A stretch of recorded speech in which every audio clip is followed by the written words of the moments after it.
to be. Living in the time of our lives. This could go a little too right.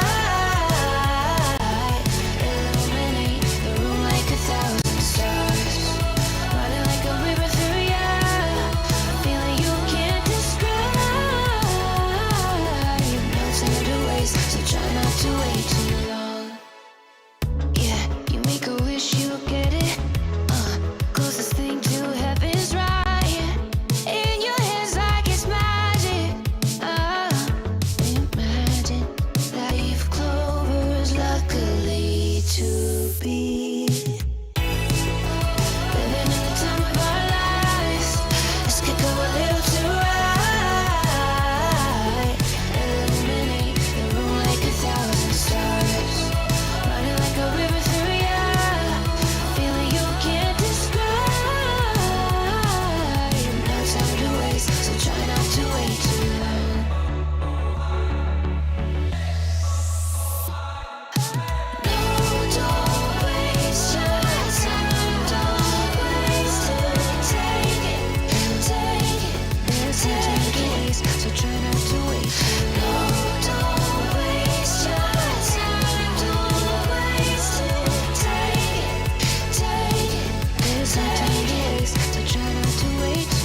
Welcome to the Esports World Cup, the pinnacle of esports competition, waged over 7 action-packed weeks, featuring the world's best players competing in the best games for a chance to take home a share of our life-changing prize pool.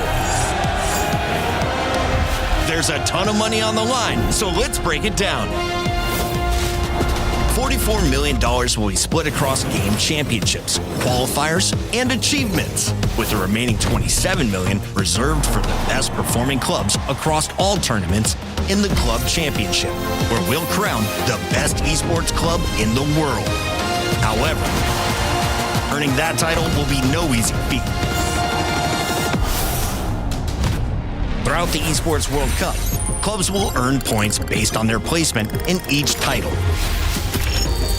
At the end of the Esports World Cup, the top 24 clubs will earn a share of the $27 million, with the winner taking home a staggering $7 million, and of course, the title of Best Esports Club in the world. And it doesn't stop there. For these 7 weeks, Riyadh Boulevard transforms into the ultimate gaming festival, featuring everything from heart-pounding community tournaments and creator meet and greets to all-star show matches and live performances from global music icons. Bigger, bolder, and better than ever before, all kicking off with a jaw-dropping opening ceremony. Rise above and write their place in history. Watch it all here at the Esports World Cup.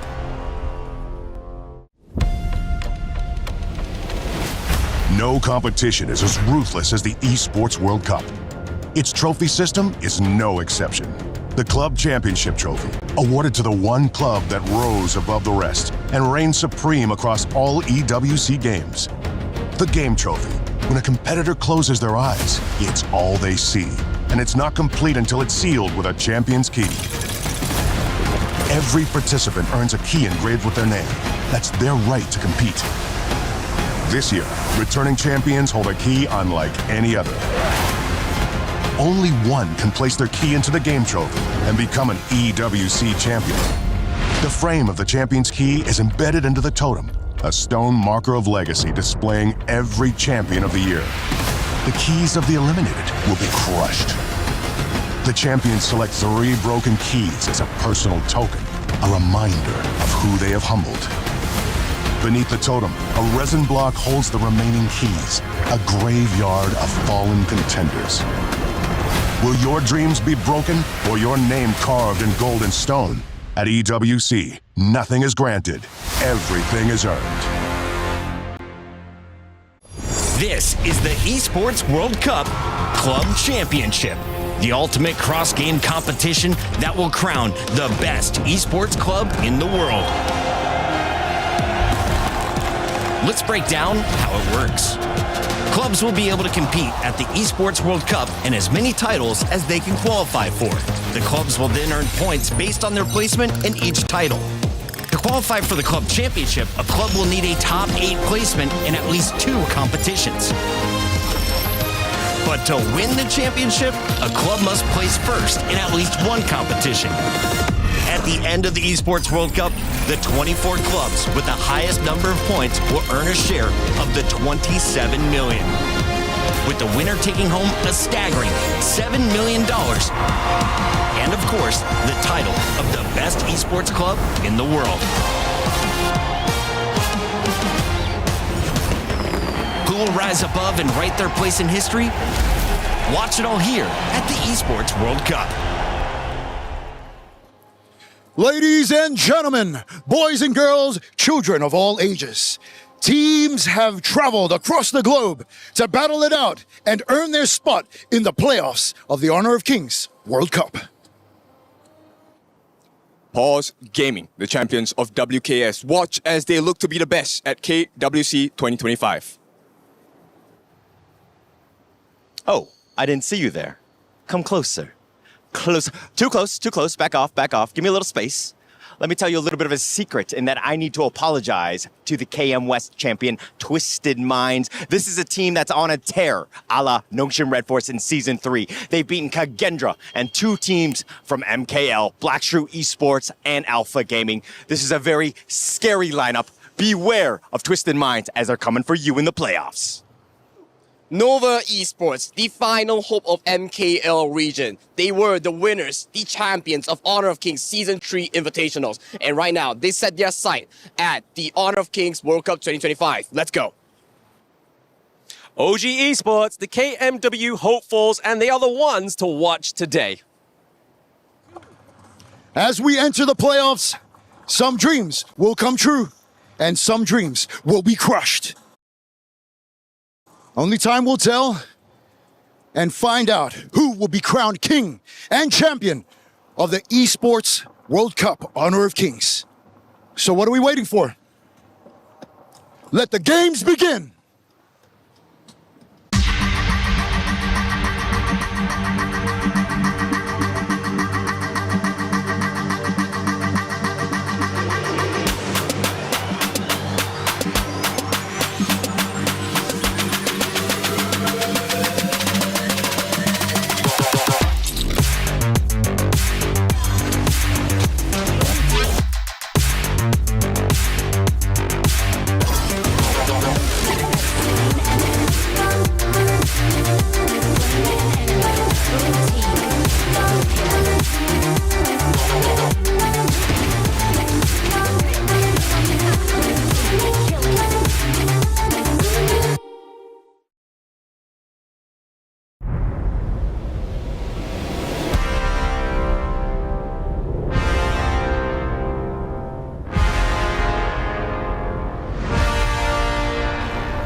Eu tenho um sonho, estar onde as lendas estão.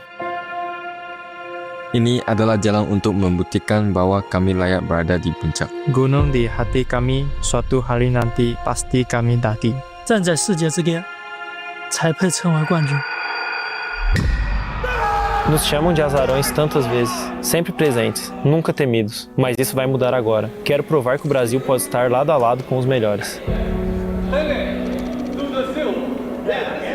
Cada derrota me ensinou o quão longe estamos do topo, mas também o quanto já subimos. Estamos escalando. E sei que um dia alcançaremos o cume e enfrentaremos jogadores como Yuno em nível de igualdade.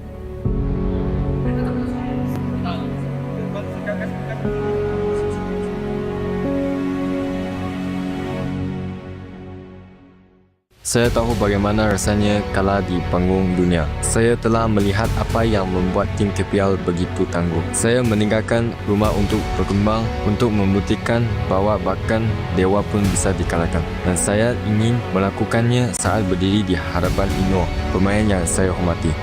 Saya di sini bersama tim ini untuk membawa kebanggaan. Bukan sekadar bersaing, tapi untuk menang. Kami pernah berasa bagaimana rasanya ditakuti, tapi belum lagi dihormati. Untuk benar-benar dihormati, kami perlu kalahkan yang terbaik. Dan itu adalah Ino, lawan yang paling kami hormati, dan gunung yang perlu kami daki. Perjalanan ke puncak bermula dengannya. Gunung di hati kami, suatu hari nanti pasti kami daki. 去年的职业生涯让我经历了太多，身边的队友都各奔东西，唯有我坚守此地。如今我们已臻于完美之境，铸就属于 AG 的王朝。金色的雨已为我们的荣耀而落下，但我们的梦想还没结束。我将带领 AG 建立属于我们的王朝。当别人提到王者荣耀，你会立刻想到一诺这个名字。无懈可击，这就是我。准备好再次向我发起挑战了吗？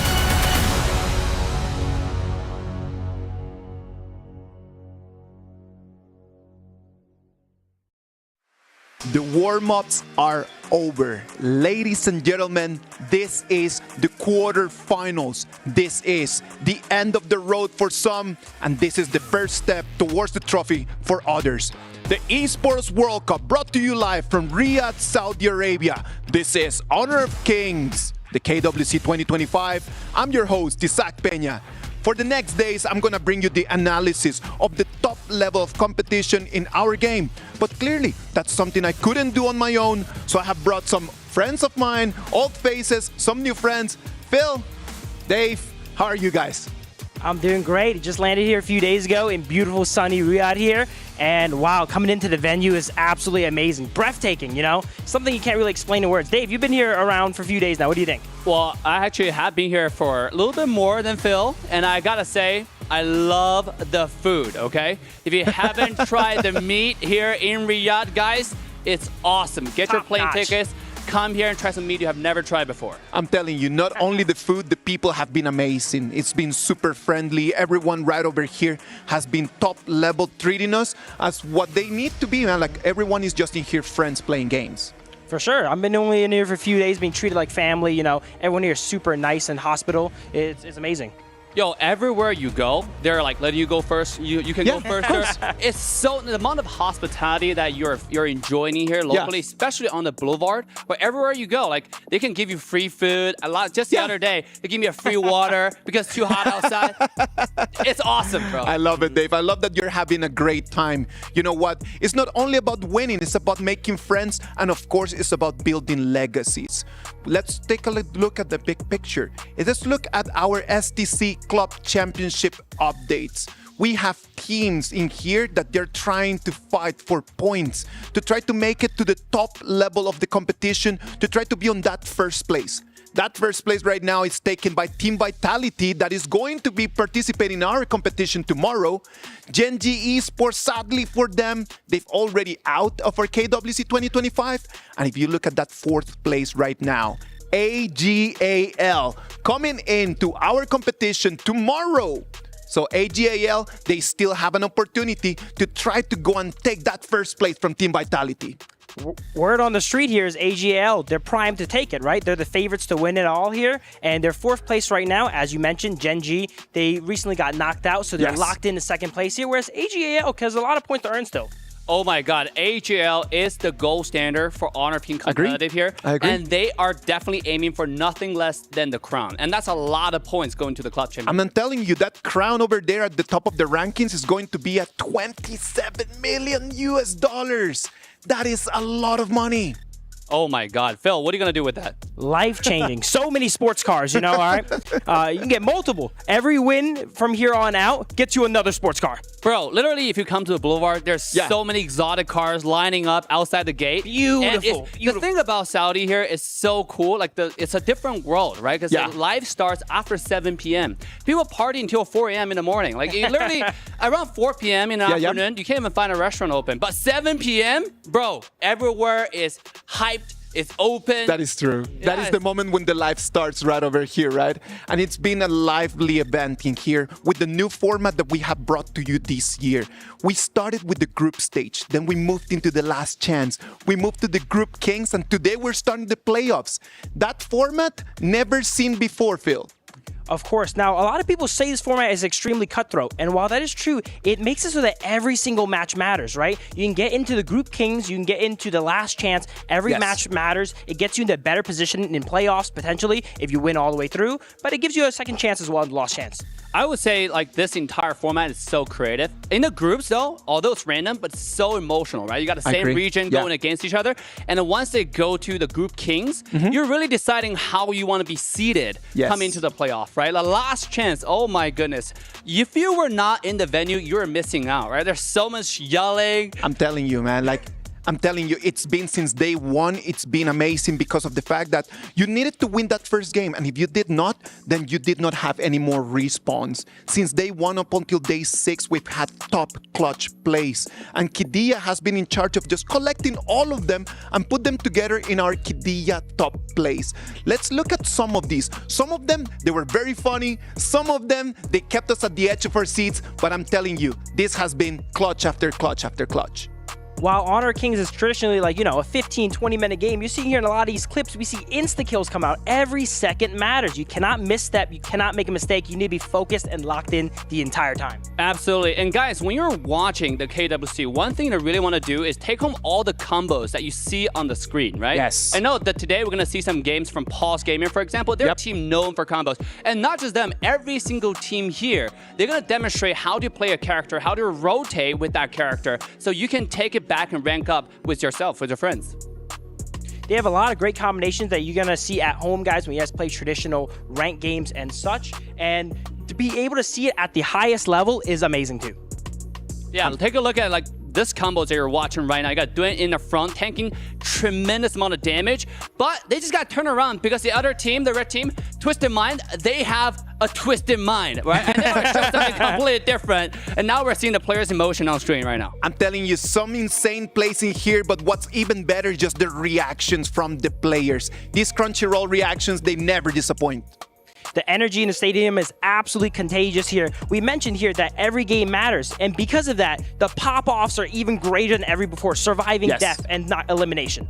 I gotta say, my favorite reaction has to go to Twisted Mind Hailan, bro. This guy is on a whole different level. Just look at him! Bro, he made group stage feel like he won the championship, bro. Like every single game. There's one time like he won, I forgot exactly which team he went against. This guy just stood up, and you can saw the emotion on his face, and after a game, I was like, yo, bro, what did you have some beef with the other teams or what's going on? No, I just won. I just want to feel good. Some people just like winning. And you know what? Just one little game just takes you to the side of the bracket that you want to be. If you want to be on the top bracket, you need to win all the games. Otherwise, it's going to send you to the lower bracket. You know what? We're got into the top 8 right now. There is no weak team in here. The top side of it is going to have teams like TT Global and Team Vitality fighting it out tomorrow. And the bottom side of it, AGAL against Alpha 7 Esports.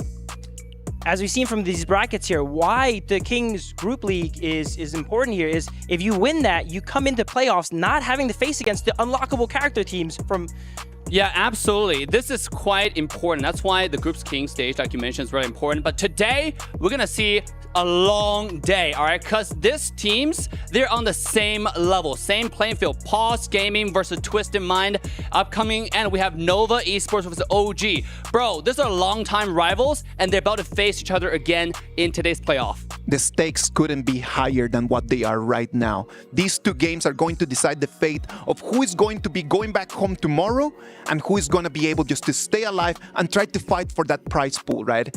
It is a $3 million prize pool in total, with the first place taken home $750,000. As we were mentioning earlier, every win here has an enormous pay jump, as you can see. From 5th to 4th here, a $70,000 pay jump. From then on, it's another $110,000. Every win, you want to go even further. Bro, $750K, you go home, everybody walks home with a Porsche, all right? I mean, this is just a whole new different level. But I think, Isaac, you mentioned, the team who have been eliminated, they got about, just today, winning or losing, you guarantee $130K. But you take a step forward, you get $200,000. I'm telling you, it's been not only these last 2 weeks, it's just been a very long road for these teams to make it right over here. They came on in their own regions. They had to be champions of their own regions. They needed to be on the top 3 in some other places. So some of them, they have really proved themselves. For some others, this is their last opportunity to prove that they belong in here. Before the stream, we came together and we put together some different tiers. So to see how the teams are going to stand in our Aramco Power ranking. I'm going to explain to you a little bit of how this works. We broke it into 3 different tiers: S tier, A tier, and B tier. With the S tier, gotta be AGAL and TT Global. The A tier, Nova Esports, Paws Gaming, OG Esports, and Twisted Minds.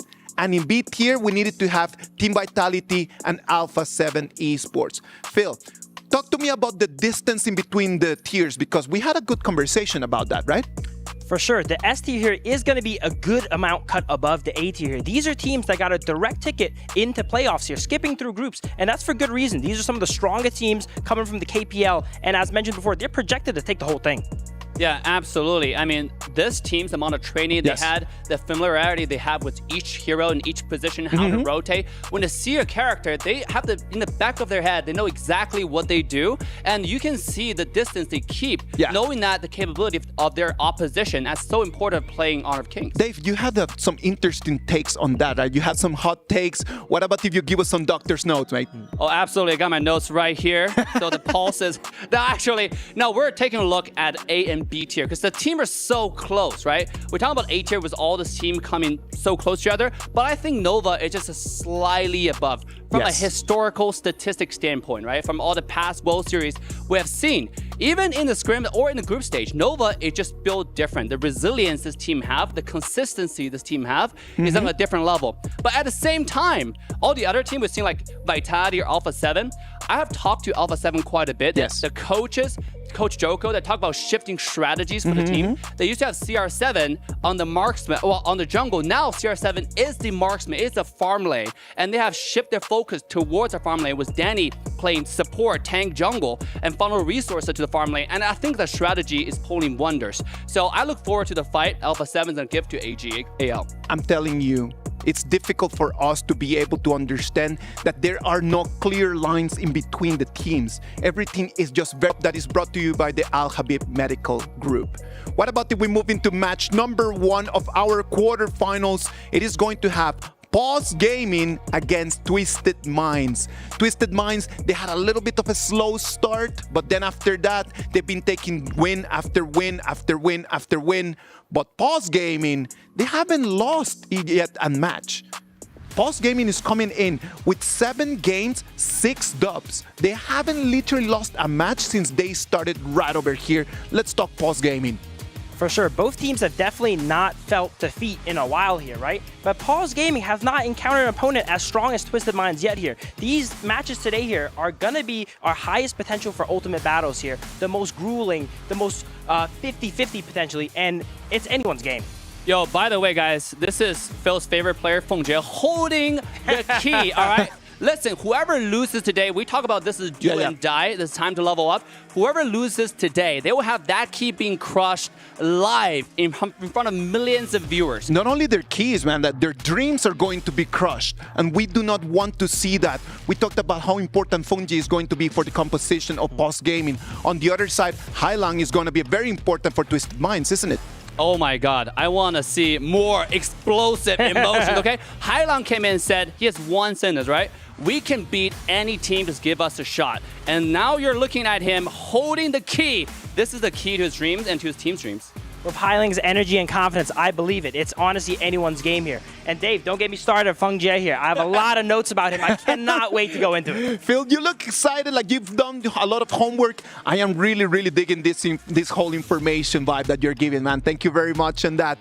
Paws Gaming, Xiao Yang, Feng Jie, Myosotis, Qingling, and Snow. The 5 men that they're going to be defending Paws Gaming's key, so their dreams and their key are not going to be crushed.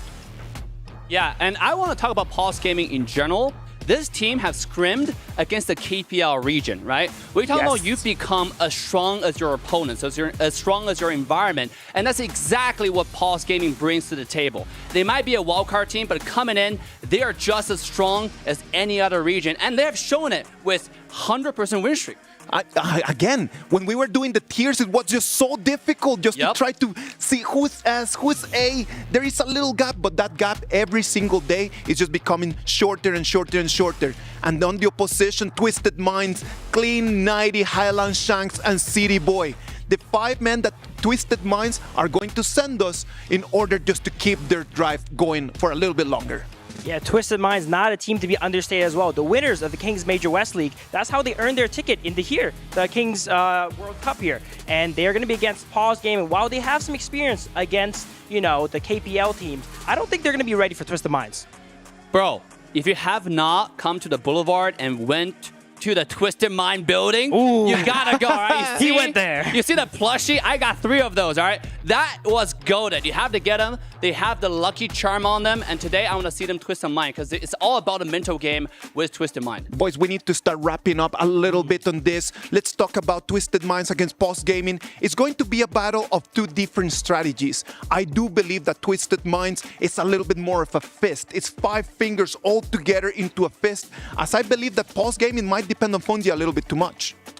Of course, Fungi here is the pivotal player. It's no secret he's one of the strongest players here on Paws Gaming here. And how they play around him, he's a very resource-heavy player, you know? And when you put all your eggs in one basket like that, you know, when the ship goes down, when he goes down, the ship goes down with it. No, I agree completely. But on the other side, like, he's going to be facing Shanks, right?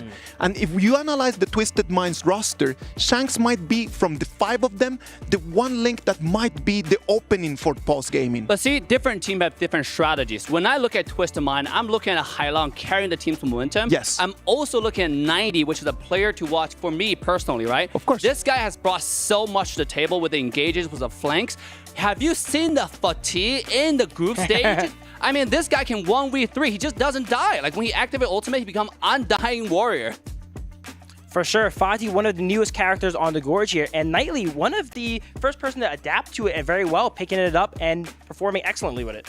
Boys, tell me, what are you expecting for this game? Are we expecting to make it all the way to 7 games, or is it going to finish in 5 or 6? Oh, absolutely. Dave. There's so many different combos I'm ready to share. Again, to the audience, right? If you're watching, this is your time to take some notes. Yes. Get your friends, get your grandparents, get your parents. I mean, I don't know if they play, but get them to play Make Honor them of play. Kings. Make them play, right? Because there's so many combos. The thing about Honor of Kings is it's a community game. You got to play with your course. friends. You got to play with your family. And we have seen that actually in all around the world with people playing together.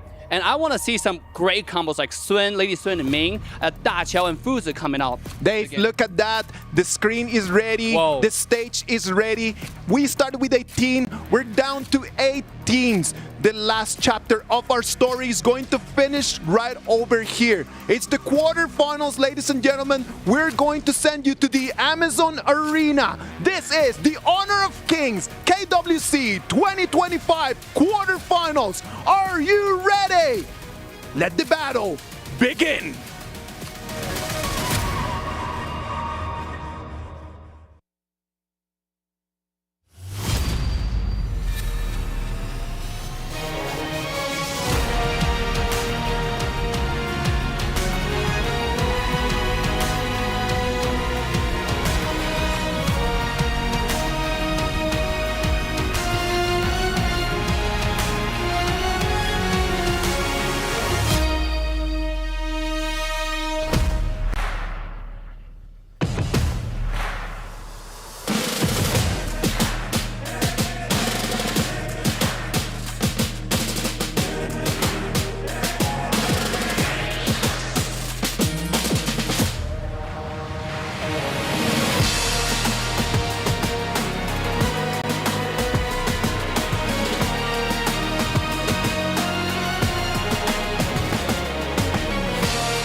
Ladies and gentlemen, Honor of Kings fans from all around the world, welcome to the Honor of Kings World Cup 2025 here at the EWC in Riyadh, Saudi Arabia.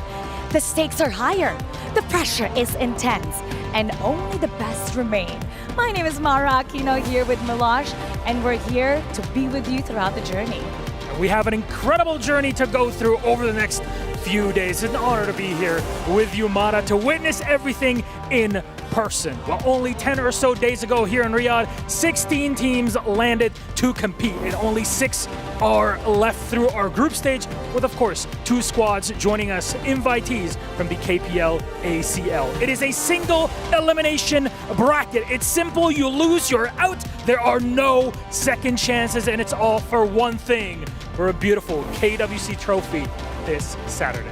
And it's not just the trophy that they're gonna get to bring home, but also what they're fighting for is the whopping, jaw-dropping 3 million USD prize pool. That's amazing. That is a life-changing amount of money. $3 million prize pool plus the glory that you get to carry for the rest of your life that you were a KWC winner here at EWC. That's right, representing the nation. And I know they're excited to get started. So how about let's get to it? Let's get to it. A special tournament requires a special hello to all of our teams. Let's introduce them all to you, starting with TT Global. Jing, Sunrise, Crane, Snowy, and Joy. TT Global, one of the only 2 teams with direct invitation to the playoffs as the ACL champions.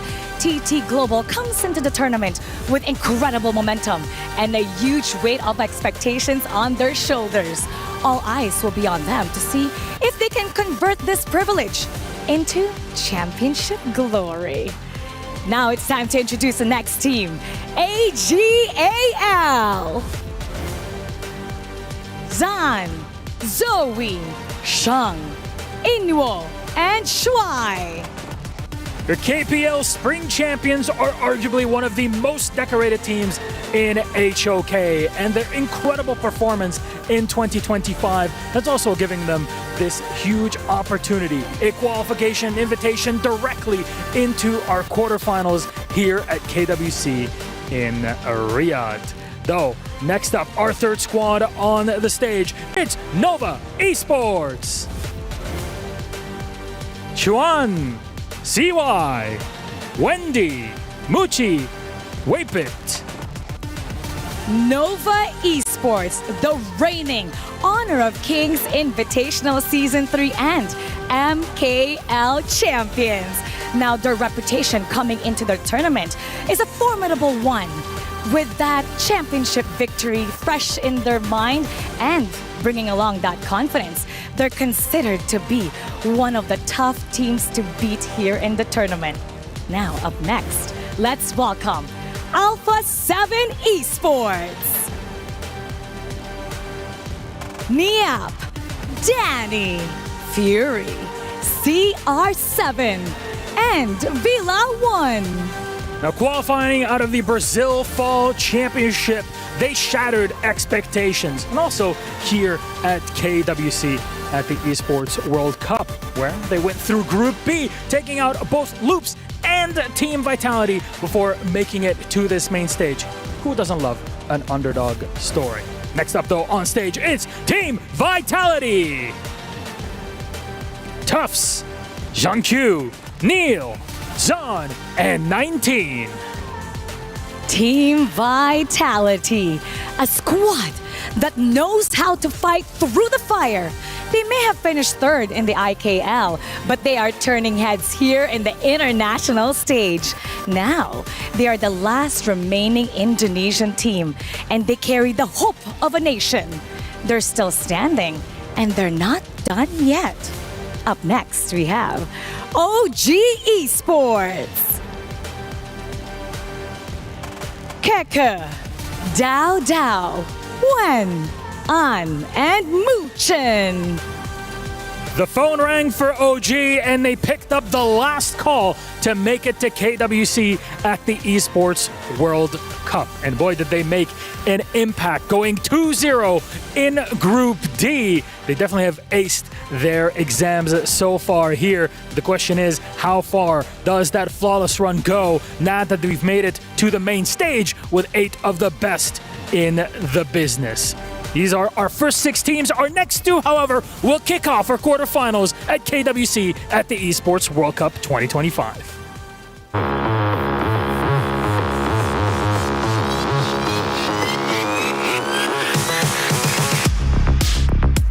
我觉得他们是本次 KWC 的最大的黑马，因为他们先前是被分在了我们一个俗称的死亡之组嘛，可是他们还是硬生生从这个死亡之组杀出来了，我感觉他们真的非常厉害。Paws Gaming is a pretty good team because he has the players that call Qingling, and then also Feng Jie. He's a very good ADC. You know that every player from KPL is very strong, so I think it's a pretty hard game. to fight with Paws Gaming. 我觉得 Twisted Mind 里面最有威胁性的，当然就是他们的打野 Clean， 无论是蓝领野还是野河都玩得很好的选手，他都做得非常的好。虽然 Twisted Mind 你们是本次 KWC 里面最大的黑马，可是我相信明天我会在赛场上击败他们的。Paws Gaming are here for top 8. And now, it's time to start with the first quarterfinal match of the day, starting with Paws Gaming. They're the team that's proving to belong amongst the best. Snow, Maya Sotis, Xiaoyang, Fengji, Qinlin. Paws Gaming has been on a mission from the very start. Their rise began in the Wild Card King series, where they went completely undefeated, claiming the championship in a dominating fashion. Now that perfect run, it wasn't just a fluke. They are warning, a threat to everyone that comes to their way. And I'm sure every other team is listening very dearly to what Paws have been saying. So it's time to see what will happen against their opponents. The team with the hometown buff, it's Twisted Minds! Nighty, Clean, Hailung, Shanks, and CT Boy. Well, in the inaugural season of Major West League, they went through a gauntlet of the best Western teams to earn their spot at KWC. It wasn't an easy run there, and it wasn't an easy one when they got to Riyadh over the past week. But that comeback that they had in Group C was absolutely incredible to witness, and that's how they got to this main stage today. How many times will Lightning strike with the squad? We'll have to see. Though, Twisted Minds, Paws Gaming, please, you may place your tablets and take your seats for our first matchup. And now it's time to start our best of 7 series. Twisted Minds versus Paws Gaming. We're gonna head to our panel, Lead the Gorge. Our first best of 7. This is a completely new game field. Best of 3, best of 5, all that is gone. Best of 7, this is going to be where the big boys can play only. And if you do not bring your hero pool ready, I'm telling you, you better go home, Phil. You don't just need a hero pool, you need a hero ocean. In a best of 7, by game 6, a lot of heroes are going to be off the board here, banned or picked already, and you're not going to be able to have them anymore. So going into these games here, they're going to need to strategize and play for the long haul, try to get picks all around.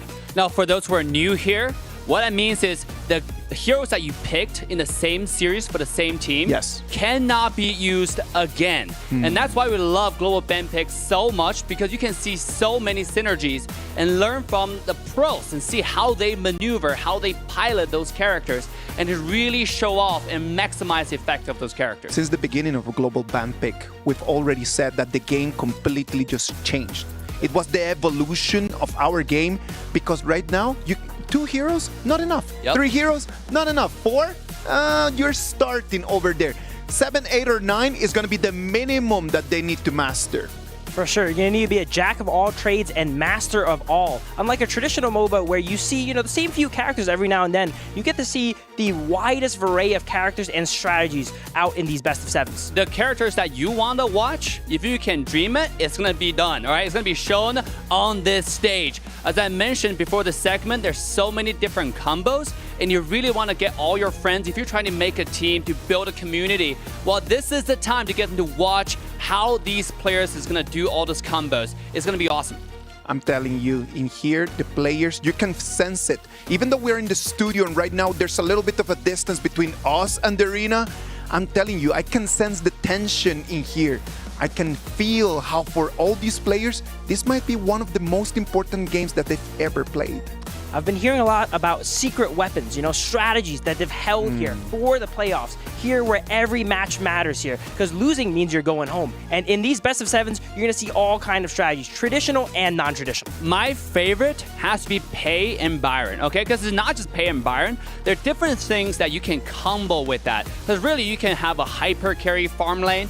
You can then even have foods, as you saw, right? Of course, Paws as a farm lane as well. just have a hyper carry jungle. There's so many different varieties that this combo can work with, Phil. And I want you, because you have been focusing on this specific strategy, why don't you talk more about it? It's one of the bread and butters here, but toss it back to Isaac here for now. Ladies and gentlemen, we are getting ready. As Dave just mentioned, there's different strategies, there's different compositions, there's like different heroes that can be played, and we're gonna have to really look forward to what the players are going to choose. Phil, what do you think is going to be their first pick? I think there's a lot of first picks that can happen here. A lot of strategies, they think about going ahead and removing either the strongest picks initially, but in a best of 7, you can't remove them forever, right? So we're going to see more targeted bans come out, I would assume, and we're going to see all these strong picks be allowed open because you can only play them once anyway. The two teams have completely different playstyles. We mentioned this already. Paws like to go a little bit of rank master mode, right? Like they want to pick combos.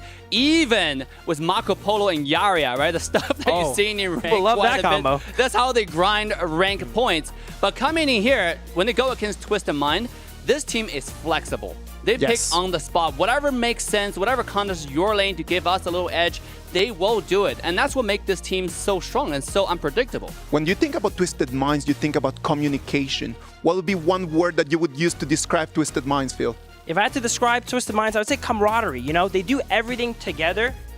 They win together, they lose together. You were mentioning the energy they bring. You can't even tell if they win or lose after a game. Absolutely. They're such good friends afterwards, and they love playing the game, and everyone here is here for the love of the game. Yep, in the group stage, Twisted Mind had a story of Hailan, right? Right after a loss, they came back. The first thing we heard from the stage, because we're so close to it, is like this guy saying, yo, did you see the play I made? The other guy, yeah, that was a great play, bro. You should do more of those. So like this team, it just make you confused. Like, oh, did I just win or did I just lose? What happened?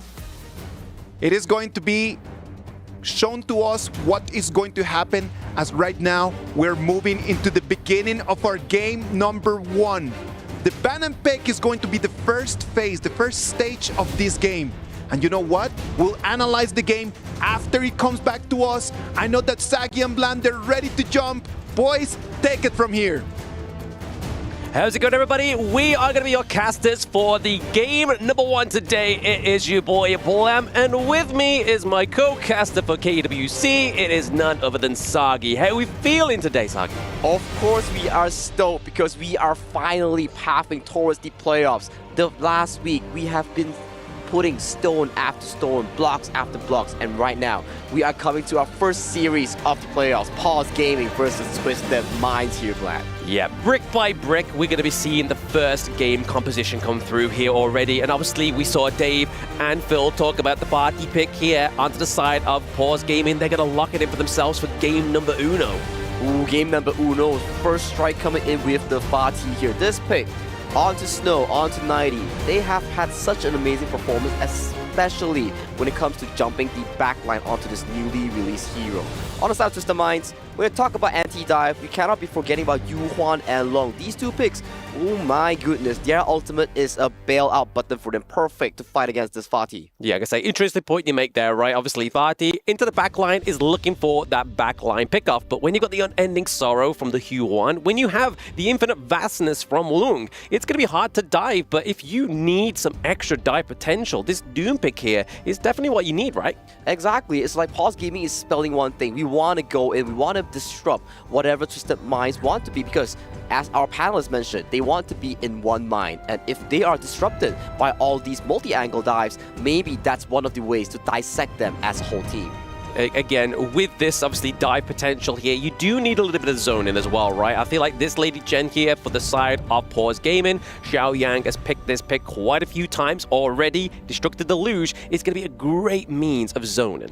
Oh, that's definitely going to be the case here. And check out the bans real quick. Coming in game 1, we have the Dharma. This pick, man, Miracle Maker, Playmaker, Multi-Man Knockout has been banned as well from the side of Paws Gaming. Luna as well. We've seen this hero. So much mobility, so much ultimate refreshes, this hero can do it all. And if you check your screen right here, Byron as well. Why is this pick so prized? It's because of how strong it is in the early game. It can sustain lane, it can win lane, given the scenario it is given. So right now, this Byron has been locked in for Twisted Mind as well as we progress towards the second phase of the pick and ban. Yeah, pick and bans here, obviously very sort of support-centric over to the side of Twisted Minds, right? Obviously the Dolia being banned out because I've already locked in the Dune. The Ming here is going to be banned out because we know the Paws Gaming love the Ming and Lady Soon combo, right? So already Twisted Minds showing that they've done a little bit of homework here. And then final bit of ban here, they are looking to take away some more burst potential from the side of Twisted Minds.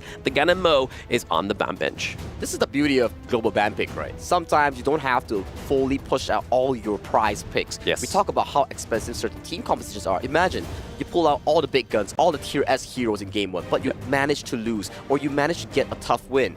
Going to game 2, game 3, 4, 5, 6, it's gonna be escalating. The difficulty is gonna get harder and harder for your team to draft a perfect composition. Yeah, I mean, just on the point you was making there as well, right? I mean, in terms of like expensive picks, we've actually got quite a few on the board already, right? I mean, locally, we already know that Lung is very expensive, Barty's already very expensive, but here and right now, this has been a pick that's been really kind of dominating the latter part of the group stages, right? Their shirt come through is going to be the control that they need, right? Really going to be a good counter here for the dive from the Barty and the Dune to kind of just like, hey, you think you've got the pace? We are going to change that tempo for you. And that's what she does the best, right? You go in, you get pulled by a Silk Imprint, and she just pulls you towards the team here. And she's also a very good playmaker, especially when we talk about zone control. So both teams here, Xiaoyang and Hailang here, both picking zone control mages here. It's a battle between who controls the battlefield and allow their team to set up for these big team fights, right? Yeah, especially, I mean, in terms of those big team fights, you're going to be looking for those key pickoffs. And speaking of key,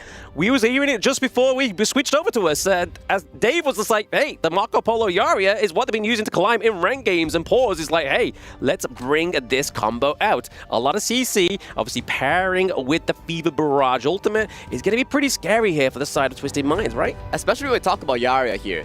Why is Yaria so good in Marco Polo? Marco Polo, amazing mobility towards the mid game, so much kiting potential, you have so much playmaking with the ultimate, but you need to get yourself alive in all these situations here, and what's going to be better than that is a Yaria protecting this Marco Polo. But the thing is, Marco Polo Yaria, ooh, this duo, extremely weak in the early game. Will Twisted Minds be able to punish them for that?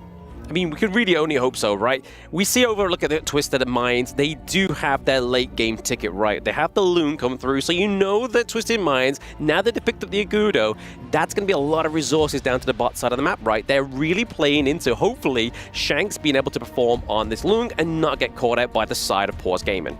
And that is the task that Shanks have to really take on about. And we talked about the Agudo, right? When we see the team pick the Agudo, it spells one thing. You want to make sure that your tempo is fast. You want to be getting these side towers because the Wild Growth coming in from Agudo, you get so much critters and you can attack the tower without the minion wave. And that's the beauty of Agudo here. And we talk about this. Marco Polo Yaria, extremely weak in the early phase until the first or two items, like the Sparks Forge, like the Doomsday. Yes. Before that, if they keep breaking apart, that's going to be a big deal coming in from Paws Gaming's draft. This is what we can only really hope for here for the side of Twisted Minds, right? That they have that dominant early game. But I don't think Paws is going to allow them to have that, right? But this is going to be the first draft of this best of 7. And already, like we spoke about, there's been some expensive picks and then others not too expensive. We see here the Marco Polo, the Aria. We haven't really been seeing this game number 1 for the group stage, but now we're in the best of 7 format. This is where we start to see that, okay, let's go for group 1. Like, game number 1, we go for some expensive picks and some not so expensive picks. But right now, getting into game number 1, this is going to be the kickoff of the playoffs of the KWC 2025. Paws Gaming going up against Twisted Minds. Let's go, ladies and gentlemen. This is gonna be an epic showdown between these two teams as we want to talk about some of the winning conditions here. Yeah. If you're Paw SG, you definitely have to be banking on Fengjie and Qingling. Once these two picks come into fruition towards the mid game, you'll be seeing more of these sideline pressures coming from this duo. However, if you're Twisted Minds, you're gonna be banking on all your early picks here, making sure that you break this early game apart and you get the early game team fights going on for the side of your entire draft. Yeah, I mean, we could already see a little bit of rotation between the two lanes, right? Those side lanes are not going to be facing head-to-head with the marksman. They are looking to just kind of funnel and control the side of Paws Gaming at this point, and then obviously to the top side of the map. What's one good way of obviously taking down Fatih in the early game is having some long range, right? Oh yeah, that's definitely the case. Especially if you look at this case, it's pretty beneficial coming in from the side of the Marco Polo here. He gets the fire beat. He has a very smooth laning phase, making sure that, okay, we're sacrificing Snow onto the Clash Link here, but our win condition, which is Feng Jie, that star player on this Marco Polo, gets a stress-free environment in the early game. Yeah, I mean, that's what you really want to create, right? When it is your star player, you want to create as little stress as possible, especially in such kind of high stress situations that we have right now onto the Gorge. I mean, not only just in the Gorge, but the tournament itself. Tournament itself, well said there, Blam. And just look at the mid side right now. There is so much pressure coming in from both teams here to really secure this mid priority. When we talk about mid priority, what is it about? It is about getting the push first and allowing your teammates to be able to push, to be able to gank the side lanes here. So whoever gets this mid control gets to move first. Yeah, I mean, that's the one scary thing about Twisted Minds draft here as well, right? I mean, they've got a low AoE. They've got to kind of try and acknowledge onto the side of Paws Gaming. They obviously have the wall growth. They have the stun come through here for City Boy on the Hue 1. So they're really looking for the potential CC and making sure they're not getting caught and taking like any unnecessary damage. Like we're seeing right here, the Silk Imprint comes through and serves Myosotis to the side of Twisted Minds. First blood going over to 90. Hailong coming in big with the Silk Imprint there. Yes, Myosotis, kind of a bit of an overaggression there. Thinks he has that passive to heal him up, but Hailong hitting that Silk Imprint, pulling him towards the arms of Twisted Mind. That was beautifully played by Hailong. Very well played by Hailong. I mean, he's kind of like the guy at the party, right? You don't want to dance, and then he kind of does a little lasso, and then he goes around you, pulls you in, and then all of a sudden you're into the mix and you're dancing the tango. And that's exactly what they did to the side of Paws Gaming there.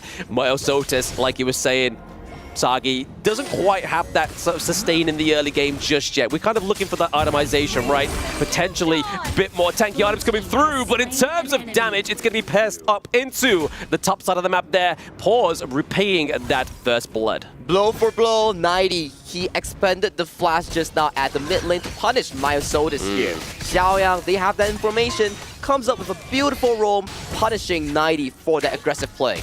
Yeah, again, this is how like real useful these common skills are, right? If you use that flash, it could be your deathbed, and Death Rope came through there to the top side of the side of Twisted Minds. But right now, I see a little bit of a stalemate at this moment in time. Obviously, we do use the Agudo there for a ball coming through just to get a bit of knock-up, maybe just trying to push away and lock down that balance into the mid lane.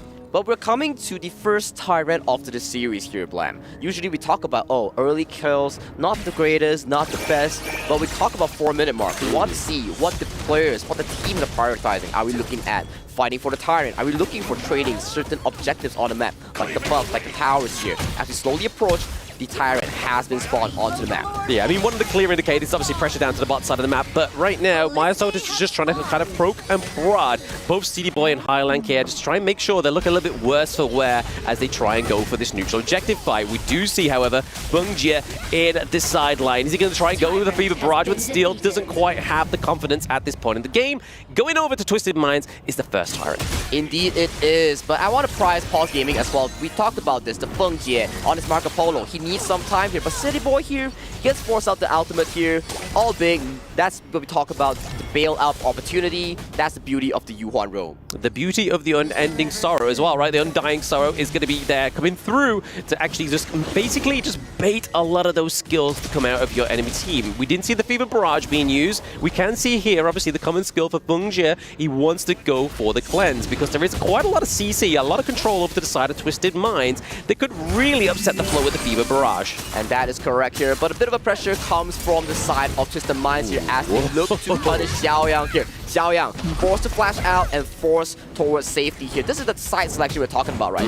When you have numbers towards a certain side, you cannot be playing overly aggressive. Even if you have the common spell, you will be punished. And look at Myosotis here. Does not have the numbers here, getting punished so hard in his own jungle. Yeah, had to use the unruly blade to get out of there. He'd still obviously be able to soak and tank up and regain that HP at this point of the game. But look at the top side of the map. We do see the Paws Gaming actually got their way in. A little bit of a golden ticket. They got the T1, was able to kind of put a little bit of pressure onto the T2 into the top side as well. But the control coming through from Clean and Highland combo here. But Shanks picking up the kill. There is going to be a kill trade at the top side of the map because 90 was doing his best to keep the T2 alive. Ooh, a 1-for-1 trade here, but Paws Gaming, you drop a kill, you get a tower top side as well. This is the potential of the Marco Polo Yari we're talking about. You don't stop them, you don't halt them in the early game, they are going to be such a menace in the side lane. And let's check out this replay real quick. So, Feng Jie finds 90. 90 punished immediately by this Marco Polo. Yeah, I mean, he kind of flashed in a little bit too early there, then dashed out. And at that point, it was kind of like, it's taken too much damage. It's going to be a little bit of a kind of like, all right, FF, I need to go and just reassess back at base after that death takedown. But now we're starting to see the Paws Gaming again a little bit more control onto the Gorge. They take the T1 down to the bot side as well.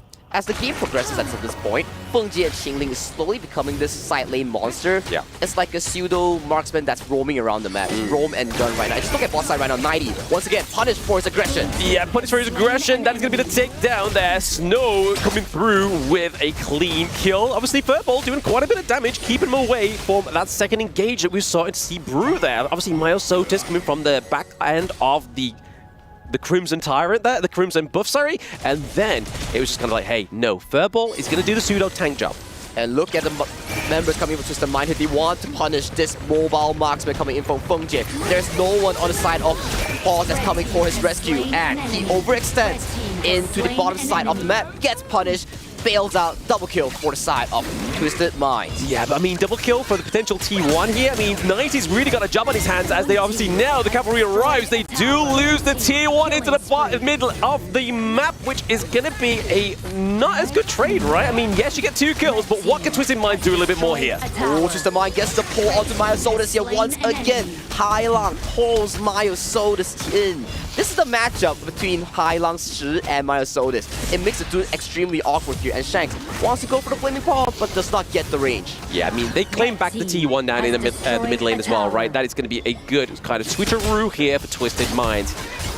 In terms of goal lead, it's still only 1K. It's been very, very sort of like near and in between for both of these teams. But for Paws Gaming, they put a lot of pressure into that top side of the map, right? So really, we're kind of already seeing a clear potential backdooring, right? When we get these kind of later neutral objectives, the Shadow Tyrant, the Shadow Overlord, there's going to be a lot of pressure at that top side of the map. That's exactly the case, but this Marco Polo and Yaria, it's a very good combo. It's like super good in the side lane.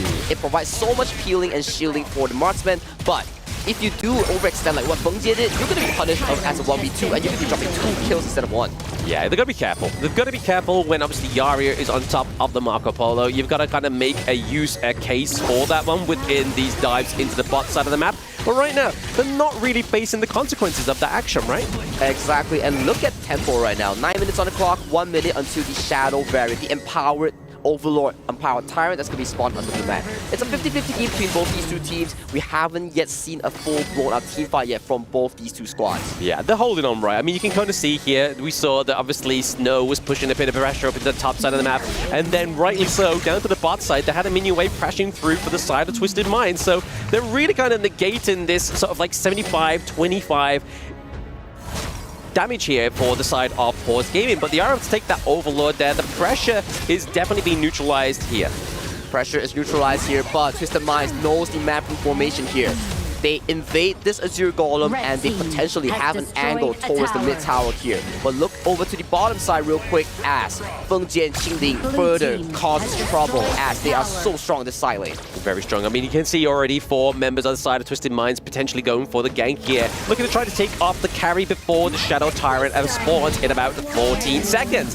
There it is. Silken Beauty splits them apart into the backline. It is 90, but gets hit with Destructive Deluge. Can you get a pick off onto Feng Jie? Feng Jie tries the going with the Fever Barrage, but this is going to be the turnaround here for Twisted Minds. Twisted Minds at the 10-minute mark gets a 3 kills onto Paws Gaming here once again. Paws Gaming's Fengjian Qingling gets punished hard for overextending in the side lane. And with this triple kill coming in for the side of Twisted Mind, they secure the first Shadow Tyrant of the series. Yeah, I mean, we're already seeing a lot of damage being translated into the team fights already naturally for the side of Twisted Minds, but now they have that Shadow Tyrant, which is going to give increased damage and a speed boost, right? I mean, already fast with the Agudo. This is just going to make them go even faster. Exactly, and check out the replay real quick. This is what we talked about. Yes, you get the tier 2, but you're so deep into enemy territory. You don't have mid priority, you don't have to push, your teammates are slow. Xiaoyang gets caught up by 90 here, and immediately cavalry arrives.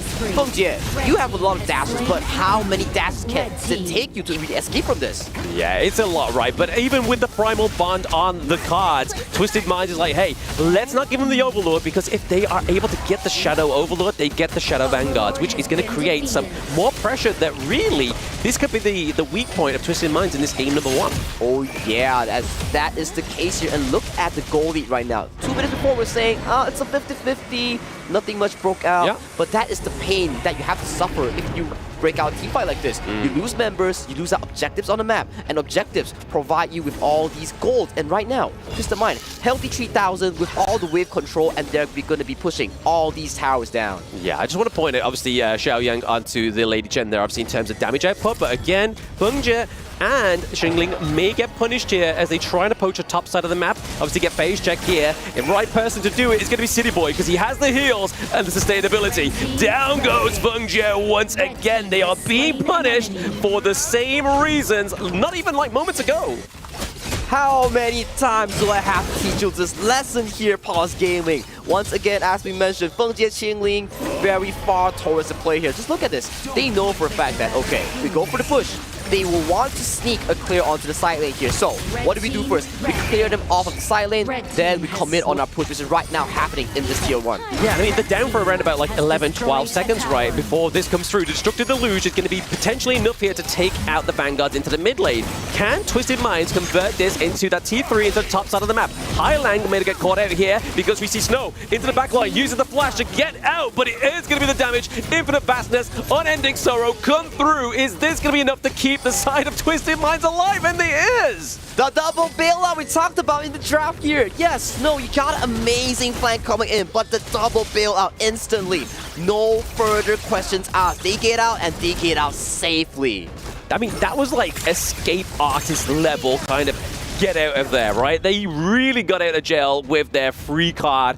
It was honestly looking like a collapse that could have been detrimental, because I mean, Barty, as we were seeing in the draft, right, if he can get in onto your backline, that's a lot of devastation. Exactly, and look at the item builds real quick. Strat is insanely rich in terms of gold. He went for the most expensive long build in the game. Yeah. No Axe of Torment, no Starbreaker, goes for the Daybreaker instead, and right now, he has it's already 4 items.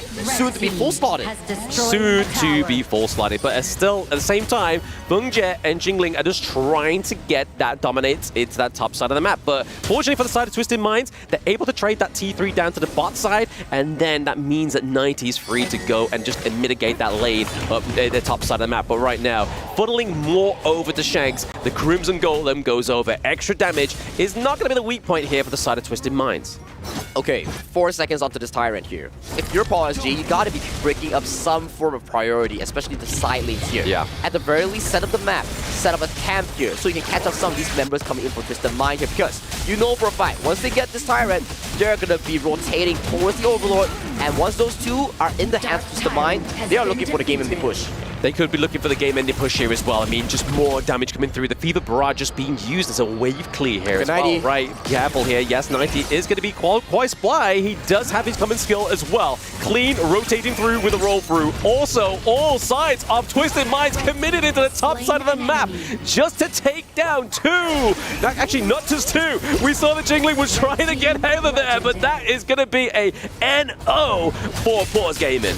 A bit of a deja vu. I feel like I've seen this before at the exact location, the exact method of being caught out here. So Paws, Fengjie, and Qingling here, once again, being punished for being so deep into enemy territory here. And right now, 3v5 situation, it's a no-brainer that they are going to be taking this game because look at the front side. It's only 2 members of Paws Gaming here, Blam. Only 2 members of Paws Gaming left. Snow is trying to get back, but 90 is on his tail. The minion wave is coming through. They do have an Enhanced Minions wave back down to the bot side of the map here, but no high ground turrets here for the side of Paws Gaming. It's going to look hard, but Shanks is looking to do enough damage, but there is no minions. Infinite Fastness being drawn out now, coming back in, renegotiating and landing on top of Myosotus. Builds the Sage's Sanctuary right in time. He's going down once, he goes down twice. Is this potentially the hold up there for Paws Gaming? Still a sign of breathing left for the side of Paws Gaming here. Myosotus absorbs so much damage there. Shanks, a bit of over-aggression there. He wants to go for the end, but the team has a bit of a different idea though. But let's look at the replay here. Okay, Feng Jie forces out the Infinite Vastness there. Shanks goes for the Safe Sanctuary purchase, falls down, gets taken down by the AoE spell, has to force for the Destiny, but still gets taken down. That's 2 very expensive items to take over for the side of Shanks. Very expensive items coming through here. And definitely a little bit of a room to breathe here for the side of Paws Gaming. But this is the Twisted Minds that we normally see, right? They see the crystal, they don't really take the team fight in the bestest of fashions, and then they get punished for it. Exactly, and they are getting punished right now with this Overlord take coming in from Paws. Even though you have 3 tier 3's tower being taken down, they are alive and breathing right now because they are relieved of the wave controls. Relief of the wave controls, and obviously we can see for the itemization of Feng Jie, even though he's get picked up like 4 times at this point in the game, he has the Succubus Cloak, right? Trying to mitigate a lot of that damage from Highland Shi in those team fights, but is that going to be enough here? Obviously, we do see the Frigid Charge come through as well, trying to set up those like dominant sort of Fever Barrages. Ooh, if we look at Hailang here, he's sort of a control mage, but this control mage is very, very rich. 9,000 for City Boy, 9,000 for Hailang. They're both building towards these late game damage items right now. So if you even get poked by these items, you're going to be going down good. So this cloak giving you that magic shield, perfect coming in from Feng Jie.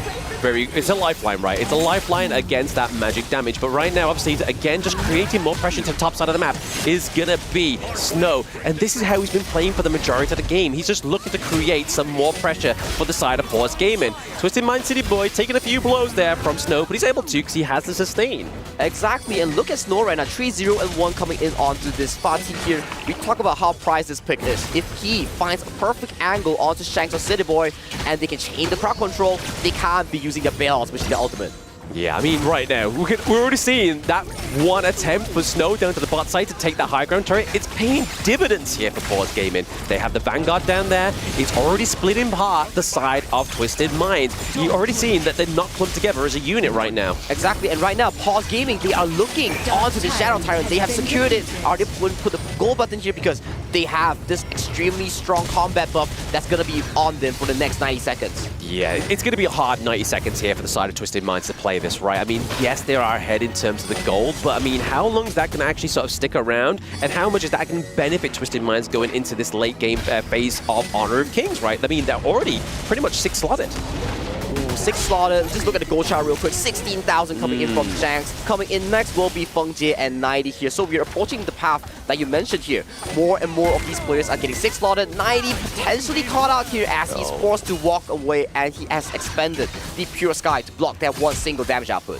Yeah, I mean, this is what I wanted to point out earlier, is obviously the damage output from the Lady Gen, right? The Destructive Deluge is just so deadly within Honor of Kings. But right there, we just saw Snow. He did take a lot of Flaming Palms to the face. It did mean that he had to draw it back a little bit, but still creating that kind of pressure into the top side of the mat is going to be Feng Jie and Jing Ling. Furball just doing his job, pseudo tank.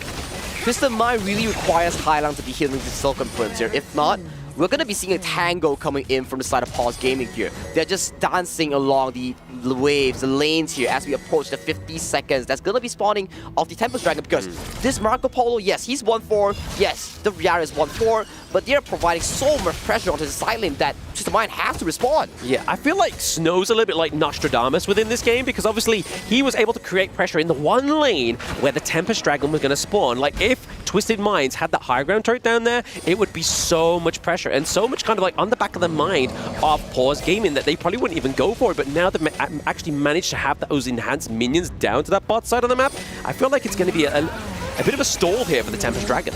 Learning their lesson, they're backing off from this push here. A good respect being paid from Paws Gaming here. Feng Jie making sure that he's not caught out right before the Tempest Dragon. 9 seconds short, the first ever Tempest Dragon of our KWC 2025 playoffs will be spawned onto the map here, Blam. I mean, first game of the playoffs, right? Was we not expecting a a Tempest Dragon to come through? Sorry. I mean, I think it would be a little bit delusional otherwise, but right now it is going to be on the board. It is that 20-minute mark where we know those passive items can be upgraded. Exactly. Like Frigid Charge gets upgraded to the Winter here. Clean here just freshly upgraded his Blood Rage into a Phantom here. More stats, more damage here, and they are slowly approaching for this late game objective as Paws Gaming. They are starting off this Tempest Dragon. Yeah, I mean, they're just going to try and bait it. Obviously, Myosotis is not going to do as much damage as Feng Jie within this Tempest fight. But City Boy just trying to get a little bit of intel, see where they are within the brushes. The spell, the ultimate has been expanded here. They got to be careful. Clean might get taken out. It's going to be Snow into the back line here. He gets the Sage of Sanctuary for now. So going down once. Can he get the hammer down on twice? But it is going to be Furball that gets the kill. Who's going to go for the Tempest Dragon?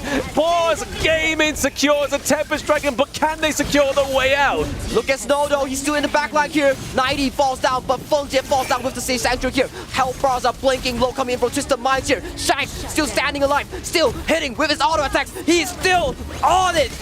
Goes in for the skies, comes down, flanking huge. Right now, the fight is going super close for both teams here. Both teams here. 90 is going to be the knight in shining armor. Can City Boy and 90 withstand this 2v1 against Myosotis? He has a Sage's Sanctuary. He's taken down City Boy, but can he take down another? The shielding comes through. He sidesteps the wind slash. They are going 1-to-1, toe-to-toe. Can they go brick for brick? 1v1 goes in. The shield comes in strong. Healing from the dude is just too crazy as of this point. The dragon is firing at 90 and he gets taken down as Paws Gaming comes up huge with such a big team fight. The Tempest Dragon Vanguards did actually do the job. They were the ones to take down and get the hit onto 90, but 90, to his valiant efforts, was able to keep alive for Twisted Minds Clean, Highlang and Shanks to get back onto the gorge. So it's not written just in the stars yet for Paws Gaming in number 1, but this replay. Look at the replay here. Snow immediately flashing in to capitalize on the backline.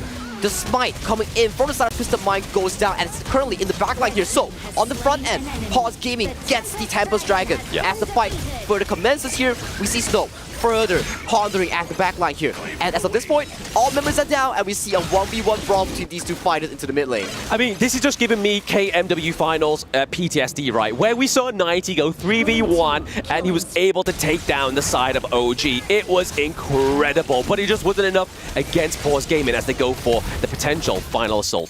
But still, due to that fight, a lot of the members do not have the Tempest Dragon buff right now. Only Myosotis has it, so it still does not form a game-winning push coming in from Paws Gaming, especially Marco Polo, not the best pusher here, but the pull comes in, forces out the Purify. Yeah, forces out the Purify, but obviously we weren't hoping that the Agudo Furball was going to land on top as well. It's a bit of a combo, but there it is. Snow just diving in, getting a bit of damage. Destructive Deluge is just going to be such a zoning petition at this one, but they've got to clear out these waves that are coming through into the side of Twisted Minds. With that attempt and that team fight coming from both teams here, another tier 3 goes down over to the hands of Paws Gaming here right now. All tier 3s from Paws Gaming, not there to be living. For the side of Twisted Minds, only one remains here. With control, it's gonna be neutralized for both teams here. However, we have to look at Snow. He's gonna be the key difference maker at 90.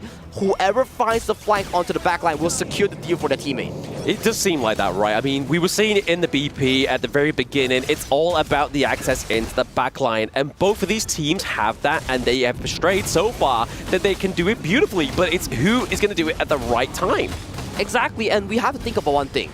Shanks no longer have to Sage Sanctuary. One time it was at the crystal of the enemy team, and one time it was at this fight, which is 2 minutes ago. And ladies and gentlemen, if you expend Sage Sanctuary, which is the resurrection item twice, you can no longer use it in the game. You can't, and that's the crucial part, right? I mean, I believe that Shanks has already used it both times already, right? At the crystal of the side of Paws and in that last team fight. But Myosotis playing very well, right? Like, he's just there trying to chunk a lot of the damage, a lot of the skills from the side of Twisted Minds. He's a beefy boy, he's soaking up damage, getting so much information, fighting for both control here. And look at both teams here. The Clash Lane and Jungle already secured their Sky Dome, the upgrade towards their Pure Sky, more damage reduction on that single frame. But look at this pull right here. He does not purify! He does not purify, but he does have the Fever Barrage to get out of that. The Sage Sanctuary does get activated onto Feng Jet. Is it going to be enough damage from Shanks? He gets the takedown! He comes back down with the infinite vastness. Can they take out Myosotus? There's a 3v1, but he's chunking at the damage. He can't chunk enough, but Snow into the backline. Snow into the backline, goes for the ultimate. He is conquering the battlefield, but he gets pulled by Highland once again. Swaps towards the Sage Sanctuary. He is still alive, yet to be expanded right now. Can we look for more opportunities, or will Twisted Minds close off this game with more kills? They're looking for more kills. There's only 2 members alive. We see the Xiao Yang is able to get that Sage's Sanctuary in the last moment, but he gets taken down as well. The boys in red are coming through. Minion wave here. We see Snow trying to go back to base, but we're seeing City Boy just grief him. And game number 1 is going to be Twisted Minds. Hailong with the crucial initiate, pulling the Marco Polo. He had no purify. That top lane was the result of the display coming in from Hailong. Feng Jie once again punished for being over-aggressive. Punished for being over-aggressive. I mean, honestly, the Marco Polo and Yarria, it wasn't the kind of shining thing we was really hoping to see there within the BP, but it's more of a just kind of just like, hey, maybe it's going to be that kind of tactic of like, let's expand Shanks' Lung, because obviously his performance on that one was a great pick, but now, because it's the best of 7 and we have the global ban pick, he cannot have that anymore. Exactly, and like, this is the beauty of global ban pick I was talking about with the Analyst and with the casters. There are certain ways you can just be expanding all these heroes, and you can pass it slowly but surely towards the game 2, towards the game 6, as that is how you expand the hero pool. That is how you expand the hero pool, right? I mean, but this is the first game within a best of 7. And as you just saw on the stage there, nothing is granted, right? Everything is going to be earned for these players on the Gorge within this best of 7 series. But my goodness, is there been a better way to start off the KWC playoffs than this clash between the two titans? Almost a 26-minute series here, and Sage Sanctuary after Sage Sanctuary, 2 Tempest Dragons from both teams here. Fights were immaculate coming in from both these 2 teams. Until the very last moment, we had no idea who was going to be coming out top in this team fight. Yeah, exactly. Exactly beautiful there. But I mean, it's like Isaac was saying, right? It's like, is 3 heroes going to be enough? It's not enough. Is 4 heroes? It's not enough. But there is some few solid heroes left, but it still could not be enough. And right there, we're going to throw it back to the desk to see how they felt about that game number 1. You know what? Do you know what? Do you want to know how I feel? I feel speechless. That is exactly how I feel right now. It is how people at home is feeling. That was one fight. What a way to start our quarterfinals with Twisted Minds taking that 1-0 advantage over Paws Gaming. Oh my god, bro. We were screaming in the green room just now. Like, that game was insane. The Tempest fight, the last fight, the macro skills demonstrated in game 1, Phil. That was insane. You could not have scripted it any better. First game here in the playoffs, double Tempest, insane fights all throughout the game, and then we see Knightley fighting for like 2 minutes. It was crazy. And then we're here, like, again, ladies and gentlemen, like, we're here in the studio just looking at the screen, just like, don't fight, don't fight. And they're just throwing hands. And we are loving every single second of it. You know, we're on the topic of that fight. I want to talk about Byron, okay? Go ahead. That's why you must master that character. You must watch the tutorials. You must play the character. It's one of the strongest, not the strongest right now. Definitely most popular in the Clash lane. The hero is untouchable. You have the Tempest buff, right? On one side, and Byron just doesn't die. Like, no, not at all. He's not afraid of that. And that's why in these 6 days, in this 7th day of competition, it's been part of the meta. That Byron pick right over there is a hero that everyone at home, you need to go and try to practice. I would definitely say Byron's one of the strongest Clash laners because of that clutch factor.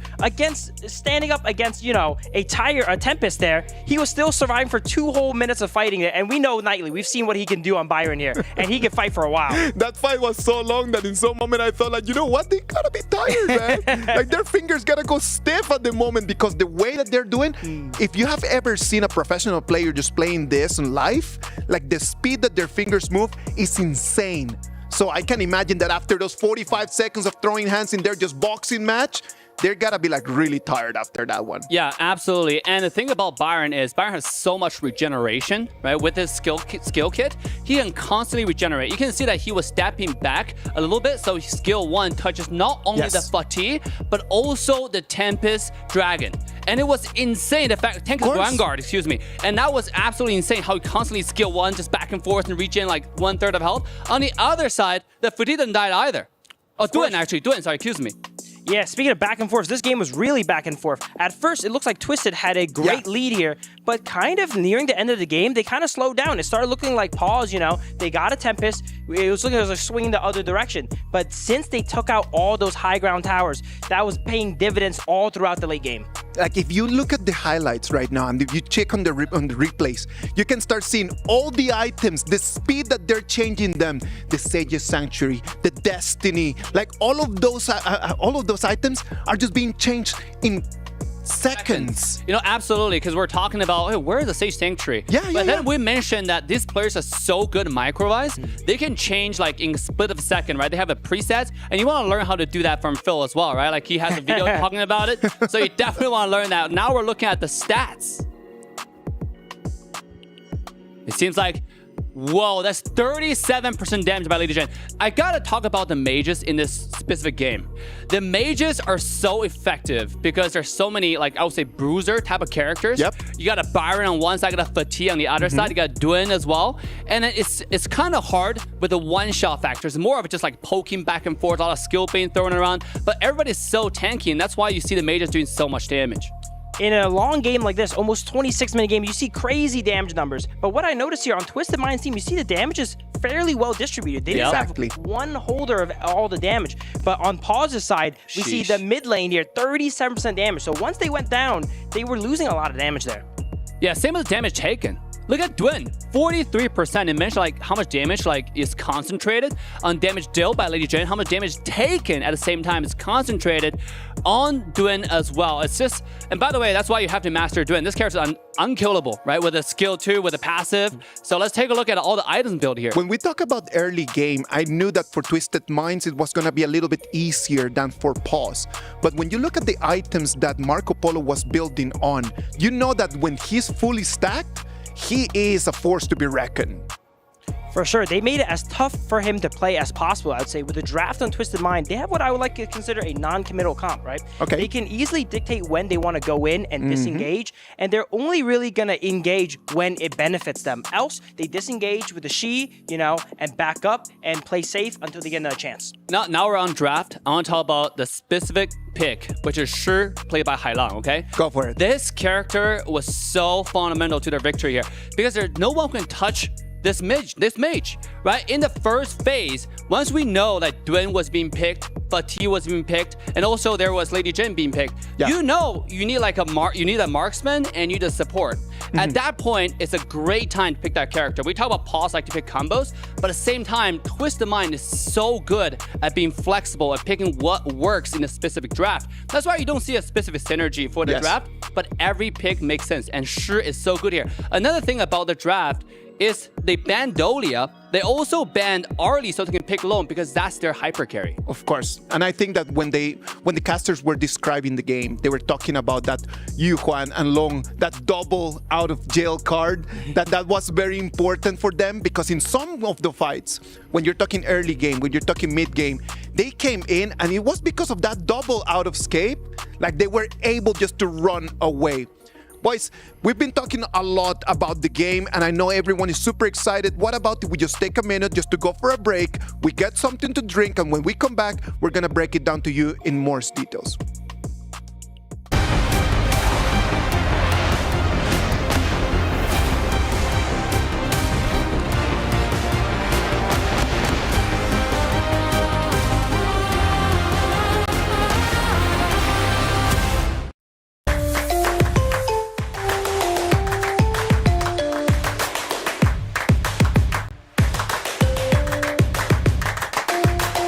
Level up your gaming experience with over 8 billion playlists, only on Spotify, the official audio streaming partner for the 2025 Esports World Cup.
This land is calling.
Twisted Minds already 1-0 ahead of Paws Gaming. This is a best of 7. That victory is important, but in the big picture, it might mean nothing if they don't keep their performance right now.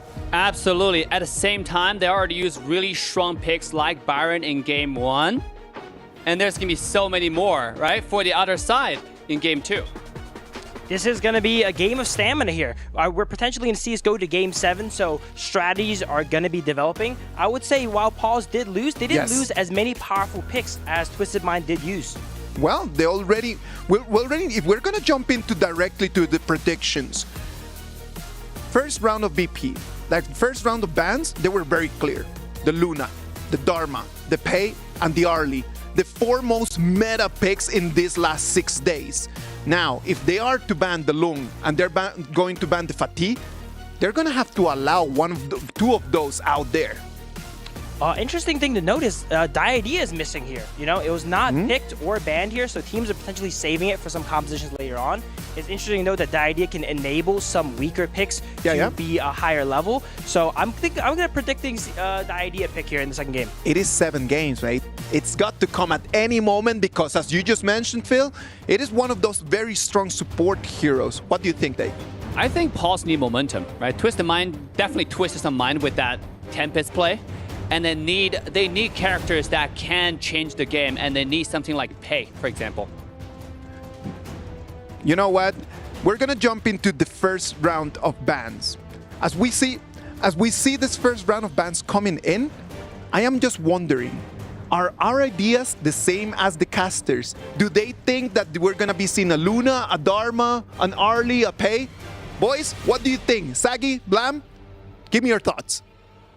I'll tell you exactly what I think, Isaac. I think we're going to have a banger of a game number 2 regardless, right? But the Arlie, however, is not going to come through within this one. And obviously, predictably, as we were thinking, the Paws game in banning out the Fatih, again, just being probably one of the most expensive picks on their draft of game number 1. And then the Dharma as well, so the Luna could come through here for Clean, right? Ooh, Luna or Clean's favorite pick is still up for grabs here.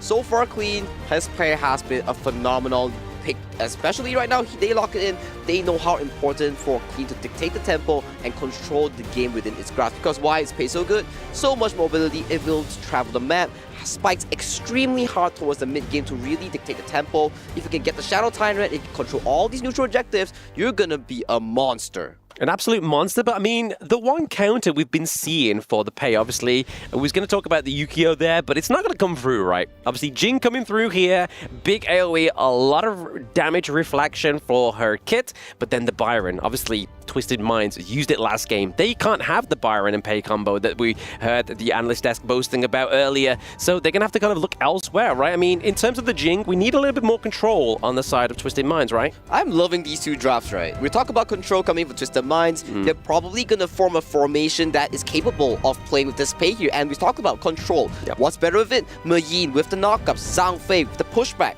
And for Paws Gaming here, I'm loving the draft. These two players from the side of Paws and Twisted Mind, assassin versus assassin matchup, a switch up from game 1's tank versus tank. Yeah, tank versus tank, but also the resources are going to be pretty much central around both the Pei and the Jing, right? Obviously, you're really going to be looking to see which out of Clean and Myosotis is going to be leading the resource game. But here we go. Speaking of control, some more AoE coming through here for the side of Paws Gaming. Winter is here. It's going to be a good piece of potential kit here for the side of Paws Gaming to actually try and turn the team fights into the favor of Paws. And we talk about this Princess Frost and Jing, right? Usually we see this team composition. We will see the mid lane farm being open entirely for this Jing to prosper and farm a lot. Make sure that this Jing gets a very smooth early to mid game and get to the item power spike sooner. This Princess Frost, even though it's a mage going to the mid lane, it will serve as this anchor, allowing the team as the second roamer to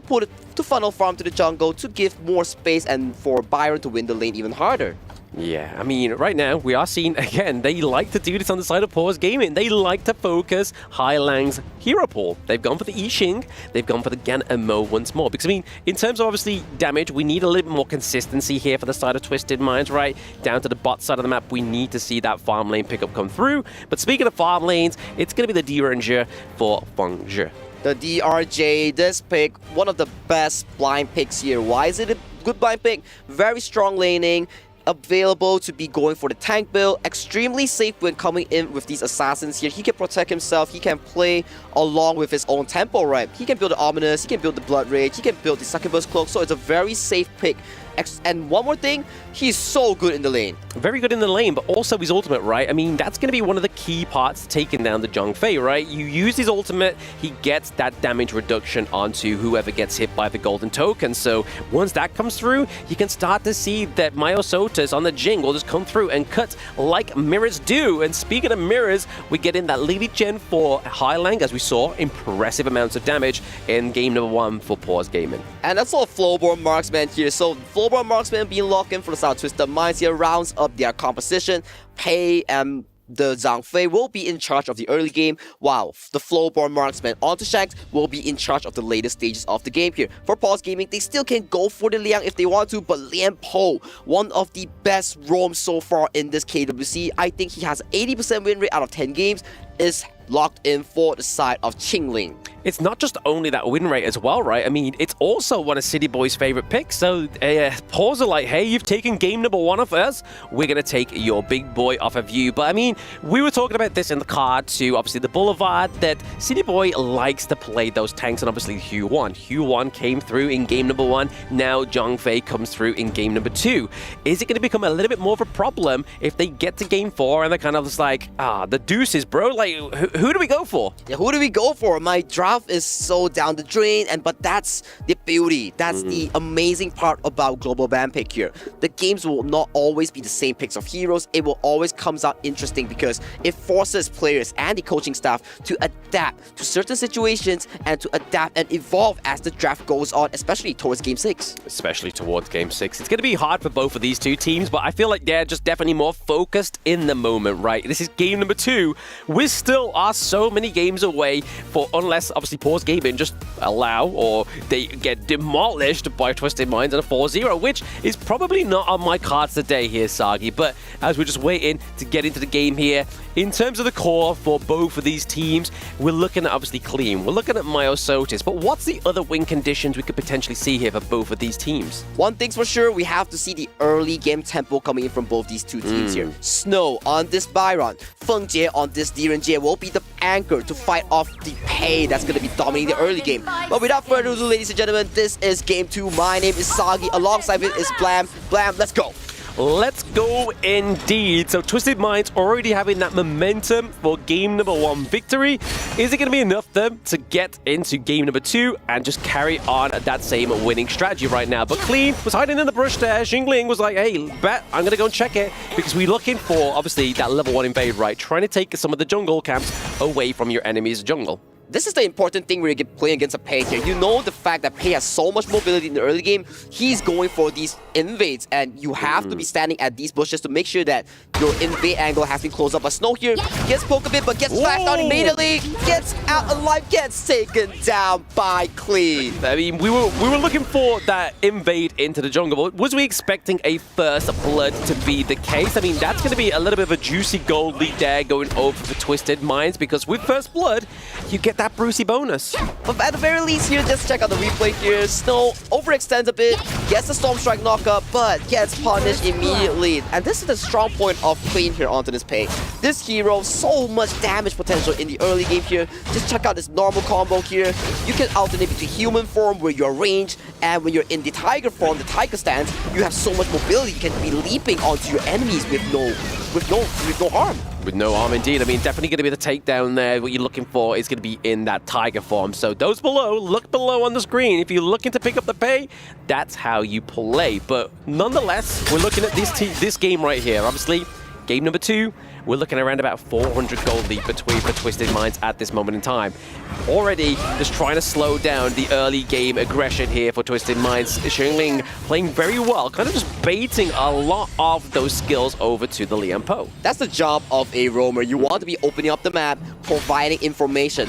Who is at where, who has shown onto the map. And what better way to do it is Qingling onto this Lian Po, City Boy onto this Zhang Fei. They're fighting for the river control right now. They are fighting for the river control. I mean, they're just fighting for anything, any kind of lead that they could get in the early game right now. It's definitely what they're just trying to look and go in for. But as you can see below, if you do follow us on Honor of Kings Esports, HOK, at HOK Esports, tag your favorite teams and stand with a chance to win some rewards. I mean, one of them's 1,000 tokens as well, right? 1,000 tokens, bunch of tokens, but hang on a minute though, as a flash is being forced out by Highland here as he has to escape. But damn, 1,000 tokens there gets you a lot of skin, minimum epic skin here, Flam. I mean, not only the flash, right? The Destructive Deluge is now gone. So now they're going to get the dive on here onto 90 or even potentially Highland. We do see the Winter is here, come through. It's going to claim the life of Highland. So not already having a solid early game, it's going to be that mid lane. Once again, Paul SG. Yup, they fell first blood last game. Same situation again, they fight back hard, punishing Highland for not having the flash right here. For the side of Clean, he's doing an extremely good job to make sure that this Jing does not get out of control here, but as we talk about during the drafting phase, this mid wave for both these two mid lanes coming to this game, they're not going to be touching it. All this gold is going to be funneled towards the carry jungle. Yeah, exactly that, right? I mean, these mid lane mages, they don't need it. They just need to get to level 4, get their ultimate like they both have, and then just use that as either great CC or just use it for, obviously, Highland to do a lot of damage into these potential team fights. But we're only just getting into the 4-minute mark. We are already 2 kills onto the board. A little bit more action-packed than the first game, but going into the wrong brush here. It's going to be 90. He gets hit with the Storm Strike. He gets hit with the Winters here as well. That was so beautiful coming in from Snow and Xiaoyang.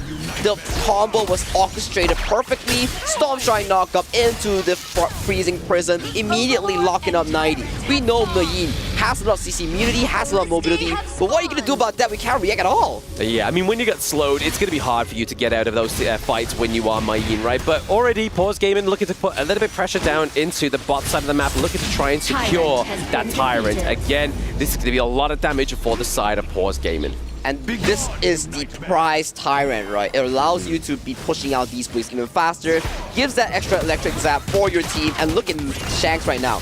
Winter is here, zones in off from turret here, and pushing forward is the CD key, and that's what Paws Gaming is doing right now. They are trying to push forward here, but the Unbridled Light Burst is actually going to catch Feng Jie. Not only that, but Highland gets the knock up there as well. Could Knight get taken down here? He's able to get serious and get out alive. But right now, can Xingling do the same here? Both teams trading blow for blow here, but Twisted Mind comes out on top here. Feng Jie once again gets punished hard, and beautiful stuff coming in from Highline. The Destructive Deluge Flash gets into his face here, and Feng Jie, you do not have Flash, you get punished immediately. I mean, we were talking about this, obviously, in the pre-show. We've been talking about it a lot before, obviously, the playoffs. And between these two teams, the analyst desk called them out, right? Obviously, we're looking at Shanks, we're looking at Bungje, and really, Twisted Minds are definitely focusing Bungje within this game number 2, right? They don't want him to allow to get that kind of lead, get the itemization come through. Obviously, we see the Spark Forge dagger now, which is going to be a little bit more pressure onto the side of Twisted Minds now that that Deringer has a little bit more better wave clear. I will definitely have to agree with you, but right now, look at his bot lane as so many members coming in for Twisted Mind is pressuring onto this tower. Yes, we're getting a 4v3 potentially here. Maiso just into the backline trying to take out Clean. He's able to try and get the kill and claims it as well. So the slow from the Winters here was enough to take down Clean. Xiaoyang is so active onto this game.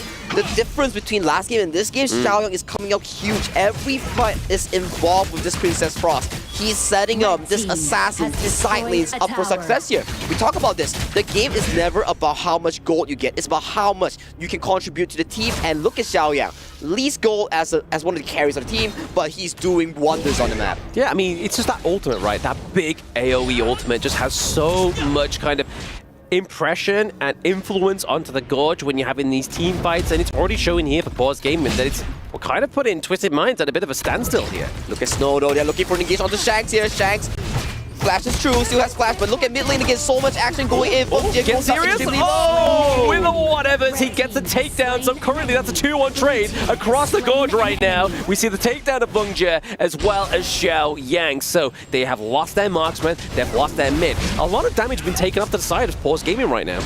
Oh, 2 members dropped here, and that might be potential of the top lane tower. That's going to be going down for the side of Twisted Minds here. But when that's happening, there's no members going in for Twisted Minds. Bottom side, Myosotis just picks up his own tier 2 tower, and he's having a field day as he's super farmed up right now at level 12. Yeah, I mean, this is going to be scary for Shanks, right? He was really waiting on that late game, but now he's not going to be able to stick in his lane, right? Like, if he decides to overextend into the bot side all on his own, he's going to get punished. I'm loving what Xingling is doing. He's just providing so much information for the side of Paws Gaming here. 90 goes on to the engage, but gets immediately demolished. Oh, yeah, I mean, speaking of obviously putting pressure and giving obviously intel, into the backline was 90, but he soon met the Mirror Domain and got taken down there. Wow, just look at this, Jay. The importance of funneling gold towards the jungle assassin here. I believe he's probably about 7,000 or 8,000 gold right now. Check out that gold lead right now, 7.3k gold lead against anyone on the side of his team. Look at Xiaoyang, sitting on 3.7k, only a Venomous Staff. He's living his best life right here as he's making sure that this Jing is popping off. Yeah, I mean, it's all he needs, right? I mean, especially against 90's Mayin. Like, that HP regen is going to be a troublemaker if you don't have any anti-heal. And that's exactly what Xiaoyang's got. Catching the Unbridled Embers onto 2 is going to be Snow looking pretty much worse for wear. But at the same time, Bungje gets taken down in the early part of the team fight. So they don't get Snow, they get Bungje. So that's, again, some more damage being taken off the cards here for Paws Gaming. Feng-Jie has been awkwardly quiet these last 2 series here. He's getting punished insanely hard. 90 once again, like you mentioned, the backline access onto this Mayin. He has had a pretty good game so far, but we have to put our focus onto this Myosotis Jing here because he is going to be looking for these backline accesses, especially on the likes of Shanks and Clean. He's going to look for that, but right now, obviously, he's just looking to create a little bit more pressure onto the top side of the map, right? I mean, we've already seen him take those T2s down to the bot side of the map. It's already going to... From what we saw in game number 1, right? We see that Paws loves to do the pressure play, loves to do the macro play, right? And it definitely puts the pressure into that late game where we saw that it kind of was the main consequence that it kind of kept rolling into that 20-minute mark. Ooh, I do have to agree with you, and just look at the goal chart right now. The reason why that Paws Gaming, yes, they're not the best when it comes to all these early skirmishes, but when it comes down to the late game, the 10 to 14 minute mark and the tempers, they slow scalely, they make sure that they fight in the best positions possible, and look at this right now. The Princess Frost using the Winters here, providing so much extra room on these wave clears. Yeah, just giving Paws Gaming just another kind of like oxygen tank, right? Just letting them breathe, using that ultimate not only to kind of devastate the team fights, but just to stop those minion waves. And like you were saying there, obviously 4.7k lead in the gold for the side of Xiaoyang is not the greatest, but it's not really what we're relying on, right? We're relying on the ultimate and just the potential of the crowd control that Princess Frost can give. And Shadow Tyrant has been spawned onto the map right now, Blam. Both teams, they are looking to put their focus onto this objective as it is burning down extremely fast. Look at 90, he's looking for a flank onto Fengjian. Oh, the Unbridled Empress, is it going to be enough to try to keep them away? Oh, City Boy, he gets the steal of the Shadow Tyrant. Is this going to be the turnaround here that Twisted Minds needs? But into the backline, the focus onto 90 means that they can claim the kill onto Myosotis. That's 2 for 2 within that brawl. Beautiful smite coming in from City Boy. He's not a jungle, he's not anyone. He's a roamer with smite, and he gets the kill here once again. Feng Jie gets dove under the tier 1 and tier 2 tower, falls towards the hands of Clean here. Yeah, I mean, this is definitely the space that Twisted Mind needed created for themselves. They're able to kind of put the pressure into the top side here, try and pay the respects that obviously Paws Gaming did, but come on, this replay, the Unbridled Outburst, the smite diff here. It is insanely hard to outsmite a Jing here because the mirror with this Jing's passive, it provides Jing extra smite damage there. And to be able to outsmite the Jing, that is precision coming in from City Boy. Pixel play style there for City Boy. But like we were saying, those tank picks for City Boy, and we always see that Zhang Fei likes to go for that double smite just for those correct moments, right?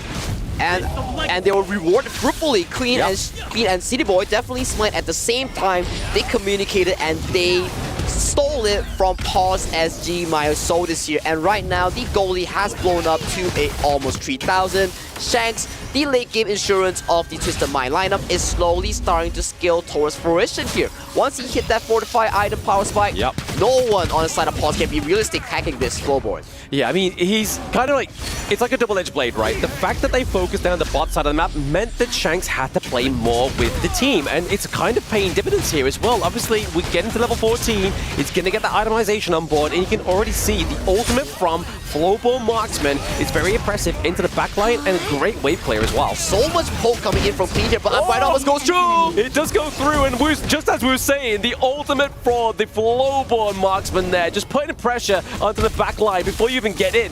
But even so, those enhanced basic attacks for him as well. That second skill is such a crucial way to take down his T3s. He just blew Xiaoyang off the map here. Xiaoyang did not expect that he would be executed by the Unbridled Outburst. Wiz goes in, 90 goes in, but look at the engager coming from Lianpo. Yep, Shadling into the backline there, just gonna try to smash onto 2, but he's gonna be paid and with his life. And the same with Myosotis, 90 with the cleanup. Help there with Hailang. This is gonna be a clean game number 2 for Twisted Minds. KMW stand up. KNW does stand up as they take the series score of this best of 7 to a 2-0 right now. That was an amazing play coming in from the side of Twisted Mind. Like the panelists were talking about, they are not working as one individual. They are working as one mind. One mind. And fortunately for the side of Twisted Minds, it's not twisted. It's coherent. It knows what it's doing. It's oneness, right? Like, that's what we were saying there. Obviously, Isaac asked Phil, what's one word to describe him? He said coherent or together, or comradre or something like that. It's definitely oneness, which could be synonymous with that. Maybe the Twisted in their name is about twisting the enemy's mind, because Game 2 definitely not looking the best or cleanest coming in from Paws Gaming here. Feng Jie was really punished into this Game 2 of the series here. I mean, we saw great amounts of pressure being built here from Xiaoyang, right? In the early game, those rotations to the top side of the map really was spelling a nightmare for 90. Like, if you're going to be giving somebody a nightmare, you want to give it to the guy that's labeled 90. But it didn't stop him. That backline access into the team fights onto Paws really shined here as well. And just look at this Unbridled Outburst. Yeah, man. Poof, he goes, and Xiaoyang was deleted off the map, and they take the B route instantly towards the clash lane as they take on this scrappy fight. Fight after fight, Myosotis goes in, immediately gets burst over here. Yeah, speaking of bursting, we're going to burst over to the analyst desk and see what they have to say about game number 2. I mean, much quicker. Thank you very much, Blam. Thank you very much. 2-0 already. Twisted Minds taking a very strong lead against Paws Gaming. This was not an easy game. They had the composition to try to take the pace at the beginning. They did not have it. But then the battles in the mid lane, that was amazing for them to actually be able to snatch that leaderboard. Dude, I love the momentum going for Twisted Mind right now, okay? After Game 1 victory, they're snowballing this entire series. last game's draft, it's kind of hard to summarize exactly what composition they're going for, but it feels like they're just winning rain game right now. Like every person is popping off and they're showing skills. Yeah, once again, Twisted Mind's known for picking best in slot, and they have a lot of best in slot picks there. They get the pay, and they actually use it. Really early into the game here, he couldn't really find his footing, but once he did get it, they ran away with it. I'm telling you, it's been such a great way just to start this quarterfinals. It's been just amazing just to see how the players are trying their very best. Twisted Minds come in, they wanted to have like the early game. They wanted to have that pay pick. We knew that pay was going to be allowed in here, and they knew exactly what to do with it. We were mentioning that Feng Jie is going to be crucial to Paws' victory here. And I think in these first two games, he didn't quite respect, Twisted Mind there. He walked up a little bit too aggressively, and their compositions is built to shut him down. They know he's the weapon of Paws Gaming. I agree with you, Phil, in that. Like, the truth is that Feng Jie in these two games, it has not had the presence that we actually wanted him to have. Like, we wanted Feng Jie to be a little bit more present in the first game with that Marco Polo pick. Yeah, of course, it started the very late game. But in this game, I don't know, that DNZF did not feel like it was really commanding the lane. No, I got to give credit to Shanks. Absolutely, Feng Jie was not having the greatest game. Yeah. But another thing, it has a credit goes to the opposition, right? Because there are a lot of poke coming from Flowborn, and that's what this character is so good about. And you want to learn, by the way, Flowborn definitely a revolutionary character in Honor of Kings. If you haven't played this character, this is the time.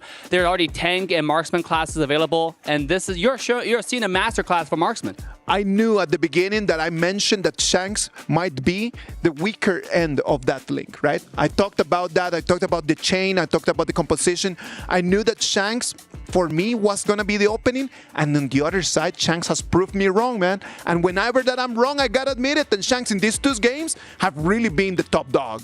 Shanks and Highland, great dual carry, both dropping about 25% damage each, but clear with the pay there. While his early game was not as quick as we usually see of pay, once he got moving, he never slowed down, and they actually took a really early win. We didn't even expect them to win at 12 minutes. They got a few catches. Liang Po went down, and they were able to break open the game at 12 minutes. Dude, I gotta say, this looks familiar to the previous game stats, right? You got an even out distribution for Twisted Mind, and you got a concentrated damage output and taken for Paws Gaming. I mean, this got to be something Paws work on next. Probably this is also their strength, because we know they work towards Feng Jie, right? But I think Twisted Mind have find a solution, because everybody's leveling up. They're stepping up their games right now. I believe that Twisted Mind's playing well, but at the same time, there's one element that I do not like a lot from their mid game. I think that when they get hit the mid game, when we're around the 7-8 minutes mark, it feels like they rush it a little bit, and then they start losing fights, they start jumping in too early, and that allowed Paws Gaming just to really like neutralize the pace that was coming in from Pei. They're definitely prone to giving back a lead a little bit. As you see in the first game, they had a massive lead, and then they kind of gave it back. But because during that time, they went ahead and they got the high grounds, they were able to keep the game going and reclaim it back. And that was able to carry that momentum into the second game too. I think if they went ahead and lost game one from that shift, it would have went a lot differently in game two, I think. Yeah, absolutely. And I want to give credit to Mei In, right? To the 90 on the Clash lane, because he has done so much work disrupting Jing in his flow of doing infinite dashes. And this character is probably one of the hardest characters to master, but if you want to look for someone who can do quad control to counter Jing, you want to learn Mei In. And there are a lot of tutorials online to master this character. It's one of the most fun characters to play in Clash Lane. Why don't you introduce that to the people at home, man? Like, what is the main thing that you need to know as a Mei In player? What is it that you need to know, what you need to master in order to be really good at Mei In? I think the number one thing for Mei In, you just have to play a lot, bro. Like, this character is a martial artist. Mind-blowing. Yes. Play a lot. What a great tip. That's a great tip, by the way. You just have to play a lot at home. Watch the Mei In tutorial that comes. We actually just dropped a video about it.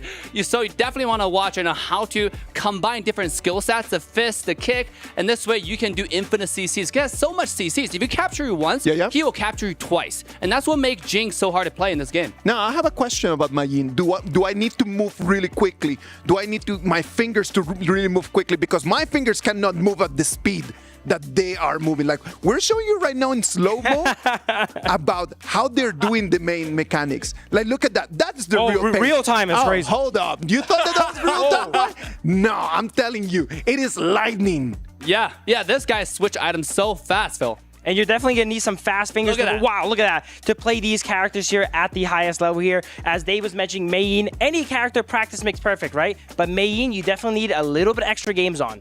Now, Dave, I know that you played semi-professionally this game and you played to the top level as well. Talk to me. How difficult it is to really move that fast?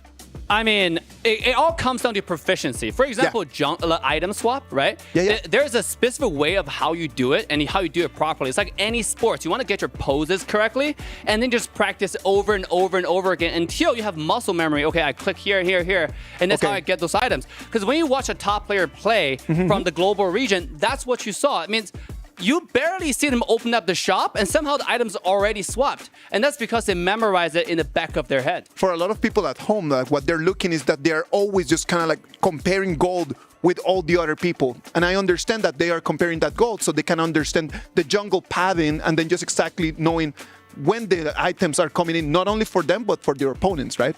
It's very important to play around your power spikes and attack the enemy before they get theirs, And once you have a character like Pei, when we talk about gold, it's all about the gold differentials, right? Because Pei is going to be constantly invading. You saw that in the early game. They got the first blood. They're catching the enemy clash lane.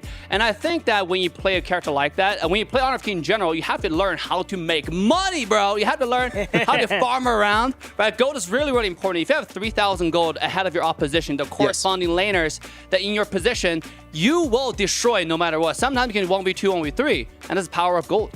Dave, Phil, already 2-0 for Twisted Minds. What is going on with Paws Gaming? Like, we need to start just really starting to analyze what is going on with Paws Gaming, or is it Twisted Minds that is just too strong for them? Phil, what's your take? As I was mentioning earlier with Paws Gaming, they really play around Fengjie, and since he can't really get online in any of these games, Twisted Minds are drafting compositions that are making it hard for him to go ahead and play, and because of that, he's not able to get online, he's not able to get ahead, and when he goes down, so does the ship.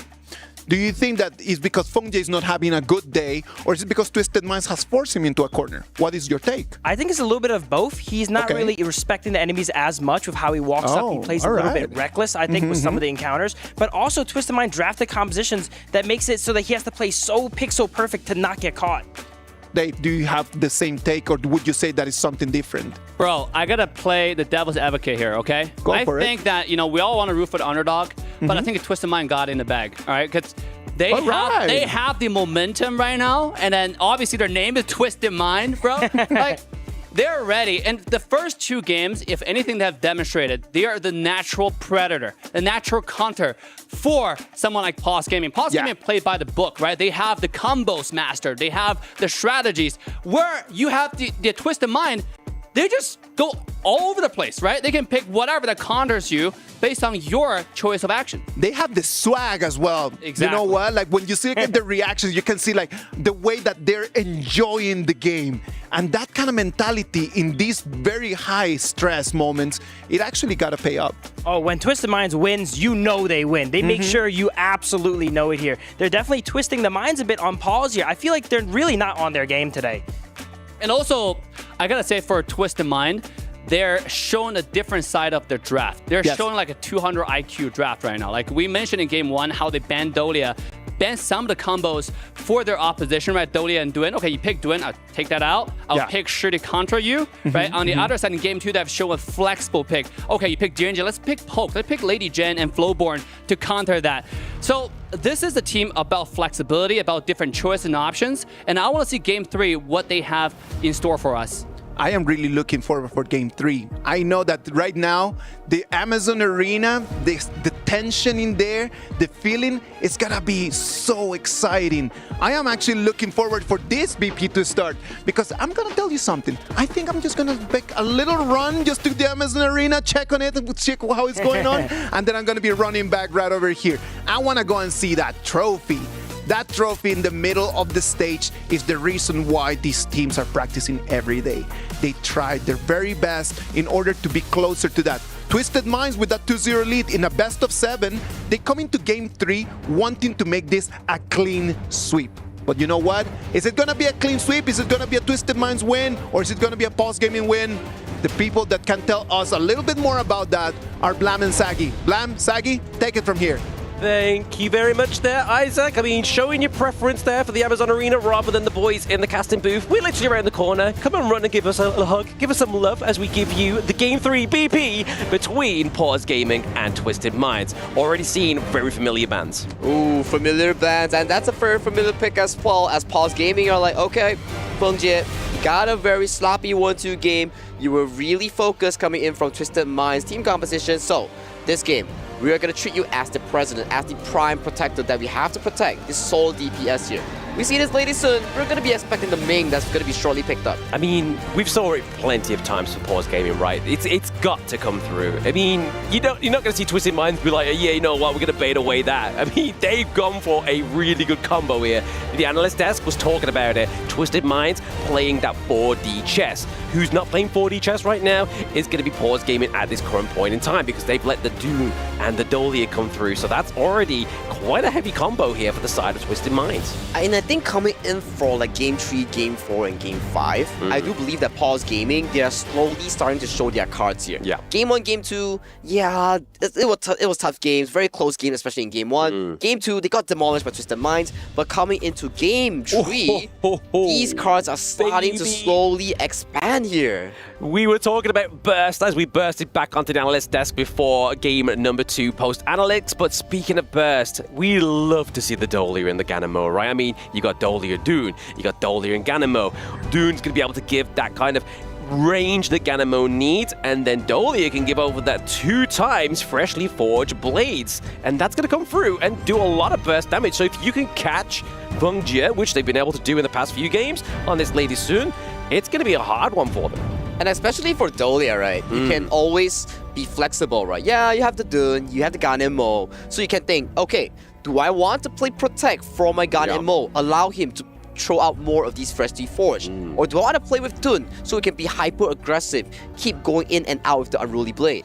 You got to be questionable, right? I mean, it just depends on like where they are and where they're situated within the game. And number 3, right? Like, are they ahead? They're more than likely going to give the Dolia refresh over to Dune, so he's able to just do a lot of kind of engage, create a lot of space for both Shanks and Hyling within these matchups. But what they need to do on the side of Paws Gaming is obviously create a little bit more access into the backline, right? Obviously, they do have the Mayin this time around, so Snow is going to get his go on this great pick. But realistically, we're going to be looking for potentially maybe some more backline access in the form of maybe a jungle pick, right? Yeah, and Paws Gaming, they desperately need something like a frontline right now. Yeah, you have the ladies on the Ming, but if there's no one beefy enough to absorb damage from the Concert U, to absorb engages coming in from Dun, your Lady Sun is going to have an extremely bad time. Potentially, they're going to be looking for picks such as the Monkey, picks such as the Agudo to really be able to formulate this battlefield, this comfort zone for the Lady Sun and Ming on the hands of Fengjie and Qingling to be really good at these team fights. Yeah, I mean, even potentially the likes of the Orgrin, right? Like, Orgrin has not been banned. It is one of the great kind of like access into the backlines, great sustainability within the team fights, but I do want to revisit the Gonzo Yu pick, right? This is one of my mains. I love this pick, and I love it when the players against me in ranks go with the Ming combo, because you can have access with that Oak Ball, and it just absolutely tears them apart in the early game, but there it is, the Orgrin pickup. Orgrin and Ziya being picked up as well. We talk a bit about this Ziya pick here. Yes, he has all the CC you need, all the damage reduction, all the physical immune reduction you need. Okay, he's pretty cool. But the main gig about Ziya, it lies onto the passive. Sanctification allows one hero and yourself to level past level 15. And not only that, right, you get boosted stats, right? So if that's going to go over to, say, for example, Fengjie on the Lady Soon, you're not only going to have the enhanced attack from the Ming, you're also going to get that boosted stat from the Suya as well, right? But on you, baby. On you here. That's definitely going to push everybody either far away or into the side of Twisted Minds. I'm excited for this Guan Yu pick because we always see Guan Yu versus Lady Sun and Ming. But we have to see execution. We talk about it on paper. Yes, Guan Yu has his backline access, can really dive onto this Lady Sun and Ming. But how does he do it is the main question that he has to answer. Yeah, I mean, also is that well, right? Like, you can already see if you are Paws Gaming, you are going to be wanting to put pressure into the top side of the map so that 90 does not have the kind of like safety to go back to his lane. He's got to be a little bit more proactive on where he's going. What brush does he enter? Does he try and get some more intel that way? But for those joining in onto the stream, you can now see the team matchups right before you. And let's break it down a bit for both these two teams here. Paws Gaming, you want to make sure that the Lady Sun and Main gets to survive in this team competition, especially against the likes of the Dun and for the side of the Guan Yu here. So your main priority is to make sure that this Lady Sun gets to be able to survive in these team fights. For the side of Twisted Mind, however, the Guan Yu and the Gan and Mo will be the key difference makers. Guan Yu, backline access.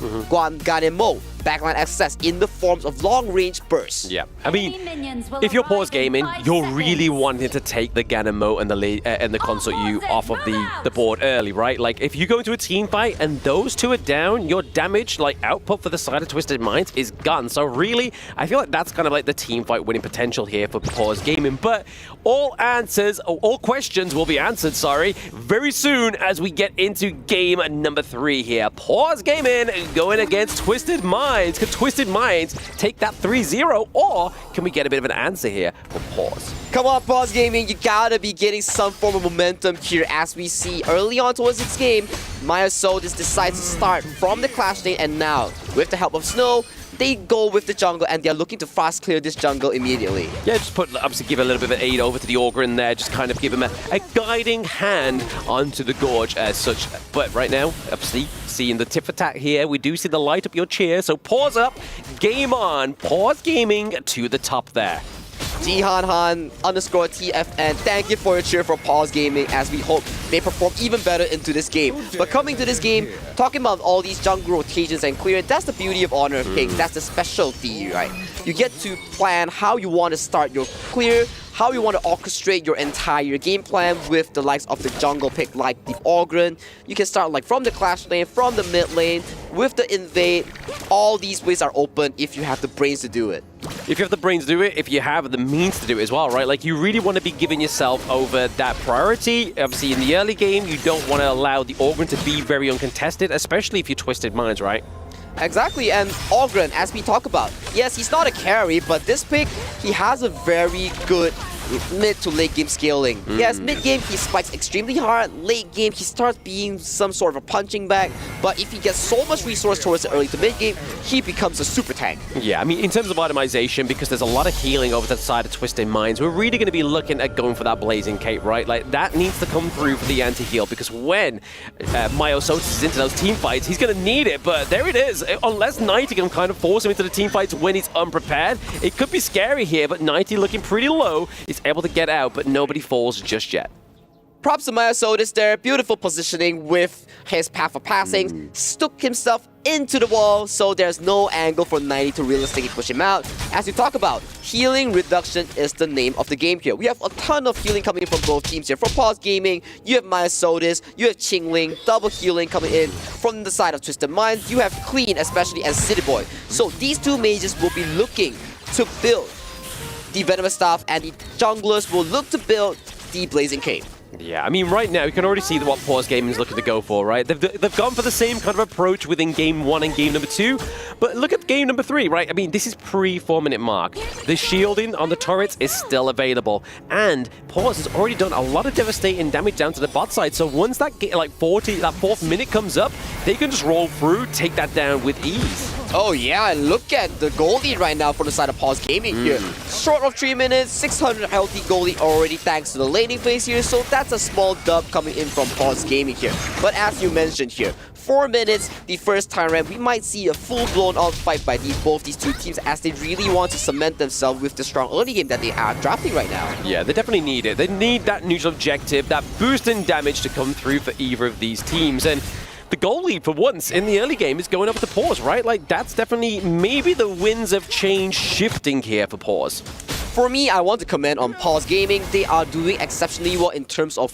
putting their farm onto the correct targets here. Fengjie, and Myosotis, they are having a field day right now because they are having so much gold into their pockets. A lot of gold, but speaking of gold and speaking of presents, that Tyrant and Overlord are now onto the Gorge. We are at the 4-minute mark, ladies and gentlemen, and that is the short indicator here. We already see that Myosotis is already in there. Can they get it? Oh, Clean comes in with the crucial kill theft and not dropping a single member of Twisted Minds. Mr. Clean coming in with the clean smite here, securing them the objective. And right now, look at 90's position. He's playing so good, making sure that the rotation comes in slow for Paws Gaming here. Twisted Minds gets a bit of a poke onto the tier 1 of the mid tower. Yeah, I mean, they weren't able to get the T1 in the mid tower, but down to the bot side, Paws, like we were saying like moments ago, that's exactly where it was. But where it was the ultimate shell straight onto Hailang's face. Ooh, Fengjie with the ultimate flash here. The shell immediately towards Shanks' face. Knows for a fact that, hey, Shanks, you do not have the spell 2. The Winds of Blessing here, just look at it. It has been expended here. He knows that's extremely low. Ultimate flash snipes Shanks. Yeah, straight to the face. I mean, that's definitely what you want to be when you are Twisted Minds. Already looking like a dominant early game this far. Yes, they lost the Tyrant, but that was kind of like the dare to fight, right? They was like, you know what? We've lost one objective. We need to go for that T1 in the mid lane. But dare to fight is going to be your CD key to get you some Honor Pass experience. Check out your community tab at your settings. Click the CD key and you can redeem that and get some free goodies here. And Myosotis, my friend here, dropping a bit low, has to burn the ultimate as he escapes from danger. Yeah, I mean, we talked about refresh and redeem, but it was going to be the Unruly Blade that gets redeemed onto the side of Twisted Minds, right? But already we're seeing here that gold lead is slipping away. Wow, 6 minutes in with almost a 3,000 gold lead here.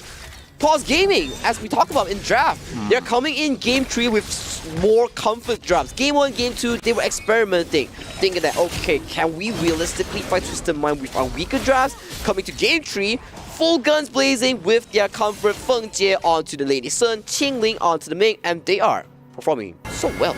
Performing very well. I mean, yes, they got 2 kills onto the board as well. It's not like they've gone kind of like crazy with the kills, right? They're definitely just putting the pressure into these lanes, but they're setting it up so nicely. Like the mid lane, that got taken down thanks to a team fight, and obviously same goes down to the bot side of the map. But speaking of team fights here, we are getting a lot of damage onto Clean already. He's been able to get out with very little health.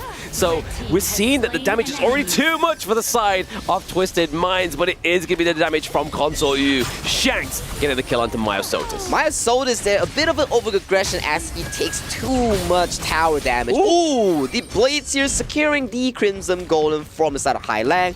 And with that, ladies and gentlemen, that screen that we saw, Venom Staff, has been purchased as well. A very important item to really reduce healing, especially from Myosotis and Clean on these jungle battle tanks. Yeah, I mean, it's definitely going to be the difference maker within these team fights, because it's already making a bit of a difference here for Paws, especially being able to run down Clean at this point in time. But now, the Twisted Mind starts to build the likes of the Venomous Staff. It's going to become a more of an apparent issue for Paws, but still, that gold lead, even though they took the face, they took the GPM for Myosotis off the board for a brief moment, they're still ahead by around about 3k gold. And look at the gold that's been funneled to Fengjie right now. 6.3k against these 4.8k that Shang is holding right now. So much resources. We just saw on our screens. Crimson, Azure, everything going over to Fengjie's pocket right now.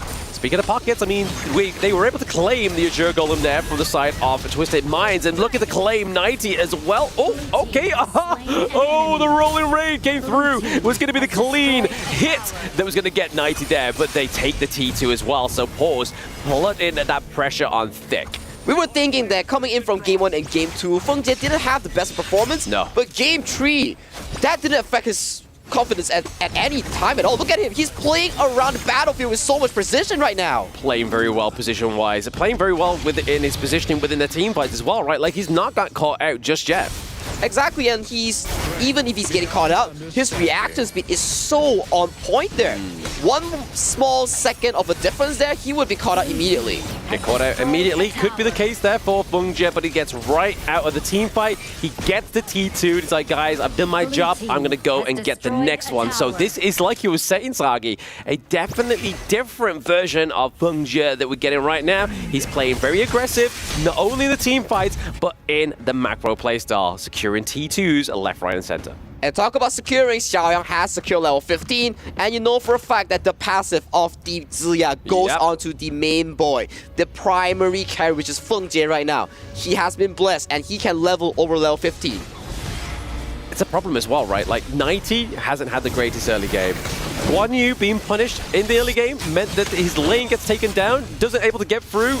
A great flash there from Jingling, because that was a couple of fresh blades coming through. That could have been the takedown, but speaking of takedown, Clean goes down early. The Tyrant gets taken down by Feng Jie. City Boy goes next. Then 90. The dominoes are falling for the side of Twisted Minds. Dominoes are falling 9 minutes 40 seconds onto the clock here. If Paws can realistically zone out Highland from accessing this wave, they might be going for the end game-winning push. But scrap that, they burst into Highland and they take game 3 below 10 minutes here, Blam. Ooh-wee! I mean, we had what? A 25-minute game, almost 26 minutes.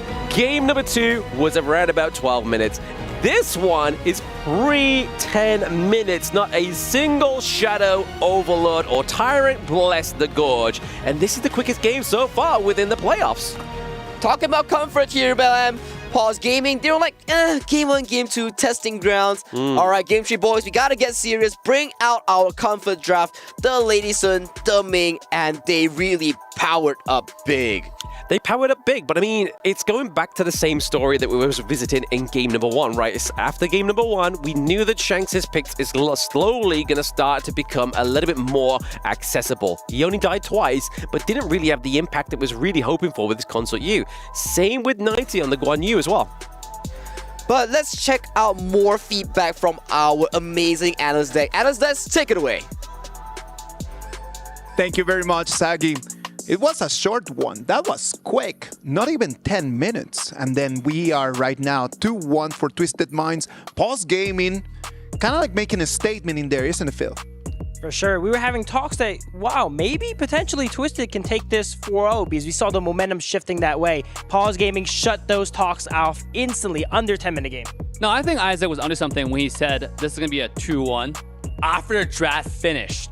And his prediction was absolutely correct, right? Like, of course, the draft has spoken for itself. The Lady Swim plus Ming combo was insane. The problem in here is this, and then this is just for everyone at home, just to understand how do we read the BP. So number 1, we read the bans, and then after we know the bans, exactly the same set of bans as they had in game 1. Luna, Dharma, Pei, and Arlie. Same things out. Now, first pick for Paws is Lady Sun. It goes to the other side, and they reply with the Dun and Dahlia. Immediately allows the Ming and Lady Sun. You know that Feng Jie is going to be unstoppable. Unstoppable completely. That was the first part of it. The second part of it comes down to, okay, they have Ziya, they have Ogren. They have very strong heroes that can not only deal damage, but they can slow down.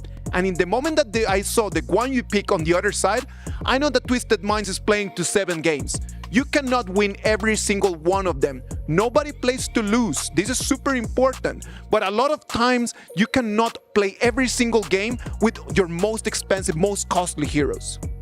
Absolutely. And I think Paws Gaming, they were a little bit kind of frustrated in that draft. We've seen these first 2 games, they strategized around giving Feng Jie the later option picks so he picked the best tools for the job. But they're realizing here, game 3, they're never going to give us those tools. We're just going to go ahead and lock in the Lady Sun and the Ming early, and whatever we get, we'll play against it. That's their signature combo. Phil, I'm going to re-emphasize that part. Right? Like, it's a best of 7. It is not best of 3. It's not best of 5.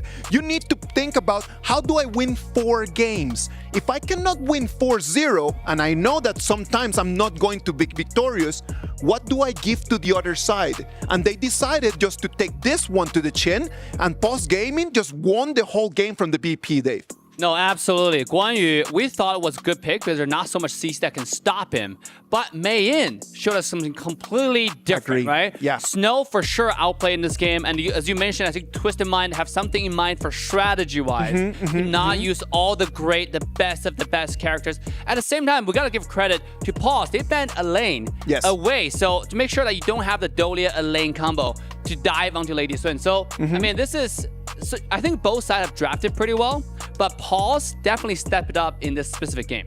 I want to say that this has been 3 games already, and we have seen every single game a different characteristic. In the first game, it was about throwing hands. Just throw hands, punches. Whoever that hits the hardest is going to win. Amazing. Second one, it was a matter of pace. It was a matter of just understanding the early game and then just winning into the one fight that was important and just push through.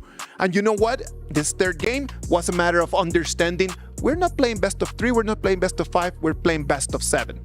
And I gotta highlight the Lady Swim plus Ming combo. If you're new to Honor of Kings, and a lot of you guys watching, try this out, okay? Ming can enhance Lady Swim so much. You saw in the base, in the fountain, he one-shot a gunmo in the fountain. That's it. Boom. One auto attack, one skill 2, one auto attack, it's over, okay? This combo has been like the most OG combo in Honor of Kings, and it still is really effective right now.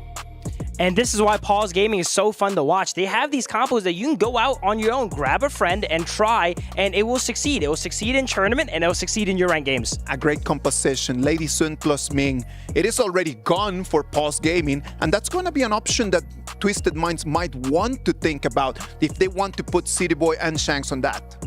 Yeah, and I also gotta give credit to the mid lane, to the Ziya pick, right? This is a support mage, actually. So if you think about it, look at the stats just now. They were about like 40% damage alone from Lady Sun, right? Because every single damage, every single farm is funneled onto Fengjie. So let's take a look at global ban pick. What a graphic. Yeah, I think Twisted Minds here, as Isaac kind of alluded to here, had a pretty economical draft. No one plays to lose, but they're saying, hey, if we cannot win every game, let's go ahead and draft the composition where we have a shot, but we're not going to put all our eggs in one basket here. We know we're against Paws Gaming's signature composition here. If there was a game to try out the more, you know, unconventional combinations here and use these more unconventional picks, this would be the one. I'm telling you, right now, as we just saw right over there, what has been banned, what has been picked, there's still a lot of meta heroes that are out there. You cannot just keep the same heroes in the ban all the time. I'm telling you, they need to be able to come out and show us a little bit of what the people are wanting to see at home. I really want to touch base on, again, Idea. It seems like both teams have a gentleman's agreement, guys. We're not going to pick it. We're not going to ban it. No one likes her. Let's just forget about her, okay? And we go on with our drafts. By the way, Idea is one of the strongest support, especially when you pair that with Ogron. And this is the tool that's available for Twisted Mind in the next series, right? You also got some great combos. Like, for example, Liang and Zhao Jun, that's another combo that they have up in their sleeves. You also have some moves, the poke combo that they can utilize as well. So there are different options, like you said, Isaac, that they're saving up for the next few games to win this entire series. This is the beauty about best of 7. For everyone who's living their first best of 7, welcome to Real Honor of Kings. What about if we go and take a little break? We're gonna come back right after this short break with game number 4.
Game 4. We're jumping into halfway through there.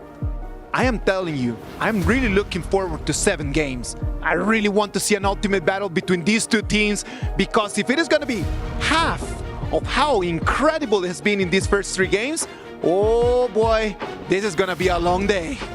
With the momentum shift that just happens, I think it can definitely go there. We were discussing the picks, and we noticed Paws still has a lot of powerful combinations, you know, ready at hand. And this might be the turning point. They get their 1 win, and then now they start carrying that momentum back. And hopefully they don't give it back to Twisted Minds. That's probably what they're thinking. Yo, bro, we talk about how important it is for Paws to take that momentum back. And they did that last game. You know, actually, we thought that Twisted Mind had a decent pick, but they definitely did not deliver on the power, or at least a strategy want to deliver against Lady Swin, right? If one of those blades hit Lady Swin, it would be great, but there was no setup. Because Feng Jie is such a good player in terms of micro, he never give the Ganamo any chance to even poke him. I'm telling you, you made a very interesting point when you said the Mayin was the winning condition for Paws Gaming, and I agree with you in terms of that. When Mayin was always zoning just Guan Yu outside, not allowing Guan Yu to jump in, that's the moment when Paws Gaming decided that they wanted just to take the game. Let's move into this game number 4, the ban and pick. Paws Gaming is going to be on the blue side. Twisted Mind is going to be on the red. Saggy Blam, what do you guys think about this? Is it going to be Paws Gaming just taking this back, or is it going to be Twisted Minds that are going to come back to the driver's seat? Take it. Gonna take it away here as well. Obviously, Paws Gaming finally get that first win on the board, right? This is already creating some great momentum, but Paws Gaming banning out the Pay themselves here, and Twisted Minds banning out the Luna. So already quite a lot of high frame heroes being banned out at this point, as well as the Liang. So far, coming to this series, we haven't been seeing much of the Liang here, but Liang has been banned right now. And talking about early, during the group stage, this pick has the highest priority here. Yeah, but speaking of the early, the Dharma's got to come through here, right? The Dharma and the Diadea. It's the double D for the side of Twisted Minds. Phil alluded to it pretty much very early on. Bigs up the props to Phil there, the analyst. He did bring out the Diadea pick, and now it comes through for Twisted Minds. So not only do they have some great engage, some great playmaking potential here with the Dharma pick, they do have some sustain. Exactly, especially when we talk about Diadea, right? This pick is insanely good to lock down the likes of high frame heroes, especially the Arlie, and on the side of the Dharma, this pick. Insane mobility, insane backline access, and right now it has been locked in. It's been locked in again for the side of Twisted Minds. But right now, we are going to get the Motsu here as well, which is going to be really interesting. I mean, Fatih for the side of Paws Gaming, has that not already come through here? So we talk a bit more of the picks right now. When we talk about Mozi, this pick is insanely good to really limit these soft core roamers. Because one thing's for sure, it brings insanely good laning here, especially with the long-range Cannon Blast. Long-range Cannon Blast indeed, right? I mean, definitely going to be the pick-off here and the potential combo between the side of Paws Gaming. Ali and the Motsu could be a very good combo here in terms of getting that early game setup, and then obviously the damage coming through here for the Ali is going to be very detrimental. But obviously when we speak about Ali, we're going to be looking at kind of like a counter down to the bot side of the map. Could we be looking at something like the Chano, right? The Chano is exceptionally good against the Ali in terms of the laning phase, but we got to think about one thing as well. We cannot be only thinking about the laning phase, because there is so much backline access coming in from the Fatih, coming in from the Mozi. If you get caught by one spell, you're gonna be exploded almost immediately. Almost exploded immediately. That could be the case, right? A lot of burst damage for the side of Paws Gaming, but now, obviously, potential here of the Flowborn tank could come through, but the newer ban as well, a lot of focus onto that mid lane pickup, right? There is so much coming through here. The Nua, the Princess Frost, as well as obviously the Dachao, and there it is. They call out the Chano pick, and it's going to get banned out here for the side of Paws Gaming, so already we're going to have to look somewhere else for a counter of the Ali. Ooh, you gotta be thinking like what are available right now, because right now, I think if we do look into the draft right now, I think the team names are flipped on both sides. Production will get that sorted immediately, but just think about as left side will be Twisted Mind and right side will be Paws Gaming here. Sorry about that, ladies and gentlemen. We have a bit of a hiccup, but definitely if we look at the current draft coming in from the side of Paws Gaming here, they have the fatigue, they have the Arlie here. They want to be going in deep. They want to be making sure that these engages really do pay off for their side.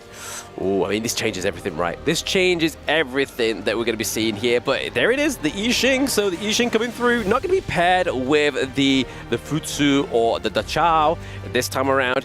But maybe it's going to be enough to be the control, right? Because, I mean, when you've got Flowborn Tank, you really want to be making sure you kind of contain your enemy team so you can get the crucial impact of that ultimate. I'm loving this Flowborn Tank, by the way, and Diadea. One thing's for sure, Flowborn Tank, he's extremely good in combating these high movement heroes because he can be on total lockdown. Full flow with spell 2 can provide you triple knockouts, making sure that that one target is gonna be up in the sky for quite a bit. And Diadea, also a good counter for these high frame picks here. So immediately, these two picks are on lockdown duty, especially on the Arlie and Fatigue. Yeah, exactly. That's what you're going to be really looking for, the lockdown there. It's because, I mean, in terms of obviously damage, we're really going to be relying on obviously the Arlie as well as the Fati. But we're going to get that Suya pick again. It's going to be going over to the side of Twisted Minds this time around. So playing that kind of support mage into the mid lane. And like you were saying for Paws Gaming, Sagi, it's all about the sanctification, right? It's all about his passive. That's where the blessing of this pick comes through. I am loving Global Ban pick because we don't regularly see Ziya because of how much heroes are available in best of 3s and best of 5s. But coming down to a game 4 in the best of 7, you gotta be thinking, if I don't pick this hero now, there will be no chance of me actually utilizing this hero in the further stages of the draft here. And look at this, Hoi as well being locked in for Twisted Minds, further allowing the potential of fighting these lanes against the Arlie, making sure that he wins the lane and impact the map with the Burning Sun arrow. Yeah, I mean, that Burning Sun arrow could come in really hot, right? I mean, definitely a playmaking potential, a global version of like a Motsu Cannon Blast, right? It's got the same kind of aesthetic, the same kind of purpose, but depending on how far away you are from your unfortunate target, means how long that duration of stuns is going to be. So if you hit somebody all the way from base, they're going to be locked down for quite some time. They're going to be CC, they're going to be having a dizzy hit for about 3 to 5 seconds, determine if they do buy the Boots of Fortitude. So, ladies and gentlemen, this game 4 is exceptionally crucial for Paws Gaming, as if they lose this, it will be match point for Twisted Minds. Yes, I mean, looking at this, right, obviously the Organ getting pushed over, as well as the Suya of game number 3 going over now to game number 4 of Twisted Minds. Let's see how the Twisted Minds can unwrap this pairing, right? Obviously, we're going to be more than likely seeing the Sanctification come through either onto the likes of Shanks or Clean, but we will have to see because we get it into game number 4, ladies and gentlemen. They're in the Amazon Arena. This is where the best of 7 starts to heat up. Exactly. More and more picks are being expanded. Hero pools are being tested. Coaches, the drafts are being tested as well. Let's go, ladies and gentlemen. Game 4.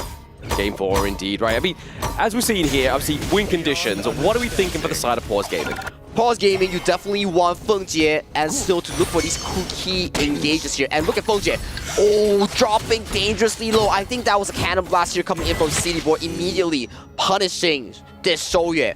This is one full wave that he has to be forced to drop here. And we talk about this the winning factor here. Feng Jie being shot off so early in the game, that's a bad news coming in from Paws SG. It's bad news because, I mean, it's just that gold per minute that gets really affected here as well. But, I mean, potentially, Paws are definitely looking for access into the enemy jungle there. We saw the 90 was trying to, like, hey, I'll start your Azure Golem. So it just makes the transition and you come along and smite it. But Jingling there and Snow was just like, bet, we know what you're doing. You're not in lane, you're not present, so you're going to be elsewhere. Yeah, they spot it out. They make sure that the clear speed is halted to a bare minimum. And ladies and gentlemen, watch KWC to get an avatar frame and stickers and exclusive avatars right now in the HOK app. I mean, who doesn't love freebies? Who doesn't love freebies? But the one freebie you don't want to give is in-game when you are on the Gorge. Giving that 3 burst blood over to your enemy team could be crucial here. Already signed for a little bit of a brawl into the mid lane. We've obviously taken Liberties going on to the side of Twisted Minds. But Mayo Sota's taking a lot of damage there.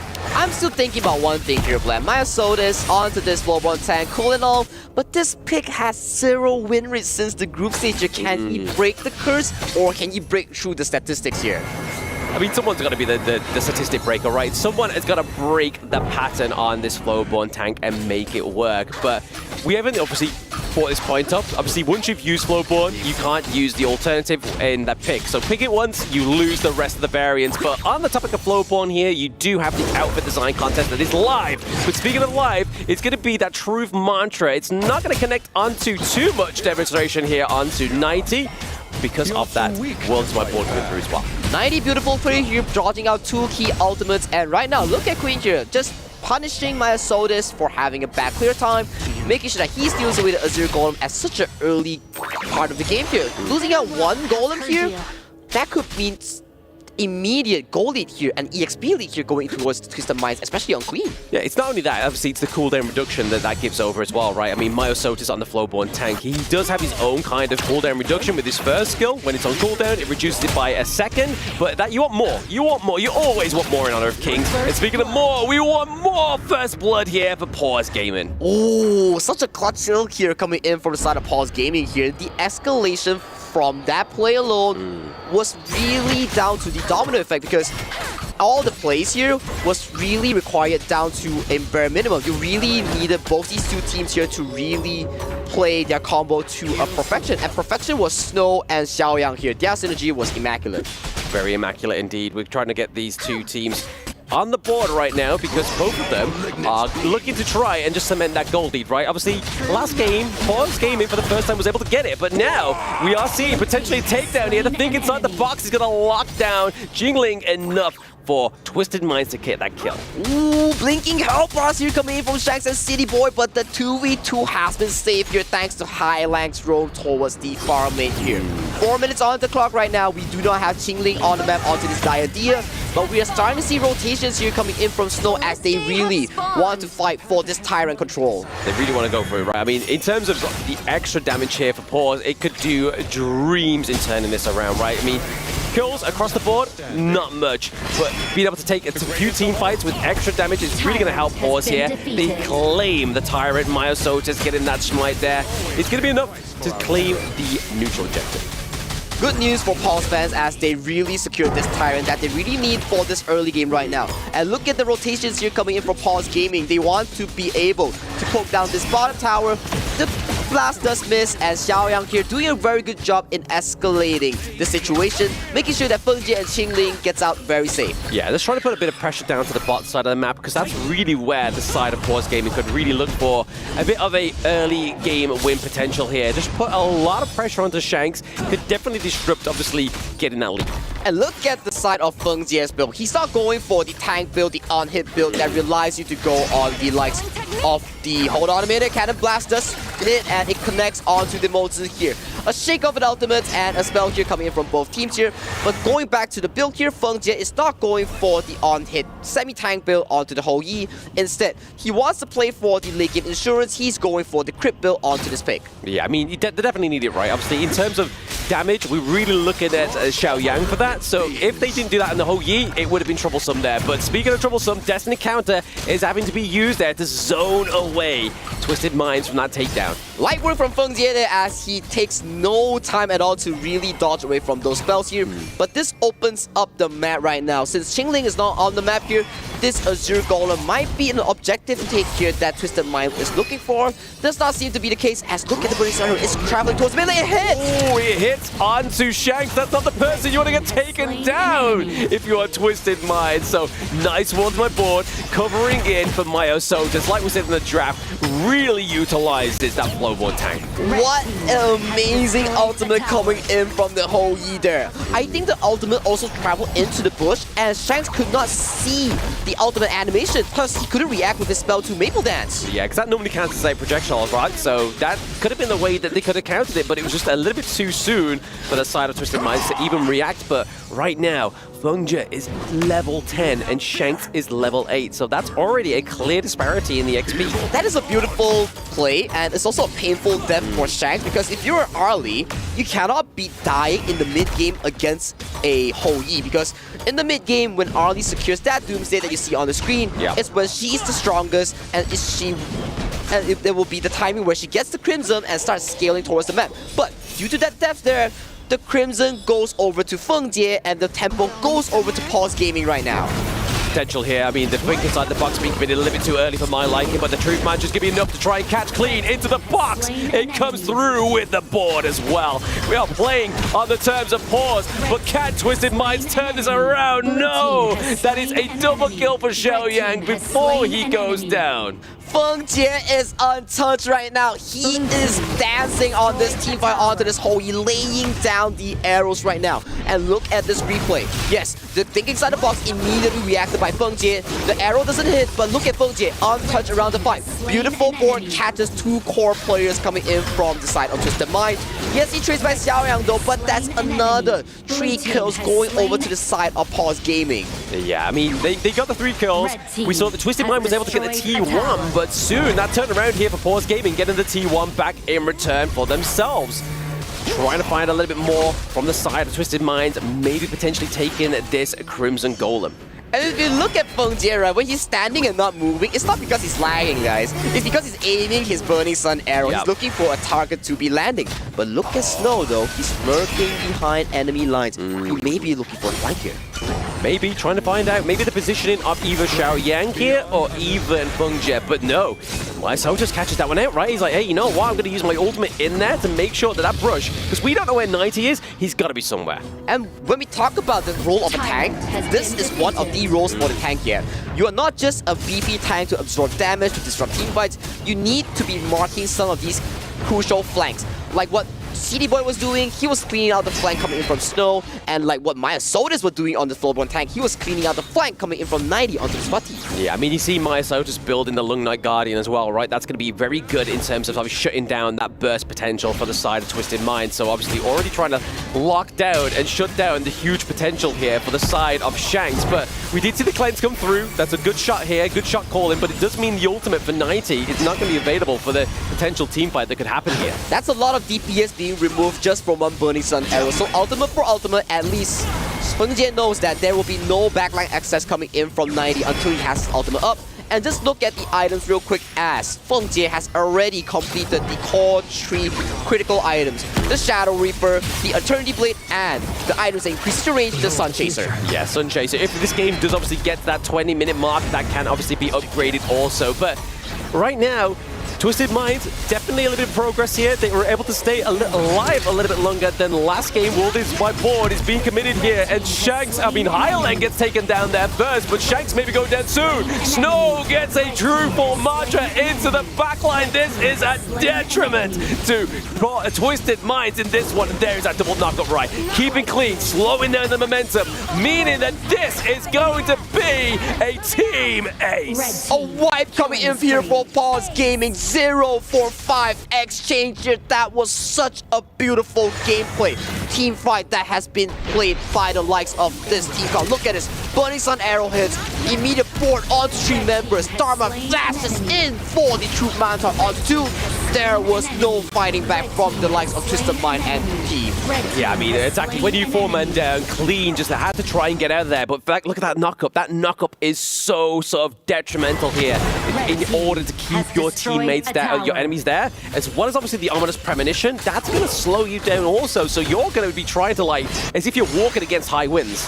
Right now, we're seeing one thing for sure, right? Game 2, Game 1, it was just Twisted Mind having the upper hand here, coming in Game 3 and Game 4. Paws woke up and immediately looked at the goal chart. Feng Jie, Snow, and Maya Soul, 3 members, the core members of Paws Gaming, they are rocking the goal lead right now. They are rocking the goal lead. The side lanes and the jungle are definitely where that resources needs to go, right? I mean, because Xiaoyang on this Yixing is just really relying on that passive for that hero to get that damage come through. The Burning Sun arrow connects onto Clean. Are they going to capitalize on this? They got to be careful. A small poke goes forward, Clean drops down to a half HP. Look at the damage coming in from Feng Jie. The boxes, the fists are so impressive here for the side of Paws Gaming. I mean, T2 takedown in the mid, T2 takedown into the bot side of the map. They're looking for some more. They are not able to be tanking these arrows coming in from Feng Jie. The arrows coming, damage coming, and look at that, another arrow. But that's what we talked about, the R lead. If he can see it, he can react to it. So props to Shanks. they at least slow down the engage coming in for the side of Paws Gaming. But still, beautiful stuff here coming in from Paws Gaming. How they orchestrate the fight. Start with the arrow. If the arrow connects, we see a board. A board locks a few. Then we see Snow coming in for the punches. Yeah, it's just control upon control upon control, and then it's just down to Xiaoyang and Fengjie to do the damage, and they are doing it so well. 417 KDA here for Xiaoyang, and then 206 for the side of Fengjie. So just playing, using those burnings on arrows to set up those team fights so beautifully. And his build is so good when it skews towards the late game. He shreds tanks like they are paper right now. Queen and Nai, unless they can fight a backline engage. If not, Fengjie is going to be shooting down all these arrows here. Yeah, exactly. I mean, that's a good thing about Hou Yi, right? Like, he is just there. He promotes just smashing the heck out of your basic attack button, right? Like, you're just tapping the way out of that. Obviously, the slow from the second skill as well. Really oppressive for the side of Paws. But we have minion waves crashing in. Can we get some T3s? Can we get some T3s here as Fengjie? The arrow doesn't connect, but he is haunting down this tier 3. Top tier 3 goes down. The sole surviving tier 3 of the mid lane is the final tier 3 of Twisted Mind in this game 4.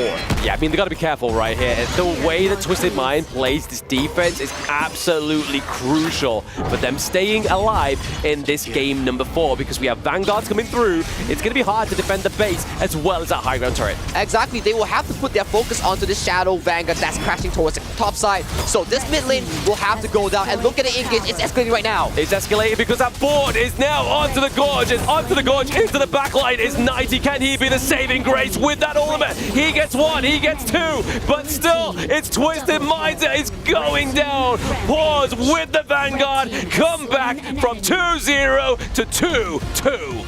Game 4, ladies and gentlemen, and that is Paws Gaming here, Blam. They pulled back the series, like you mentioned, to a 2-2. We thought about it like, oh, game 1, game 2, it was really tough on Fengjie. Could he come up when the time mattered? And boy, did he come up clutch in the series. Yeah, the Hou Yi pick came through as a statement piece, right? As a statement piece in terms of, obviously, we normally get the tankier build, right? Going for, obviously, the Boots of Fortitude to get that kind of soak onto the likes of the Arlie in the early game, especially when Doomsday comes through. But he was like, nah, we're going to have that late game potential. We are going to do so much damage with this pick, and he was so on point with those burnings on arrows. He was so on point, and even losing out the first wave, the crucial wave of level 2, he still came back in the laning phase and the mid game. That crucial catch onto Shanks Arlie in the mid lane, that really sealed the deal, especially the early to mid game that Shanks really wanted to have on this Arlie. Yeah, I mean, we was already kind of like alluding to the difference between Shanks and Fengjie when we got the, obviously, pre-game talk from Isaac and the gang over on the analyst desk, but now it's becoming apparent because in the first 2 games it was like, okay, Shanks has stepped up a little bit, but now Fengjie's like, hold my drink, boy, we're going in, we're going toe for toe now. And I'm loving Fengjie's energy here. Game 1 and Game 2, not the best here, but his ability to bounce back into the series, that is amazing here. But we gotta hear more from our professional analysts here, so Isaac, take it away. Thank you very much, Saggy. Thank you very much. You know what? Right now, it is Twisted Minds, the ones that look like they are not in control of this Paws Gaming, with 2 very, very impressive wins. Leveled this up, and now we're the same at the beginning. It's 2-2. It is completely leveled up. They had a great start, starting 2-0, but maybe that was actually part of Paws' strategy, you know? Take it a little bit slow in the beginning, and now, once they get the momentum, they get the picks back in their favor, they take the lead. Why not? You know what? Like, maybe they just said, like, you know what?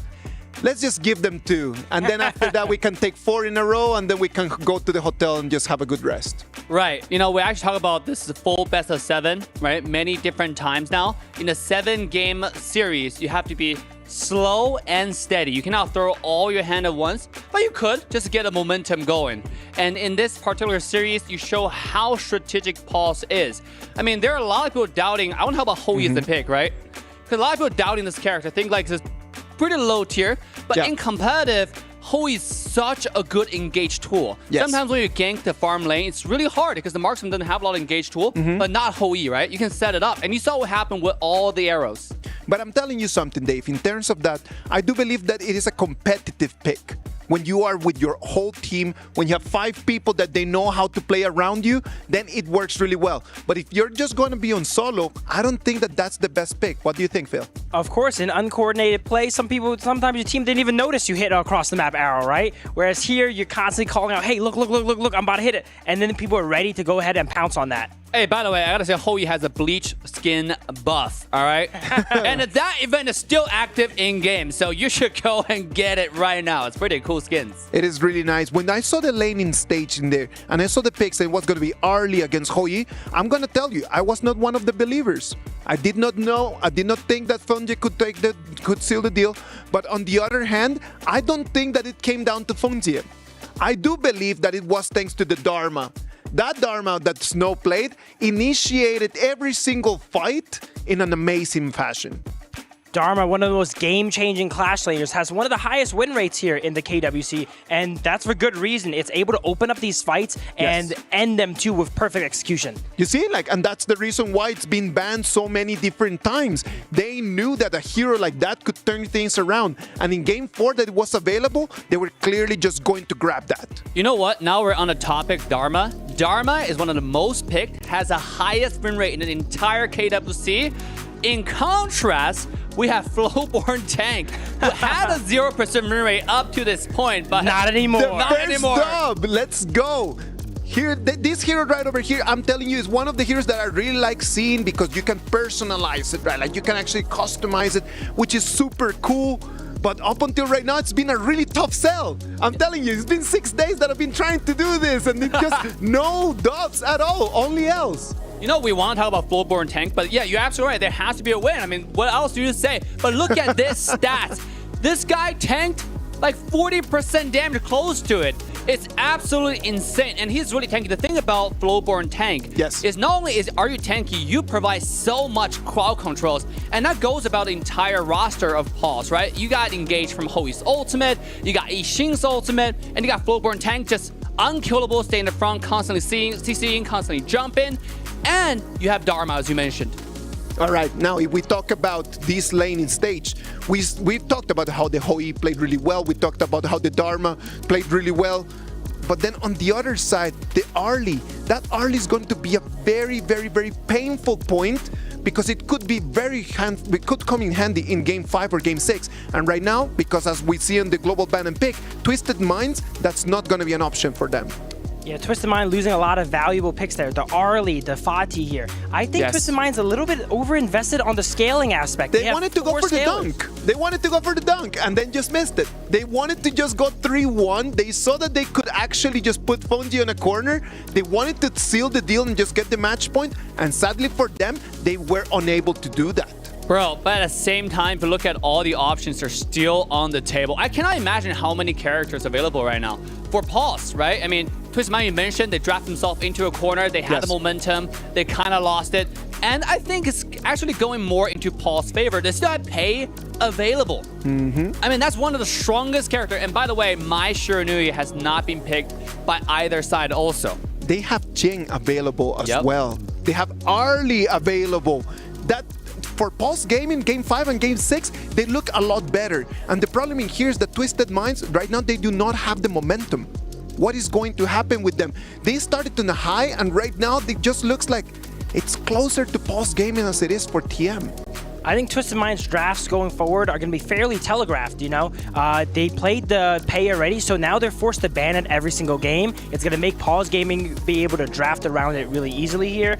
And going back about the prior game there, you really got to look at Honor Kings in different stages, right? The early, mid, late game. Yes. I really believe they over-invested in that late game, and because of that, they got ran over by Paws. All right, so you think that it was just a very late game composition? Yeah.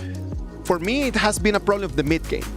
For me, the mid game has been the moment where Twisted Minds has literally not been able to really capitalize on what they have. When they had an advantage, they came to the mid game and they cannot just let Paws Gaming level it.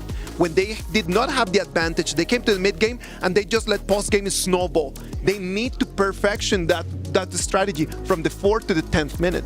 Yeah, you know what? Arlie is such a late game character, right? And just like Phil pointed out, you have to skill with this character. And we saw Twisted Mind engaging in too many fights before Arlie's fully built up. Got 3 item spikes. Get to what she needs to do in order to be effective. We saw Arlie constantly engaging in fights when she doesn't need to be. Another thing I want to talk about is Arlie, this character, didn't have any sustain. So we have Mods in lane, they want to go for the poke, but Arlie is constantly getting poked out instead. It's been not only poked out, but it's being initiated. And it was initiated by that Dharma. And Dharma was in the hands of Snow. Snow talked to us, and he talked to Eruption, that we haven't heard from Eruption in a long time. What about if we go and see what Snow shared with Eruption in that interview that they had? We are backstage right now before our mighty game with the one and only, I'm not going to say 90, that's his opponent, but this is Snow of Paws Gaming. So how do you feel about being here right now in the playoffs? I'm super exciting. We are super exciting. It's not easy to come here. That's right. We have very low struggle or difficulties. We will do our best. Yep. And as you said, it's tough to get to the spot. There's been so many teams that try to get to this playoffs, and you guys earned your spot. Okay, second is, what do you think are the weaknesses or maybe even strengths of Twisted Minds? The strength I would say is their jungle. He is a strong player. He have some famous hero like Jin or Nuna. We are difficult to handle it. And the second one I would like to say is their team fight. They are aggressive and they are a good team. Yeah. You know what? You've said some positive stuff about that, but I'm sure you guys have a strategy to attack that as well. But in last, what is your message to Twisted Minds? I just want to say we will have a good fight for all the lovers of this game. Yeah. Thank you very much, Snow, and good luck. Thank you. See you in the next one.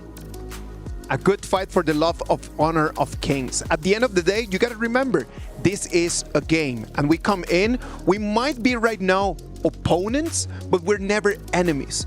At the end of this, we come, we play, we have fun. Sadly, someone needs to win and someone else needs to lose.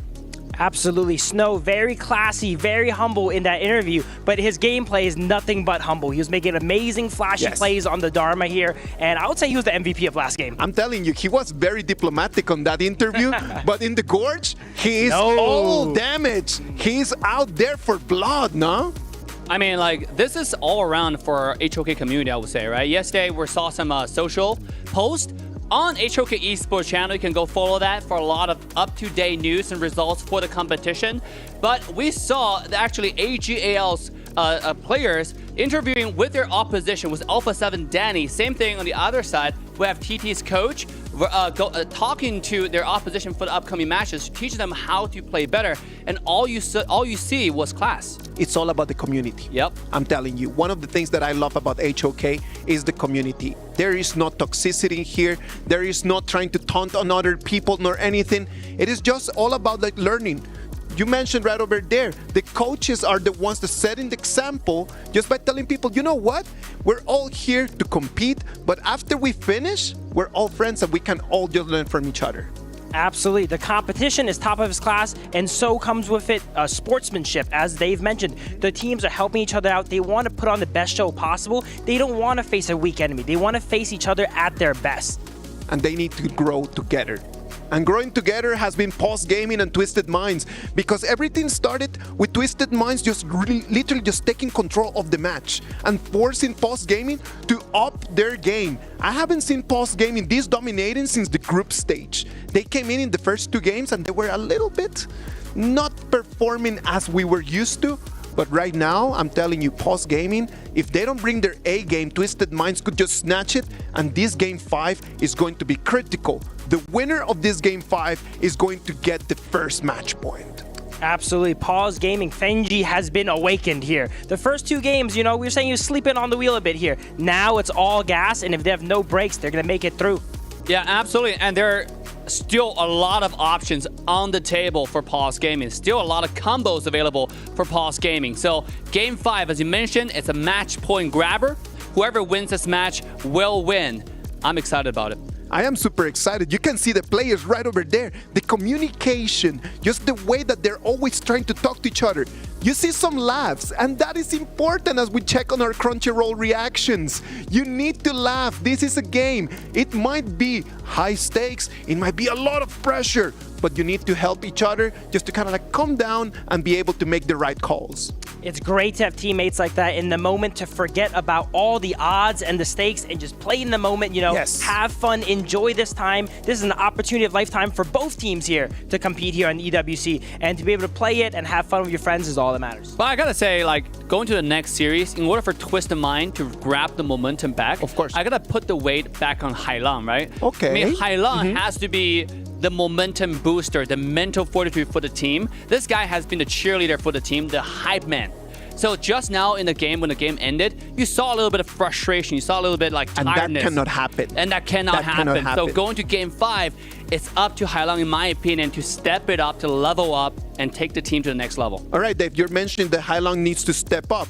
But what hero can he play right now that would be available that would allow him to really step up and dominate the Gorge? He has a good amount of options left. I really want to see the Princess Frost come out from him, Yes. He's known for his Princess Frost utility mages, right? We mentioned how he's transitioning more to a carry playstyle, but his bread and butter is the utility mages, moving around the map, setting up his team, not only in-game, out of game as well, keeping their morales up, making sure that, they just lost 2 in a row, they're not in a rut, and that's what Hailang is great at. I gotta say, I'll give some highlight to Mai Shiranui. We interviewed every single pro player, every single, I wouldn't say pro team, but almost. And every single one of the mid laners recommended Mai Shiranui. Not to mention there's some great skins out there for Mai. So you gotta master that character, and it's available for both teams coming in the future series. So I'm excited for the next round to see which team is gonna take it out first. Another thing I wanna mention about Hailang is this character loves Yixing. So is that gonna be another character coming out for Twisted Mind? We shall find out. Is it going to be the Yixing pick? Is it going to be the Mai Shiranui? Mai Shiranui, as everyone knows, is a very dangerous hero, but at the same time, it's actually really difficult. I'm really counting the minutes until we can just see that Mai Shiranui in the Gorge, because I know that, Dave, you really want to teach us how to play that Mai Shiranui to the top level, isn't it? Yeah, absolutely. There's so many different combos, all right? We got videos out as well. You got to go watch them. This is the time. If any time is the time, this is the time. And Mai is so hard, even after all those videos, you still don't know how to play it. It's similar to my end. It just takes a lot of games to practice. Yeah. And that thing about Honor of Kings, when you play it, you can always feel like there's room to improve. And obviously, KWC is the place where you can learn so much from the best of the best. I know that we're all laughs and all smiles and everything, but the tension over there in the Amazon arena gotta be incredible. The players are trying their very best to be controlled. You can see right over there. I don't like Hailang's body language, man. Yep. I'm sorry. I'm telling you, we need to kind of hype him up. And what a best way to hype him up as moving into the ban and pick. We want these heroes to be shown up in there and to be able just to get him what he needs. Maybe what he needs right now is just going to be a hero that is going to make him smile. Who that hero is going to be, I don't know. I know that Saggy and Blam have a better idea. Boys, off you go. How's it going, guys? We are back for game number 5. I mean, this is almost getting to the end of a best of 7, and we're already at 2-2, so there is still potentially, if Twisted Minds take it again for another 2 games in a row, or do Paws Gaming take it for another 2 games in a row, or do we get the ultimate battle? It will be difficult to tell, but judging this situation right now, Paws Gaming does seem to have the momentum as they bounce back 2 games here. And if you're Twisted Minds, you expended the pay, you expended the early, these very pricey picks. Therefore, you have to take the initiative to ban them up, because if you give them early, if you give the pay, it's not going to be good news. Thank you for that, but Mai Shiranui has been looking for Hailang. Mai Shiranui, the guys over at the desk was getting very excited for it, but I think we in the casting booth are way more excited for this duo here. The Butsu and the Chao combo. I mean, they've already used the Yixing, so they can't use that 3-hero combo. So now they've got to try and formulate this one a little bit more better. Exactly, and Paws Gaming, this is their specialty here. So without the Fuzi, with the Fuzi, without the Pei, and without the Yixing here, they will have to find alternatives to complete this call to make sure that it is actually sufficient for the call-in, for the immense team fight. On the side, Twisted Mind here. Wow, My Shunui and Dharma, that is a lot of engage here. Yeah, you can't say immense team fight without putting some respect on Dharma's name. Obviously, he can create some great plays for everybody, but we're going to take a little look at Marco Polo here. Survivability, not the greatest. He does have a dash of his second skill, and if he does get caught with CC and you don't take cleanse, it's going to be hard for you to come back out of that one. It is indeed going to be hard here, especially Marco Polo. You scale with attack speed, so as you buy attack speed items, you get stronger and stronger. And your spell one, the Resplendent Revolver, it applies on hit effects as well here. So definitely, you get that Spark Sport, you get that Doomsday, and you'll be looking around at a pretty healthy growth curve. But talking about growth, Paws Gaming here, locking in that Kong Mei for that firepower. Yeah, again, definitely a hero that needs a growth, right? The scaling of that hero can skyrocket, and obviously his ultimate can track down the enemy heroes. But onto the side of Twisted Minds, they can body block it. So if they decide to be good fellows, a good Samaritan, they could block the shot of the Kong Ming. Exactly the case here. And I want to give a bit of focus to our coach ZKS and Shu here. So both these coaches are extremely important in orchestrating the pick and ban, especially when you go deeper and deeper into a best of 7 series. At Game 5 and Game 6, you're going to be wondering, with these leftover picks here, how am I going to make a draft that makes sense for my players to perform on stage? We'll have to find out, but I mean, the Mulan here, a little bit of a love ode to Keka of the side of OG Esports. I don't think we've seen anybody else play the Mulan yet within KWC other than Keka, but now it's going over to the side of Paws Gaming. I mean, if you're looking in terms of CC, you can't really dive with a Mai Shiranui. You can't really dive with a Dharma. If you activate your ultimate at the right time, you're going to be basically immunity to it. Exactly, that's the beauty of Mulan, right? You have so much CC immunity, you have so much damage reduction. And if you think about Paws Gaming, are they potentially going for a Fang jungle as their last pick here? Because usually we see this lineup with the Fuzi and Daqiao here. They will generally want to round it up with a farm lane or a marksman, something like the Pei. Let's a pseudo marksman here. Is there a potential that we may see a Fang in the jungle for Paws Gaming?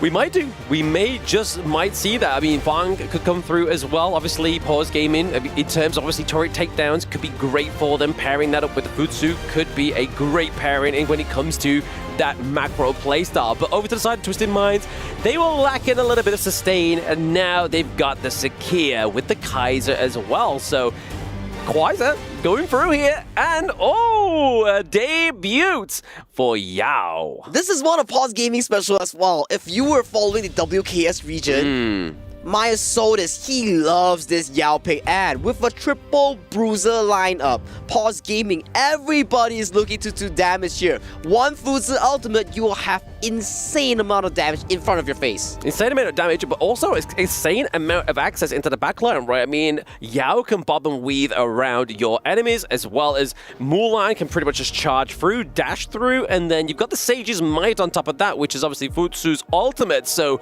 there is so much potential pick off here for the side of Paws. And if you are somebody like a Marco Polo, that cleanse is only going to get rid of so much for so little time. Exactly, and if you think about Twisted Mind's team composition, yes, they are a very dive-heavy team comp, but who are you going to dive here? There's no backline aside from the Calming that has like so much mobility here. Yeah. Okay, so win condition here. We look at Twisted Mind. You have the Dharma, you have the Mai Shiranui here. You want to look for these fancy CC chain combos, knockup combos, even with CD Boys secure. So this Marco Polo gets the DPS from afar. Paws Gaming here. Fuzi has to land the Sage Mites, immediately calls in with the Out of the Whirlpool coming in from the Daqiao. So those are the two game plans coming in for this Game 5 between Twisted Mind and Paws Gaming. And Paws Gaming, I mean, there are 2 back-to-back victories so far for this team, and they are looking to get some more with obviously a draft that only really comes through when we have that best of 7. So like Isaac was saying, those watching Honor of Kings now, this is Honor of Kings in its true form. It is true form, and we bring the ultimate battle shortly if they do go for a Game 7 here. But Global Ban Pick definitely adds more competitiveness. You cannot just be playing that 3 to 5 heroes. You have to be thinking, as you progress towards the series, bans are starting to target towards you, hero pools are getting smaller and smaller, you have to think about more picks. More picks indeed, right? You got to kind of always think one step ahead. And also with the coaches, they need to make sure that their brains are pretty much locked in, right? Like they are the brains behind the draft. So really, it's a battle of the coaches. Exactly. That is so well said there, Blam. If the coaches do falter or the coaches do miss out a certain pick, that is going to be insanely costly. So for right now, you look at these two drafts, right? Paws Gaming, they are accelerating towards the first 4 minutes.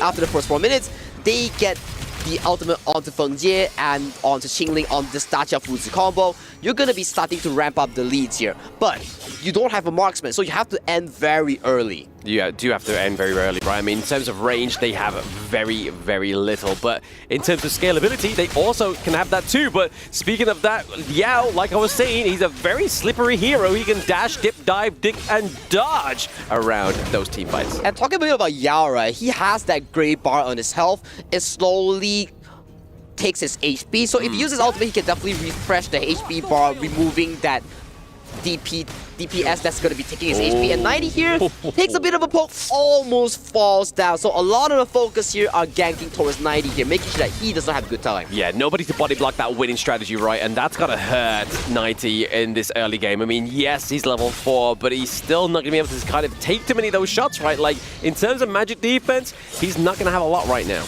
Oh yeah, especially Dharma, he stacks the physical defense more than the magical defense. So that's something that he has to look out, especially if you are Twisted Mind. You have to shut down this calming because that is their late game insurance coming in from Paws Gaming. Yeah, you got to try and find a way on top of that, right? I mean, is it going to be a pick-off for City Boy, camping the bushes to get the Mulberry power? But speaking of pick-off here, we are getting a bit of an aid by the whole of Twisted Minds. That's a 3-1 gank, and that is 90 getting the first blood. The fish just reeled in and he was baited successfully here. So a bit of a punish coming in from Snow for not respecting the map, and he was indeed punished and he was sent back to the fountain here. So if we look a bit onto the Yao pick here, he offers so much backline access, so much mobility as we talk about, and he's also going for the pseudo tank build as we see the Hunter's Axe has been picked up. Yeah, I mean, they kind of need it, right? They need to go in with a little bit more defense onto the Yao rather than completely relying on that attack damage, because if they don't, they're really just like hoping that the burst is going to be enough damage to get these team fights out of the way. But in terms of sustain, they don't really have too much sustain, whereas obviously the side of Twisted Minds have City Boy. Yeah, exactly. City Boy with the Fireflies. It provides so much healing. Two-man knockup into the Invisible Warrior. Triple man knockup with the Mulberry power into the back lane. Qingling maybe going to take it down. He does. Highland comes in with the Kachusans. But that is going to be a 1-1 trade for the supports. That is what I'm talking about, right? You get the ultimate onto Feng Jie here. Even if you're City Boy, you're secure, you get to fly around, fly towards bushes, dip around. But if you're binded by the Sage Might, you cannot go anywhere. You can't go anywhere, and you basically just got to try and admit defeat, or at least sustain. But speaking of admit defeat, Fengzhe gets taken down here as well. Shanks looking to push this T1 as they are potentially starting at that neutral objective.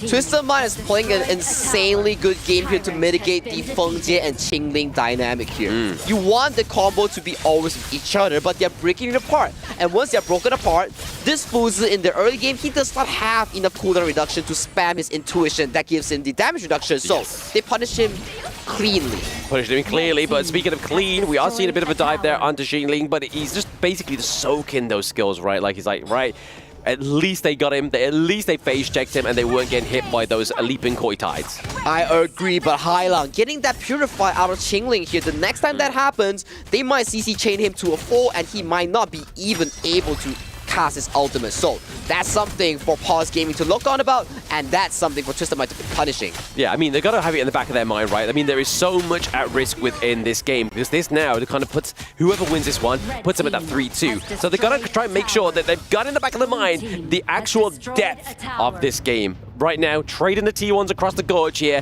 just trying to sort of mitigate any kind of lead. We're getting a bit of an emergence to teleport down here to the bot side of the map. 90 does try and go in just to clear out the minion wave, successfully does so. Successfully backs up, but Clean here looking at his position though. But the Maestro gets caught out by the Phase Might. Oh yes, the Sage's Might, but then enters the Sage's Might. He's going to be clean, but then enters everybody with the Eye of the Whirlpool. Down to the bot side of the map there. Taking out Highland, which is a lot of damage. Mulberry power being used to keep Clean alive. And Shanks getting this T1. The T1 goes down, but that's not a good trade coming in from Paws SG, as the Tier 1 is so important. Right now, they're knocking onto their Crimson Gold right now. The entire top side has been fumbled by Paws Gaming. Yeah, they got to be careful. They got to be careful, because that's something that could get slip away here. But CC Immune is going to save Snow for now. But can Myosotis and Snow try and take down 90? It's too dark, and coming through is Clean. Can they try and lock down Myosotis? The flash with the Mulberry power is going to be enough. Oh, Myosotis there, buddy. You can't be going so close towards Clean here, because if Clean sticks onto you, he's not being able to wash off instantly. So Myosotis there gets punished heavily.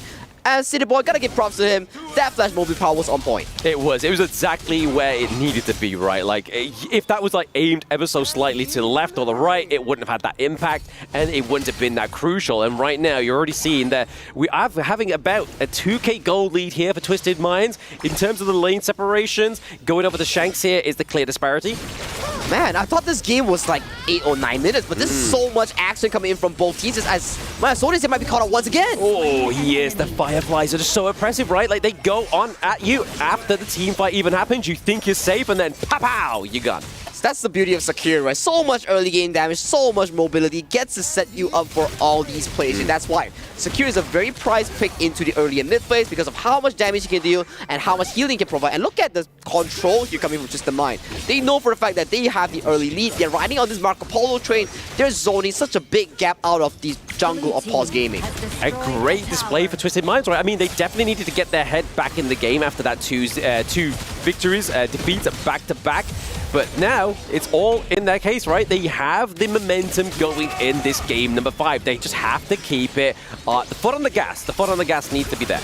And they cannot stop. If they get punished by this Fuzi Daqiao, they're gonna be in the big trouble here. So right now, with the help of the Marco Polo, they are slowly but surely sieging out all these Tier 2 towers, further pushing their lead to a 5k that's gonna be up soon. So right now, they're knocking on yet another buff, especially when you're playing this Yao. Such a resource-heavy jungle pseudo fighter or assassin. You're losing out all your buffs here, and you're not having a good time in this jungle. I mean, I don't know anybody who'd be having a good time, right, when especially their lanes are pushed almost to the T3s, right? But honestly, the impressive nature of this Kaiser, right? The amount of slow this is offering onto the side of Twisted Minds means that the likes of Yao and Mulan just can't get out of the team fights once they're committed. Exactly, but you have to think of one thing as well. If you engage anyhow on the side of Twisted Mind, and you get binded by the Fuzi, that's going to be spelling destruction here, because this Fuzi is having a pretty healthy growth here. Yes, you're losing most of the gold towards the side of the Clashing and the farm lane, but you got to think, how are we going to approach the Tier 3 towers, the high ground here? Because Marco Polo, unlike other traditional marksmen, he's not a pretty good pusher. No, he's not a great pusher, but I mean, he's doing good at the moment. He's doing good at the moment. Speaking of good, we are looking for a good execute out of here for Jingling, but the Eye of the Whirlpool means that Bung Jet can come through, forcing the dash and the flash, but it is going to be clean on top of both, and then the Fever Barrage into the backline. The winning strategy is not winning this team fight here for Paws. A bit of a mistake here coming in from Feng Jie here. He wanted to re-engage, but they were not strong enough to take on the 5v5. Look at this. He escaped with the Eye of the Whirlpool, comes back with it, gets punished immediately, forces a flash. As of this point, Clean was like, okay, bet, you want to fight? You got it. Immediately punished by the full team of Twisted Mind. Yeah, I mean, I think this is one of the cleanest Kaiser plays we've actually seen within KWC just yet. I mean, I feel like it's the first Kaiser we've actually seen for the KWC as well, right? You are exactly right. And right now, we talked about how difficult the high ground is being taken down by the Twisted Mind, but thanks to their capability of continuous brawling, they just got it clean again from Paws Gaming, and right now, Tier 3 is wide open in the mid lane. They're transitioning themselves straight towards the Shadow Tyrant. They are transitioning themselves to that neutral objective. Again, this is just meaning the preferential for the Tyrant at this point is because they have such a great lead, right? They have the wave clear into the mid lane. They're just looking for more firepower, and they've just secured it. Man, look at Shanks there. 9,000 gold compared to any members of Paws. That's a 3,000 gold lead solely on this one player. Huge, huge. 3,000 gold lead on one hero alone is pretty crazy, right? I mean, we normally sort of say, whoa, okay, 3k gold lead globally is a little bit scary, but singular lane? That's even worse. Exactly, and usually you will see like the Shadow Ripper or the Marco Polo because of how affordable it is. But look at him, he has a Daybreaker already, and talk about Feng Jie. He's once getting caught out in the side lane.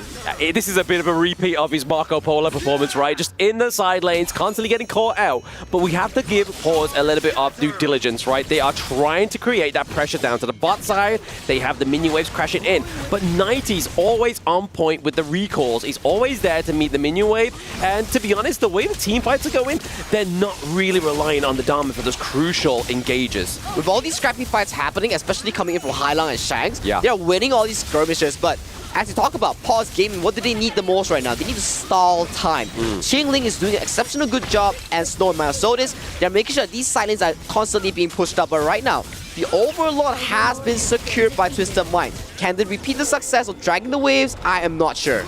I mean, Twisted Minds as a team, they love this, right? They don't just go for one neutral objective. They think it's either instantaneously or they get a little bit of a lead, a little bit of control onto the gorge, and like, you know what? We got Primal Bond. We don't care. We're going to go for it. And they do. They do indeed. And right now they're knocking onto the tier 3 of Paws Gaming right now. If this goes down, that's going to be spelling more and more pressure. Currently, wave clear is looking good for the side of Paws Gaming here, but the Overlords are slowly marching towards the high ground. And more importantly, the Overlords and the Vanguards, they have completely mitigated that priority that they're down to the bot side of the map that Paws Gaming had like moments ago. They are putting so much pressure on here. Wow, losing this game will spell a lot of pressure coming from Paws Gaming. They still need to check back their strategic planning.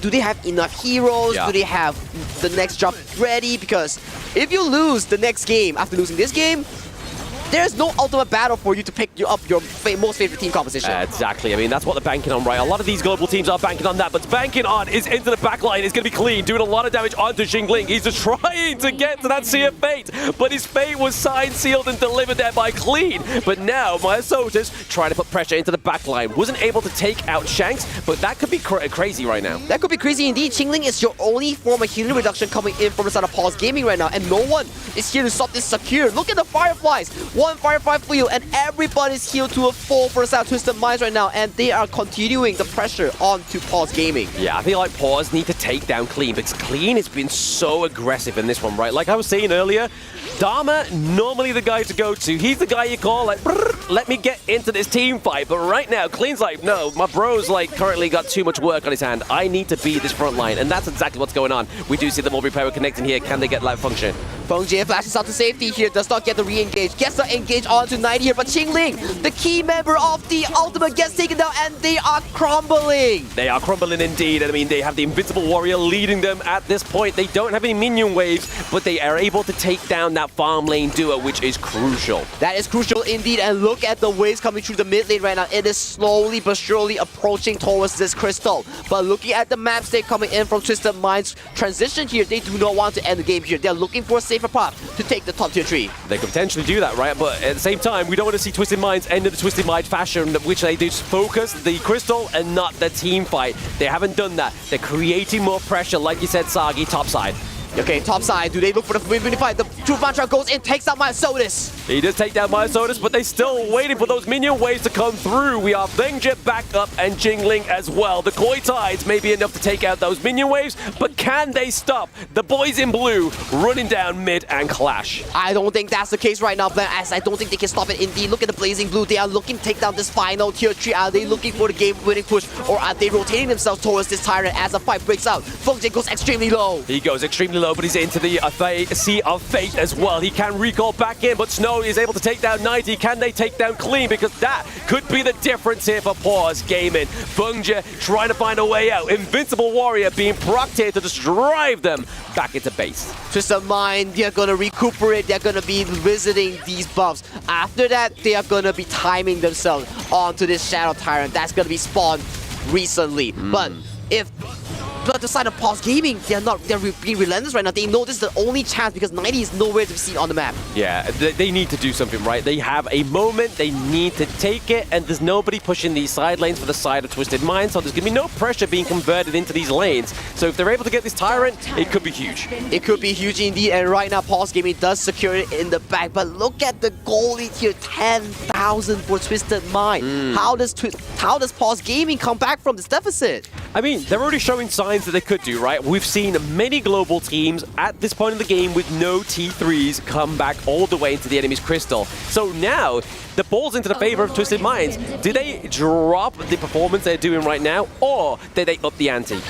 That will have to result in the crystal fight that we'll be seeing shortly, because three waves are going to be crashing towards the crystal, but we have to see who gets the big game-winning fight. If Twisted Mind, they falter once again at high ground, that could spell immediate doom for them. As Paws SG, they will be coming back in the game immediately. Exactly. I mean, they could just easily try and do that, but you've seen there, bot side of the map, Myosotis is just trying to keep those Vanguards off, so really, it's just at the behest of Paws Gaming here to try and get this 4v5 going on to them, but the other Warfall could be used here to bring back Myosotis. We're already seeing that Mulan looking pretty low. Fengjie and Jingling go down, but they're able to take down Shanks. Sage's Sanctuary comes through with clutch. 90 goes down as well. Clean putting on some impressive frontline work here, but Paws even more impressively defending their crystal. But still, look at the healing coming in from City Boy. They are ready for round 2 here. Vanguard is marching in from the bot side right now. It's a 3v4 situation here. Myosotis and friends, they are looking to defend this base. The wave clear is coming up huge from Xiaoyang onto this Kong main here as the danger has been neutralized. It's been neutral. I mean, honestly, Paws played that one very well. They had the health advantage. A lot of Twisted Minds looked battered and bruised, so I don't think they could have taken that team fight even if they really wanted to, right? And let's check out the replay real quick. Yeah. Okay, the fight starts with an engage immediately onto Fengjie. Fengjie gets straight on the wall. Look at him. He couldn't move at all.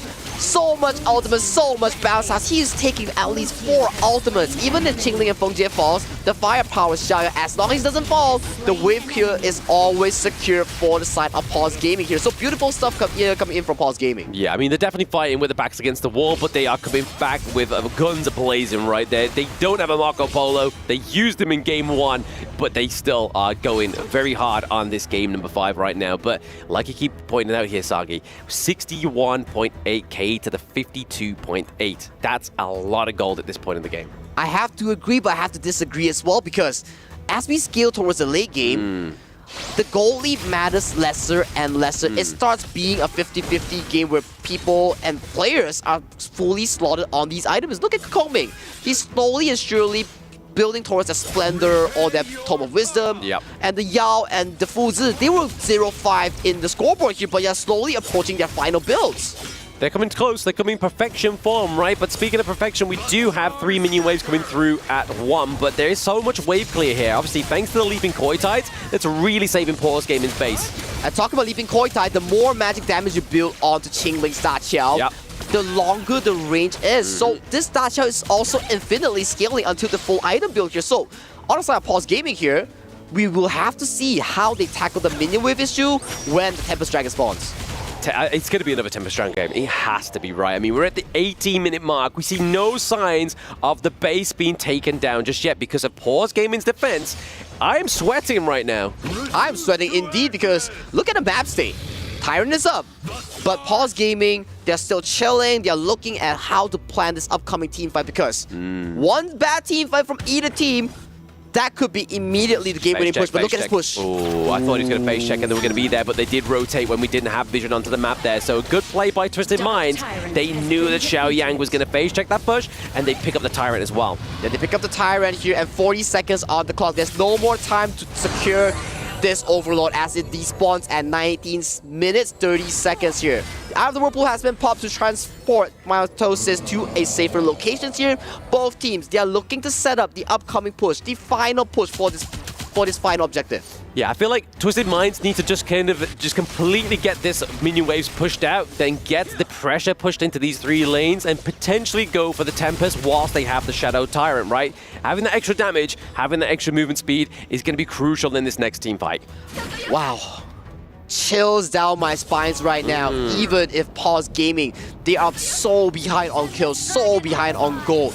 Their resilience is what is putting them onto the board of this Heroes Gorge right now in this Game 5. Yeah, I mean, this is typically a team, Twisted Minds is typically a team that has not played a best of 7 in an international competition. And they are normally, this would be match point at best of 5, right? So they still potentially got quite a few games left, but they are showing no signs of stopping.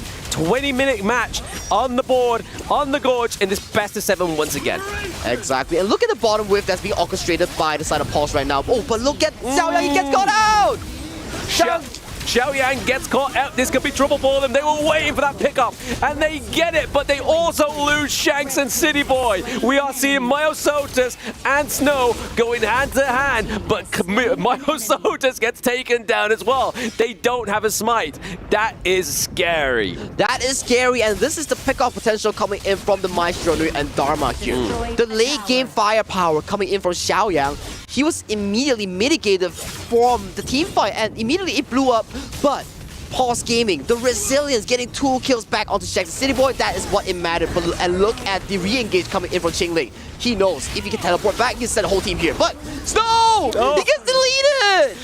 Yeah, the other Whirlpool gets put down, but I mean, who's he going to really recall, right? I mean, it was a little bit too late or early for Xiaoyang to come back, and now it just means that this Tempest Dragon could easily go over to Twisted Minds. And Paws Gaming knows that. They have to wipe out these minions in the side lanes. It feels like Qingling pulled a prank onto Snow. It's like, oh, I'm going in. Oh, I'm going out. Oh, I left you there. Sorry, buddy, I can't bear you out again. So a little bit of an accident here coming in from Paws Gaming here. It may be the stage nerfs here, but the Tempest Dragon has been secured by the side of Twisted Minds here right now.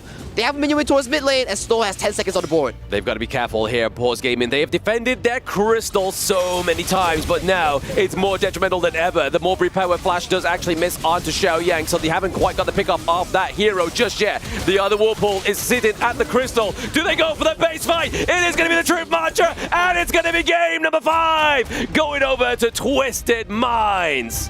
They said no game treat. Fool me once, shame on me. Fool me twice, shame on me again. Their third game, they come up clutch and they secure a clean early to mid game as they close off this game and bring it to a game 6 with a 3-2 scoreline. 3-2 scoreline, and Twisted Minds could be on match point here, Sagi. I mean, you saw the Twisted Mind mascot there. He's flat out on the desk. I feel like that right now. I feel like reclining in my chair and like, I need to have a second to digest what's just gone on within that game.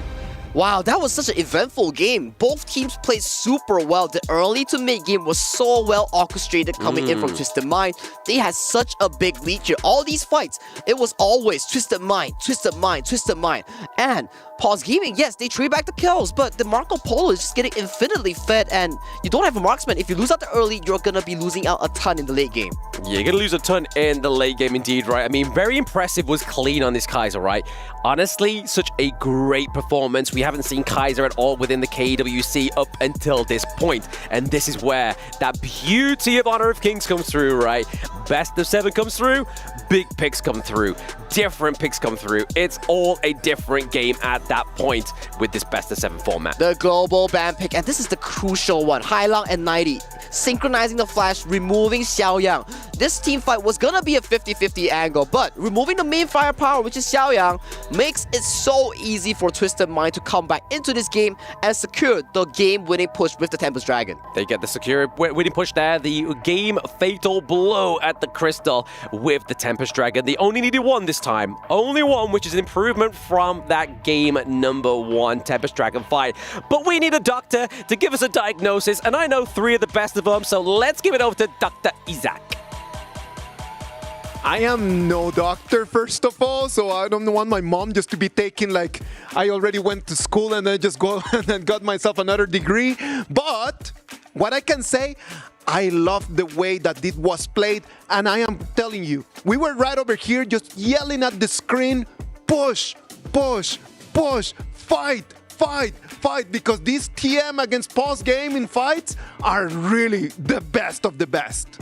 Absolutely the best here. Twisted Mind, this game reminds me of first game here. They get really ahead, kind of struggle to close it out, right? Yeah. But they do a great job of taking these high ground towers, and these are the insurance policies. No matter how much you slow down, once those towers are taken out, it's permanent. It'll help you spawn those elite minions, and as you see, because of those, they take the game. I want to say my mom did want me to be a doctor, but not being a doctor for the game. And I gotta say though, that was an incredible match. I only have 2 words for that game. Oh wait, I'll say 2 phrases. Go ahead. Number 1 is life choices. Number 2 is regrets. Okay? That was actually just, you picked the latter characters, right? You put the Fuzi, Da Qiao, Mulan, and you put yourself in a corner in that way because if you make a mistake, there's so little room to ever come back. Now, the problem in here is that, let's talk about life choices. They chose to play Yao and Fuzi and Mulan and Da Qiao and Kung Ming at the end. What the problem is in here? You need to fight. That's it.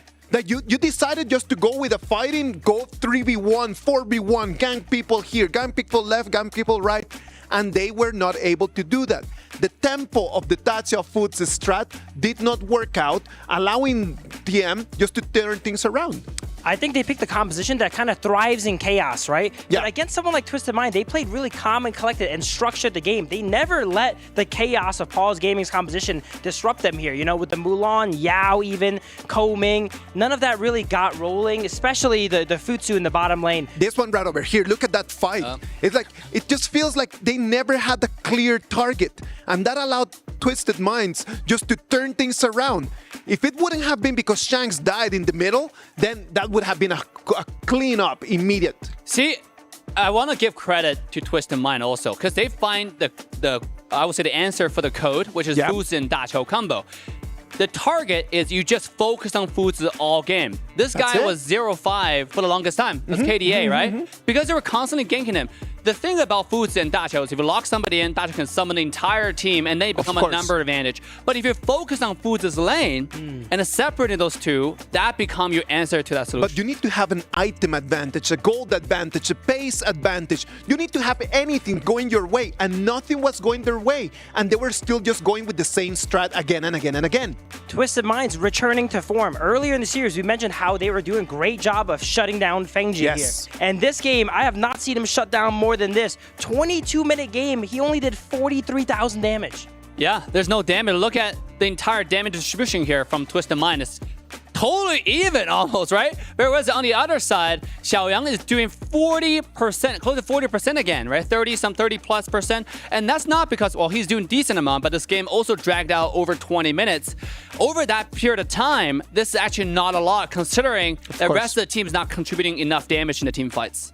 I'm telling you, the way that Twisted Minds played this game makes me feel like they fixed their mid-game strat. Like, they did fix that. They had a gold advantage at the 8th minute. By that time, they had like 2,000, 3,000 gold by 8 minutes, which is really good. The problem is that they need to be a little bit more dominant when they have the opportunity to finish the game. We cannot be sending games all the way to Tempest Dragon because that opens options. Sagi said something very, very smart. He said, when you come to Tempest Dragon, the gold advantage is already not important. Why? Everyone's stacked up. What else can I do with extra 2,000, 3,000 gold? Nothing. Absolutely, I agree. Twisted Mind's composition just so happens to favor the slightly more late game here, whereas the enemy team didn't end up picking a marksman. So while that is a mistake of theirs, it wasn't as punished heavily as a traditional composition. Twisted Mind definitely fixed up the mid game, but now they got to work on closing out those games. They need to close the games. They need to be a little bit more dominant. They need to be completely together with that. And that way, they're going to send us to Game 6. Game 6 right now, it's going to be 3-2 an advantage for Twisted Minds. Let's take a little break, and we're going to come back with that Game 6 that is going to define everything.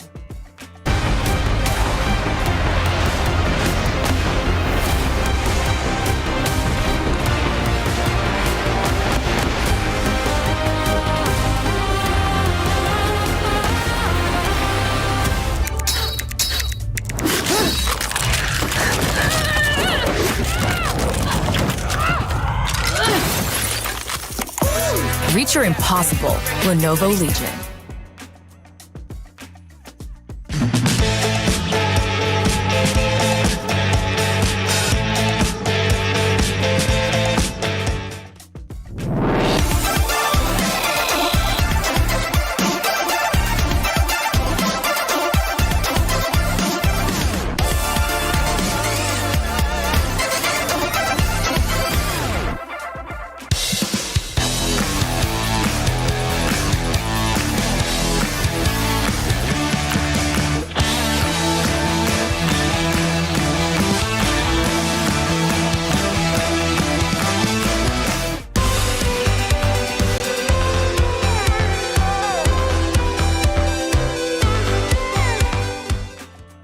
human body was built to move.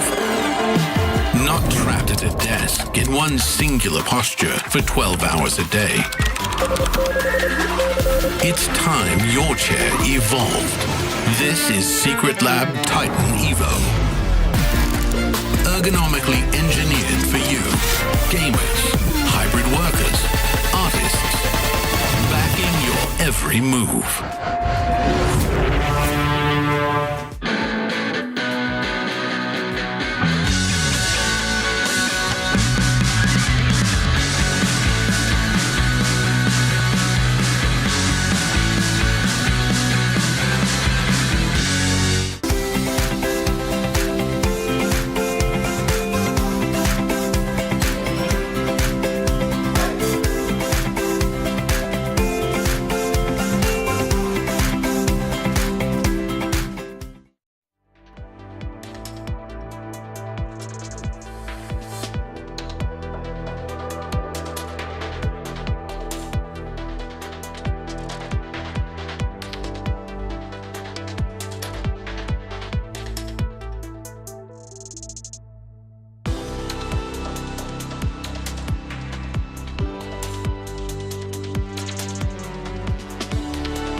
Welcome back to the KWC 2025. This is the quarterfinals, match number 1 between Paws Gaming and Twisted Minds. Right now the score is 2-3 for Twisted Minds. If they win the next game, that's gonna be it. It's gonna be 4-2 and they go to the top 4. But if they're unable to take that and we go to a 3-3, that's going to send us to our 7th game, the Ultimate Battle. If you don't know what an Ultimate Battle is, we are here to teach you, we're here to hold your hand and explain to you what is going to happen in that game. Welcome to the 7th and last set of the match, the Ultimate Battle. The global ban system limitations have been removed, allowing both teams to choose whichever heroes they want. The team that lost the previous set now gets to choose their side of the map. And then both teams' coaches proceed with their draft and skills without knowing what the other team has drafted until the match starts. It is a test of pure synergy and the highest level of mechanics. Hold on to your phones. The ultimate battle is about to begin. We are jumping into Game 6. As you just saw in that video, if Paws Gaming wins this one, that's gonna send us to the Game 7, the Ultimate Battle. That is the peak of Honor of Kings. Dave, do you want to explain to us a little bit more about that Ultimate Battle? Yeah, absolutely. Ultimate Battle, in short, is 5v5 normal mode for pros, all right? Yes, sir. They literally can pick anything. The interesting thing about the Ultimate Battle in the competitive scene is how the draft is done, right? It's completely hidden. The coach can then talk about each individual picks, and it's revealed in the very end. I like the entire format of how it's revealed, and I cannot wait. No, as a caster, I cannot wait, but I really, if I'm a player, I really don't want this game to go to full 7 games. Yeah, the Ultimate Battle here, no bans on either side. Every character is available, so all of it. All of it. You can go ahead and pick the best lineup. And what I like about Ultimate Battle, you're going to see a lot of similar characters, but those deviations are the most important. Those one character deviations. I love that because everyone's going to say like, yeah, let's just go for the meta. And sometimes it's just like that. Sometimes it's just going for the meta and you have exactly the 5v5. But if you can predict what the other team is going to pick, there are still some very, very minimal, very marginal differences that could turn things around. Yeah, every time we see Ultimate Battle, especially in the last F3, there were 3 of them in the very end back-to-back. And you saw so many of the exact same draft, and it's just like who executed better. But there was a slightly variation, sometimes from a clash lane, sometimes from a marksman lane, right? You got a lone beam picked out here and there, but it's just not very often. I'm telling you, let's not jump into the ultimate battle yet, because we still have Game 6. And if we talk about Game 6, this is, for me, the most challenging game ever, because the global ban pick, you have a lot of your meta heroes that are completely off the table. And this is the moment where you need to actually really think, what are you gonna ban? What are you gonna pick? Oh, Saggy, Blam, come on boys, take it from here.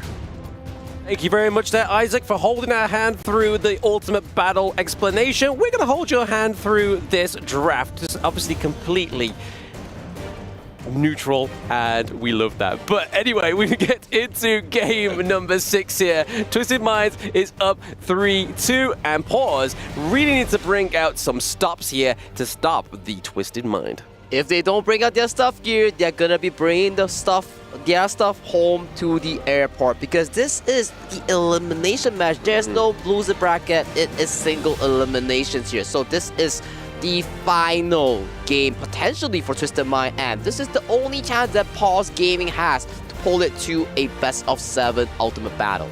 They do indeed, right? I mean, are we going to be seeing City Boy's Liam Pope? Because, I mean, he hasn't played it yet. This would be the crucial moment to bring it out, right? And I mean, if you pair that with the likes of the Charlotte, that is some great initiation into team fights, right? That is indeed the case. Good backline access, very good follow-up coming in from the Charlotte here. So that is definitely something that Twisted Mind can be drafting, especially CT Boy. Yep. He has such a phenomenal Liam Poe in the group stage. I mean, the Maishirino is available, right? But is Paws Gaming going to go for it? I don't think they are they? Ooh, looking at the draft, there's no immediate rush of picking the Maishirino up, especially when Twisted Mind has already expanded it, so they put their focus onto Dolia, which both teams have not touched. Monkey, a tank jungle, one of the tank jungles that's still available in the Game 6 of the series here. So they're putting their priorities straight on Twisted Minds. They're looking to formulate a draft around Charlotte, DRNG, and Liam Poe. This is insanely good. DRNG and Liam Poe, very solid early to mid game.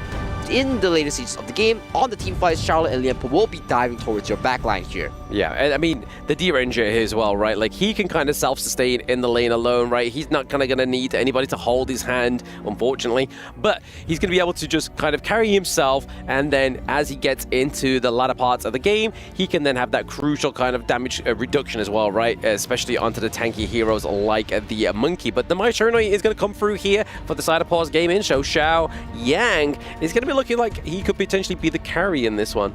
Picking up the Maishirino, as we mentioned, why does this pick have so much priority in the bans and the picks, but has not been so successful in the win rates? It's because this hero requires 3 things. 1, the player's individual mechanics. 2, the player's own mind in how to set up team fights. And 3, in games, elimination matches, your mental fortitude in making big plays, sacrificing yourself or potential risky ones, is when it comes down to this moment. Can you be the difference maker? Can you be the difference maker? But I mean, speaking of difference making, it's going to be Paws Gaming banning out 3 of those assassin jungles, right? Jing, Fade, Luna. We ban out the Lung because obviously Paws Gaming has not selected that yet. Do we expect a Han Xin pickup here? That is definitely one of clean signature, clean jungle picks here. He has yet to lose that in KWC 25, so that's definitely one of the focal points that they can put in if Twisted Minds does look for the late game engages, because DRNG, he's a semi-early to mid game sort of pick, so bringing in that Han Xin will definitely make sense. On the side of Paws Gaming here, that's 3 marksman bans onto Feng Jie here, so Feng Jie gotta figure out like what hero he wants to lock in on this marksman role. Yeah, I mean, pairing a marksman with a Dolia, there is going to be very interesting, but I feel like it's definitely due to the due diligence of Twisted Mind doing their homework, right? I mean, Mungia with a Dolia has been something we see very often, but here, the Guan Yu looking to change the pace and the tempo of these team fights here, but can he be dominant enough? Because we've already seen that Paws knows how to stop his, has his limitations, but does Twisted Minds know how to do that? Ooh, that is definitely going to be interesting, especially Charlotte is a good matchup into the Guan Yu in the side lane here. So if this Guan Yu does not have big moments, big flanks, this Charlotte is definitely going to dominate the side lanes here. And talk about side lanes here, Twisted Mind still has yet to pick up their mid lane and jungle here. Are we putting Clean onto a front line, or are we putting Clean on a signature assassin jungle like the Hansen? We gotta look for it, right? I mean, the Yixing here could come through here for Twisted Minds, right? I mean, that would be another great way to control the battlefield. And obviously, not City Boy, Highling likes it, but it's actually going to be the Dion Wei here. So plenty of burst damage coming through for the side of Twisted Minds.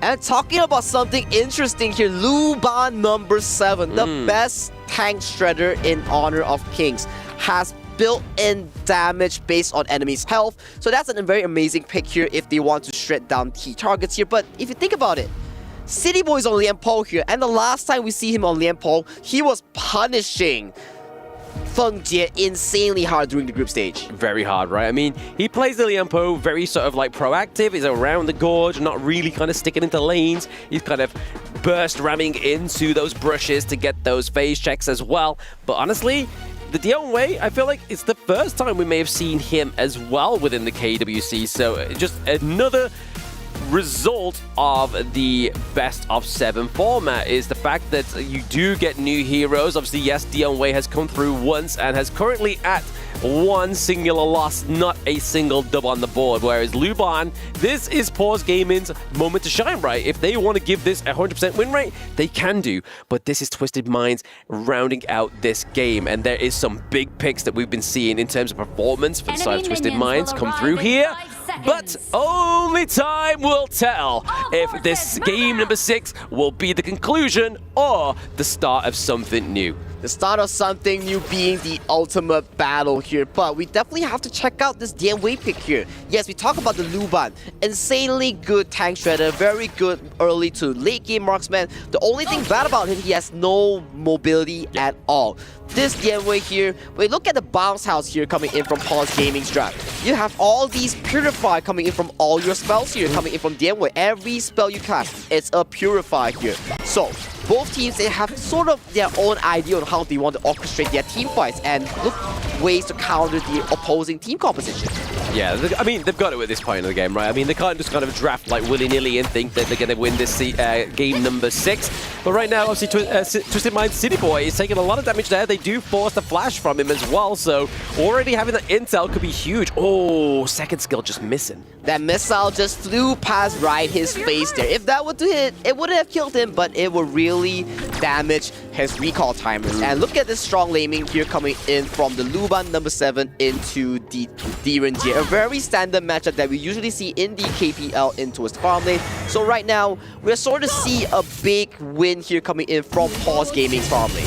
Yeah, only time will tell, right? Only time will tell if they are successful in this matchup down to the bot side of the map. But like you were saying in the BP, Luban number 7 for those at home. If your enemy team has a lot of tanks, this is the guy that you want on your team. But positioning is very vital because he has very little mobility. And just look at how much damage did to City Boy. That's a level 3 Luban there. No physical damage items, only attack speed. And he took down his health by, like, look at that. 10% per shot, that's a lot of damage here. But as Blam mentioned, please be careful while playing Luban number 7 as he has 0 mobility. Yeah, you'd be pretty much relying on your flash to get out of there. So using your common skill is going to be the MO to escape that one. But Xingling is just taking a lot of these blows on the chin here. He's able to at this point of the game because the damage from the side of Twisted Minds has not quite yet activated. And Xingling is playing really confident here. Knowing it's a game 6 here, he's playing towards his own tempo here. Soaking a lot of damage and giving so much information to Feng Jie to really play this lane to a 4 here. And if you think about it, Dolia in the river, she gets innate healing from the river. Yeah, exactly. Playing just in a perfect position, just making sure that it's kind of like rotating. We're seeing that, yes, Highlang has rotated down, but has it been effective just yet? Not too much, not too much. It is indeed not too much, but he's slowly soothing out the pressure that Shanks is having to really tackle here, because if he doesn't come down, that tower is going to be melted down insanely fast thanks to Luban's number 7's passive here. So that's a minimal that Hailang has to do here, and he's sacrificing so much gold towards the pockets of Clean as of this point. I mean, if we look at like team fight potential as well, right? Obviously, over to the side of Paws Gaming, they're heavily reliant on having Monkey within that front line, right? Like, they need that there. That's a lot of soak that can come through from that pick. So, if Miles Soldiers isn't around, I don't think they're going to be taking any team fights. I do have to agree with you. And look at the engage coming in for Hailang. He immediately forces out the flash from Feng Jie, but Feng Jie, his reaction time is kind of clean there. Very clean. I mean, he's able to just get across the border of the board before it locked down and got him into place. So nicely played there by Feng Jie onto the side of Paws Gaming. And again, last time we saw Paws win, they had the early gold lead. And what do they have right now? An early gold lead. An early goal lead indeed here. But that is a very crucial spell here coming in from both Feng Jie and Hailang that has been burned prior to the Tyrant that's going to be spawned right now. Look at this Charlotte from 90 here. He has already rotated towards the mid lane side, wanting to contest for this buff here. Without the flash of the Feng Jie, City Boy will have a much easier time. I mean, like you were saying in the early part of the game, right, Sagi, is the fact that Luban's already doing so much damage to the Liempo, so if they give over a free Tyrant, that's just going to completely just help with the shredding, right? You are exactly right, and looking at the map save coming from Paws Gaming here, they want no business with this Tyrant here, because they know for a fact if they start off this Tyrant, multiple angles of engage coming in from Twisted Mind will be onto Feng Jie right now, but talking about engage here, Qingling gets caught up by the board, and he will eventually die. Yep, the Tremor Smash does come through and connects onto him, but speaking of him, 90 is not him. 90, he's off to sleep with a 15 seconds death timer here. So a handshake straight here coming in from both teams here, but the Tyrant does go over to Twisted Mind here. If we do look at Twisted Mind's team composition, right, they heavily rely 90 to really scale towards the late game here. If they do not have any form of answer towards this Feng Jie's Luban number 7, they're going to have an insanely tough time to out-DPS this Luban. Yeah, exactly. I mean, that's really it, right? I mean, we've seen many times where Feng Jie is able to just position so nicely within this game. So, honestly, in terms of positioning and questioning the position of the Luban, I feel like it's on the perfect player, right? It's had to be on the perfect player. We saw him play the whole Yi in Game 4 just now, and without the mobility, he had a pretty good game as well here. So we have to see how Feng Jie reacts to all these engages. He has only one mobility spell. That's on a 2-minute cooldown. It's his common spell flash. Exactly. It's currently up, so he's able to kind of just like maybe play a little bit more aggressively whilst he has that common skill. But right now, in terms of sustainability onto the side of Twisted Minds, other than obviously the HP regen from obviously Charlotte, it's looking pretty scarce, right? It's like they have a full-in commit build where they have to just go into a team fight and commit. They have to commit. The board has to be laid down. It has to catch Feng Jie onto this Luban number 7. Yeah. If he doesn't get caught out, it's going to be self-doomed. But enough onto Feng Jie. This 1v1 once again. Snow is extremely good at this Guan Yu, and he takes another kill onto this matchup that he's so damn bad with. Yeah, man. 90's not having the greatest time here with Charlotte, but speaking of not having the greatest time, Xiao Yang is able to escape with just a lick of health. Clean, not looking too good here, but able to take liberties is going to stop the horse in his place. Snow gets taken down. Ooh, Snow, buddy, that's not where you want to be here. Your team bail out on you, and you are the sacrificial lamb of that exchanger. I gotta say, Hailang has had a pretty good game so far. He's always coming in with these flash engages, setting up his team for success here. Setting up for success, exactly that. But I mean, if we look at it, Snow, yes, he died, but he was able to create the time and space to keep that minion wave crashing through into that top T1. So it's already looking like a bit of pressure here being created onto the side of Paws that they definitely need in this early game. And look at the board that has been casted off real quick. The jungle mass soldiers gets locked and City Boy goes in for the engage. Yeah, City Boy into the backline there, just trying to disrupt the flow of Feng Jie onto the Luban. But unfortunately, no kills for the side of Twisted Minds. They were able to take that first turret, however.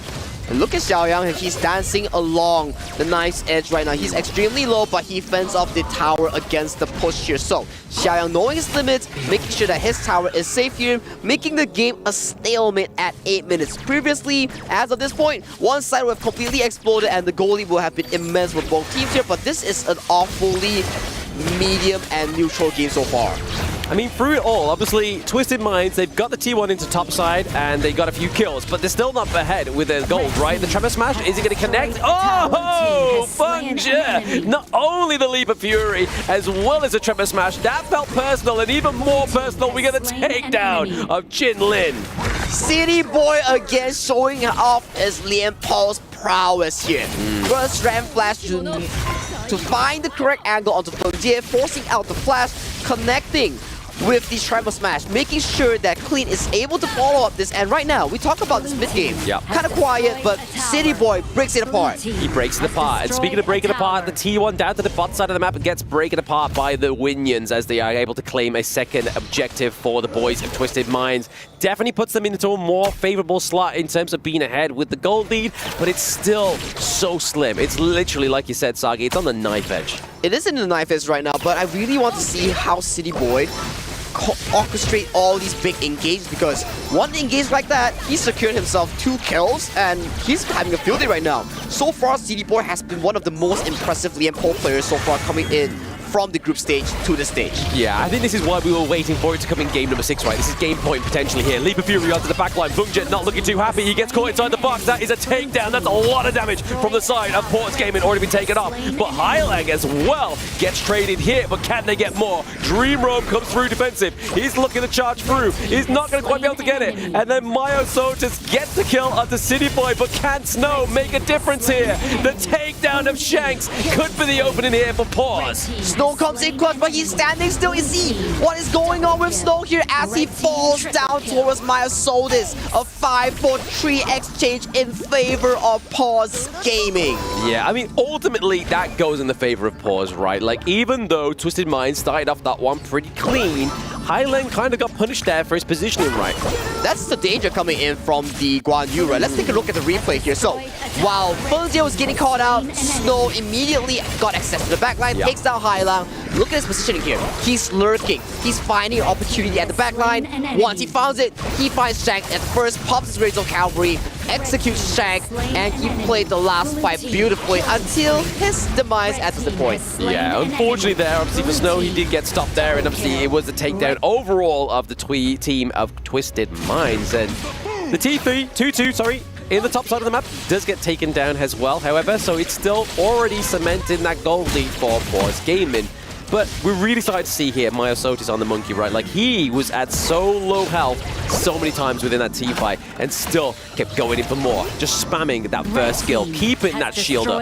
That monkey was literally one of the biggest team fight bosses there. He was always tanky, always alive in that team fight, playing at knife's edge, knowing his limits here. And Snow, he's coming out huge with these team fights here. 1 or 2 more of these big engages, he can really claw the game back to an equal for his team. As right now, Paws Gaming, they are looking at this Shadow Tyrant right now. That's going below half.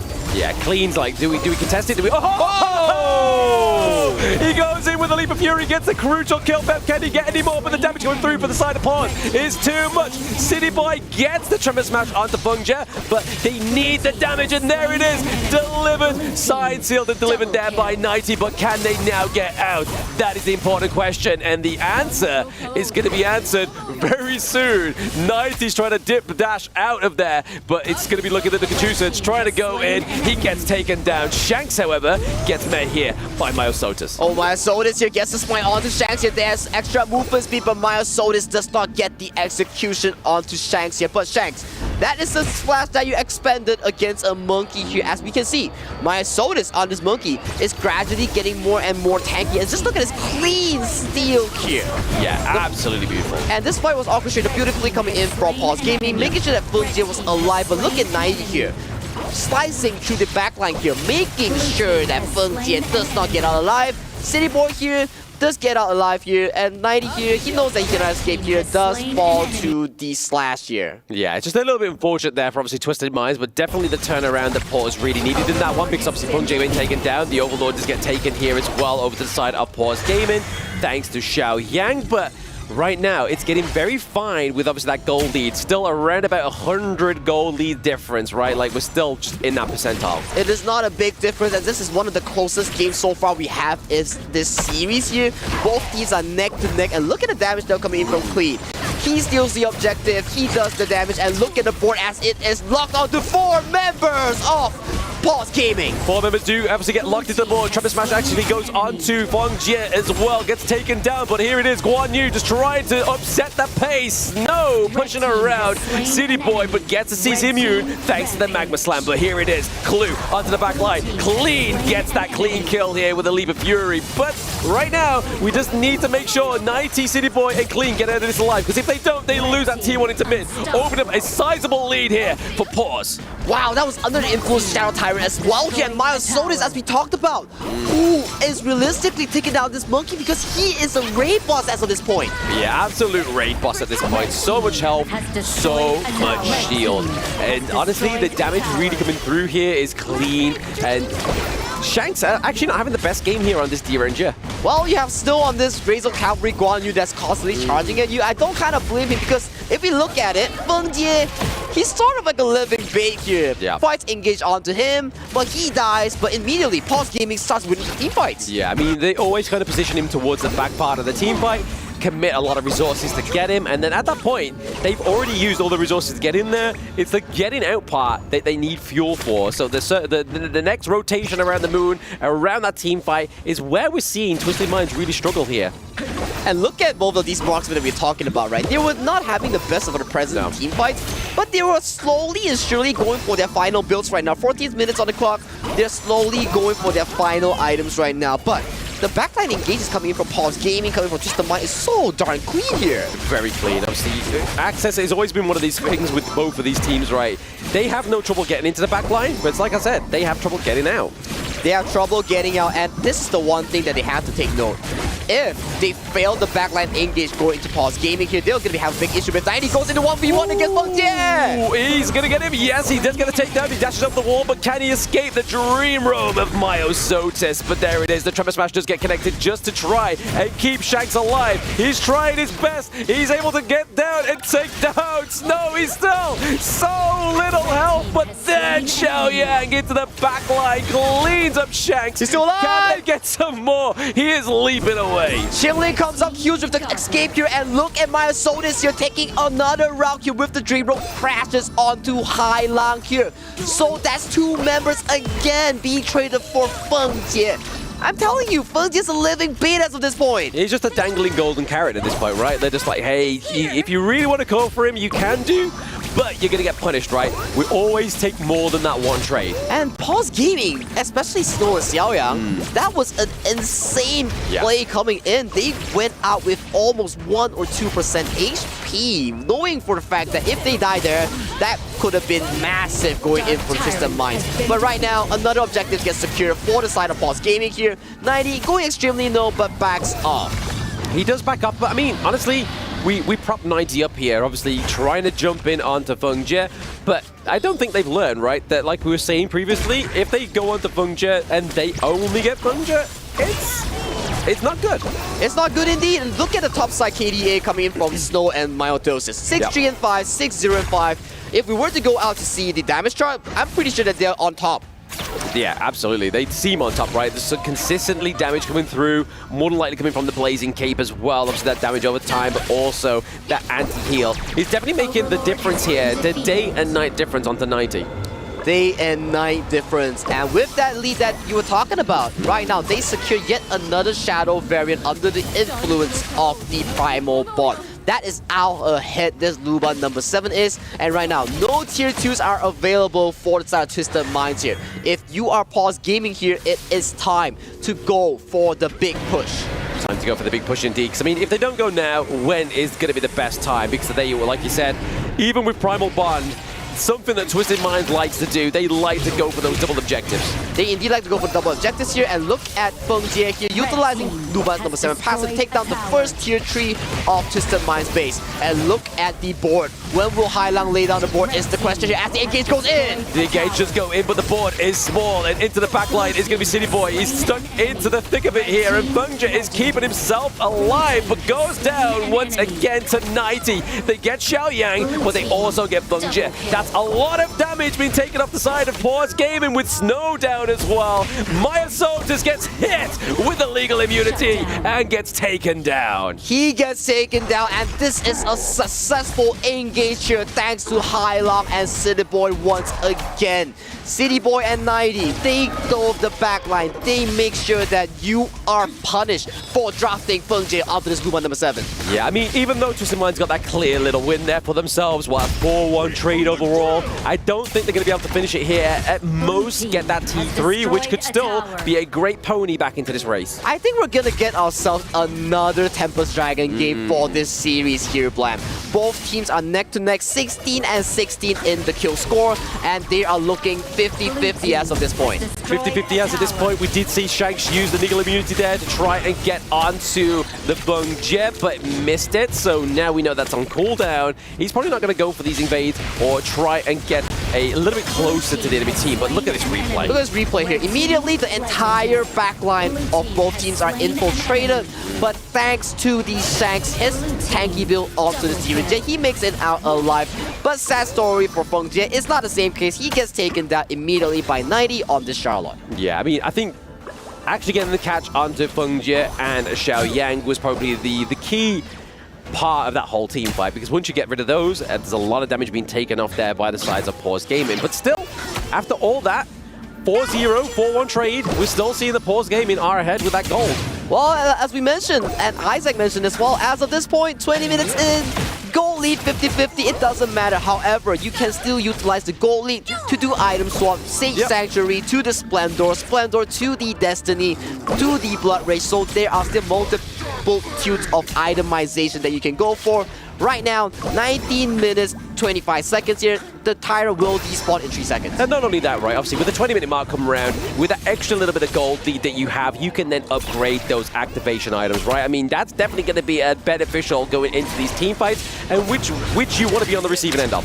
Talking about receiving end though, but the mid lane fight goes on as Myotosis gets caught up by the league immunity, and the backline gets engaged once again. There it is, the Trevor Smash Flash goes in, lands onto Fengzhi as well. That is currently a 2-0 trade for the side of Twisted Minds. They are opening up Paws for now, but the base, they have to get that intercepted. The minions are there, but it's going to be Snow, it's going to be Xiaoyang that's keeping it alive. Look at the current map state right now. They have no wave to realistically push for the end here. What is the call here, Twisted Minds? Are you guys looking for a game-winning ending push? The location, the position they're taking, it looks like they want to take this game-winning push. I mean, they're going to try. They're going to try and do it here, or what is going to happen is that Myosotis comes back up in about 8 seconds. They've got to be careful. I honestly think a retreat to the Tempest Dragon could have been huge here, but it looks like Twisted Minds are looking keen to get this finish off. Okay, the fight might be starting out right now as Myosotis and Fengzhi is up on the map right now. The board has been laid down. The minions have not been cleared yet. The minions have been cleared right now. Look at the team fight. Yeah, look at the team fight. The base and the minions have been wiped out here as well, but so has Twisted Minds. Sage Sanctuary Dudes come up here, but Xiaoyang is going to be the only casualty here for the side of Paws. They should have gone for the Tempest. They were just a little bit too eager. But look at the base coming in from Twisted Mind here. The minions are ramming towards the crystal. Few more hits going onto the crystal, and it's going insanely low, but the minions have been defended safely, but another wave is crashing down the mid lane right now. This is why patience is a virtue, guys. If you have patience in Honor of Kings, you can just be like, guys, we need to make sure we get the objectives. We can then take that fight there. But right now, City Boy trying to push them away. It's now down left to Shanks with this minion wave coming through. It's going to be Paws coming back with a 3-3 score. We are going to Game 7 Ultimate Battle here, ladies and gentlemen. Our first ever Game 7 in Honor of Kings World Cup 2025, Lamb. Yep, are you not entertained at home and at the Amazon Arena? First day of the playoffs and first ultimate battle coming through. Obviously, a little bit of a stipulation here. The coaches have around about 3 minutes to get their blind draft locked in. Once it's submitted, they are then going to be going into the draw as we see the picks come through. But this is now where we're going to surmise what is going to come through for all these teams. What kind of ultimate battle draft are they going to look for? Are they going to go back to the little bit of the conventional, or are we going to see that Paws Gaming, like WKS, go for something that's not quite the standard blind draft? I'm thinking here, Paws Gaming, they love the Fuzi Daqiao with the Yixing, with the Byron, with the Pei. That's their go-to comfort draft for Game 7. On the side of Twisted Minds, though, are you going for the ultimate meta team compositions for the likes of the Early, for the likes of the Mai Shiranui? It can be the idea, it can be Zhang Fei. There are so many picks that you can orchestrate your draft with, but man, that game just now was really down to the very last moment. We had no idea who would come out on top. Yeah, literally through the wire, right? Honestly, I feel like if Twisted Minds just kind of just went, you know what, let's not go for the base, let's go for the Tempest, we still would have been in that fight, and I feel like Paws wouldn't have got that second win, so really, they've now got to go into the ultimate battle just completely disregarding that potential opportunity and outcome that could have happened in that game number 6. This is the power of playing on the stage. It can harm you and it can really assist you. When you have momentum, the crowd cheers and roars onto you, you feel so energetic. But when it comes down to all these key deciding moments, that's when it really affects your mental game. Yeah, and there we go. We do get the indicator that Twisted Minds wants to go into the blue side. So already we can kind of think what they are going to go for within this ultimate battle, right? Well, as of this point, there's no counter picks, there's no bans, there's no drafts as of this point. It all comes out this blind pick session.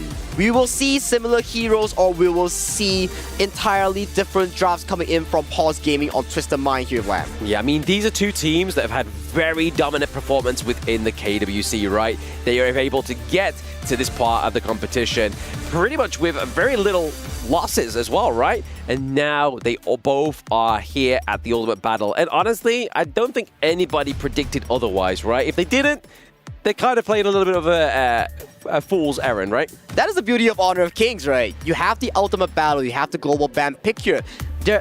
When we talk about, yes, on a normal basis, if we keep playing the same draft, maybe one of these teams will come out on top. But under the influence of global ban pick here, some teams with little hero pools start to get exposed and punished here, and it results into this kind of competitiveness which we all love to watch. We do all love to watch, to be honest. But I mean, if we start to break it down a little bit player by player, so what performance has Shanks had the best performance on within this series? It has to be the Long here, but if we look at the Ultimate Battle here, it definitely is either, okay, we start from the Clash lane here. Yeah. For the side of Twisted Mind and Paws Gaming, we might see the Dharma. Yeah. We might see the Fatigue as well, Yeah. but knowing it's Paws Gaming, I'm kind of thinking, are they going for their favorite Daqiao Foods team composition? I mean, they might do, right? They might. It worked for them at the WKS. It may work for them at the KWC, but the way that they've been tested by Twisted Minds, I feel like they weren't tested at that point within their competitive region, right? The WKS. This is a completely different Paws game. They've been pushed to the wall, and now their paws are on the desk. They need to make sure they are picking the best draft possible. But like I said, we've got about an extra 2 minutes there to get the countdown for the Ultimate Battle and their drafts. The draft is going to be exceptionally important as of this point. There will be a mental 4D chess battle game between the coaches. There are two ways of doing it. One, you draft your favorite team composition, your most comfort, the meta team composition. Number two, you predict what the enemy will pick and you draft against it. It's a gamble you have to take, but if you land onto it, you will get such a strong competitive edge. It's like you said there, Sagi, it is a gamble, right? Like, this is not kind of like, oh, let's go and look back to last year where blind pick was every game and every team picked the same draft and won with the same draft. It's now like, do we try and get just try and fool them. Try and fool your enemy team to think, right, okay, no, we actually are going to go and pick that, obviously, the Chao, the Futsu, and the Yixing combo. and then they realize that they actually go for something that's a little bit more sort of like back to basics, something that's kind of tried and tested and always works. Try and test it, always work. We're talking about picks like the Dharma, the Pei, Gudo, something like the Mai Shiranui, Arlie, Dia, Zhangfei, Lian Po. All these picks are the typical picks, right?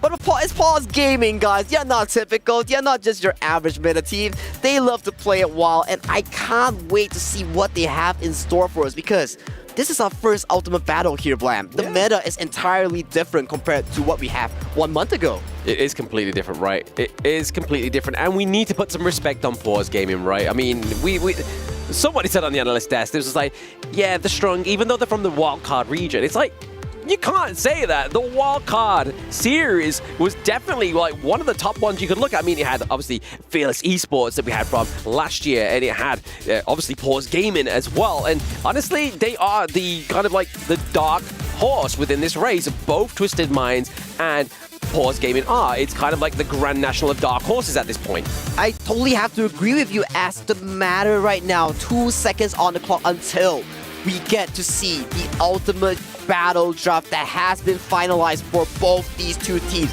as we will be looking at shortly the final draft of the game.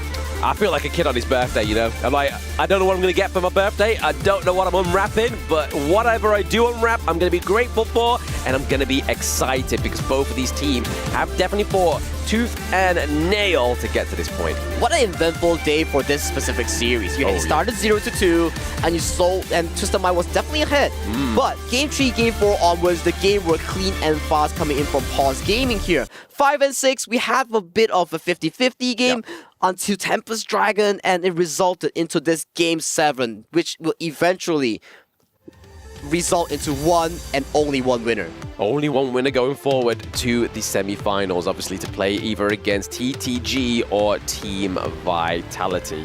Very going to be a different matchup there for either of these two teams, but still, both of these teams are up to the scratch, right? They are definitely going to be down for the brawl within this KWC because they've fought tooth and nail to be here at this point. They're going to fight even harder to get into the next stage and into the next stage because, like Phil was saying, each bracket, that's an extra sports car. That's your extra sports car. Winning this one propels you $70,000 up in terms of the prize money. So definitely all in onto this series, and you are looking at a brand new sports car. Exactly. I mean, let's look at the support role, right? I mean, this is where we've seen a lot of kind of like differentials within the Ultimate Draft. Like some people go for the Diadea, some go for the Dolia, but are we really expecting that for City Boy, or are we going to go for something like the Zhangfei, something like the Lian Po, which obviously wouldn't be the best within an Ultimate Draft, right? But it's like you said, you're looking at comfort picks, you're looking at meta. Well, if you think about it, if they were to draft an engaged roam like the Lian Po or the Zhangfei here, they can always think about the Mai Shiranui or the Dharma in the other lanes. That makes it an insane bounce house that they had success with back in game 6 and 5. Yeah, again, it's going to be really difficult seeing both Hai Lang and Xiao Yang onto the Mai Shiranui because obviously in that mid lane, that's generally what comes through within an Ultimate Battle, right? Like, we don't really see much kind of like disparage from those two picks. Hai Lang could go for the I Ching, but is he really going to want to do that knowing that his team could potentially lock in the Mai Shiranui? But all the spectating from the casting has been done. Let's put that pressure to the analyst desk. Take it away.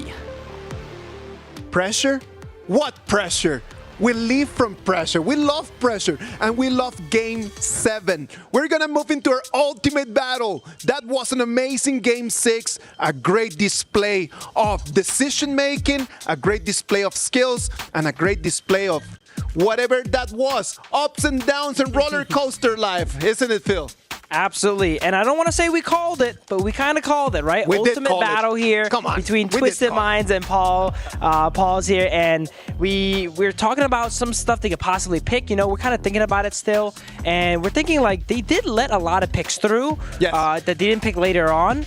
Maybe we're going to see a lot of these now. I'm interested to see, I am really interested to see exactly what is going to happen. Before we move into the Game 7, what about if we talk Game 6? It was a tough one. It was a really tough one. Twisted Minds, they were this close to really just taking the victory home. And then they made a bad call, bad decision, and they sent us to Game 7. All right, they're back to 2 words, okay? life choices and regrets. Okay, at the crucial juncture, Twisted Mind made a choice. I'm gonna wait outside the base and get wiped instead of going for the very crucial Tempest Dragon. Okay, I think that's what changed the path of the trajectory of the entire game. If they just stayed a little bit patient and win for the Tempest Dragon, the game could have ended right there. But we wanted, ultimate battle, so there we go. Dave, what about we explain to people at home what we're talking about? Because when they hear like, okay, why couldn't they just push? Like, we need to explain the reason why. There is a logic to this moment, to that decision, that most likely in their minds, they just were so excited about winning that they completely forgot. Do you want to take that? Yeah, absolutely. So endgame is an art, all right? It actually takes a lot to end the game. And you want to make sure everything is set up, the environment's correct. Most important thing you want to take a look at is the timer, the respawn timer, all right? Yes. Just now, they did not take a look at enemies' respawn timer. Well, at least they were just so confident that they could have won. Yeah, of course. So, and that ended up being like the downfall of the entire game. And I think that's the issue. They jump in, they do not have the wave, and wave management has been the biggest problem for Twisted Minds in these whole 6 games. The wave management has not been there, and they come in, the wave is not ready, they do not have 5 members, and they do not check on the timers. The members from Paws Gaming respawn, they're wiped out, and then they come back. Nothing they could do to clear that crystal. I think definitely we talked about it prior. Twisted Mind, one of their weaknesses is closing out a game. And we've seen it here. They kind of get panicky, right? They're on the edge here, getting late into the game. They obviously have a clear advantage here. They could have just waited, went back, got Tempest. We were all yelling that on the desk here. Of course! Yep. You know what the problem is here, Phil? That we gotta remember, for Twisted Minds, this is their very first in an international tournament to be on a best of 7. So coming to game 6, okay, that's completely new territory for them. Absolutely here. And while we can see that, the players in the moment, they've been playing game after game. It's tiring just to be on the desk here, right? Of course. So nerves, everything plays a role here in decision making. So as Dave mentioned, they didn't quite look at the timers, or maybe they did, but they overestimated their abilities there. Monkey was able to come back and clear the wave, and then unfortunately cleared the game for Twisted. I'm telling you, it is not that in here we're trying to teach the players how to play their game. No, we're not professionals, and for some reason, we are sitting here and they're sitting right over there. And it's very clear, they're better at the game than we are. But we need to try to explain to the people at home what is going on. Why those decisions, that in the moment when they are making those decisions, it's not as clear as right now when we look at it in retrospective. Yeah, absolutely. The mental tiredness when you get to game 7, right? Of course. The nerve, and also want to check the heart rate. This is not just a contest of playing a game on a mobile device. Yes. It's stamina, it's focus. That's why, like, you see a lot of professional teams, they do military-style trainings, of right? course. To train your stamina, train your focus, like, to make sure you're not thinking about butterflies when you're playing the game. So, Honor of King with the global ban pick is what makes this game so enjoyable to watch. I'm telling you, I was not expecting that Dianwei right over there. I wasn't expecting that Dianwei pick. I did not like it at the beginning. It kind of worked out in terms of trying to corner Fonjie. When they took Fonjie 3 times, 4 times, 5 times, that Lupin number 7 was completely down. The problem is that they push it to the Tempest Dragon. They allow the Lupin number 7 to be online. They still are able just to get the initiation. Lianpo jumps in, Charlotte jumps in, eliminate him, and they should have finished what was a master class in terms of tempo. I think their composition was fine. I like the Danwei pick as a tank shredder. Danwei is a fairly one-dimensional character, but the team he was against allowed him to play one-dimensionally. Monkey just jumps in, and then Danwei gets to shred him down. And I think the execution was good up until, like we said, at the end there, where one little blunder made it so that Paws came back there. I want to give credit to 90 on the Charlotte. Go for it. That was such a good Charlotte. I agree. Play after play, I think, Isaac, you and I were sitting here just like, oh my god, this Charlotte just keep on going for Luban, and he never misses. Not only does he not miss, he gets away afterwards, right? When 4 people were chasing him. It's just absolutely insane. And by the way, talking about Charlotte, you definitely want to watch a tutorial and start practicing this character because one of the most fun mobile characters in the entire game. Not to mention, once you're farmed, you cannot stop this monster at all. You cannot. Look at them. The players, they were so into the game. They were insanely focused. They knew that it was going to come down to a little bit of a mistake. Look at Hailong over there. He knew that he had it in his hand and he just let it go. It was so heartbreaking to look at. That's honestly the worst feeling, knowing you're right up to the edge, you're about to go ahead and win, and you let it slip. They gotta erase that from their memory though, because coming up to Ultimate Battle, they need a clean slate of mind. Honestly, whatever happened in the past in this series does not matter anymore. Who wins this next game is what really matters now. Ultimate Battle, Dave. If you were the coach right now, what would be your 5 picks, knowing that everything is on the table and you can get anything you want? Go. You know what? Phil and I were having a bet, right? Whoever gets it right, well, guess wrong. I have to do 20 push-ups off camera, obviously. But for my personal choice, all right, let's go Clash Lane first. Go, okay, Clash Lane. The Clash Lane has to be the Byron. All right, there's no debate on that. Byron just way too strong. Good. The mid lane is, for me, it has to be mine. Right. Also, not arguable. This year is way too strong. Obviously, there is a secret pick for Phil, and he will talk about it. And then I like the combo of Ogren and Diadea. This has been a classic combo for the longest time, and in the past S3 has been the most picked combo for Ultimate Battles. Okay, so you're going right now. You're going Byron, Mai Shiranui, Ogren, and Diadea. Yes, those are your 4. Yes. So you're missing a farm laner. The last is the core, which is Arlie. Arlie. Okay, so let's see. Let's just recap. Coach Dave is coming with Byron, Ogren, and Diadea, Mai Shiranui, and Arlie. Okay, I like it. I'm not gonna tell you. I'm gonna tell you I would have choose something different, but you know what? I like it. Phil, what would be your pick? Well, Dave had a doctor's note earlier. It's my turn to have some doctor's notes. Hot takes. First, let me get off of the easy picks here. Pay Byron, I think, is going to get locked in for Clash and Jungle here. Pay Byron, that has been very meta in these 6 days of competition. Love it. I think teams are going to be itching to play that after seeing it get banned so often here and then playing it themselves here. And then Diadea, one of my favorites. I talked about it so much. Maybe they won't forget about it in Ultimate Battle here now, right?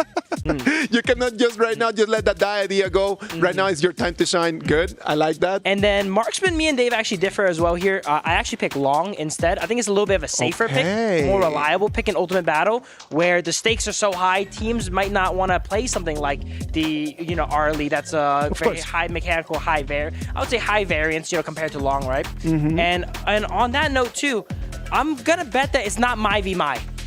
We've seen a lot of Mai v Vi's for Ultimate Battle. That's the bet. Yep. I'm going to pick that it's more of a traditional mid and something like the Lady Jen. Something a little bit more solid here. Lady Jen. Yep. Okay, so you're thinking about just having Lady Jen play against Mai. Lady Jen might have a little bit of an advantage in terms of the team fight as just trying to create the area, but you might lose a little bit over there in terms of an assassin, right? Like you cannot flank with the Lady Jen. Something you can do with Mai Shiranui. I'm telling you, Phil is picking Lady Jen because of the Elsa skin, all right? Because it's one of the best skins in the game. You cannot miss it. It's so goated. You just have to get it. But I gotta say, there is a reason why Mai has been meta for seasons now, years now. Okay, so much burst, so much mobility, so much opportunity to engage and disengage.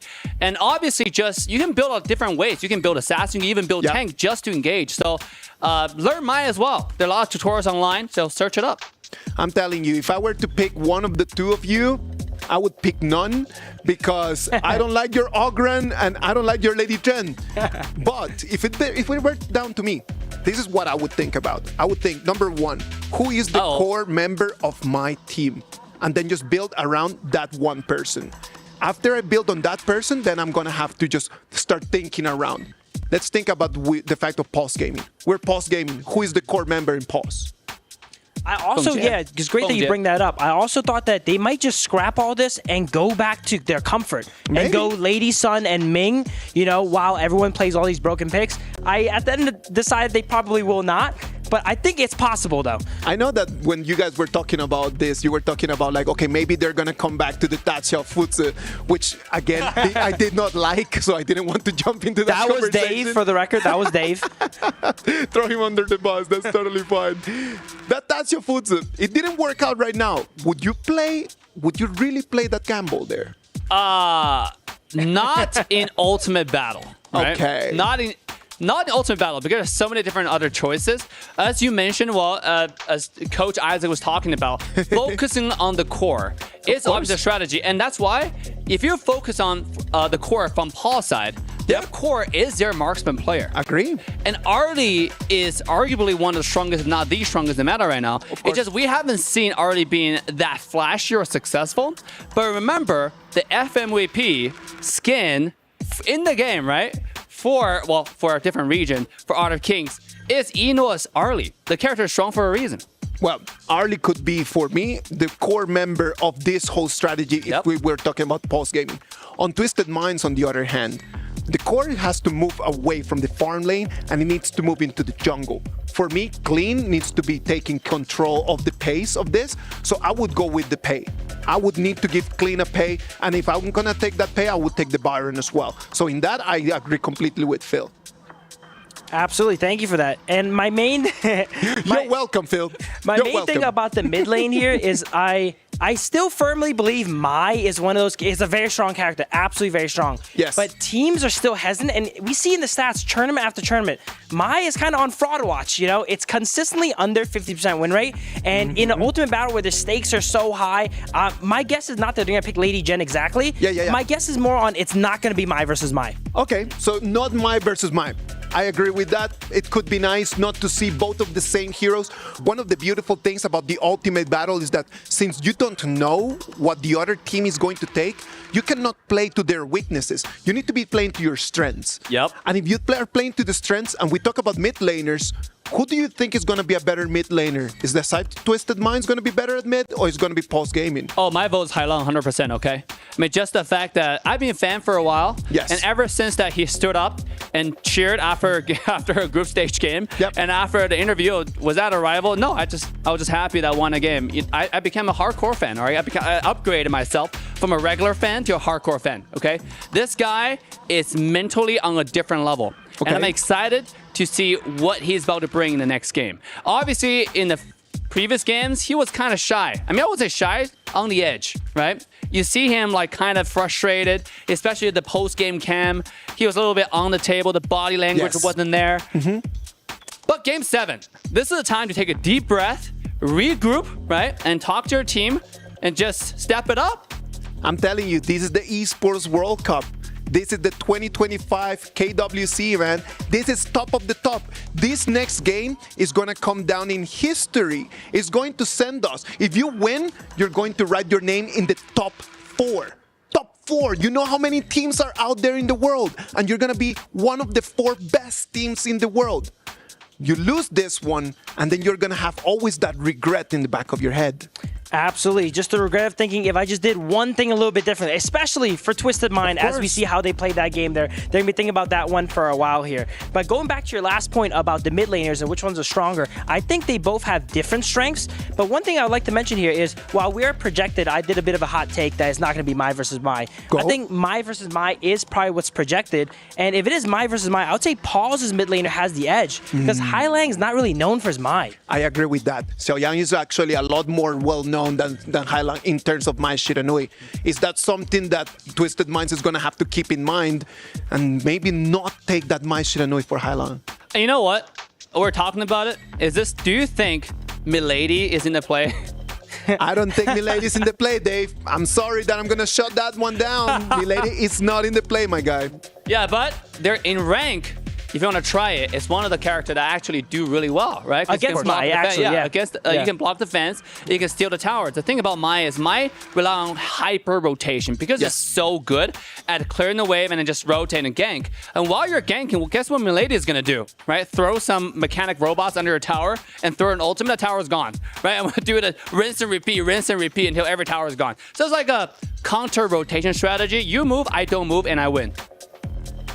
Well, I am loving this discussion, and I know that everyone at home is loving it as well. If you are liking this, or if you're not, it's totally fine. Send us your hot takes. You can send them over there in the chat. We're always looking forward to understand what the players want, what the people at home want as well, right? Like, we talk to the players so every single time that we have a chance, and we try to get like what is going on in their heads when they're thinking about choosing heroes.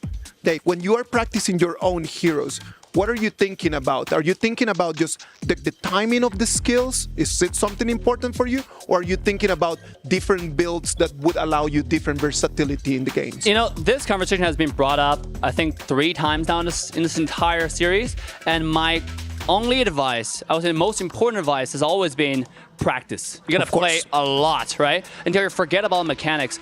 Honor of King heroes are all very, very unique in a sense where you, in the beginning, in your head, you're thinking about the combos, right? Yeah. You're practicing, especially when you play Yao. Of course. In the previous game, Yao is very, very flashy, especially with the new skin, the flawless skin. Oh my it's beautiful. Goodness. Yeah, you want to play the hero just because the skin alone. It's such a cool hero. And then when you first start playing, and by the way, a tutorial just dropped, so make sure you watch that. So when you first start watching that tutorial and start playing that character, you're gonna start thinking about the combos.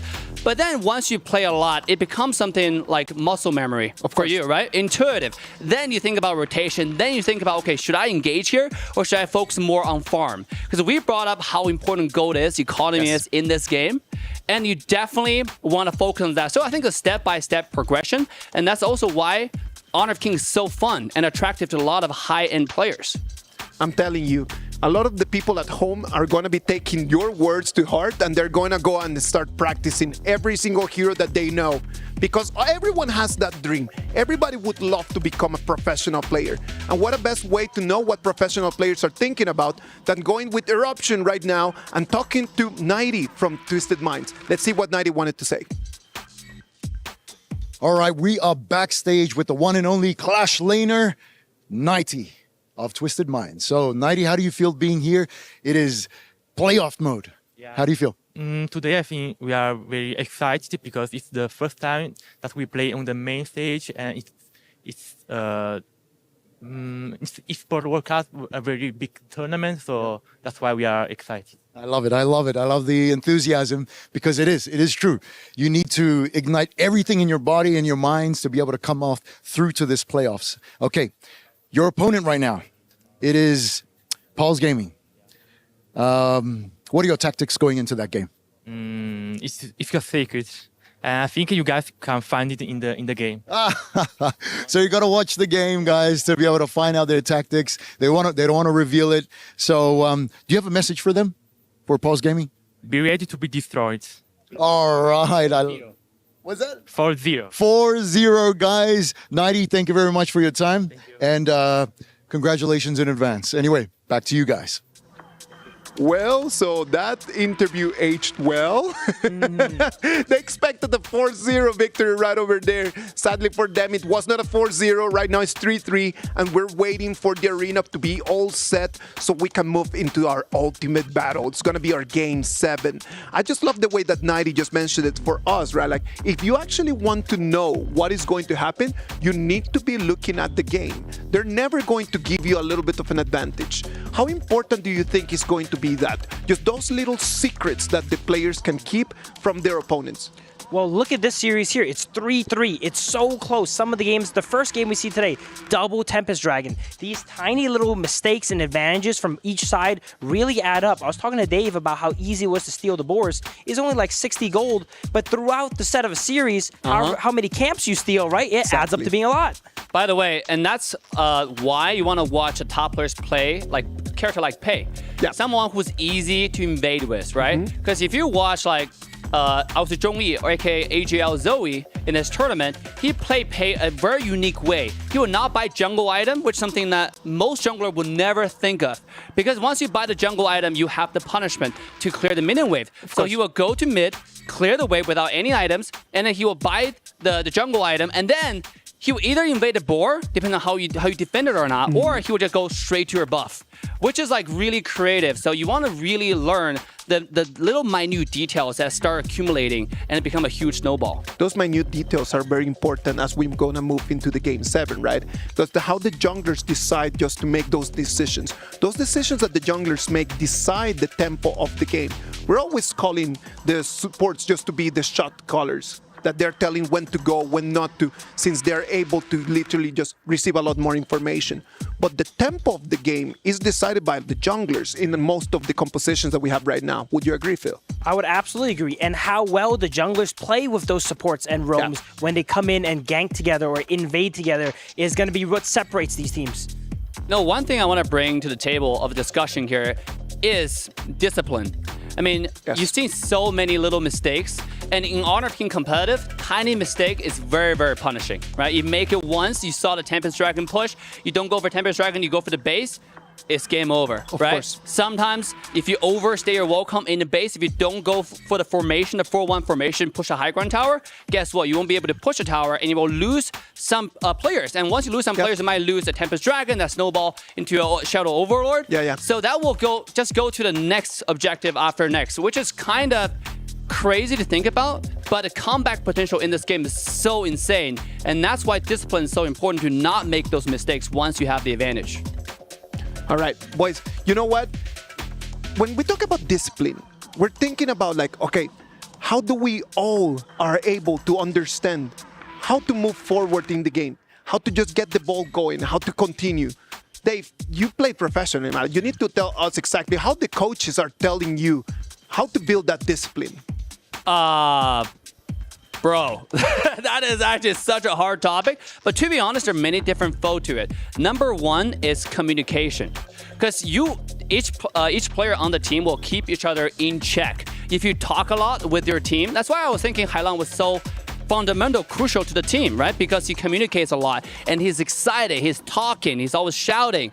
In a very, very hyped, very, very nervous environment, if you speak certain words 3 times, that's how you register the word. And Hailan brings that to the table. So that's why I like this player and a big, big fan. But communication is key. And number 2 is you just have to like really practice, right? Treat every ranked game like how you would play a tournament. And that's obviously advice for a 5-man team, right? All right. When you play solo queue, it's all about have 1v9. Fun.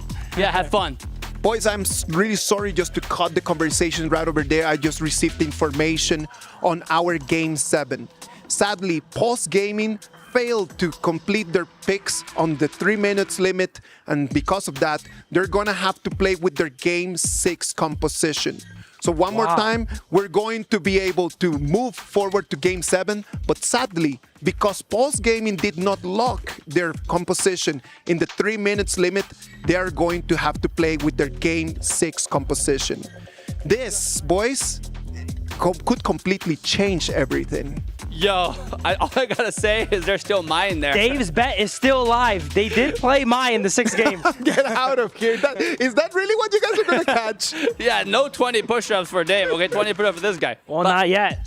We'll see. We still got to see what Hailan picks up here from Twisted Minds. Do you guys think that this is going to have a very big impact on this game, though? Oh, absolutely. Absolutely. I was joking around in the green room they would pick Luban number 7 here for Ultimate Battle. It turns out they did pick Luban number 7 for Ultimate Battle now. Yeah, I mean, now you have the draft, right? For Paws, you have Monkey, for those people who forgot the draft. We got it right here. Monkey, Dolia, Mai, Guan Yu, and Luban. That's for sure for Paws. But what is for Twisted Mind, right? We still don't know. Is it going to be Ogwan? Is it going to be the Pei Baron? I'm telling you, and this is just so interesting to understand because Fengjie did not have a great performance on that Luban number 7, and then he's going to be given a second opportunity to try to redeem himself and be able to be the carry that his team needs.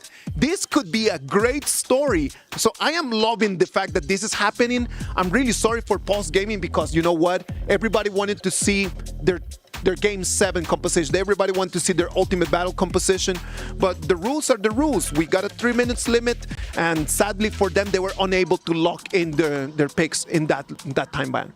while they are given this handicap here where they have to pick their, their last game's composition here, this could be the play for the ultimate street rep. If you win this game here in ultimate battle with the Luban number 7, history is going to be made. Next level gaming, and that's exactly what it is. And by the way, Luban is a fun character to play, right? I mean, like, if any marksman out there, Arlie, Marco Polo, all those ladder characters that you would play, I prefer Luban any day, all right? Those skins for Luban is so insane. Luban is one of the very interesting heroes. You know what? What about if we go there and then we look at what's going to be the compositions? I know that the casters are counting the seconds so they can take control. Ladies and gentlemen, the ultimate battle is here. Game 7 between Paws Gaming and Twisted Minds. Sagi, Blam, take it from here. How's it going, everybody? Welcome back to the first ultimate battle of KWC. It's clearly look like Isaac knows a little bit into my relationships. I like control. It's clearly, he's like, hey, let's give them control over the draft and let us be into this game. But here we are, guys. Obviously, stipulation, because Paws Gaming wasn't able to lock in within those 3 minutes, they have to run with draft game number 6, which we were looking towards ourselves, Sagi. It's not the worst draft. It's not the worst draft here, but clean on his hands yet again onto this pay. He has not lost a single game onto this pay as of this point. That is going to be a power pick here, coming in for clean here. And the analysts we're talking about, is it going to be a 5v5? It's going to be a 5v5. What's better than one Mai? It is 2 Mais. The character's so nice, we got it twice, but it's going to be Shanks on the Ali going up against Bungjie on the Luban. One highly mobile marksman against one low mobility marksman. That is indeed the case here, but you gotta be figuring here, the last pick here beating CT Boy onto this Zhang Fei here.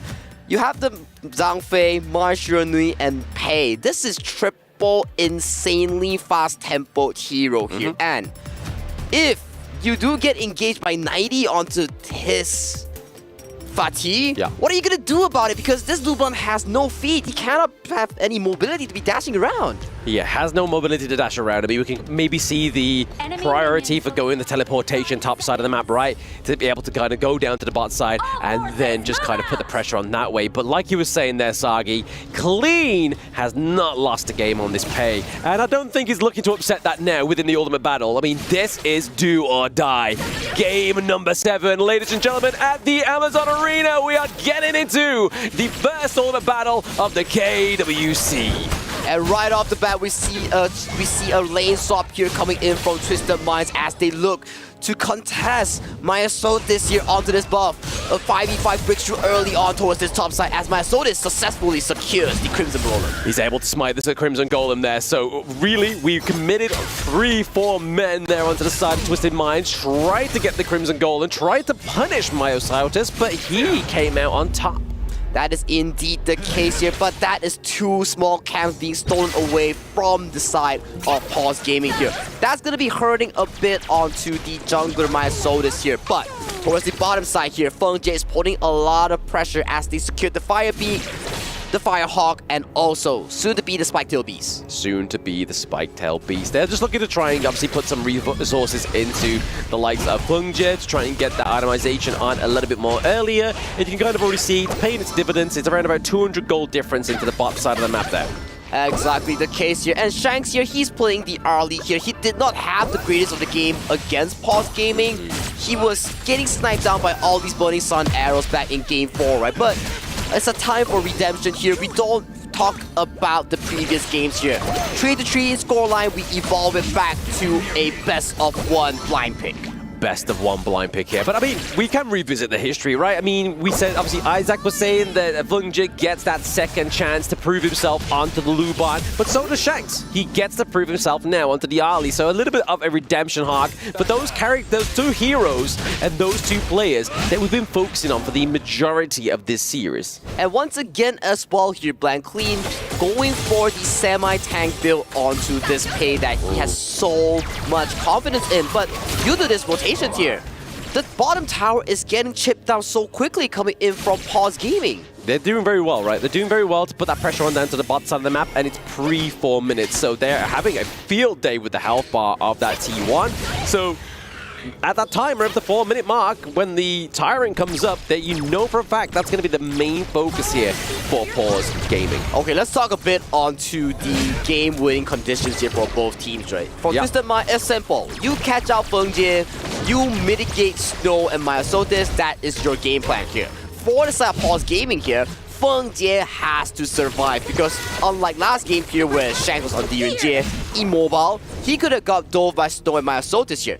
This game, he's playing an Arlie, and Arlie has so much mobility to offer. A lot of mobility, and a lot of, obviously, she can cleanse and take away those long-range projectiles as well, right? So, second skill from Feng Jie, maybe getting cancelled out there by the Arlie, but right now, 90 has to make sure he doesn't get caught out here. There's a lot of poking, pushing, and prodding, and placement onto 90 the top side of the map, but then it gets paid back down to the bot side. Jingling getting taken off the board. And that is the numbers game that we are talking about. One side there's action, the other side the trigger gets pulled immediately. Once again, Jingling gets the punishment coming in here.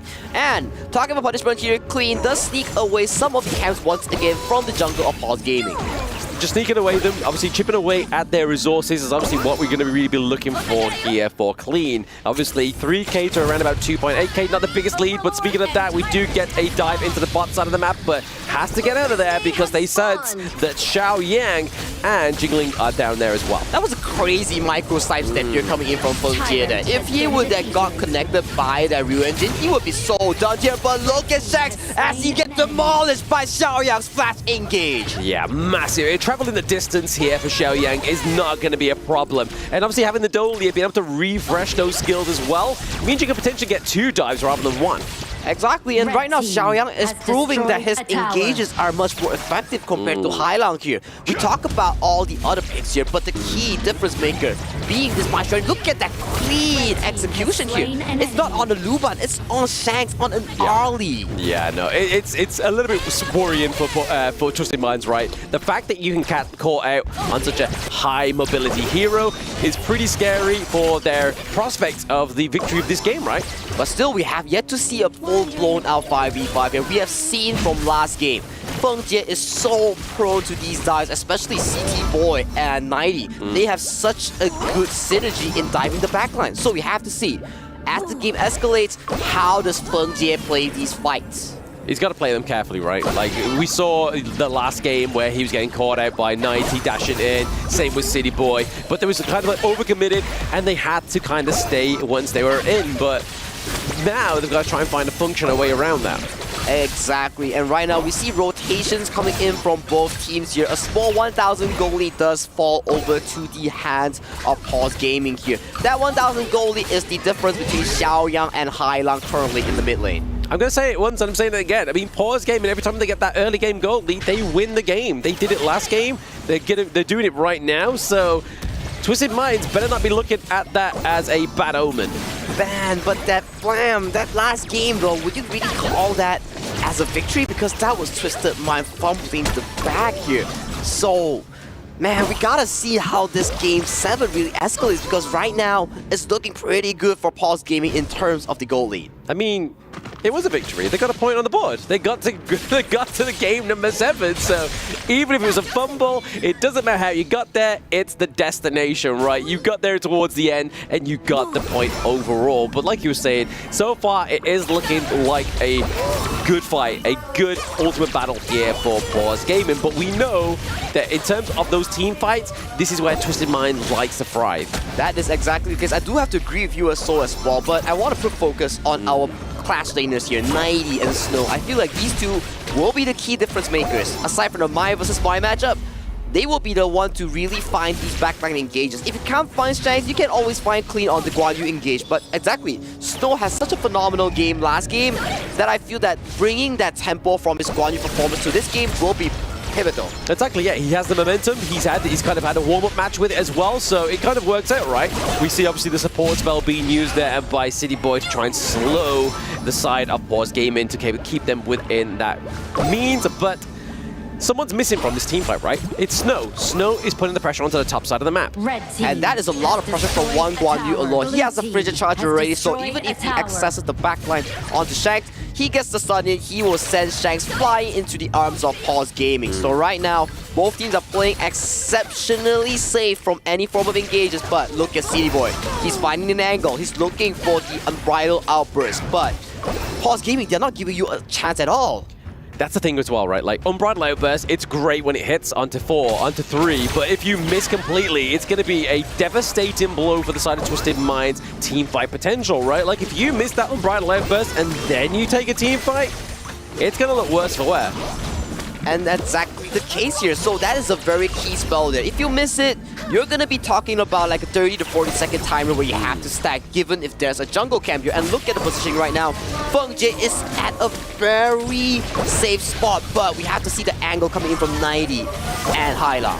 Yeah, I mean, Shanks takes a lot of damage before even getting into that team fight, right? This is kind of already showing the potential damage output here for Feng Jie onto the Luban. And again, Luban's really good at just soloing these neutral objectives. I mean, it's gone. It's gone. He's already finished the Shadow Ripper and the Eternity Blade. He's slowly working towards the Blood Reaper. And look at Clean here. He might be caught out though, but he leaps towards the safety. That is 2 key spells being burned for the side of Snow. But look at him immediately, Feng just getting caught out! Yeah, the Unbridled Outburst, he flashes into it, obviously baiting it out, but only catching onto 2 of the side of Paws Gaming. Not really setting up that big team fight was really hoping for there. But still, key cooldowns has been burned from both sides prior to the 10th minute Shadow Tyrant right now. A contest between this buff has been concluded. Clean does get it, and he leaps out to safety. He leaps out to safety. The Dream Roll comes through just so that Myosotis can get with his boys, right? Rather than traveling in singular pack, they are going together. And looking to try and get this T1 into the mid lane is what Paws Gaming really are hoping for here, to try and give over the enemy jungle. And positioning does come up clutch coming in from Paws Gaming as well. But keep in mind, guys, Feng Jie does not have flash for this 10-minute objective here. And look at the Mind Shironui coming in from Xiaoyang here. He wants to catch off Shanks that's slowly but surely popping towards the Crimson Golem here. Yeah, I mean, is Shanks going to look to go for it? Is Clean going to kind of go phase check it? I mean, right now, Xingling's around there, just maybe giving intel over to Xiaoyang. And the difference between the two Maestros, we're looking at Hailang, he's more towards the utility side, and Xiaoyang, he's wanting to farm out all this gold, be the side lane, and make sure that he has the one-shot potential. And for the side of Clean here, he's going for a semi-tank build. He's slowly building towards the Hunter's Grip, but look at Xiaoyang, don't might be caught out. Oh, careful though, you don't want to lose the Mind Shironui. Oh, Clean with the takedown. Are they going to be able to get that Feng Jie? The Unbridled Outburst, it does knock Xingling into the wall, but it's not enough to keep him in space, but the damage for the side of Twisted Minds is coming through. 1 for 2 trade coming in big for Twisted Minds here. Once again, Feng Jie onto this Luban. No mobility, easily caught out by 90. So much engaged, but you only have one spell, which is the Flash. Only the Flash, and that's going to be the means that's the goal, the green light, right? The green light for Twisted Minds is knowing that command skill has been taken off the side of Paws Gaming. Speaking of taking things away, they take away the Crimson Golem from Paws as well. Able to catch Snow into this brush, is trying to charge out of there. We are seeing Shanks with a bit of a flank here, but he can escape into the top side. The leap over the wall, Clean with a 3-man gang. It's going to be Twisted Minds taking down Snow. That's going to be painful for Snow. They're being caught out at such an awkward timing. As right now, if you're Twisted Minds, it's time to orchestrate a push, and it's time to secure the gold lead for yourself. And let's check out the replay real quick. As Clean was catching out Xiaoyang here, the backline of Feng Jie was once again being engaged from the likes of 90, and to finish off the top, it was the Unbridled Outburst coming in from CD Boy. Yeah, I mean, it was a beautiful setup here. A bit of a crutch here for the side of Twisted Minds, because they were looking a little bit like shaky until that point. But now, we obviously see top side of the map, bit of pressure being put on here by the side of Twisted Minds, able to get that Shadow Overlord, the same MO that finished probably the game for the side of Paws Gaming in that last one, right? But still, Lamb, it's a 50-50 game. Look at the goal lead here, and it's Paws Gaming we're talking about. They're going to push it back to the late game, and when we look at the high ground, the final push attempt, that's where it truly matters. But right now, I want to see what damage can Twisted Mind do with this Shadow Overlord being spawned towards the bottom side of the map. I mean, it's more so pressure than obviously damage that's going to be dealt here. We can see Shanks obviously feeding through those minion waves, able to get that T2 down to the bot side, creating and alleviating a little bit of pressure over the side of Twisted Minds. But Myosotis is playing this monkey very well, right? Like, he's there to soak up a lot of the damage, soak up a lot of those skills. That, I have to agree, but imagine without any form of backline damage, how much can Myosotis really do? Because if Bongjie keeps dying at the start of team fight, you have realistically no backline damage to assist from him. Exactly that, right? They've got to make sure they're protecting Bongjie if that's going to be the case, right? Obviously, just look at that damage. The Kachusen's coming through. The dash in on top of Bongjie means that we are going to get the takedown out to Xiaoyang, as well as Bongjie. Xingling goes down as well. We're seeing Twisted Minds really open up Paws here. Snow trying to get it onto that backline, trying to deter them away from this T2. No minions just yet, but they do have the Vanguards crashing through into the top side of the map. It's a 4-for-1 scenario coming in from Twisted Mind. Can Snow really defend this? Because that is an Overlord and another one crashing down. Right now, he needs to be the savior of his team. He takes down Hailang. He's not going to be able to do it. This means the Twisted Minds with the Vanguards, they take down the WKS champions. Come through, KMW. They take him down and they progress themselves to a higher prize pool, to a minimum top 4 finish in this tournament. We congratulate Twisted Mind and we thank Paws Gaming for their effort. Paws Gaming, I mean, at the stipulation of the Ultimate Battle, maybe that could have been the problem there, but hey, if they cannot come together and decide what's going on, that has to happen, right? There has to be a consequence, and we just follow the rules. It's not like it was the worst draft. Rules are rules here, so that will be a painful lesson for Paws Gaming and the coaching staff, as the next time they come into this Ultimate Battle, they will be more careful, as they will be more mindful of the timing that they are allowed to. Yeah, I mean, right now, we're seeing that the players, every game that they've won, they haven't been the rah, kind of like stand up, let's take this victory and own it. They're kind of like realizing the gravity of the stage, right? They're like, you know what? We got to keep calm and collective. We got to make sure that we're kind of just allowing that we are here. We are amazing to be here, because I just want to, those in the Amazon Arena may not know this, but Hailang, 90, Shanks, City Boy. Last year, EWC, they were dropped at the first hurdle. They are now in the semifinals. So crazy, but Mara lead the gorge. Here we are with Hailang. Congratulations. Man, our first best of 7 you took us to game 7. How was that, especially when you guys started with a 2-0? So things have shifted in the middle. How did you stay composed for that potential comeback? Because in the first game with 2-0, then we are like express ourselves, and then we think that it's easy to win. But I think this next time we won't do like this anymore, and then we'll try our best to meet every team, because this time we do a pretty hard game. And then also in the first game, we do very well, but also lots of mistake, and our coach also very angry with us. Is that why you look so stressed? Because when you came here, you were breathing hard, you bent down and took a deep breath. So what's gonna go on when you go back to that room? What are you gonna tell your teammates? I'll tell them next time, don't think they are weak. Just do ourselves and make ourselves to the best. Now, just one last question.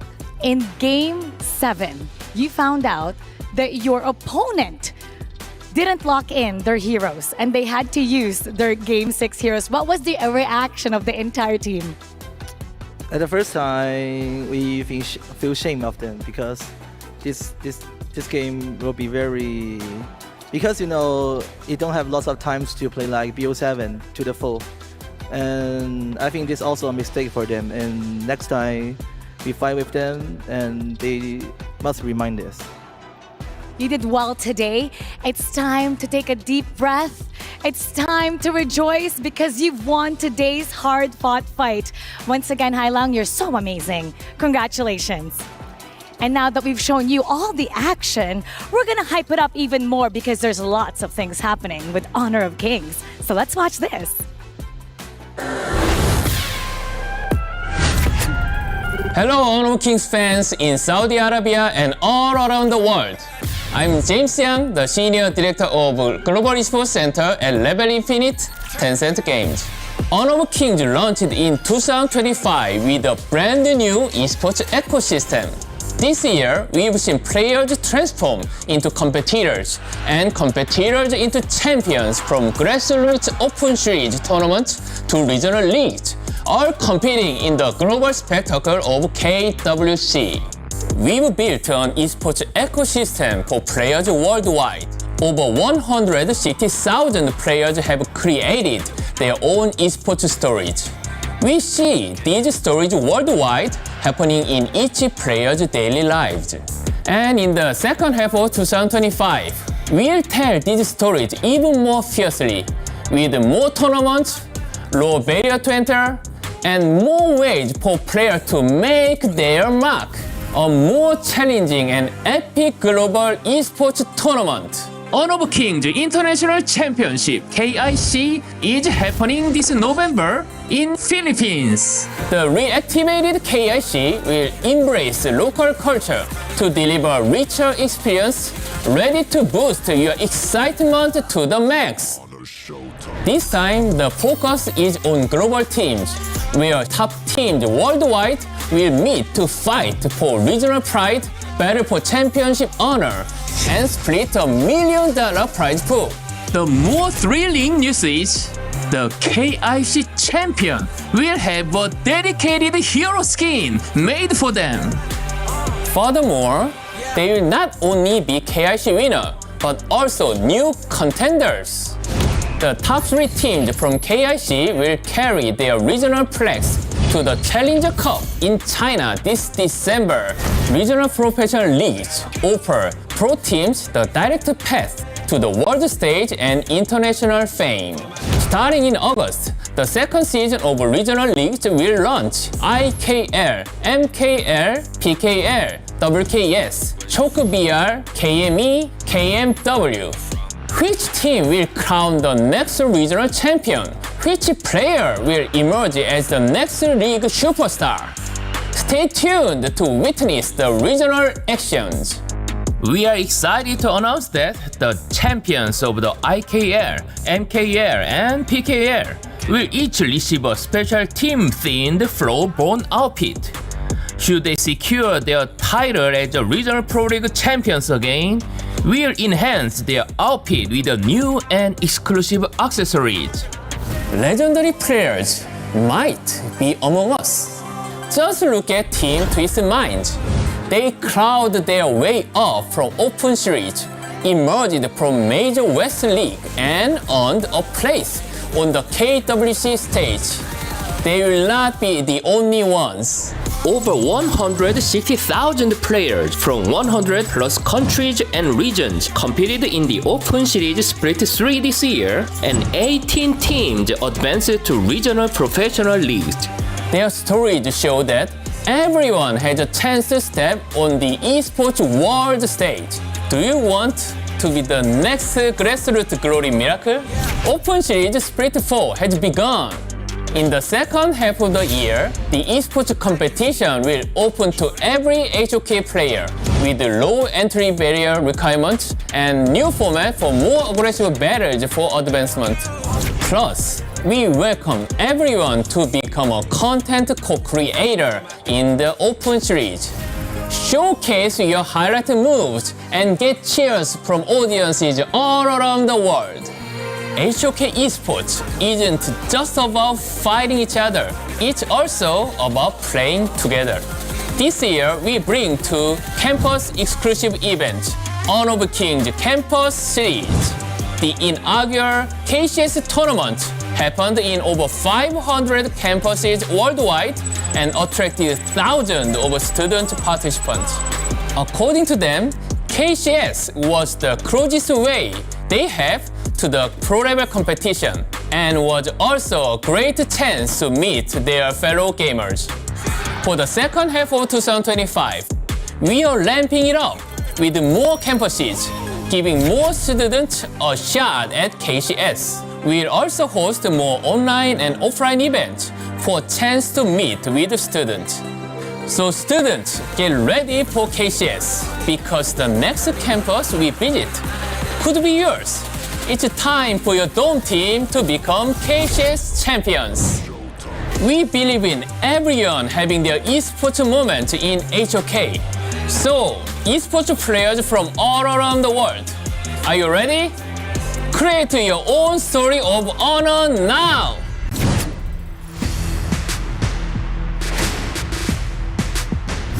Hello, I'm Rex Wang, Game Operation Director of Honor of Kings Publishing Level Infinite Tencent Games. Honor of Kings is committed to delivering higher quality, richer, and more diverse game content to players worldwide. We also aim to build an ecosystem for everyone to play together, win as one.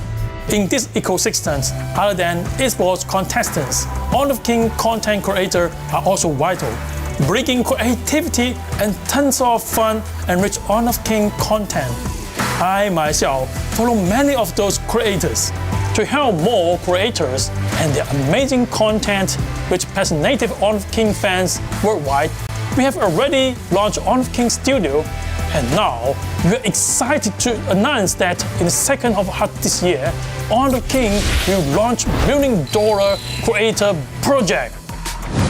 This project is designed to discover, support, and reward outstanding Honor of Kings creators around the world. Creators in the $1 million creator project will receive monthly incentive, special bonus, and exclusive content tasks, all designed to encourage consistent and passionate content creation. If you are a skilled Honor of Kings player but new to content creation, we provide systematic training and guidance to help you grow. Combined with traffic boost for high-quality content, we will help you accelerate your journey as a creator. In addition, Honor of Kings creators will enjoy exclusive in-game perks and have the chance to work closely with the official Honor of Kings team, contributing directly to game's future development and making Honor of Kings even better together. Top creators will even be invited to attend official offline Honor of Kings events, acting as ambassadors to connect with fans and players in person. Whether you are an experienced creator or a passionate gamer just starting out, as long as you bring creativity and enthusiasm, Honor of Kings will go all out to support you, helping you grow with us and become a more influential voice in the community. Play from passion, earn from passion, you will be the next Honor of Kings star. You must be curious about the new exciting content coming to Honor of Kings, right? This August, we will launch the Honor of Kings Anime Summer Festival. We'll be breaking the dimension to bring you a ton of fun and exciting anime content. Which below character are you hoping to see in-game? Our first stop on this journey started with Fighting the Truth.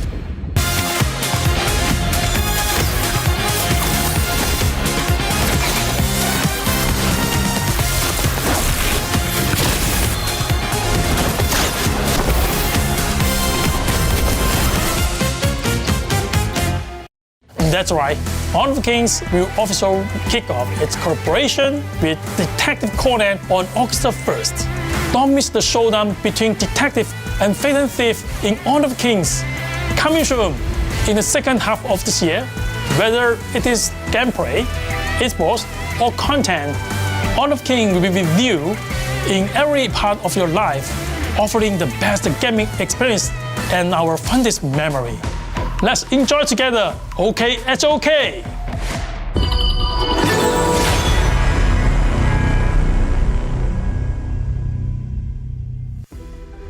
Hello, Honor of Kings fans here and all around the world. This is James Young again. I believe you are very excited about the announcement just now, and we have another surprise for you. I'm excited to announce that the first Honor of Kings Nation Clash will be held this October in Malaysia. this is not just a tournament. It is a battle for national pride. We are bringing the teams from Indonesia, Malaysia, and the Philippines to clash in an epic cross-border competition. This tournament will have a different format and qualification process, offering more diverse esports experience to all of you. So, are you ready for this nation clash? Okay? Okay, HOK!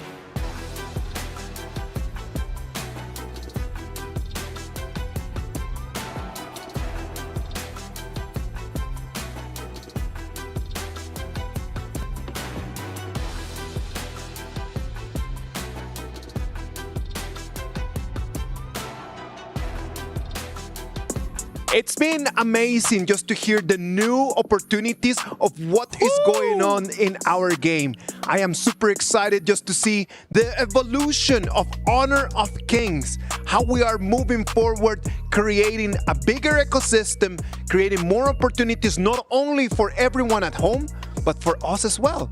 They talked about content creators. I know that both of you create content for our brand, which is amazing, and we're super glad to have you here and to share every opportunity that you have.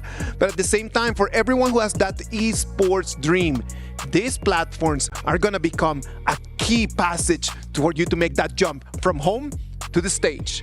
I mean, you got so many events coming up, right? There's KIC, there's new national clash happening in Malaysia. There are KCS Open Series. They're basically multi-tier tournaments that everybody can join for the HOK ecosystem. This is quite insane. Not to mention that I was in one of the clips. Yeah, we did see you. We did see you, Dave. It was actually really nice because you died. Yeah. That's not important. Let's focus on the most important aspect, which is they have a $1 million content creator support program. And that's absolutely insane, Phil. What do you think? Oh, I'm very excited for that. Hopefully we get a piece of that pie there. Dave just got on. Wouldn't that be nice? Yeah, that would be amazing. Dave just got on there for that, and he was only on there for 1 second, you know? Kind of true. And in that 1 second, he died. Of course. Hey, it's important. It's important just to be on there, all right? Take the wins when you can get them. But when Honor of Kings mentions they have something for everyone, they truly have something for everyone. The esports side, the player side, even if you don't want to do any content creation or all this, having more creators for you to watch and all that is going to be amazing for everyone involved. And everyone who has that content creator dream as well, right? Like not everyone is just designed just to be an esport professional and just to become an athlete.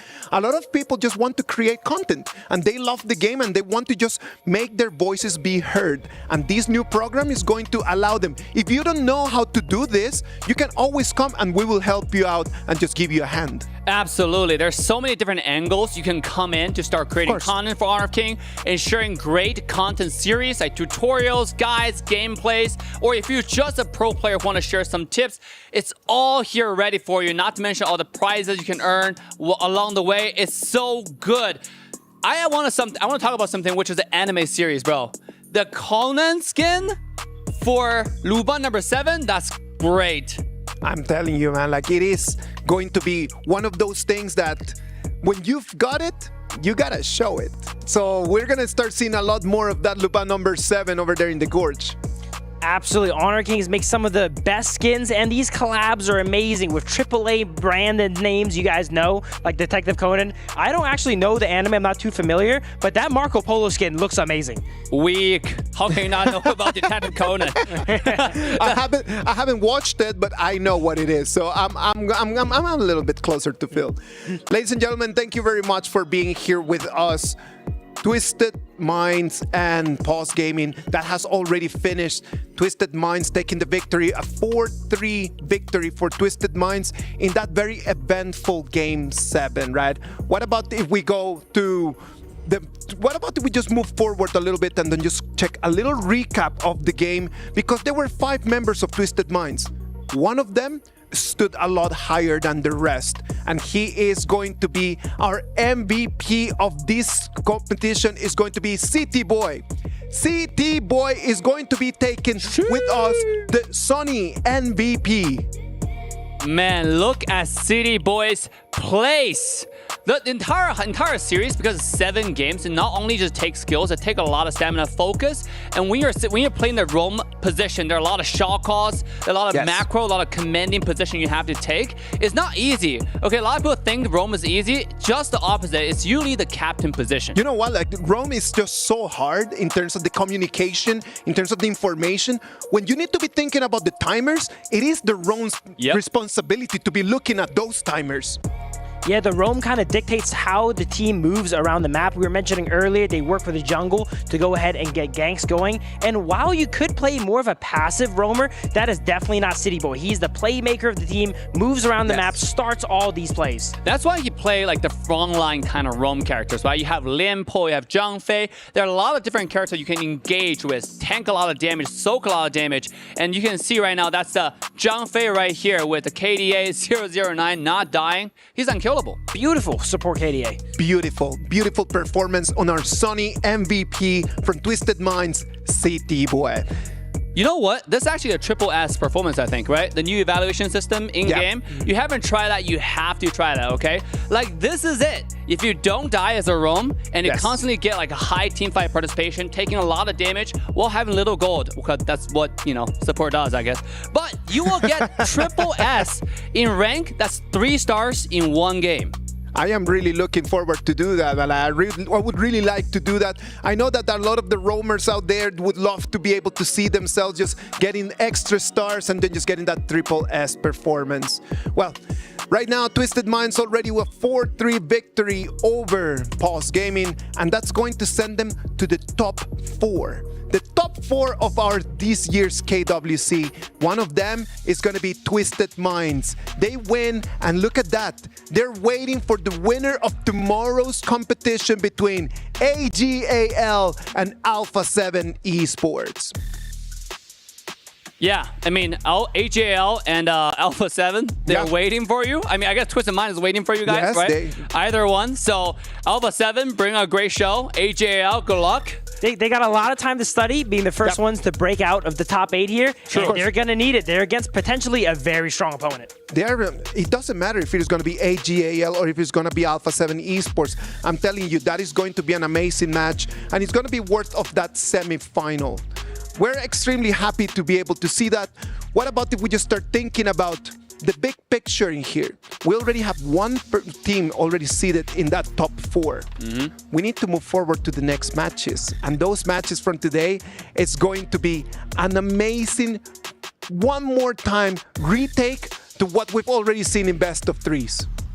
Dave was mentioning some series went where they had 3 ultimate battles in a row. Today, one of those days that I could see 2 ultimate battles come up, and it's highly probable too, I'd say. Yo. Before we move on to the next series, all right? We made a bet, and then I don't think we're gonna let it slide before we go to the next series. I know Isaac wanted to move to the next series, but we have a legitimate bet regarding Double Mai being picked in the ultimate battle. You know, no matter how it happened, it did happen. So Phil, what do you say about this? It was a series of, drama and a series of punishments, okay? Paws got doled a punishment, all right? And I guess I am doled one here now too. And we bet for 20 push-ups. I'll do 20 push-ups here live. All right. This is a life choice and regret moment right here. Okay, let's have it line up. Here we go. I told Dave before this, I'm a bit tired. So when he saw I had a hot take, he's like, oh, I got this guy right here, Let's do it. I know that everyone at home is just enjoying so much this, and they really want to see us doing some push-ups. So you know what, Phil? Just get down there, boy. Show us your shape. Show the muscles. This is the time, okay? Honor of King is all about community building. This is exactly what it is, right?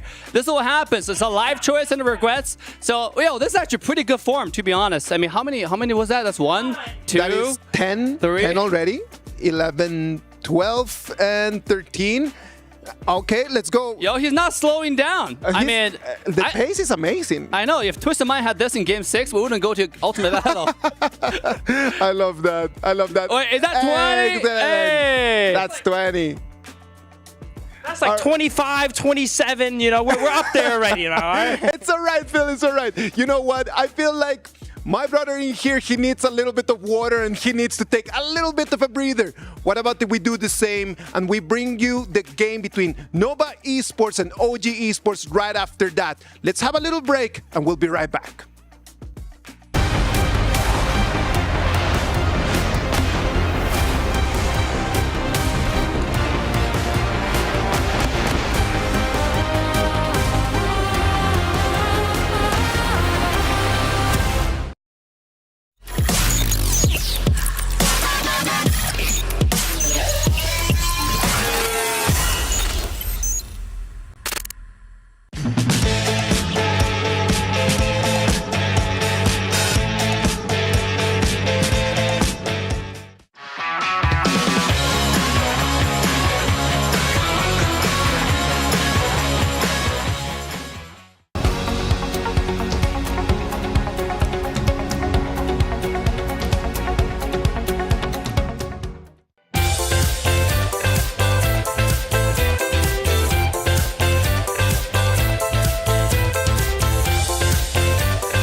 begin.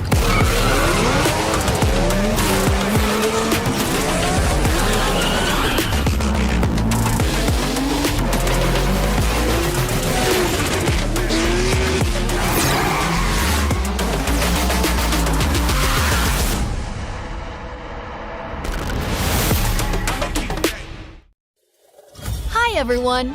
The Honor of Kings Flowborn Outfit Design Contest is officially underway. We've always wanted to make HOK more fun for players. We hope the highly customizable outfit feature of Flowborn becomes a way for players to express themselves.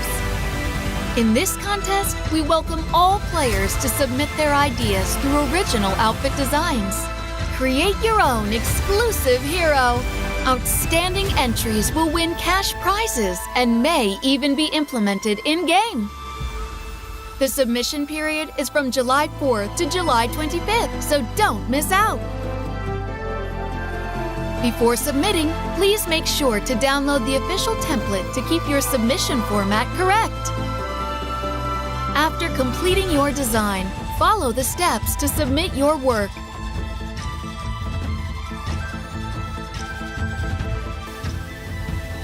Please wait patiently for the official review results. What are you waiting for? This time, be your own hero.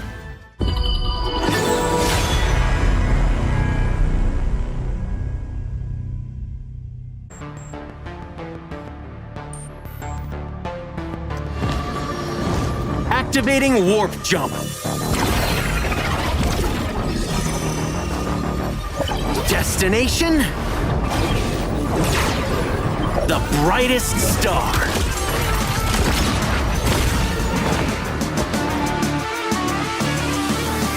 We the kings, it's an honor show.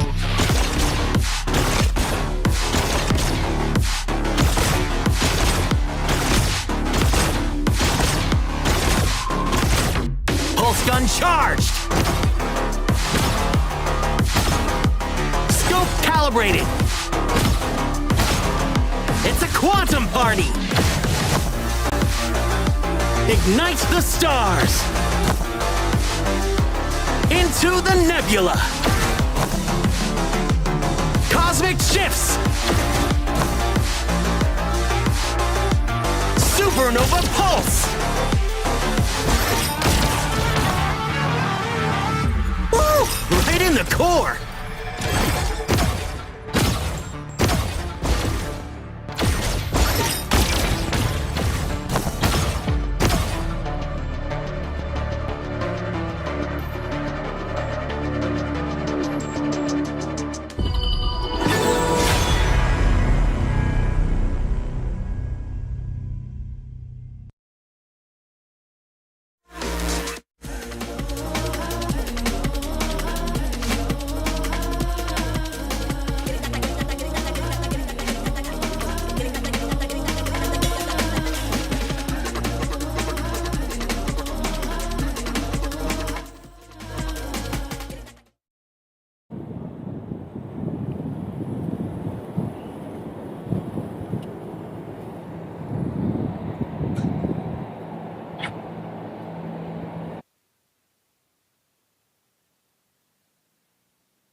Ladies and gentlemen, we are back. This is the KWC 2025. This is the Honor of Kings, and we're live from Riyadh, Saudi Arabia. This is going to be our second match of the day.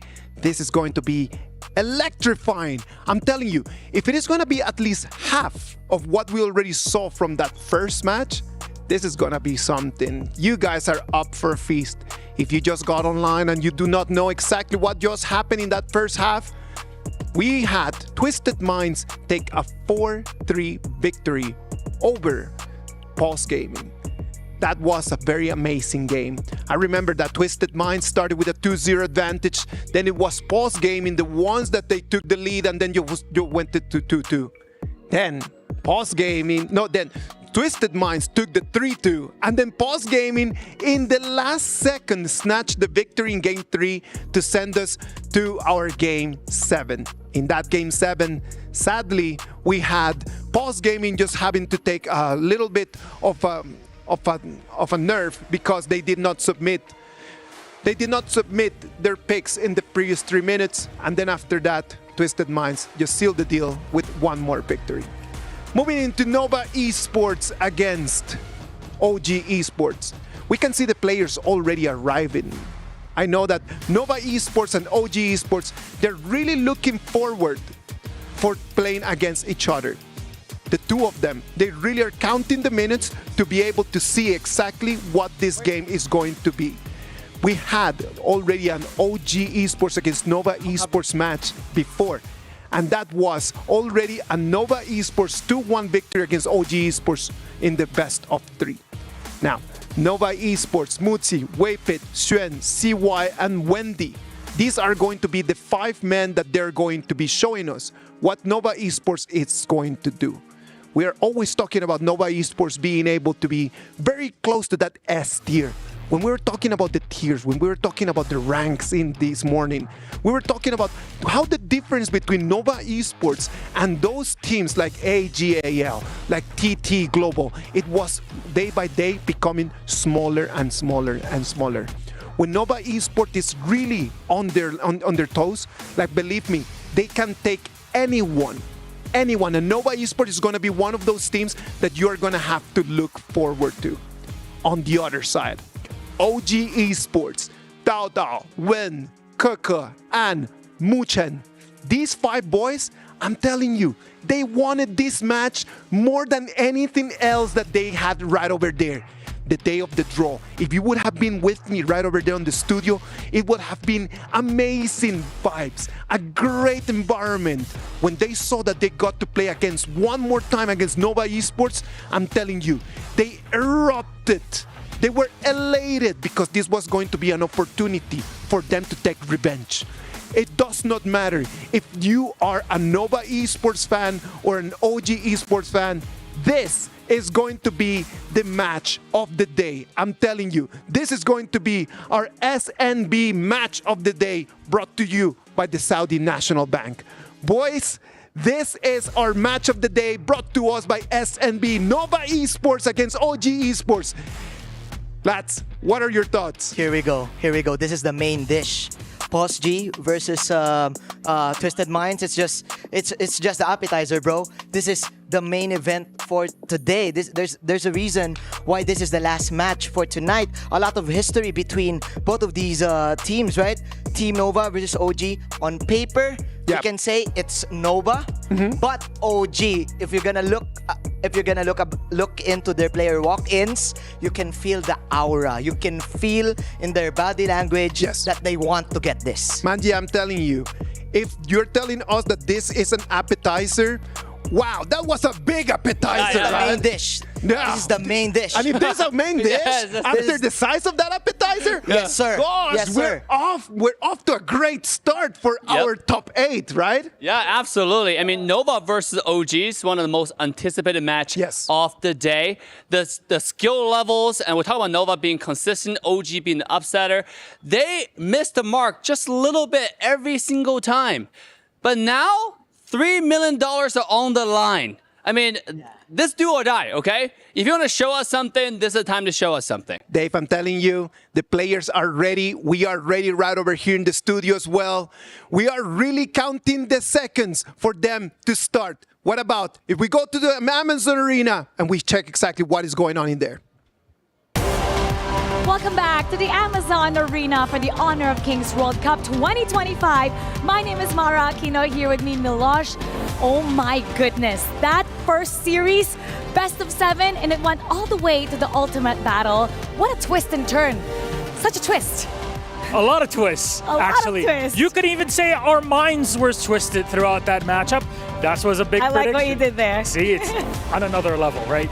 Our analysts were predicting it. Casters were predicting it. This would go to Game 7, and that's exactly what we got. An ultimate battle between two tightly knitted squads, and really seems like Twisted Minds are like to take games to the distance and play with all of their fans' hearts. They're becoming the crowd favorite.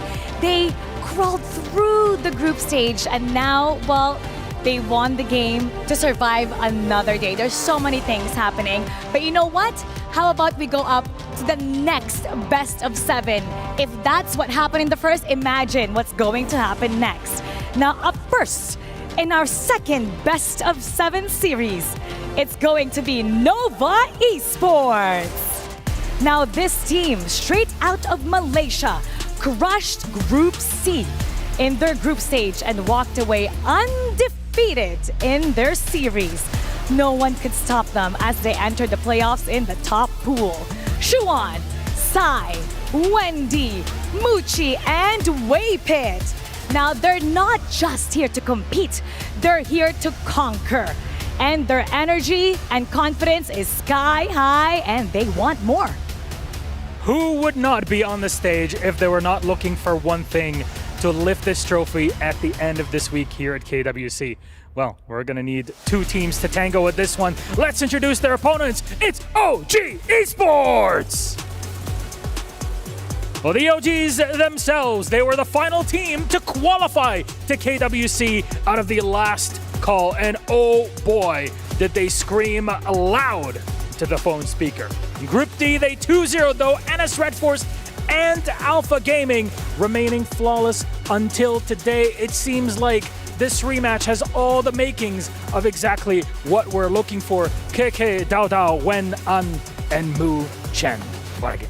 We're gonna see if it's the same outcome as the first, or will it be a totally different outcome? It's going to be Nova Esports versus OG Esports. Now, gentlemen, please head to your stations. And it's time to get this started, so we're gonna go to our experts in the panel. Panel, lead the gorge. All right. Nova Esports against OG Esports. This is the match that everyone was waiting for. Everyone at home tuning up just for this one game. This is a best of 7. We already have some history in best of 3s, but best of 7, that's a completely different beast. For sure, for sure. You would definitely understand why these teams are excited to face off against each other. It's like, if you're gonna do an analogy in an anime world, it's like Sasuke versus Naruto, right? It's like Goku versus Vegeta, the main event. If you've been watching a lot of HOK ever since it came out, these guys have been there, right? Yo, every single players here are my homies. I mean, these players are the best, all right? They're great on content. They've been really friendly. And guys, you have to come to the arena if you have the chance to, okay? So you can meet these players in person. They are fantastic. They will greet you, collaborate, work with you, take photos. They will go buy jerseys with you as well, or maybe give you a jersey if you're here and if you're really good looking. So make sure to show up in the venue live. And I gotta say, I have my eyes on Coco and Xuan, right? This is going to be a fight for the Clash lane. And I want to, because both of them play really aggressive. And I want to see who's going to rotate first, who's going to gain prio in the lane. Clash lane is probably the most impactful in terms of macro rotation in Honor of Kings. And today, we got the 2 best players to demonstrate that. Yeah, for sure. Last time they met was in the Group Kings. If I'm not mistaken, it was 2-1 in favor of Nova. And there's a lot of contestment. A lot of contests regarding the Clash lane. You have the Dharma pick, Guan Yu for sure. Mulan was also in the pool back then. So Keke, how do you pronounce it? Keke? Keke. Keke and Shuan for sure. This is gonna be their fight. Great pronunciation, Manji. Keke, you know the vibe. Back actually. then in the Philippines, we call him Keke. Keke? I like that one. From now on, we're running with Keke. I like that. I'm telling you, that Clash lane, as Dave was just mentioning, it has been a critical area. For sure. Why? Because you need to gain advantage. You gain advantage in Clash lane, and then after that, you can start rotating. You rotate quickly, and then you're creating 2v1s in different lanes. And by the way, last series, we might not see the best Guan Yu play, but in this series, Coco is a master of that hero, okay? If you're trying to learn how to play Guan Yu and why this character is probably the crowd's favorite in so many different regions, of course, this is a series that you want to watch closely and really learn from the best players in the world. And I also got to pay attention to the mid lane. You got Wendy versus Wen. I mean, these two players are also the master of their lane. However, though, Wen, I wouldn't say the weak lane of OG, he does zone out sometimes. Can he stay focused? And I'll give today's matches, I would say a title or like a theme, which is leveling up, right? Can he level up his focus and stay in the game, stay in the zone, and bring out something different that we want to see? I love Wen. I mean, this guy is goated. Yes. But today, can you take it to the next level? It's going to be difficult, right? Like, it's not like they're playing against bots, right? They're actually playing against top-level players. Being able to perform the best, it doesn't depend only on yourself. It needs to depend exactly on what opportunities your opponents are going to give you. And what is interesting for me is that they're kind of playing against their rivals, and this is an elimination game. And if you want to be eliminated, of course, if you want to exit the tournament, you want it to be up against your best opponent, right? Because for the next stage, they're going up against, if I'm not mistaken, AG or maybe Vitality, right? So then again, for these teams, they need to bring their A game. For sure, they reviewed all of the VODs. The winner between Nova Esports and OG Esports is going to be playing against the winner between Team Vitality and TT Global. Oh, TT, well, ladies and gentlemen, our BP is starting, and it is time to send it to the voices that they're going to animate this gorge. Kindofu, Holler, take it from here, boys. Teams played in the Group Kings, and they meet again on day one in the playoffs in a best of seven. Loser goes home. My name is Holler, and with me is Kindofu. What's up, everyone? It's your favorite kind of tofu, and of course, this is going to be an exciting day. We've already ran through a best of 7. In fact, the entire best of 7. Let's start off with the game number 1, Nova Esports against OG. Yeah, I mean, the draft is underway, but not to undermine what we just saw in that previous series, Paws Gaming, and of course, Twisted Minds going to the 7th game. I do predict that we'll probably see a 7th game in this series as well. I agree. I mean, this is what we've been discussing behind the scenes as well. And I think, you know, with that 2-1 scoreline, I feel like that's not the true representation of power levels between the two teams. And we will start off with the first pick for Nova, who's going to be on the blue side, picking up the Dharma, a Shen specialty, as you've already seen in that initial Kings group BO3. Yeah, they'll set up the tone quite a bit. And Chuan, prioritizing the Dharma is going to be gravy for this team. I mean, he's an absolute maestro on this hero, really setting it up. Multi-man stuns, he has so much control, plus he gets some solo kills. I mean, this is everything that you want going into this first game. Exactly. OG Esports trying to play around with the CC immunity, picking up the Direnjie, the Yuan, as well as the Agudo. But the answer coming out from Nova, extremely good as well. Direnjie can only cleanse 1 stack of CC immunity. So what more? You get the Mozi, you get the Lung as well. 3 different kinds of stuns for all the members of OG.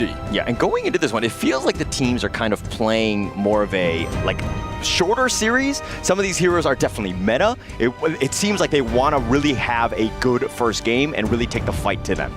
I think it's very important to do so, right? We had the question from Isaac earlier talking about, you know, what makes the difference between an S-tier team and an A-tier team. It really comes down to the competence and the consistency. So you want to have that confidence as well, right? And a good game number 1 puts you in that mode for sure. Yeah, but this is, of course, a marathon, not a sprint. I mean, yes, you'll win first game, but you have so many other games that could potentially be there. You need to have that hero pool. Obviously, these two have gone back-to-back in terms of these best of 3 and best of 7 when they last met in Season 3. All of the series went to the final game. That's right. And I think one of the things that we need to really pay attention today is the fact that can you achieve your win condition? In that previous best of 7, as you guys seen, certain decisions are so important, right? Do you go for the kill? Do you go for the turrets? Do you go for the objectives? Many decisions need to be made in a split second. So OG Esports, Nova Esports, this is the difference maker between an S-tier team and a A-tier team. How fast do you make these decisions and how well do you do it? Yeah, I mean, it's all about pace too, right? I mean, one thing that we've kind of saw even in the Twisted Mind series earlier was that they really prioritized pay. They wanted to really take the fight to the enemy early, and that's kind of what we saw. You know, OG tried to do that in the last series they were together, but you know, Nova was kind of up to the task. But we're gonna go a different route. It looks like Nova Esports finalizing their draft with Yixing and Luna and letting CY fly high in this first game. It's the 5 C's that you want, right? Most people want a condominium, they want cash, but for this one, it's all about control. 5 members of 5 different control on the side of Nova Esports. It's quite a difficult draft to play against, but OG Esports responds with the Donghuang. What an interesting debut, and what a day to debut it as well. I think this is actually the first pick in the KWC thus far for the Donghuang. This is going to be an interesting. Walk me through this hero, King. Right, so Donghuang is actually one of my favorite roam heroes to play. He can be played in Clash as well. His ultimate is called the Forsaken Contract, which, if connected, you will share the damage that you guys take together. So if you hit Donghuang, your teammate gets hit as well. So it's all about, you know, tankiness. And with his ultimate, it is a suppression. So you cannot stop that Forsaken Contract. It's just a lot of control, right? I mean, this is the biggest thing. When you see the CY Luna like flying into the back line, you need some way to lock him down, give the rest of your team really a chance. Like the D-Ren-J, he's going to be able to lock his stun when the stun from Donghuang happens. So it makes it very easy. It makes a lot of sense going into this one, but it really comes back to, you know, again, this Luna pick. How high flying is it going to go? Exactly. I like the way that you pointed this out, because as you have noticed, we have progressed deeper into KWC 2025. The lines are no longer black and white. There is some gray area. Both teams are actually able to take the series. So let's start off with the first question. Muchen here playing this Donghuang. Do you really want to catch the Luna? I mean, you want to, right? I think that's going to be one of the big targets. I mean, Muchi is definitely high on that list, but it's not going to be the easiest to lock down. So if anything, OG, they were looking to kind of have that sort of stun to kind of control these two heroes, which could be an absolute menace on the back line. But here we go. This is, of course, going to be the match of the day. Game 1 in a best of 7. The loser is going to be going home. Yep, going home. That is a situation they do not want to find themselves in. So let's talk about the drop a little bit. Nova, the win conditions are pretty straightforward for them. It's really just layering all those stuns in collaboration together, right? And they have a lot of damage over time. And during that mid stages of the game, this is where Xuan and CY are going to pop off, because they're going to hit the level 4s, the level 6s, level 7s, and then OG is not going to have a very fun time. Yeah, not going to have a good time at all. So it really comes back to them in terms of, like, OG's lineup, probably a little bit more slower paced. They're going to go slow and steady with the sieges, especially with this Agudo up front from Dao Dao. I mean, you have that potential to just be that menace, that death ball, which is going to be tough for Nova to kind of crack into. Yes, and one of the traits of Nova's draft that you will notice here, they are a team fighting comp. They want to get those big fights. And what's the answer to someone that constantly wants to fight? You don't fight. You don't fight back. There's no need to reply. You take the turrets, which is why Dao Dao as well as Ant have taken this dual combination of Agudo and D-Ren-J, because they are the ultimate turret pushers. Yeah, actually, that's like good life advice in just general, right? Somebody wants to fight, you just kind of feng shui them a little bit, you kind of move around. I'm going to sneak into your house. A little too dangerous at that point, but again, look, let's talk about this one, right? Dao Dao has been rotating throughout. I mean, they're going to try to funnel him as much farm as possible, maybe potentially steal away those blue buffs from CY, because they need to be aggressive. This Luna without a blue buff, you might have a good time. Exactly. So I think, you know, pacing-wise, CY and Dao Dao are pretty tightly matched, because Dao Dao is able to move fast. You also have that insane movement speed, mobility by CY as well. So this 4-minute Tyrant actually going to make a significant difference between the two teams. Yeah, actually, we should have started with this, but which team are you giving an edge to just with draft alone? I actually prefer the Nova draft. I think it makes a little bit more sense. Okay, but Ant getting a little bit low. Muji get run down, and he's going to give up first blood, but here come the reinforcements. Wape is there with the Peacebringer, but not able to capitalize and get a revenge kill. Super interesting. No punishment coming out from Nova. This is not very Nova-like.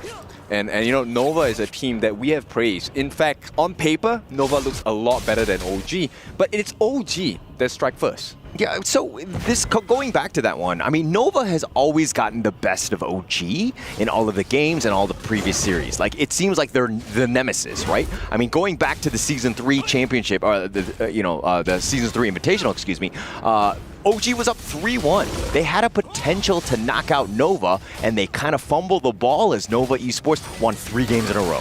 I mean, if you have to make mistakes, because we inevitably do, I would rather you make those mistakes early, right? Yeah. So Season 3 Invitationals, it's a pretty big stage, but right now, it's an even bigger one at KWC. So isn't it the best time to show that you have learned your lesson? Yeah, it looks like Dark Impact was going to be used in the bottom lane, most to zone it away. OG doing a good job. I mean, again, we knew that these two teams were going to be evenly matched. You're seeing that in the net worth. Yes, and you'll see that the gameplay is a little bit more passive, a lot more safer from both teams, right? Because at this point of the competition, it really is worth hang on. There is going to be a board laid down.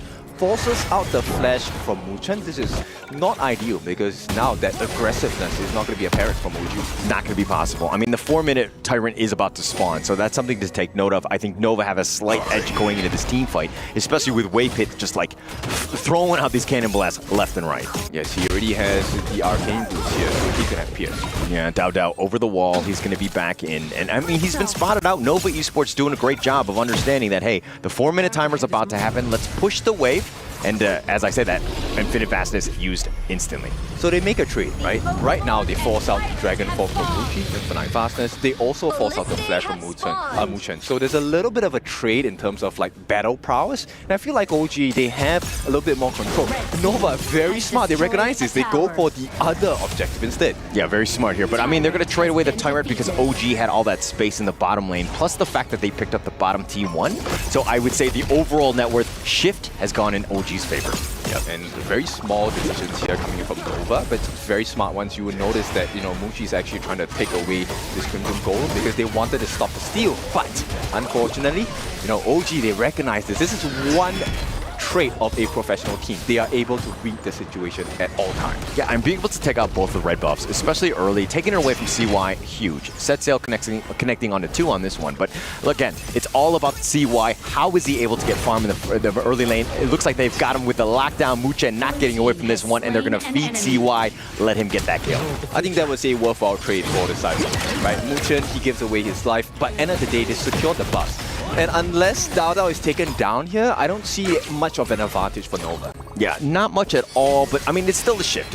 Yes, it is just a roamer at the end of the day. It was just Muchen, but I mean, you're feeding into CY. You never really see that if you're an OG. Okay, looks like they're going to go on, bind on, and they get the return kill, and CY starting to come online. Yes, 5.5 minutes. This is probably one of the times we want to get that lead. CY opening up OG.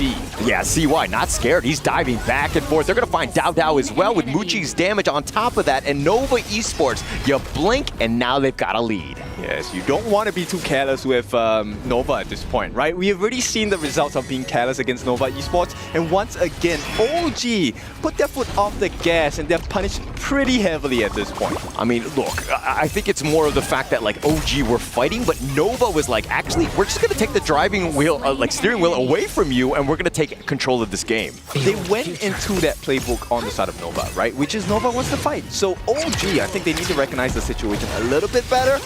Here's the board. Unending Sorrow going to be used, but the mid T1 is under siege, taken away by CY, and it looks like Nova, again, with just another lead. Yeah, the stage shifts coming in from Nova is so smart, right? Changing in between objectives as well as fighting. It's so important to recognize where your strengths lie. Yeah, and CY could potentially jump in. The Cannon Blast, not going to be taken away, but CY with most of the buffs, or excuse me, Muchi has them all. CY has nothing. He's going to back off and take his own. But because of this interaction here, they're actually pulling away the defensive of OG. So OG now, they have to get a little bit of damage. Hang on. They found Waypit. He's going to try to flash away with a Dark Impact. Going to connect, but the box is going to be used. They throw out Furball, trying to slow it down, and Waypit will fall in the end. Good understanding, but still, it is Nova in way more control because at this point, yes, you take the T1 at the bottom, but this is the game plan of Nova. I am thinking 3 steps ahead of you. You win that team fight, it's fine. I'll trade for the T1 on the top. Okay, I don't know if it's 3 steps, but it's at least a step. But now they've got the connection. They actually have CY locked down, and that was that control. Here we go, the Unending Sorrow back on now. Infinite Vastness, he's potentially going back in. He wants to be aggressive. He will turn this, but Schwan is already going to be killed. Keka with a double, and they find On, and now Muchi on the run. He's going to be chased here. The Furball comes in, gets the stop, and gets the kill onto Muchi. complete shutdown going the way of Dao That timing was so strict. Muji actually just used his infinite vastness but got taken the moment he could turn into a dragon, and this is a huge hurt on the side of Nova Esports. And now OG, just like that, they've shifted the game in their favor. They're going to take the mid T1, and you never really see that. I mean, you never want to see that, but here's the replay here. Yep, CY actually, this was a decent position, but here's the problem. They actually did not commit enough stunts in synchronization to be able to force R to be in a bad position. He got out, he got so many free hits even as he gave his life. And this is where the problem was. Now Muji, I think you want to be patient with using your skills, but you need to understand when you need to use it. I mean, you should have gone, right? I think you have to play it safe more than anything else. I mean, the Tyrant is going to be started here. It's been scouted out by Waypit, potentially going for a Cannon Blast steal. This will be very close. Not going to happen. Ant picks this one up. But is it worth the trade? They lose another T1. Look, there is no more T1s for the side of OG, and this makes the map very dark on the side of OG Esports. And Nova is a team that capitalizes on minor mistakes. So OG, have they gone too far? I mean, they haven't gone too far as of now. CY going deep for this one. He wants to go for Keka. He actually flashes away and back to safety, but Muji actually has the infinite vastness on back on out of this one. Yeah, and look, one thing that really was a major game changer was the fact that Xuan was on this Dharma in that best of 3, crushed OG completely. This time, OG gave it to him, and look at how Xuan is performing. They have definitely done their homework on this Dharma. Yeah, I mean, look, the biggest thing about OG was that they were previously grouped up, and they got caught out many a times by Xuan. His jump-ins, his truths were on point. He was just the man of the match in that game 1. But going into this one, yes, they're trying to bait him out, but it seems like OG are like, actually, best of 7, maybe we give him his best heroes and let him kind of dictate the pace, because losing game 1 isn't the end of the world. Exactly, and I think playing a game that makes you more and more fatigued, you want to make sure they burn out the best heroes at the start.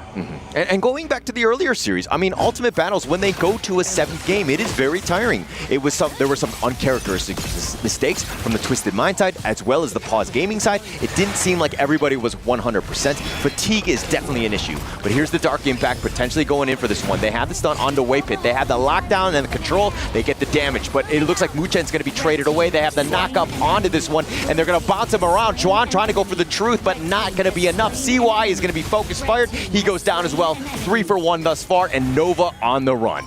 Baited! OG playing that so well. The fact that they allowed CY and understood that this is exactly where it's going to come from, that save coming in. They baited out Xuan's ultimate as well. Very smart gameplay coming from OG. Very smart, and they were actually able to focus down members of Nova, right? And they didn't actually go for Muji because they knew that he had that infinite dragon, the infinite vastness. He can get on out and get back into the fight. If you're going to prioritize someone, you need to ensure that you kill them, and here's the replay. Yeah, so they actually baited out the box as well.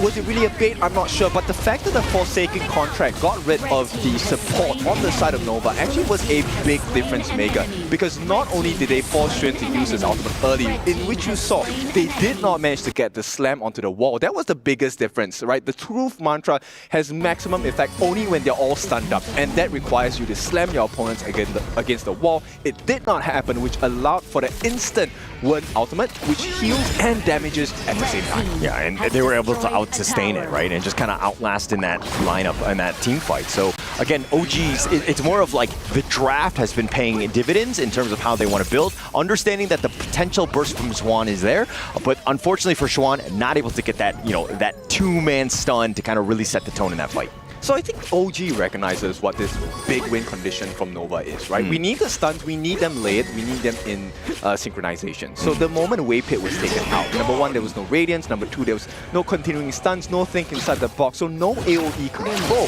which if you're on OG, you are in love with that situation. Yeah, and look, this lineup has so many different ways to deal with that. I mean, Waypit goes for that box, you have that set sail, you have the furball from Dao Dao, you have opportunities and options to kind of deal with that. So, I mean, for now, it may seem like, hey, we're talking a lot about OG having a big win condition, but the same can be said of Nova as well. There is a potential of a very big turnaround. All they need to do is to start with a perfect Wendy chessboard. It's going to start with that one. I mean, just to initiate, just to lock down. But look at how OG are grouping up together. This is a death ball that is a very tough nut to crack. Nova Esports, if anything, they need to think about looking to split. But here's the truth, setting it up. The Unending Sorrow just instantly used to counter most of this one. But here's the board, the Dark Effect on the side, and they're trying to find for Muchen. They're trying to focus him down. They're taking liberties. He flashes away, and it looks like OG are going to disengage here. They expended almost everything. Muchi still has his ultimate along with Wave Hit though. Kaka flashes away as well. He's going to get back to safety. Muchen is going to recall, and now Nova Esports with a bit of an opening are going to look to focus, at least start the Overlord here. Yeah, they want to look for the steal. It is a Shadow Overlord, so this is going to be big. Oh, nice little pull in, searing stab, but he's been stuck in. He's been suppressed, but the truth coming in with Sean, and it looks like he's going to get the return one, looking to turn this. The Infinite Fastness over the wall. He's going to go aggressive. Kaka has been down, and they look like they're going to get on as well, and now they're turning it around. Dowd just trying to stay alive, trying to go, gets Muchi on his way out. Okay, that was a worthwhile trade if you're on the side of OG, but still, overall, Nova wins. So it's about alleviating pressure, and they're looking for some rewards, right? You want the team fight, that's great. You need to make sure it works even better. This one, it's all about the distraction here. Wendy, his positioning was very clean. He was one of the main reasons why this fight went the way it did. So number one, Xuan catches them on the wall this time, finally gets a stun. The continual lockdown, this is the synchronization I'm talking about, right? Multiple stuns make An uncomfortable. He cannot get out of that CC. And then with Wendy, the amount of sustained damage that a Yixing does is something you do not want to experience. I mean, the biggest thing was CY going in for that one, right? Over the wall, catching out 4, and then Xuan coming in. Yes, CY had been suppressed and killed, but then Xuan was able to go in, get that flash truth, and just really knocking into 2, just setting up for the rest of Nova Esports to clean up. Again, OG needs to be careful. They need to be, positioned well when they're looking to take a team fight. And this comes also with, the stress, right? If you're stressed, you don't think straight, and I feel like OG have been pressured, and at this point, they feel like they are out of control. Yeah, I don't think I've ever thought straight because I'm always stressed, right? True. All right, here we go. It looks like they find Kaka. Xuan is going to go, but Muchen is going to be killed. The first wave hit looking for the next target. Gets the cannon blast, and Xuan with the truth bouncing them all back. He gets on top of An. He's going to be killed. They found Kaka, and Nova Esports, without a single death to their team, are going to continue to push. And in a swing of events, Nova now looking for the lead. Wendy, what a player. This is why a good Yixing changes the game, and this could be number 1 for the side of Nova Esports. I mean, they're taking the mid T3. They're going to take out Wen. They're going to get the ace, and it looks like Nova Esports are going to walk down mid and take game 1. Lesson learned, no, it is Nova giving that first response. Game number 1 goes into their hands. It is not the Xuan performance. This is a Nova Esports performance. What a great game. Just being able to just understand the win conditions, being able to take the perfect team fights. And I mean, it was a matter of like 2 wins and towards the end where they just like controlled the game, walked down mid, and just finished it. So are we in the clear to say that, hey, Nova is S tier? Isaac, would you agree with us later on the desk? I'm not sure just yet, but Nova, I think the way they have layered their skills, the communication here is so much cleaner than that best of 3 series in the Kings group. Just absolutely clean.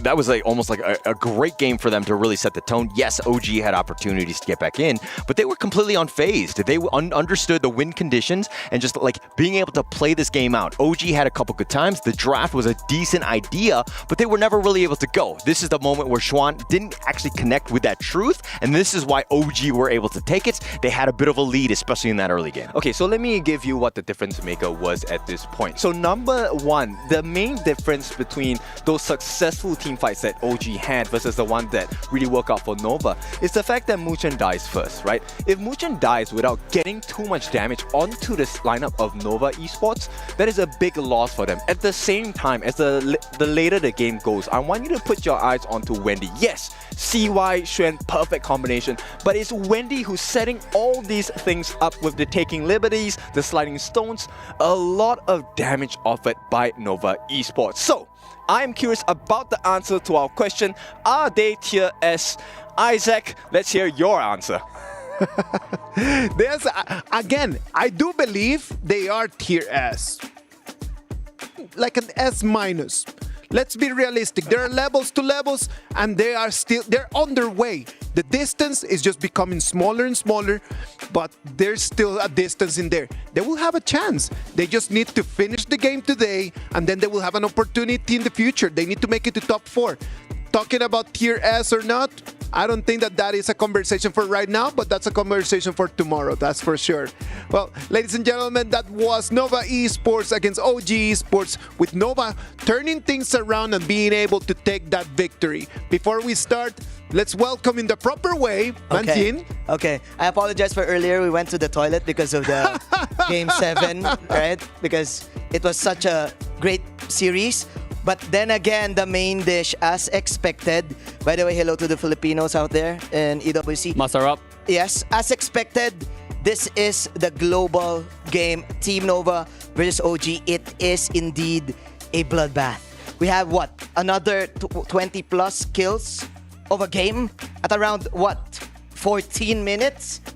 These guys are like the best of the best. Hey, they love each other, okay? Yeah, that's why they for brawl sure. so much. Yeah. They brawl in game, they brawl in real life. I mean, not in a safe way. But we gotta say though, in that game, we see like a mastery of draft, all right? Yes. Like both teams had outdraft each other. You saw the Dong Huang pick, one of the best. I would say not the only, because there's also Liang there. A lot of CC will counter someone like Luna, but Dong Huang is a great choice. However, the Yi Xing though, they're able to circle him in, box him in, and get him poked out. The best way to counter someone like Dong Huang is get him poked out before a team fight. Of course, because if we understand Dong Huang can do suppression, right? And when you're just under suppression, then the problem is that you're going to be taking your life. Yeah. Let's be realistic. Dong Huang was never expecting to just run out of that fight alive. Yeah. But he's expecting to take Luna with him. In the moment that Luna is not done, in the moment that Luna does not fall, that is the problem of OG. At the beginning of the fights, it was working. At the mid stages and the late game, it was not working no more. Definitely, I do agree with the Yi Xin counter to the Dong Huang. Yeah. But then again, it was the last pick for OG, so they risked it. They know that it's coming. The Yi Xin mid lane is coming, but we need to get the Luna. But the problem was the Luna got his game. It was because of the poke game also that Nova has every time they play. Like look at this. The poke game from the Mozzie and together with the iWin, look at the damage dealt. 30+%. It gave the Luna the opportunity to get all of the objectives in the jungle and just snowball at around 9 minutes. He already has CY, already has the Void Staff. I think if you kind of like just summarize their strategy, it was very simple.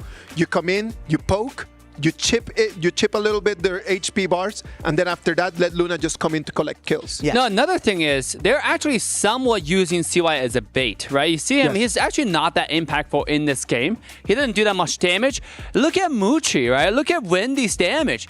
Together, two of them have about over 66% of damage in total. At 33% on average, just between those two. That's the insane amount of damage just leveraged onto Long, onto Yi Xin. And that's why I say, like, Luna, yes, you try to counter Luna, but you forget about the true carry, which is Long and Yi Xin as well. There were multiple cores in that Nova Esports composition, right? And OG did not have any way just to turn things around. Sadly for them, they already lost that Agudo pick that I know that is one of those OG Esports very favorite heroes. That's one of Dao Dao's main heroes, the utility type tank of jungles, the Menkeys, the Agudo. I think they played it again systematically. They went on to protect the king, lineup to just protect the Derenji all the way, get the sustain all the way. But the problem also, right after the mid game, they got it. They had the opportunity to kind of like get the chance to turn it around. Yes. But their main problem,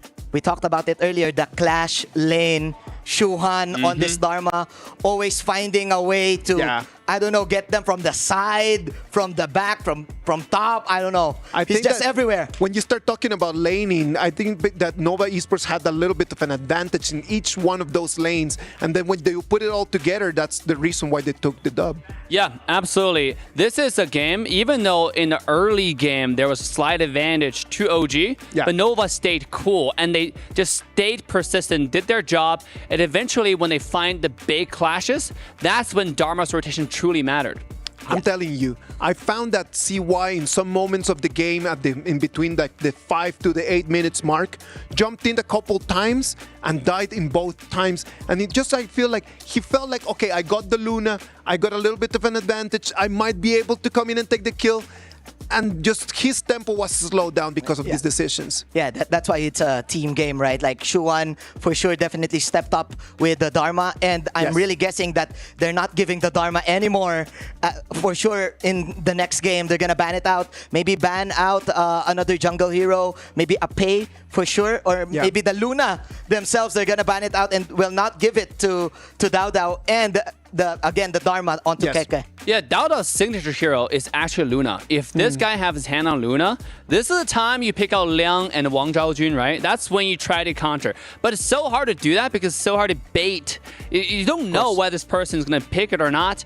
And Dao Dao is such a flexible player. So, yeah, even though they lost game 1, but again, Isaac, we talk about this is a 7-game series, so we're just getting started here. From a psychological point of view, Dave, OG comes in here just like very looking forward for Nova, right? Like Nova it's actually pretty chill. OG were the ones that really wanted to take this fight. They come in, they come strong. The first game, it doesn't go for them. Is that going to have a mind blow for them? This is they want revenge, right? Like they want revenge. And I think the psych game right now is coming in. Like for example, Shuhan has always got the advantage up against Keke ever since they're matching up. Maybe there's a little bit of intimidation factor here coming in to OG. Of course, they're really frustrated every time. They really they memorized Nova's arsenal already. They know their playbook, and every time they make mistakes, I do believe there's a little bit of frustration coming into each player. No, I also gotta say there's a proficiency issue might come into play in the game 1 because you don't see Donghwan a lot. You don't practice character a lot, right? And just now, what you saw was Donghwan getting poked out before he can be effective in a lot of the team fights, and that's very, very important. If Donghwan is able to find the crucial picks before he dies or trade the crucial characters, that might be the play for OG, but that's not what happened. Well, in the early game, it was effective, but then it slowly died out as Nova come to more of a grasp. Okay, how do we counter this Donghwan pick? That's why Donghwan is not part of the meta. Let's just be realistic. There are meta picks and there are heroes that just kind of just fall off out of that meta, and you need to understand that you might like the Donghwan a lot and it might just have an ability that is really interesting, but if it is not in the meta, there are reasons why. There's I think a high chance that they trapped out OG because the first ban was actually the Liang, and they know that OG wants to play all of these stuns. Like last time they saw the Princess Pros and the Liang combination, because Anne as a farm lane, I always see him as this type of farm lane who is always in the back lines. It's not the flashy type of Arlie, Marco Polo type. It's like the Rengis, maybe a Consortiu or Lady Sun, and they tend to win these games with those types of lineups. So pretty sure Nova adjusted the first few picks for the first 2 bans that they have. Well, very good BP for the coaches, right? For the Nova Esports coaches, this has to be like a very important BP, and then it's going to give us the result that they wanted. Nova Esports right now a 1-0 advantage on top of OG Esports. What about if we move to the casters right now? The BP is starting. Nova Esports on the blue, OG Esports on the red. Boys, take it from here. Nova Esports struck first, going up 1-0 over OG Esports. It looked like in game 1 that Nova Esports had their number, but your thoughts on that one, Kindofu? I think OG Esports' draft in that first game might have been something we know as a burner, right? If we talk about meta picks, was it really meta? Like you said, Sun Te with the Donghwan, really, I don't think that's the kind of strongest lineup, but Nova did commit quite a lot. So let's talk about the game plan here for Orange, who's going to be the coach for Nova, and Andy, who's going to be the coach for OG. Now, Nova, they ban out the Dharma, they ban out the Luna, and they pick up the Allgren. Yeah, this is definitely a meta one. But I mean, to kind of answer yours, obviously there were some questions, but when you kind of saw the Agudo, the Renjie, and the Yuhan, yes, you had the play. Like, the Yuan is like the most picked hero in the KWC. So at least in the groups, coming into this one, it was kind of showcasing that, hey, we're going strong. But then the final 2 picks in the Sun Tzu and Donghwan were not really as optimal. Yeah, and now, Nova Esports, this might be a dire idea pick. It's one of the stronger synergies along with the Ogryn as well. While the Arlie has been banned out by OG, they themselves have actually put themselves in this position, which is they banned out the Aguda, one of the natural counters against Ogryn. Yeah, I mean, they went for that first, and so I think that maybe they have another answer because, again, the Ogryn was still in play. Nova Esports were more than willing to pick up the Ogryn because we know that CY plays an amazing one. Wow, okay, they want to keep their options open for that roam on the side of Nova Esports. Interesting. They pick up the Chano and they pick up the Fatih as well. So there are a couple of combinations here. And look, they have, once again, a very piercing jungle lineup. The Ogryn can just go in the front and opens up the sides and provides a lot more space, once again, for Muchi to really get the damage in. Like the Lung last game that Muchi was playing, he was practically untouched in some of the fights. Yeah, and I'm liking the Fatih pick as well. I think that it's definitely been on the up and up in terms of this KWC. Definitely in terms of the meta, we're seeing just how great of a Clash lane hero he is because he provides so much. I mean, not only does he have that sustain, but he's kind of tanky. He does a decent amount of damage. It's pretty much everything that you want from that Clash lane.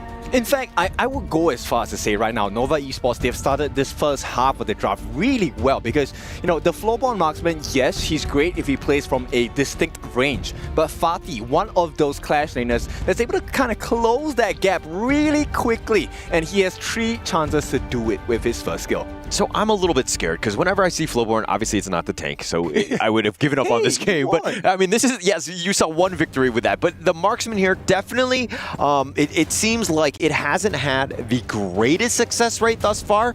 I mean, it's what, 2 and 5 with a 28% win rate. It hasn't been the highest, but it's still one of those heroes that is kind of finding its footing in the KWC. True, I mean, it's almost double of the Flowborn tank thanks to their first series today. But of course, with that being said, OG Esports, they're actually taking out all the burst mages. They want to make sure that in this mid lane, Wern has a good time. And I want to bring you back to what Dave was talking about. I think, yeah, he hasn't really been showing up today. And Nova Esports, like I said, it's a team. If you give them a chance, they will slap you in the face.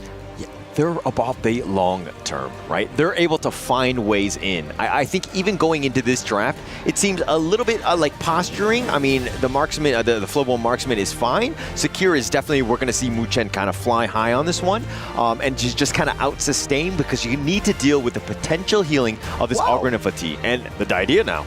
Okay, not only that, Nova Esports, they pick up the Milady in the mid lane. A debut pick for Nova Esports, also for the entirety of KWC. So are we gonna see a awesome map control play, macro play coming out from Nova? They also have fighting prowess. They definitely have fighting prowess. And I mean, if they're able to just kind of stand up in front, you have the Ogryn there as the initial one, Fatih is the secondary, and then you win a team fight, and then My Lady is gonna just roll down towers. Okay, Milady is one of those scary picks. When it works fabulously, but if it doesn't, it gets thrown down the drain. There is no gutter lane here. Yeah, it's all in or nothing, right, for this one. But look, Nova Esports have kind of proven that they're able to do this and kind of make unconventional picks work. But going into this one, it's the ultimate battle. We knew that there were going to be some unconventional picks. We've been seeing a lot of best of 3s. We saw only 2 best of 5s in the KWC thus far. And going into this, it's all about the best of 7s where we're going to see just how deep everyone's hero pool is. I feel like it's a return answer from Nova, right, as we hit into this game. Because end of the day, is Milady a meta pick? It's a good pick. Do not be mistaken. If given the appropriate lead, Milady is an instant killing machine. Once she gets her ultimate on you, that air support, with the damage from the air support as well, and the robot minions, you are done for. Okay, we're going to see. It looks like the game 2 is underway. We've started this one. OG down a game. Do they bounce back with this draft, though? For OG? Yeah, for OG. This one's a bit hard for me because I find it very difficult for the side of OG unless they can take CY down in the early game. Look, Dao, yes, his main role here is a tank, and as the game goes later, he's going to provide a lot more room for Art. But is that going to be possible? it's going to come back to that, right? I mean, just being able to kind of suppress and kind of restrict what CY can get in terms of that farming. Because if they slow him down, they're going to have a great time. But Dao, it looks like he's going to be contested here. CY smiting it and walking away, essentially, and Nova Esports with a Grand Theft Auto. This time, it is OG. They are unable to punish Nova. And Nova, this is a great start. It's not the biggest of goal leads just yet, about 600. But every lane seems to be in favor for now. Yeah, in favor for now. But Nova Esports, more than anything else, it's like funneling that farm into CY as much as possible. And look they're starting to contest. This is going to be very uncomfortable for Dao. He wants to be left alone, but it looks like they're going to have the knock up CY using the Conductor of Souls. Not able to take that one. And now Kuka looking to go in for this. Nice 3-man stun. And do they get anything on this one? CY solo. He uses the path of passing, but that's not where you want to go. He's actually going to the wrong side, but he will go down. But Dao falls first, and first blood goes the way of Nova, although CY did trade in the end. It's a decent trade, but it's still Nova in control because they took down Dao, they took down Wen, but they only traded CY for that. They also got rid of that Crimson buff. It's in the hands of Wendy at this point. Yeah, and he'll definitely be using that to kind of help push, but Kuka in a bad spot, fighting 1 versus 2. Oh, they've already taken him down. Muchen is there. He's just trying to whittle him down as much as possible, but these bots are on top of him, and Muchen has to fly high away from the base. They're riding the wind. It's a very important skill, right, for the side of Muchen, but you can be interrupted during that skill. So he was lucky that Wei Pit did not get his second skill to lock him down in mid-flight. Now, let's talk about Nova. They have a very commanding lead. 2.5 minutes, they're about close to 1,500 gold ahead. Yeah, this is actually huge for them. And Wen taking a lot of damage from Waypit, just being very cheeky at this point. But to sustain with that Mulberry power, negating most of this one. The big one right now, it's not 3 minutes in, but going into this bottom lane, let's talk about this one. It's going to be Muchi versus An. Who are you giving the edge to just in lane? I think it's really based on how aggressive they are. At the same time, this is also aided by the rotations coming in. And if you take a look at the goal differences that are very apparent at this point. Nova in the mid lane, Wendy already has close to a 700 gold lead against the Lady Chen, so he's gonna have a lot of pain down to the side of OG. Yeah, and look, CY looking to contest at this point. The Ocean of Tears is gonna be on top, but CY with that steal, he smites it, and this is gonna be great. And they've also picking up Keka in the top lane as well, so they're doing some serious damage. Nova Esports being aggressive, OG on the defensive, and just want to farm in peace. But they can't, and this is exactly what you should do, right? We have seen the previous series. One of the things that we have definitely learned in this one is, look, when you have the lead, you have to press on, you push them back. Not only do I get the goal lead, I don't allow you to farm. And this was that solo kill, I believe. Keka against Shen, 1v1. Okay, no, it was not fair.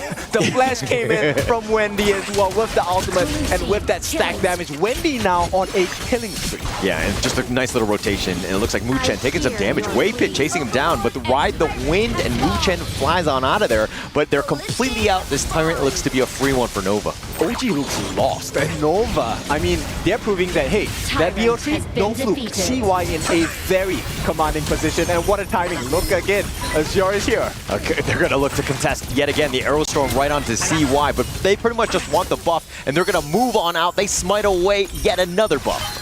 Pure class. Shen, he should be able to survive this, and once again, OG cannot find the punish. Cannot find the punish. Nothing in retribution, and I mean, this is a big one for CY. Waypit all the way up in front, finding Muchen. They're going to slow him down. He's going to go down, and Wendy with those spots, chasing him down to the ends of the earth. It's a big rampage coming. A 2,500 goal lead built in the space of 5 minutes into this game. They also have the Primal Bond, and what is this repeat? Look, every buff is Nova's buff. Yeah, everything. Taking away everything, looting and pillaging their entire jungle. I mean, this is the top lane is looking to be in a rough spot as well, but Kuka, he's going to be dove under. He's going to be like gone on right here. He tries to flash away, but they're going to chase him down, and CY not letting him go. They're going to take that as well as the top T1. Easy peasy lemonade squeezy at this point. Nova leading 6-1 in terms of kills, but not only that, they have extended their lead. It's a 3,000 goal lead in advantage to Nova. And once again, unless they get a steal, this is like a consolation prize. Yeah, Dao might have gotten that one, and it looks like the chase is on. They have the control. Muchen trying to ride the wind, but he gets shut down. He gets struck down from midair, and it looks like it's going to be a kill going their way of Nova yet again. What did I tell you? If you give the lead to a Milady, there is no chance of a comeback because the burst damage coming in is just insane. The gold difference now, he's already 1,000 gold ahead of Wood. Yeah, no chance at this point. And I mean, look at how aggressive they are. Nova are like, your jungle is mine. I'm going to take yet another. Dao Dao does have that smite, so the battle might be on. The Aerostorm is going to be on point, and Dao Dao does smite that for good measure. Okay, so it's a little bit of a recovery coming in, but it's a 4,000 gold lead at this point. Nova definitely in the driver's seat. OG looking pretty lost, and in the gold chart, Wendy tops it all. Number 1 in the pop music chart here. yeah, he's on top. All 4 of them. They've got the greatest hits in that regard, but Nova Esports just taking the fight to them. I mean, look, even with this push, Wendy's going to make it very difficult for them to defend this mid T1, but Nova Esports using that as just more of like a farce more than anything else as they siege and look to take this Crimson. Yes, and you can't defend wave. There is no wave management. There's no wave. Conductor of Souls right on top of that. The steal away with that smite, but now Dao Dao is about half-life. CY on the run. Xuen looking for that right angle. He's going to try to go down for Muchen, but they've already taken Keka in the other side of the map. But Muchen right in the wind. He's going to get back, but he's going to be chased. Uses that Mulberry power, but he's going to be killed. Very smart move coming in. So Xuen actually separates the entirety of OG. And once again, once you're split apart, divide and conquer. And with the goalie, you don't win this fight. They've managed to extend this goalie. It's 5,000, and we're 7 minutes into the game only. Yeah, and Nova Esports just so smart, right? Understanding just how to take those team fights. It's like, hey, if we have a 2-on-1 somewhere and we're able to kind of attract the attention of the others elsewhere, we're going to have that numbers advantage, take out those kills, which is a huge proponent of why they're up 9-1. But here's the Dream Roam. That's a nice one, connecting onto 3. The Aerostorm right onto CY, but Dao Dao, yes, he's tanky, but he's going to get sliced down. CY gets that kill, and Xuan with the flank, not able to get anything else. There is no rising at this point. OG made to sit down as the map is just conquered by the side of Nova. We predicted a close series, but it's not looking like it right now. Yeah, it's not at the moment. Kuka look flashing in, tries to find at least Waypit. The force field suppression, he's going to go in, but he's being focused down by 3 members. Nova make him pay for being aggressive and contesting, and they also pick up Muchen as well. They're in a disarray at this point. OG, every member is playing for themselves. They're looking to provide value, but it's not a team play. Yeah, not a team play at all. And I mean, OG, if anything, they just need to stem the bleeding, deal with the waves. Not the easiest thing to do, especially since Nova Esports. They win a team fight, and with Wendy, you have that potential push. And look at the distribution this time for Nova, right? Instead of CY taking the buffs, now they have given the buff to Wendy, given the buff to Muji. They have hit their power spikes 8.5 minutes in. There is looking like there is no ray of hope for OG. It's just one game thus far. This is not looking like a good game for OG as well. Obviously, they're going to look to bounce back, hopefully, on this one. But right now, in this game, yes, you were saying disarray. Yes, it's looking like it. OG right now, it seems like they've been shaken up a bit. I mean, you can't blame them. Look at CY. He's at level 12. He's at 6,000 gold. He already has 2 of the main core items. Gonna finish his third, which is that full stacked Giant's grip on that jungle item, right? So he already has physical defense. He has anti-heal in the Blazing Cape. He also has the Eye of the Phoenix, making his regeneration even higher. So he is the frontline tank. What does that give? Wendy space, Muji space. The heals are coming out from Waypit. There is nothing that OG can look forward to at this point. OG don't have any answers right now. Really struggling to find their sort of footing. They don't really have the magic, the damage to kind of deal with some of the tanky ones, especially like CY that we were breaking down. But now Nova Esports putting the assault on this bottom T3, looking to go down. Yeah, you don't really have the minions, but you got Wendy. It's a dash and a gash at the T3. Nova draw the big one here. T3 for the side of Nova Esports, and they are in elation. Once again, OG, there is no answer coming in. No answers, and the way that the Nova team has been kind of poking and prodding, keeping them at arm's reach so that they can never really come in, OG are not looking to commit because they know that if they do, they will die. Yes, and also because there's the Tyrant buff, so there is nothing to expect out of the OG squad unless Nova mess it up. And Nova is a team that rarely makes mistakes. Rarely make mistakes. I mean, when you're, and that will lead up to like a 9 to 10K lead. I mean, this game has been all Nova Esports. It's tough for Nova to get any sort of farm.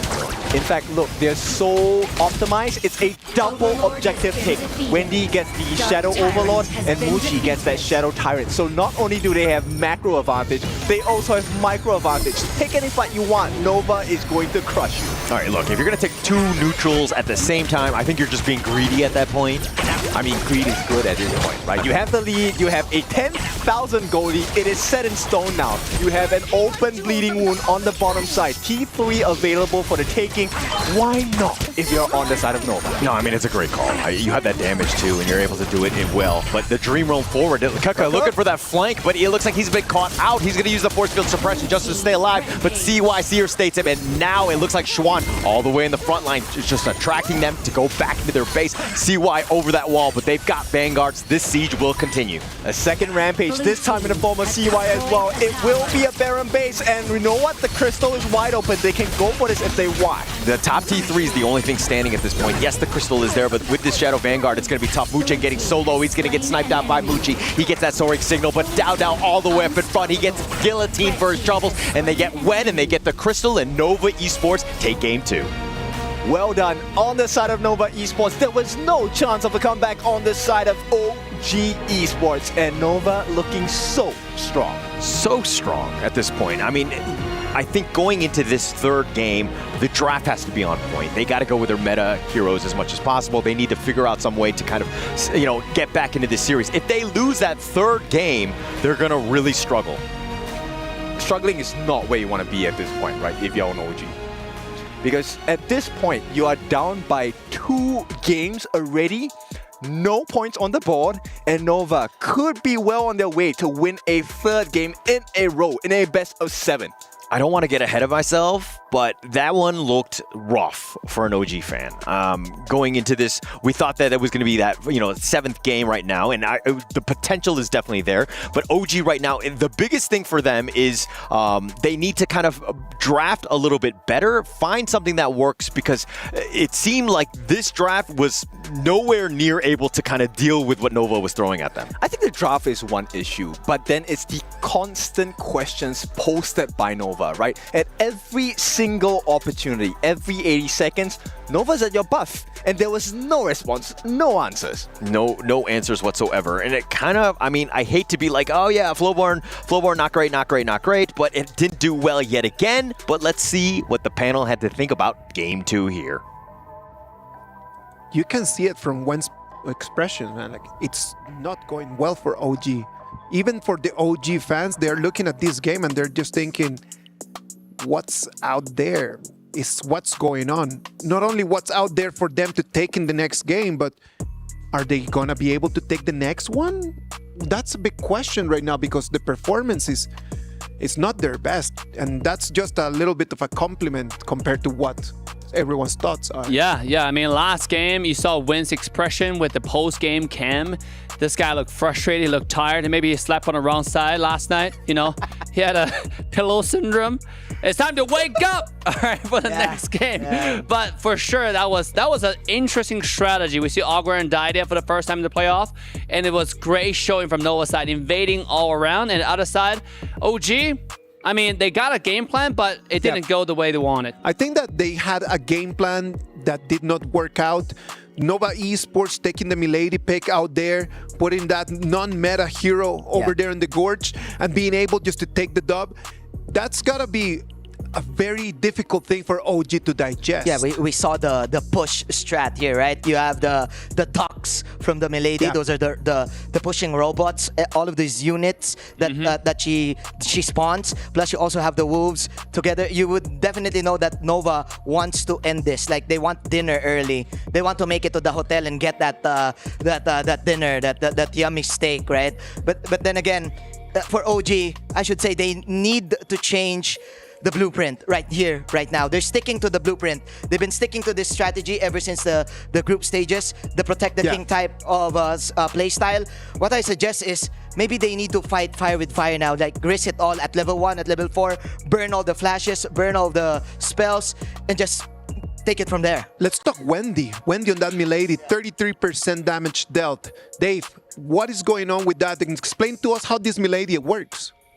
I want to know how much damage Wendy did to towers, okay? Because this guy was pushing a lot of turrets the entire game, the outer, inner, high ground towers.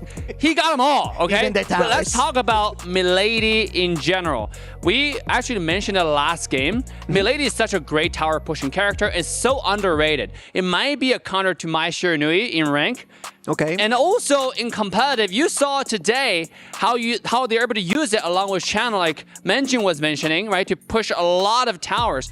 And the damage that Milady was pushing out onto someone like Sakir last game. Yes. Right? Sakir was not even able to survive going forward because of constantly getting hit by the robots, constantly getting shredded. And Milady's first item was Massive Agony. Yes. That item was so crucial on shredding tank's health. Let's just talk a little bit about Milady because I want to spotlight it a little bit longer since we don't get to see that hero a lot, right? So let's spotlight that a little bit. The item build that we saw from that Milady. Can someone just come in and just give us a little bit of more detail? Yeah, I think the for the side of Nova, especially the Milady, especially their mid lane, they know their win condition. They know that Team OG, they want to play the sustain game, right? They got the Sakir, they got the Byron. So immediately pop second item, you go for the Venomous Staff as well. Exactly. Right after the Massive Agony, which has burning damage, you go for another poison damage. We call it in the Philippines the Cobra Commando because it's a snake. It's a snake, by the way. Anyways, plus you have the Frozen Breath as well. It slows freezes down, you, right? right? Yeah. So burning sensation plus a freezing sensation, you will definitely get a cold. Yeah. You will For catch sure. a cold, right? For sure. The HP bars were just really like going very, very slow and very, very low as we saw Milady dealing damage in that gorge. 2-0 Nova Esports right now with the advantage on top of OG Esports. This is going in a very quick fashion compared to what we were expecting. What about we take a little break? We're going to think a little bit more about these games and we'll be back right with you.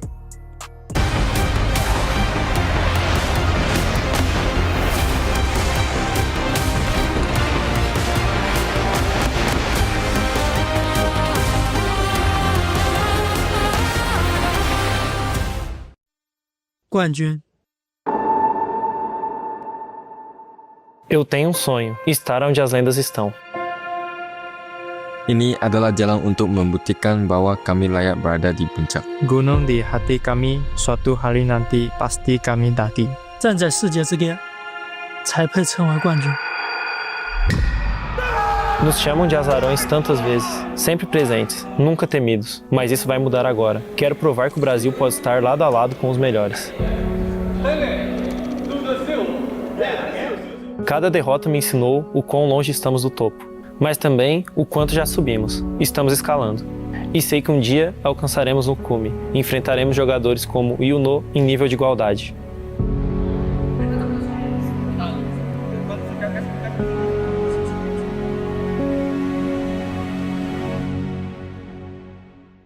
Saya tahu bagaimana rasanya kalah di panggung dunia. Saya telah melihat apa yang membuat tim KPL begitu tangguh. Saya meninggalkan rumah untuk berkembang, untuk membuktikan bahwa bahkan dewa pun bisa dikalahkan. Dan saya ingin melakukannya saat berdiri di hadapan Ino, pemain yang saya hormati.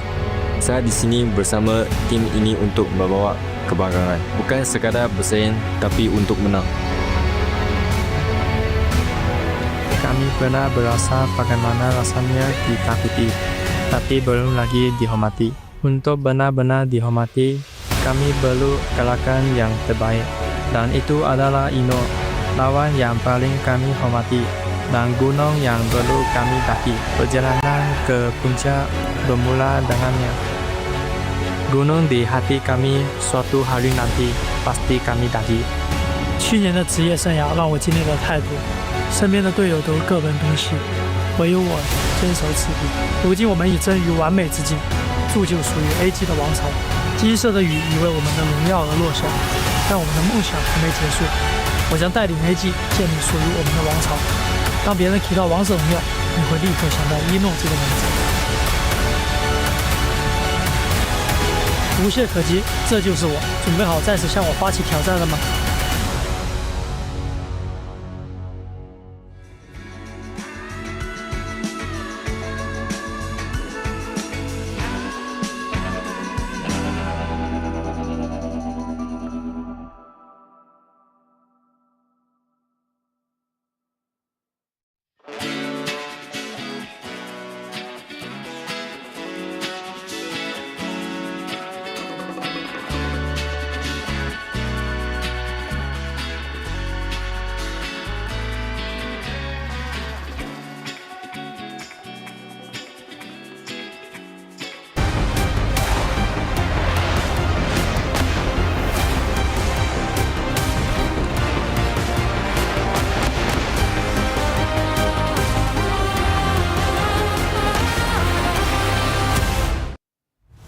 don't think that the problem in here is that Nova Esports is up.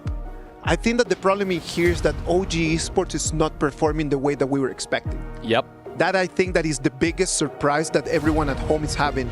And if I would be the coach, I'm telling you, right now, the yelling would be on. Oh, really? Oh, really? I think, what are they yelling? Let's go plan B, right? Like that? Because for me, they need to go maybe plan C right now, because I think Nova have reservations in terms of trapping them and picking like certain heroes. Who would have thought about the Milady, right? Yeah, but Coach Andy is a yelling type, to be honest. Yeah. I see him interact with the players. The thing about him yelling is he has a warm type of yelling about it. Like, that gives you the way that, this feels nice. Do you remember when your parents told you that they were disappointed at you and that used to hurt a lot more than when they were mad and then just yelling at you? Yep. Maybe he's going to have that approach, man, because right now this 2-0 is not even a matter of the 2-0. It's just a matter of the personality. And OG is lacking that personality. What do the casters think about this? What about we hear what Kintofu and Holler have to say? We're into game number 3 of this best of 7. Nova Esports in surprising but dominant fashion, now taking a 2-0 lead over OG Esports. Absolutely clinical at this stage, and I do like it how Isaac was talking about the fact that it's not like Nova winning, it's like OG losing at the end of the day. Yeah. It didn't seem like the OG of old. I also want to ask Dave, what exactly is warm shouting? I have never experienced warm shouting in my life. I want to be like, there's some middle ground in terms of like where you're not as angry, because usually when you're going into this one, but Zhang Fei is going to be picked up first. That one's not a warm shout. Yeah, definitely not a warm shout. Yeah, I mean, with the umbrella outburst, definitely be so loud yelling, but we're going to have to find out. We're going to talk to Dave offline about that one. For sure. You know what? His shout is probably going to sound like game number 3. That's the one.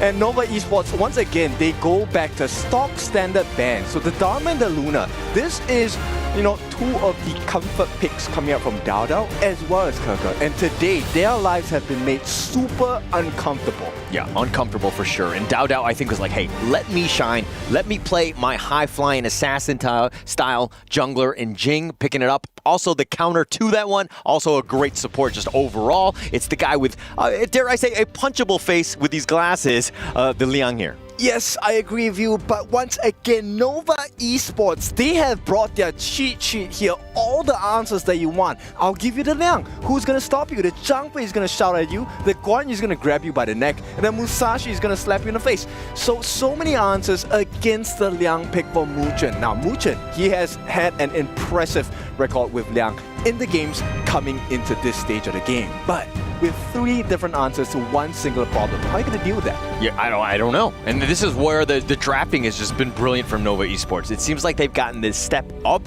over OG Esports throughout this entire series thus far. But to your point of like, hey, do I want to be yelled at? Do I want to be, like trampled on or, gone on? None of the above, please. If anything, maybe some warm yelling at the end of the day. Maybe warm chocolate. I think I would like a hot beverage from you. Thank you. I know I'm not doing too well. But of course, with that being said, you don't get all the things that you want in life just by asking for it. You have to fight for it. And OG Esports, tournament life not exactly on the line yet, but they're so close to dropping out of this competition. It's where you see the cliff. You know it's there, it's definitely within your sights, and you don't want to step closer to it because that would be your peril, right? The doom that would potentially happen here. But that could also be the leap of faith, spreading your wings and taking the series back. Okay, true. But if I'm taking that leap of faith, I'm going to make sure I have a parachute or some sort of like, pillow towards the end of that cave. And that's Andy's job, right?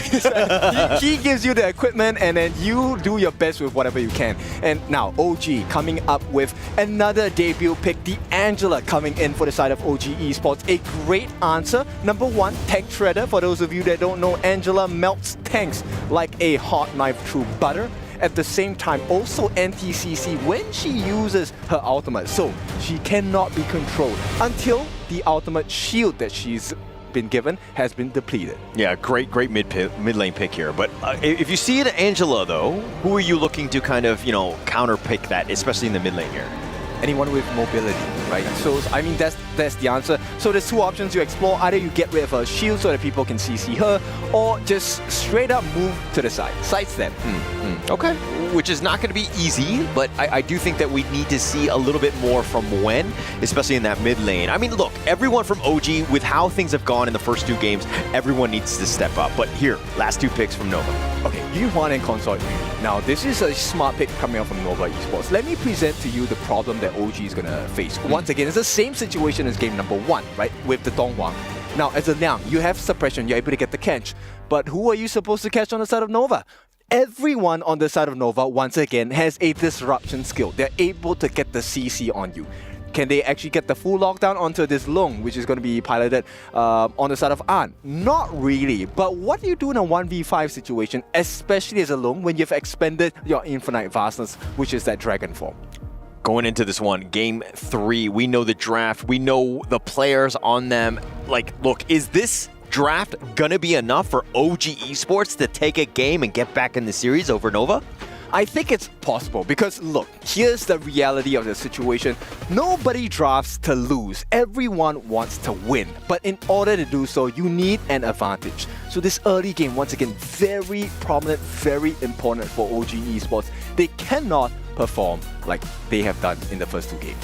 All right, that's questionable there because whenever we play our ranked games, some of your draft picks are a little questionable.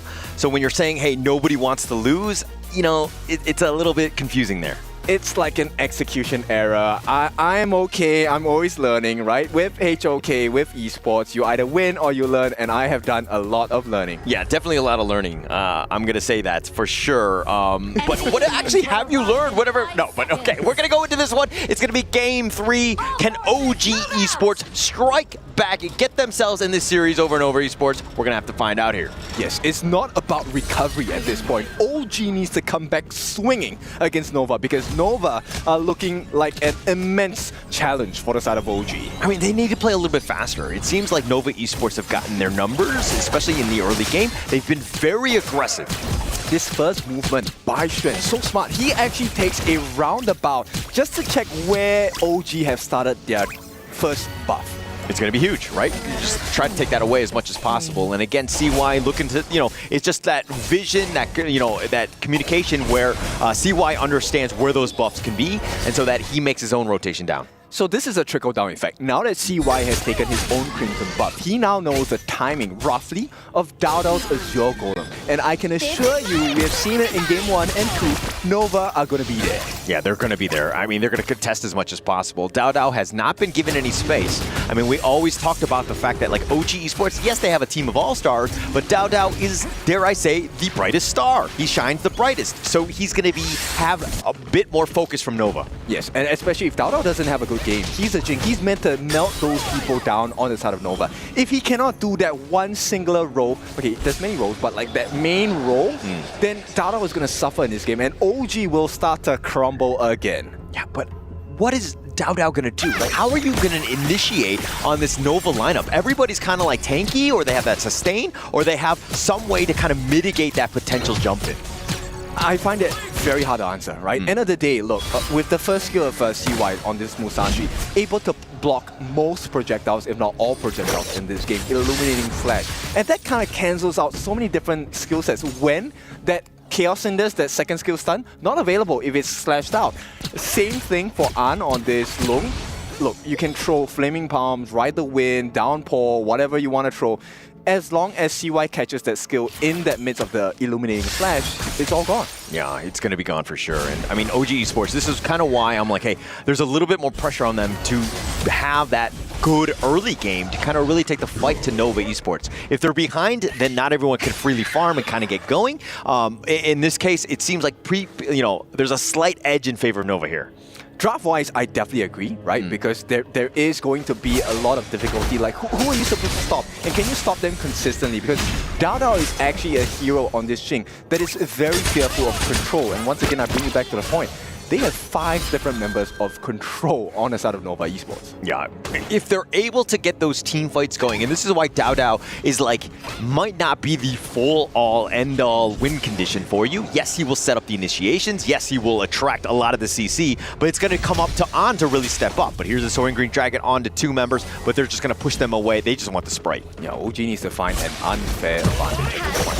Oh, there's the lockdown. They have the control, but they do have enough damage. They do, and Xuan will be killed first, and Keka will cartwheel to safety.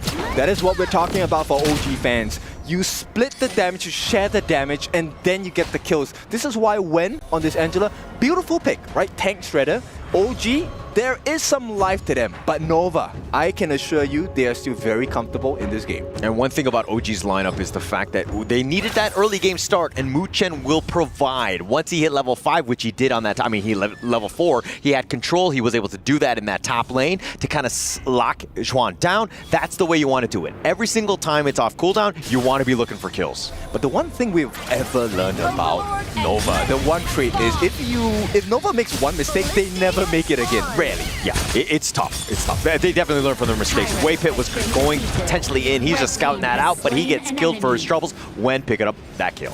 Okay, so now it's a comparison. So OG have a decent, it's not the biggest of leads, but what do they do with this lead, right? Decisions are so important in Honor of Kings, and they need to maintain this lead. Push the map. On doing a great job, providing that space, putting some chip damage onto that bottom T1, potentially going down for that. I mean, this is exactly where you want to be if you're OG in terms of the early game lead, really taking the fight to Nova. Yes, be the aggressor and not, be the pressure, not take that pressure coming out from Nova Esports. But once again, even with a 2-kill lead, OG leads by a mere 100 gold. I mean, it's tiny, but you'll take whatever you can, especially from what we saw from OG before. But here's the Umbrella Outburst. They push back the Stampede. The Infinite Fastness, he just barely gets out, but when not able to get out, he's just a little too static. Dao still up in front with that Mirror Domain. They'll push back. They find CY. They get the return. They get the nice little knock-up, but Waypit on the return. Xuan go diving on the tower. He's going to go all in, gets the kill onto On. Is this a bad situation for the side of Nova? I would argue no. I think it's okay. CY did his job. They got down one, and more importantly, they got down On as well. That delays a lot of different things on this side. Take a look at the positioning of this side of Muchi here. Very safe on the back lines, making sure he gets all the hits. But at the same time, CY's ultimate, the duel to the depths, catching out one. That was a very significant marker. Xuan also aiding with the rush, Razor Cavalry, very strong presence here. Not only did he delay the aggression of Dao, he pushed him almost out of his mirror domain. Because if you didn't know, Jing, when you're out the mirror domain, it's cancelled. Yeah, it's cancelled. I mean, that's the best way to do it, to take him out. And Xuan just understanding that. And like, look at the dive, right? He was going for On. He was like a homing missile. Ensure that if he's going down with the On. Yeah. So it's a very important marker, right? Oh, the control. They've got him. The Blazing Brilliance right on top. Waypit leaping Saviors away. That was a good attempt, but again, Waypit kind of on the tankier side. But here's the Mirror Domain from Dao finding CY. It looks like that's going to be the end of things. I think OG is starting to recover, right? If you take a look at their decision making now they're backing up Dao. Dao is diving. That's great. But he's not diving alone. Yeah. But Dao is given the hero that he wants. This is his playstyle. He wants to be aggressive. He wants to be making those moves. And yes, it might be a little too overly aggressive at times, but generally speaking, you got to trust Dao in the end.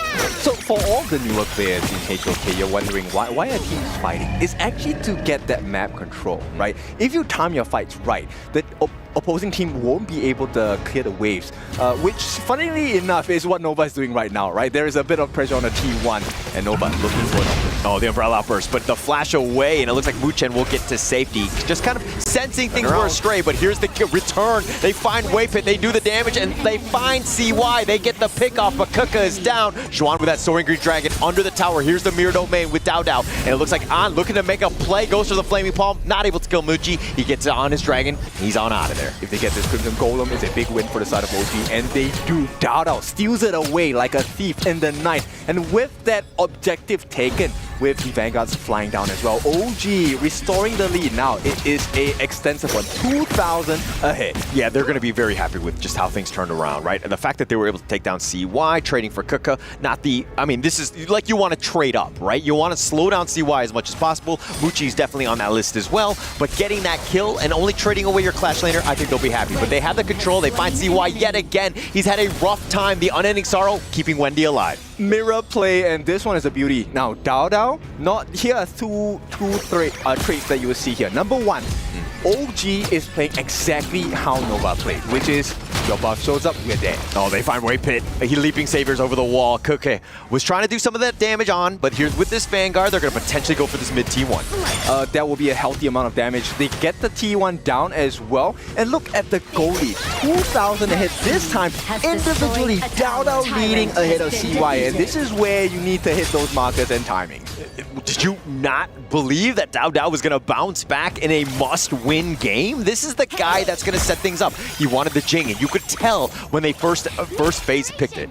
Agree. And now, for the first time in, 3 games, I feel like Wen has recovered. There's a little bit more hop at his step, and I'm not talking about the hero pick of Angela. Yeah, it's definitely going to help them. I mean, you're seeing just like they're being a little bit more aggressive. They're being more assertive with their movement, and especially with this contest, Nova Esports now on the defensive. The Umbrella Hoppers completely miss on this one, but he stampedes forward, gets a nice little contection. The Blazing Brilliance right on top of this, but Xuan is going to be killed. The Infinite Vastus on back. 2 members down from Nova. Muchi running for his life. They're going to find Muchi as they get the pick off. The Unending Sorrow. Wendy just trying to go in, but on with a triple kill. This Dragon Boy is on fire, and he's not just breathing fire, he's breathing the earth and air as well, water, as it's looking like a downpour for the side of Nova Esports. OG, what a time to recover. 10-4 in terms of the kill score, and we're about 20 seconds away from the 10-minute mark. 10-4, roger that. We're going into this one, but just what a great play there. I mean, the Umbrella Hoppers a little off the mark here, but they get the Stampede on point, but that Blazing Brilliance right in that alleyway. Plus, you're adding the extra damage from Dao, and then on cleanup duty, literally clean up house. So, you know, that distraction play by Kirker at the start was really what was very important, right? Because, okay, yes, Wave Pit did miss that unbridled outburst, but it was Kirker that pulled 3 different members on the side of Nova away from the backline. So actually, CY was on his own when he was trying to go on to win. Yeah, look at, you see what OG had done? They know they have such a huge lead. They're going to look to take both of the objectives at the same time. Dao was just taking the Tyrant very slowly, ensuring that the rest of them could catch up on that Overlord, taking both, being very greedy, and again, kind of sticking it to Nova Esports, who did that to them last game. This is exactly what they need to do, right? Look, it doesn't matter how you start the series, you just need to fight back. We want a back and forth, and this is what OG is delivering at this point. Now, Nova, is the game over for them?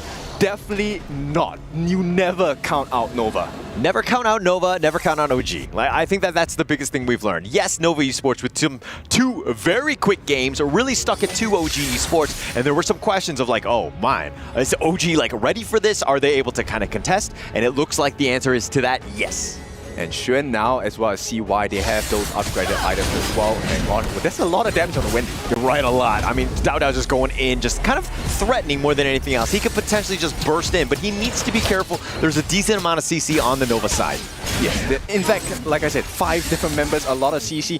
But that's exactly what OG is doing. They're so spread out, and it's so hard, right? As Nova, yes, you have 5 different forms of crowd control, but you need to synchronize them together. And OG, based on their positioning, they're not allowing that. And Kirker, he's doing a good job. He's giving them information. Yeah, it's all about that vision, right? And I mean, going into this, I mean, Dao using his mobility to the extreme. He's not trying to take an extended fight, not looking to group up and kind of get caught out. His thing is that he's doing like hit and run as much as possible and making it very uncomfortable because like you might bait out some serious spells from Nova. Exactly. And the main difference here is Nova's strength is in control, but OG's strength is in suppression. This is where Muchen, look, I have been impressed with his Liang, but today if they can really close the series, I think OG Muchen, a lot more respect for this boy this time.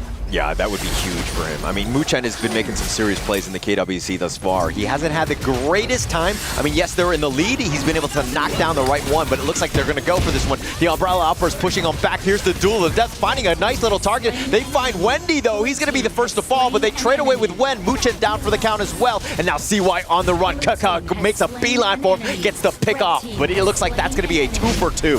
And they have not been able to kill out Dada. Okay, they just finished the job. But once again, this is why you don't count out Nova. They survive. OG get the T3 at the top. It is a big win for them, but it's not the end game just yet. Nova will come back. They'll come back, I mean, it's slowly and steadily, right? But they're down about 6K. That was a great win for them. They had the trade up. That's exactly what you wanted, but here, DJ Kin, break that one down. All right, so that big unbridled outburst coming up from Wavepit was what really changed the fight. And in collaboration, teamwork makes the dream work. Xuan actually catching out the backlines as well, pushing them out. CY, unfortunately, he had to give his life, but his job was done. They opened up the door to push Art away from the fight. And with that distraction as well, Dao Dao, he had to do a 1v1 against Xuan, and Dao Dao was very low. There was no chance. Yeah, no chance at that point. And he was trying to get away, but Chuan is just too fast on that horse, not letting him go, and he just got the better of him. Chuan, again, he's been doing a great job, like saying, hey, we're losing, but I'm going to continue to play to the bitter end with this 5-3-2.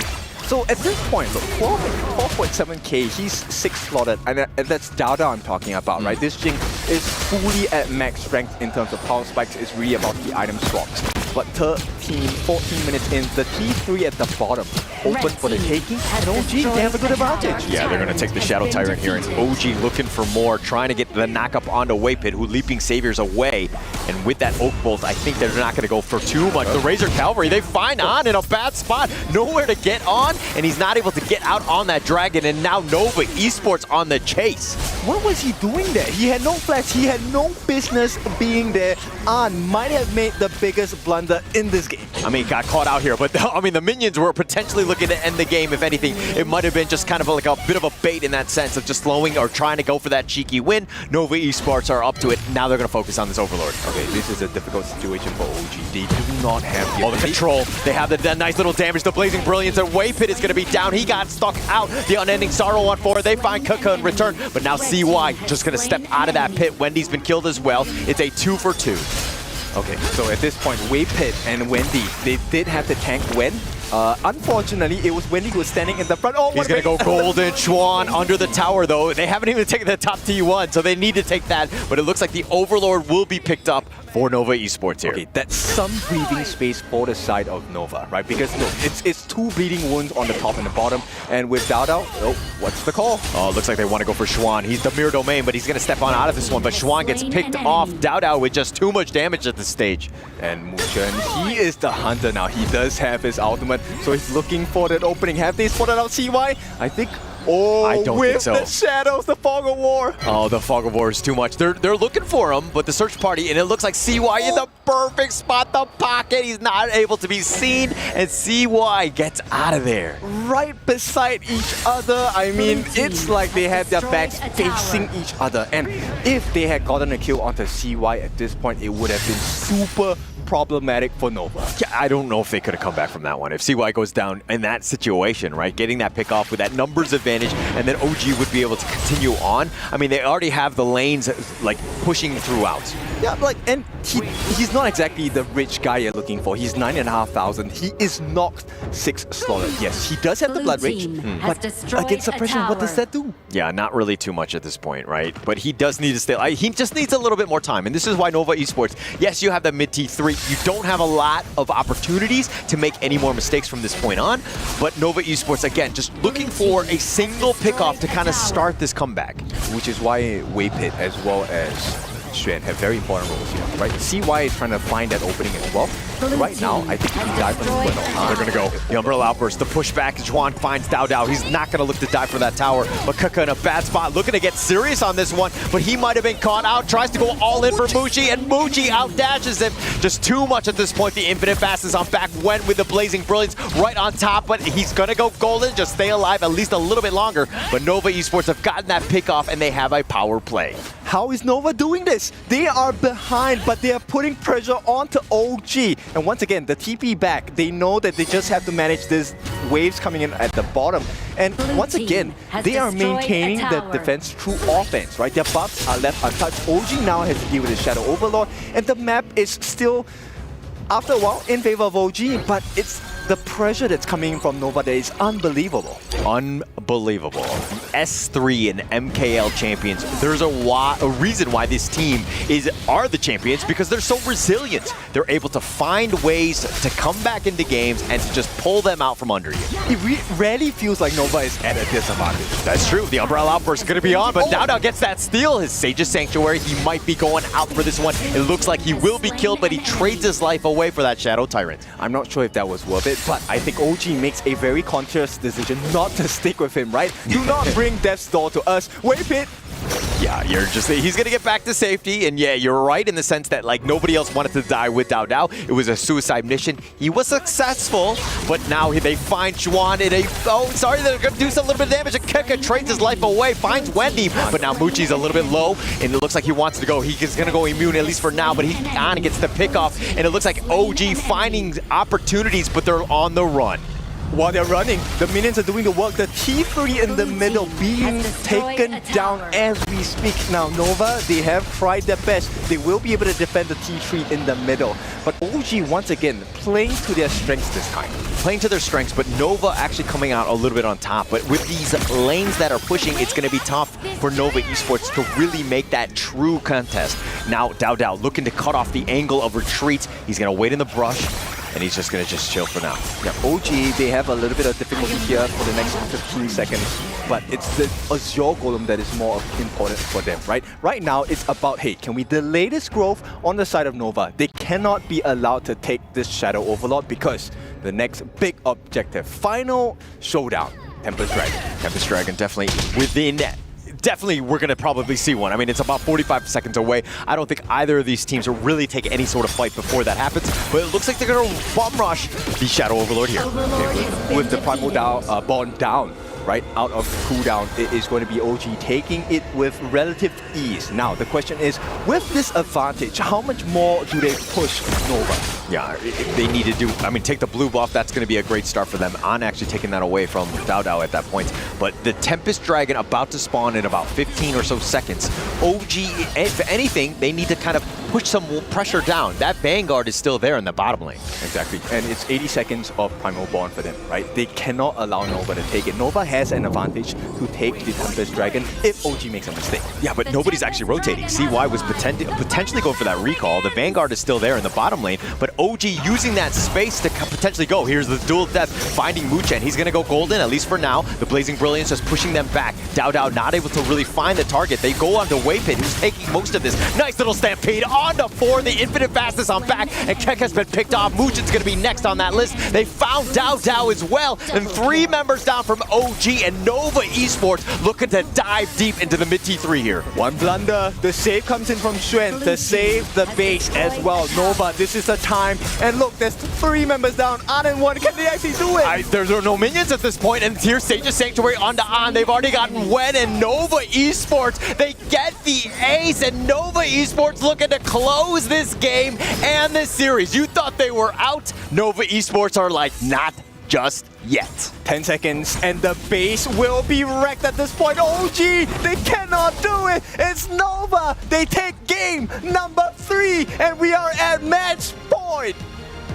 Never count out the champions, right? I think that's the biggest thing that we've learned, is that even when OG, everything was going right, everything in terms of heroes, playstyle, execution, early game, but Nova Esports finding ways. It's those tiny little gaps, and they're able to always bounce back. And this was the hardest game out of the series for the first 3 games, right? Look, OG was looking pretty strong. It felt like they had some life in their step as well, but it was consistently broken down. And look, there wasn't too many mistakes made by OG in this game.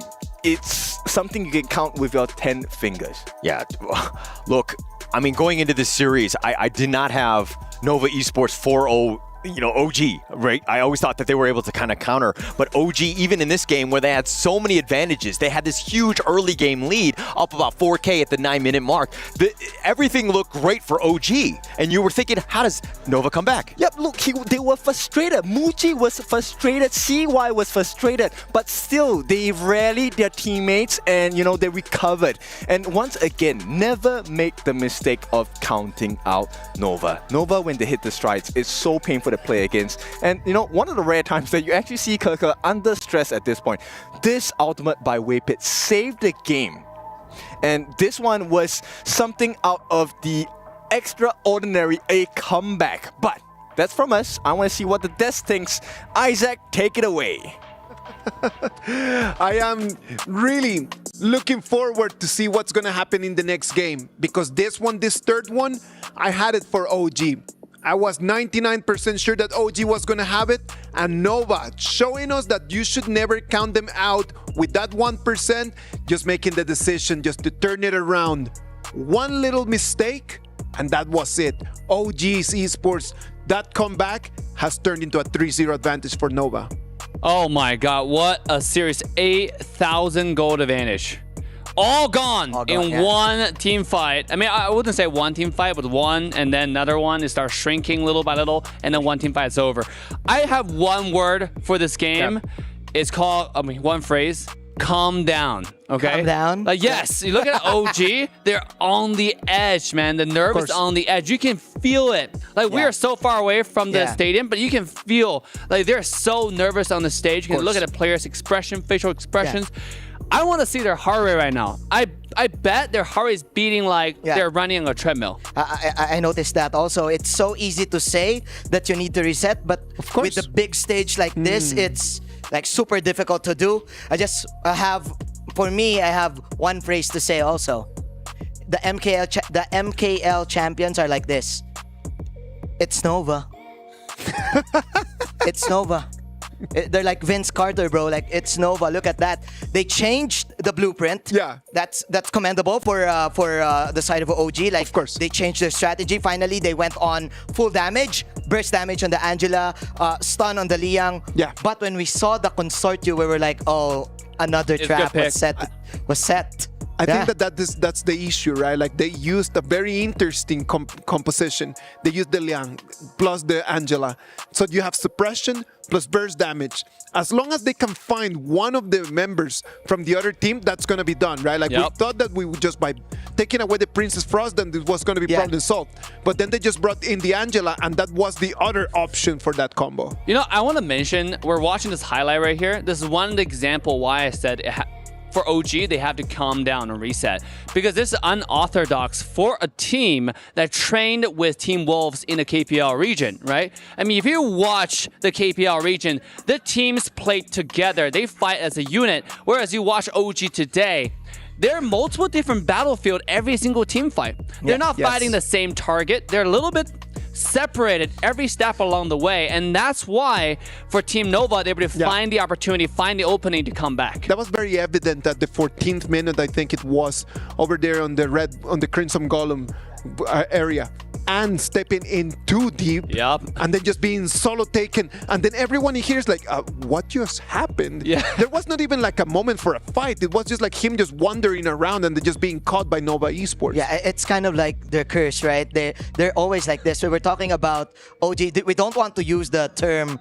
choke, right? But they're always like this. Last time we saw them against Twisted Minds on their region, I think that was the West finals, right? They also lost that fight back in S3. They lost the 3-1. They went Golden State Warriors up against Cleveland Cavaliers. The same story. But man, Anne, on that specific situation, I want to also talk about Shuhan stepping up again, another level.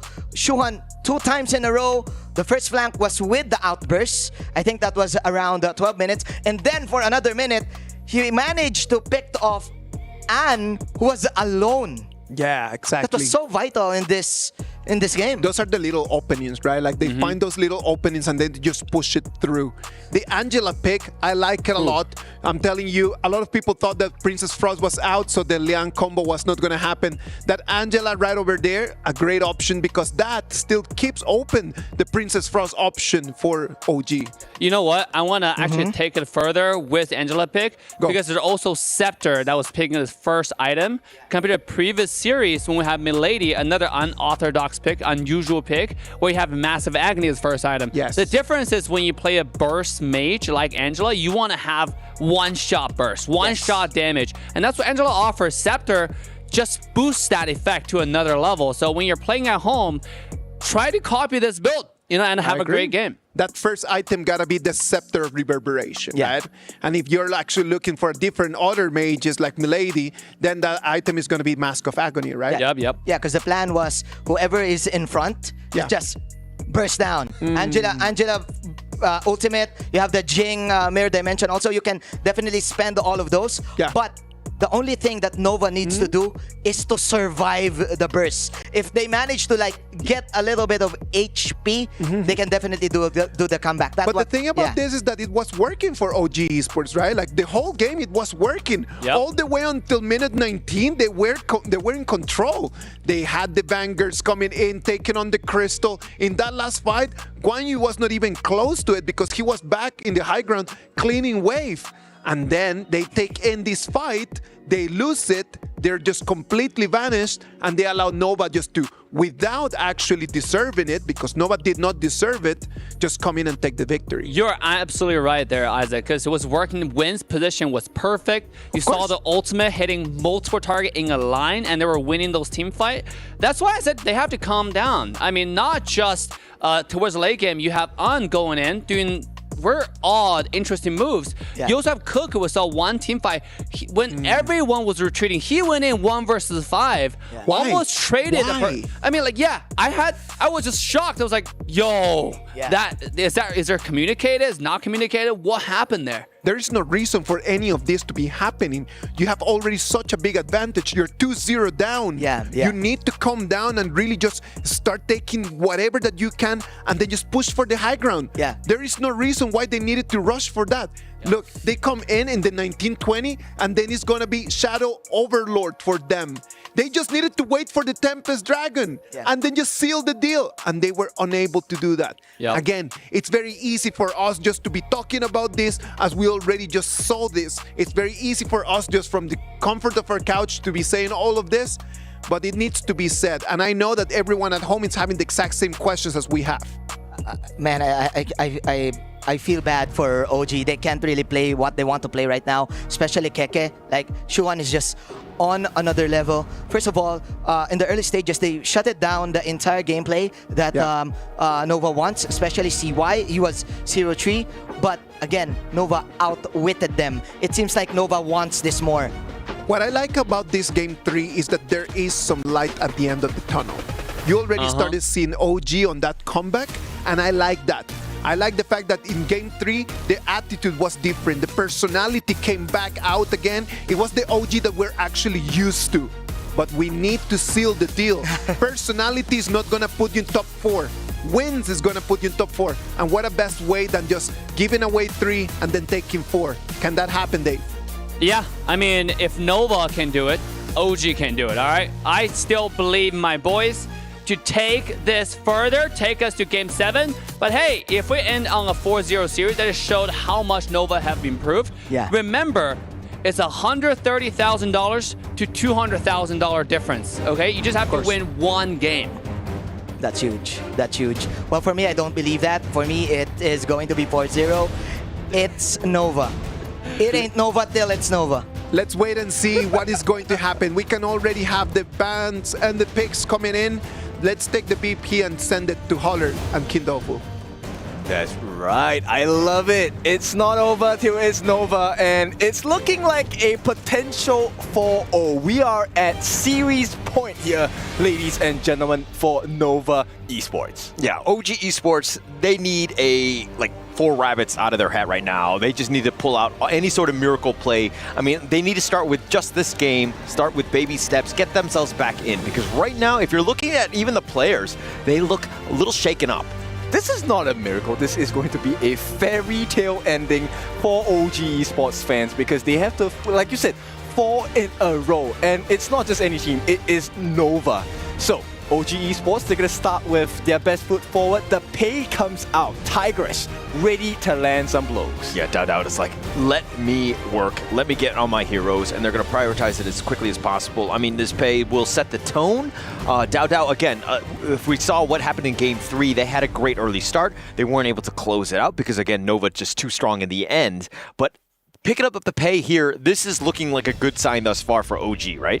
Okay, so if you're inexperienced in Honor of Kings, you just joined. One of the power strengths on the side of Pei is the fact that he's able to deal burst. And with the composition that Nova have gotten for themselves at this point, it's looking like a Dolia-Dun combination, which is going to be very hard to play against as a Pei. But OG Esports, I like this combination. If you haven't tried this, Guan Yu and Yixing together, this is another domination duo. You can swap the Guan Yu for the Dharma as well, but essentially the Guan Yu is going to gather everyone into the box or chessboard of Yixing, and then you just have a field time.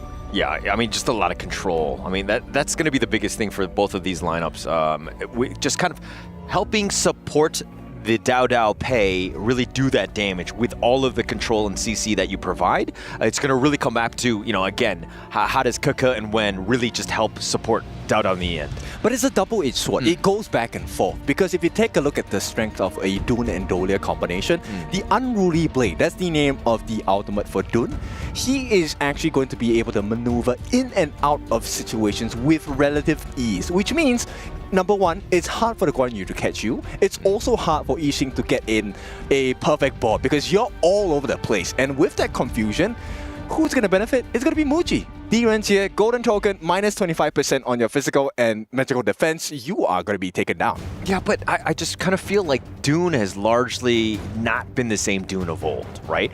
He was definitely one of the top meta junglers. The tank style was definitely there, but it seems like things have kind of evolved. I mean, yes, he's been nerfed a little bit, and that's kind of affected his play, but teams have been good to just kind of deal with him. You know what? I think you will see the reason, and you will see why this Dune is good. Well, of course, because it's run by, of course, CY, right? Yeah, so, I mean, a little different. I just think that throughout the KWC, we haven't really seen him really strive. It's a good hero overall, but you really need the rest of the team to help support, have the damage in mind, because he's not the greatest damage dealer. He's like a tanky boy with the stuns. That's true, and this is why Sun Tzu has picked up as well, right? Because there's an immense amount of control. At the same time, your rotational speed is pretty fast because of your set sail. That's your ultimate for Sun Tzu. You also have a knockup on your first skill. First or second, either one of these, I'm not sure, I forgot. But at this point, OG Esports want to play with mobility. Lianpo and Aaron. Now, Aaron, you guys that are not new, they are new to Honor of Kings. Aaron is a farm laner. They can play magic damage or physical damage as well. Now, depending on what they're comfortable with on the side of OG Esports, they want to exploit this strength because Aaron is one of the most mobile farm laners, able to land massive amounts of damage starting from the mid to late game as well. Yeah, and this is going to actually be the first Aaron pick that we've seen in the KWC thus far. Yes, we've seen it in the KPL, but the first time on this grand stage. But is this the hero that you really want as your final pick, as your carry? Everything on the line, this is the hero you want. I understand the concept of it, right? If she gets to her power spike levels, yes, Erin's very hard to deal with. She can actually get out of a lot of sticky situations, namely Dun diving on her, Sun Tzu diving on her, no problem.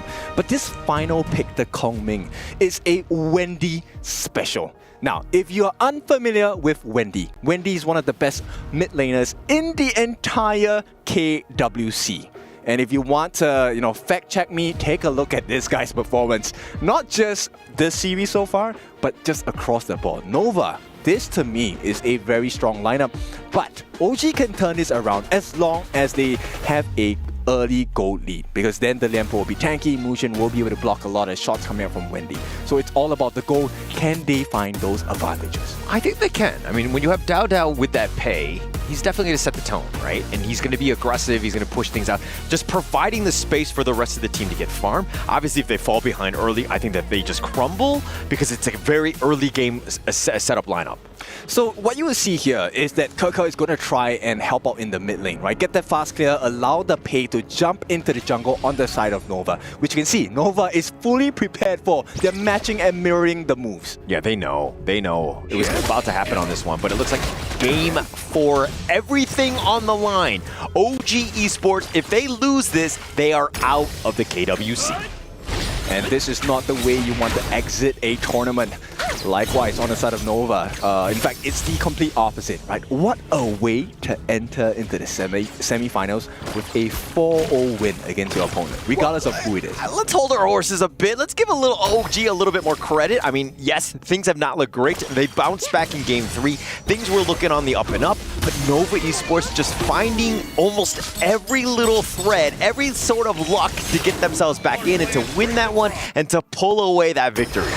Of course, and this is where OG needs to play a little bit cleaner, right? It has been the slightest of differences in just maybe 1 or 2 decisions between OG and Nova, and this is how close the series is. Yes, it's 3-0 for Nova, but the games have been quite close, at least for the last one. Okay, I don't mean to put you on the spot, but if you had to be like, hey, someone from OG needs to step up, who is it in this game? It has to be Muchen, right? Once again, he's the disruptor. We'll see. Okay, it looks like they've got 4 members. The Burst Ram, they're fighting Muchen. They're doing a decent amount. He flashes away. KWC looking for that revenge with that Soaring Green Dragon, but now Nova on the run. Xuan taking a lot of damage in that sense. He's a little on the lower end, but OG not able to find the kills. Both teams wanted to push the advantage, right? So both teams are also very lucky that, look, the mid laners are not 4 yet, and this one really was a confidence test for both sides, right? Yeah. Do you want to burn out your common spell? Yeah, I mean, you're going to have to, just to avoid a first blood. I mean, Muchen was aggressive. He had a decent amount of stuns to kind of to slow down the assault of Nova Esports. It could have been worse. Thank you for answering that, because this puts Nova in a great position, right? Muchen is now flashless for the next few seconds, and we are approaching the time where Nova members will hit number 4. Level 4, Wendy's 4. Winning strategy, this could be a big turnaround. Yeah, that just sounds weird. The dude is flashless. But I get you. It is a huge common spell. I mean, it is a bit early in that sense. And I mean, it's not the end of the world. He just needs to be a little bit more careful. He does have Burst Ram if he wants to get to safety. He should be fine in that regard. But let's focus a little bit on this Kongmin mid pick by Wendy here. Yes. Obviously, it's got a lot of burst. It really adds to that value. I was talking about how Dune was not the greatest damage dealer, but he kind of like helps out in that department of the damage dealing. Yes, and Muchi, he doesn't know that Wen and Ana are here, and he might regret. Oh, he knows. Oh, he knows. The taking liberties, and I mean, at some point you got to go back to your lane. You got to make that assault. But Muchi, like the spider senses were tingling. Yes, and I want to point you at CY's itemization. So clear to know that, hey, Wen is going to be doing a lot of damage. So he prioritizes that Long Night Guardian top item first. Oh, the unruly blade, CY. It looks like they want to go for On. They're looking for that first blood. Wind Slash on top of them, and it like gets the snipe out. Wendy gets first blood. The beauty of this is that they funnel it into Wendy. Nobody touched the Aaron. On was not. Set sail. They actually looking for more, though. Tremor Smash away, keeping Muchen alive, but they've been pushed back. Now it looks like the assault from KWC looking for that flank. Xuano's a little on the lower end, needs to be careful, but here comes CY like a superhero. Misses the Wind Slash, though, and Nova Esports scare them away, but I think that's going to be the end of this fight. CY literally saved the day. He's at level 7, so he is an immense threat to not just one, but the rest of the team, with the exception of Dao Dao here. And with this reset, now both junglers will be looking to take their buffs instead. The Tyrant's not the prio right now. Yeah. And CY actually a little bit behind in terms of the level lead with Dao taking advantage. Again, that early game spike is actually key for them. But now Muchen, providing that vision, sees that the Tyrant is being started here. He has flash though. He has flash. He's looking to go for this one. He gets on top, but Dao with that take. CY still up in front, looking to go for Wen, who's looking to just run away. He's going to go immune, at least for now, but he gets picked up. Wendy finds him out. Nova Esports getting the kills, and now CY, he's going to be assaulted on this one, but Xuan not going to be able to kind of keep him alive. Oh, he will. He stays alive here. Look, this is why Nova is so strong, right? They always play the advantage. They are now outnumbering the side of OG. They know when to put pressure, and even if you have, look, you have the flash of Muchen, you know that he wants to go in for the aggressive take, but because of all that funneling into Wendy, he is a force to be reckoned with. So very little options for OG to explore. It might not look like much, but Nova, very smart on all fronts. Yeah, I mean, the biggest thing about Wendy getting all that farm, and he has a 1.2k advantage over Wen in that mid lane, is the fact that he's going to be able to burst down Dao. Very squishy, glass cannon type. Yes, it does a ton of damage on this pay, but if you're taking like a winning strategy to the face, you're not going to have a great time. Yeah, but and look at that, right? With the lifesteal available on Wendy's accusation, he's also able to tank the ultimates coming out from An, and that is not a good sign. OG now, once again, put in the same box, same problem that Nova has questioned them for 4 games in a row. Yeah, and 1k net worth lead by Nova just overall. They've been kind of exerting dominance in that sense, but it comes back to that map control, how they play across the map and finding that farm, because look at how he's just kind of sticking around. They're not able to farm at this point. They're all just kind of grouped together. Yes, and Nova, threatening to fight. And that's the thing, they're threatening and they get to choose. Yeah, this is the best part, right? Just like not really even taking the fight, but they have to respect you. But Dao taking the bottom T1, that's going to be a huge win for them. They need to get back in, get those towers. Yeah, so it's one apiece, but with that trade on the top. Wendy in a bad spot. He's going to be gone on here. Kaka looking to go for back to safety, but Dao is going to be caught out. Here's the Tremor Smash looking to go in. Nice little knock-up. They get onto Wendy, and the push back, the heroic charge onto CY, living up to the name, but Nova Esports not able to get a return kill. So once again, OG, they recover. They get the shutdown onto Wendy. This is a monumental moment, right? This is potentially an opening to recover and find a pathway back into this best of 7 series. Yeah, and you were complimenting Wendy. You were like, oh, look at this guy. He's like money bags or whatever. And of course, OG heard that, and they're like, we're going to focus him and kill him, right? Of course, right? You need to find the appropriate target. I mean, target prior is very important at the highest level gameplay.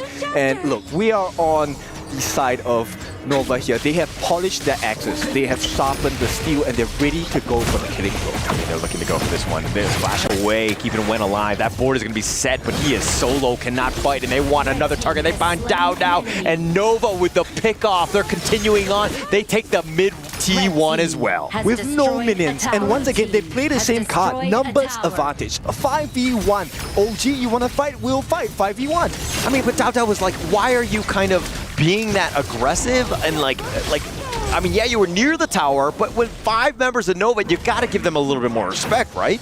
No, but this is where all your accumulated efforts bear fruit, right? Look, you are now leading the series 3-0. OG feels the pressure. They need to win this game. They have to find an opening. They need to find an opening, but at the same time, you need to ensure that you're staying alive. You're doing a calculated risk type of play more than anything else, and staying alive is going to be key, because Dao, again, it's more farm going the way of Nova, slowing this pay down even more. Well, the risk is going to be increasing now with a 1,000 goal lead. Oh, the top lane, set sail, finds the connection. Kaka, he's trying to dash away, but he's going to get sniped out. Wendy with yet another kill. Yeah, very happy trading for the side of Nova. They don't really care about the T2. They're gonna just melt the jungle down because their own jungle is empty. There is no recovery for Dao. And Nova, they see the opening. They want to put pressure here. They're gonna put pressure on this top T2. Muchi's doing some serious work. An is gonna be there. He's gonna try to deal with the minions, slow this game down, but Dao trying to sneak a Tyrant. It's a consolation prize if there's any. At this point, both the Azure Golems are in the hands of Nova. One in CY, which he needs, the other in Wendy. There is going to be a lot of cooldown reduction for this guy. Yeah, look at this one. It looks like the potential assault from Muchen, just dealing with the minions. Again, slowing it down, slowing the pace. But here's the set sail. He's looking around. He's wrapping around the parking lot. He's going to look to go for this one. Goes over the wall, doesn't connect. Yeah, scary situation. Nova, they're very ready to fight at this point. They have all the common spells. and this is going to be the Crimson. This is going to be the next big fight here. CY still up in front. He's going to be knocked up back with that taking liberties. The Unruly Blade, the Blood Rage on top of him. He is not scared. He wants to go. He trades his life away. He's going to trade for Wen, and now they're on a full-out retreat. OG back in their base. The winning strategy is going to be connected onto Dao Dao, but does not kill. The only safety net for the side of OG now is the fact that there is only one wave of minions marching down in the mid. This T2 will be under pressure. They should be able to take it before any defense comes true. Yeah, nothing really OG could do, especially after that last assault. They had to retreat, regroup, heal back up to get back in this one, but they couldn't protect that mid T2. And again, Nova Esports in control of this game.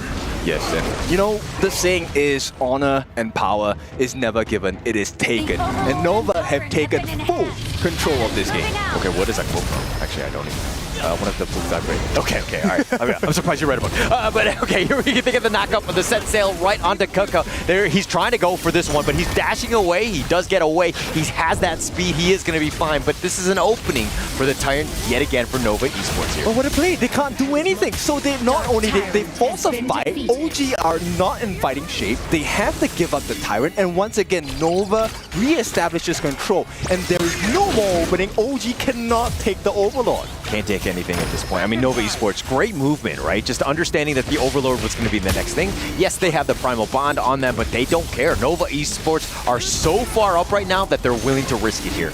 And funnily, I know Dao Dao is at the top of the gold chart, but you know what? Nova's answer? Numbers. You can be the top of the farm, but it's just you alone. Yeah, you alone at this point. There's nothing really that OG can do. They're pretty much just watching at this point. I mean, if anything, maybe you look to push the bottom lane, create a little bit more space, but at this point, at some point, you need to be overly aggressive split pushing. I mean, if I'm on the side of OG, the opening now has to come from Wen and Kuka. This combination needs to work.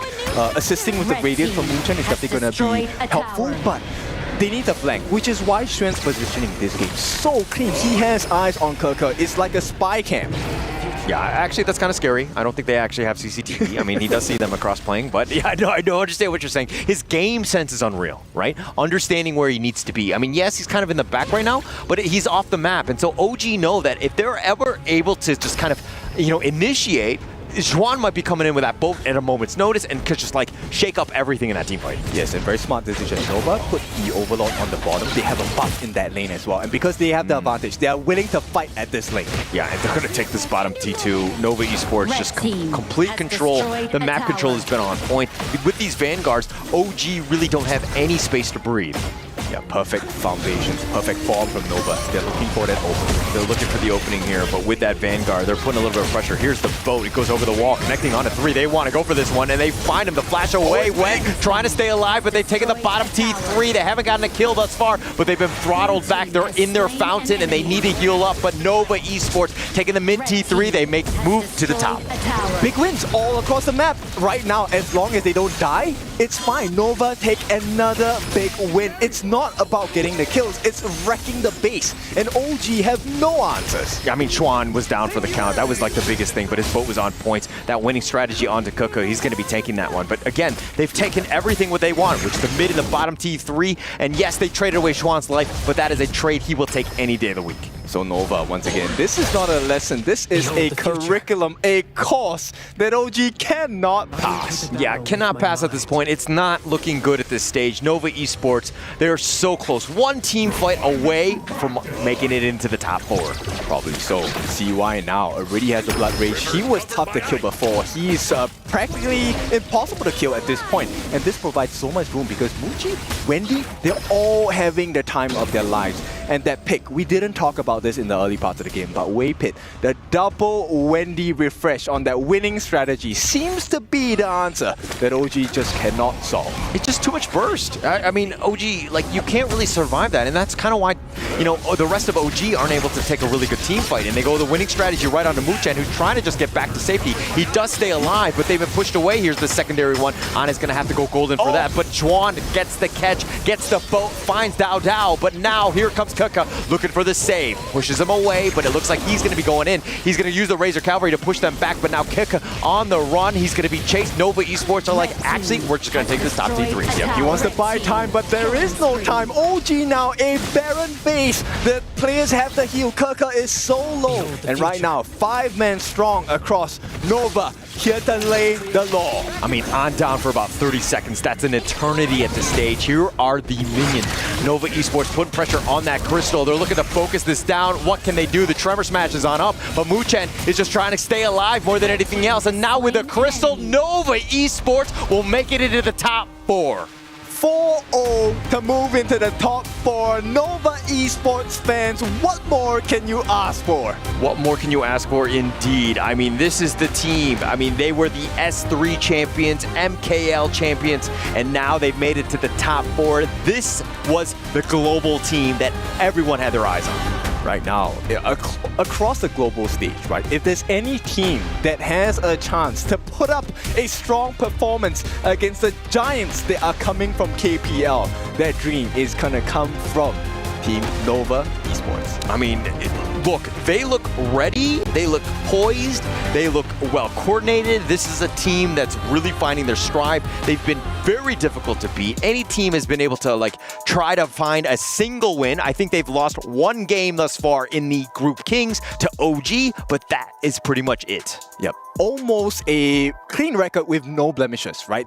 Coming into this, they have not lost a single series. Now, the lesson that is OG passed with full ace, 100 marks on the side of Nova Esports. They're looking to put this level of performance in the next stage of the game for KWC 2025. Yeah, I mean, more than just pass at this point. That was like an A+, group project that was flawless, right? That was exactly what you wanted to have done. Not S? I mean, we're going to go with an A+, just the traditional grading system, but that was a great game.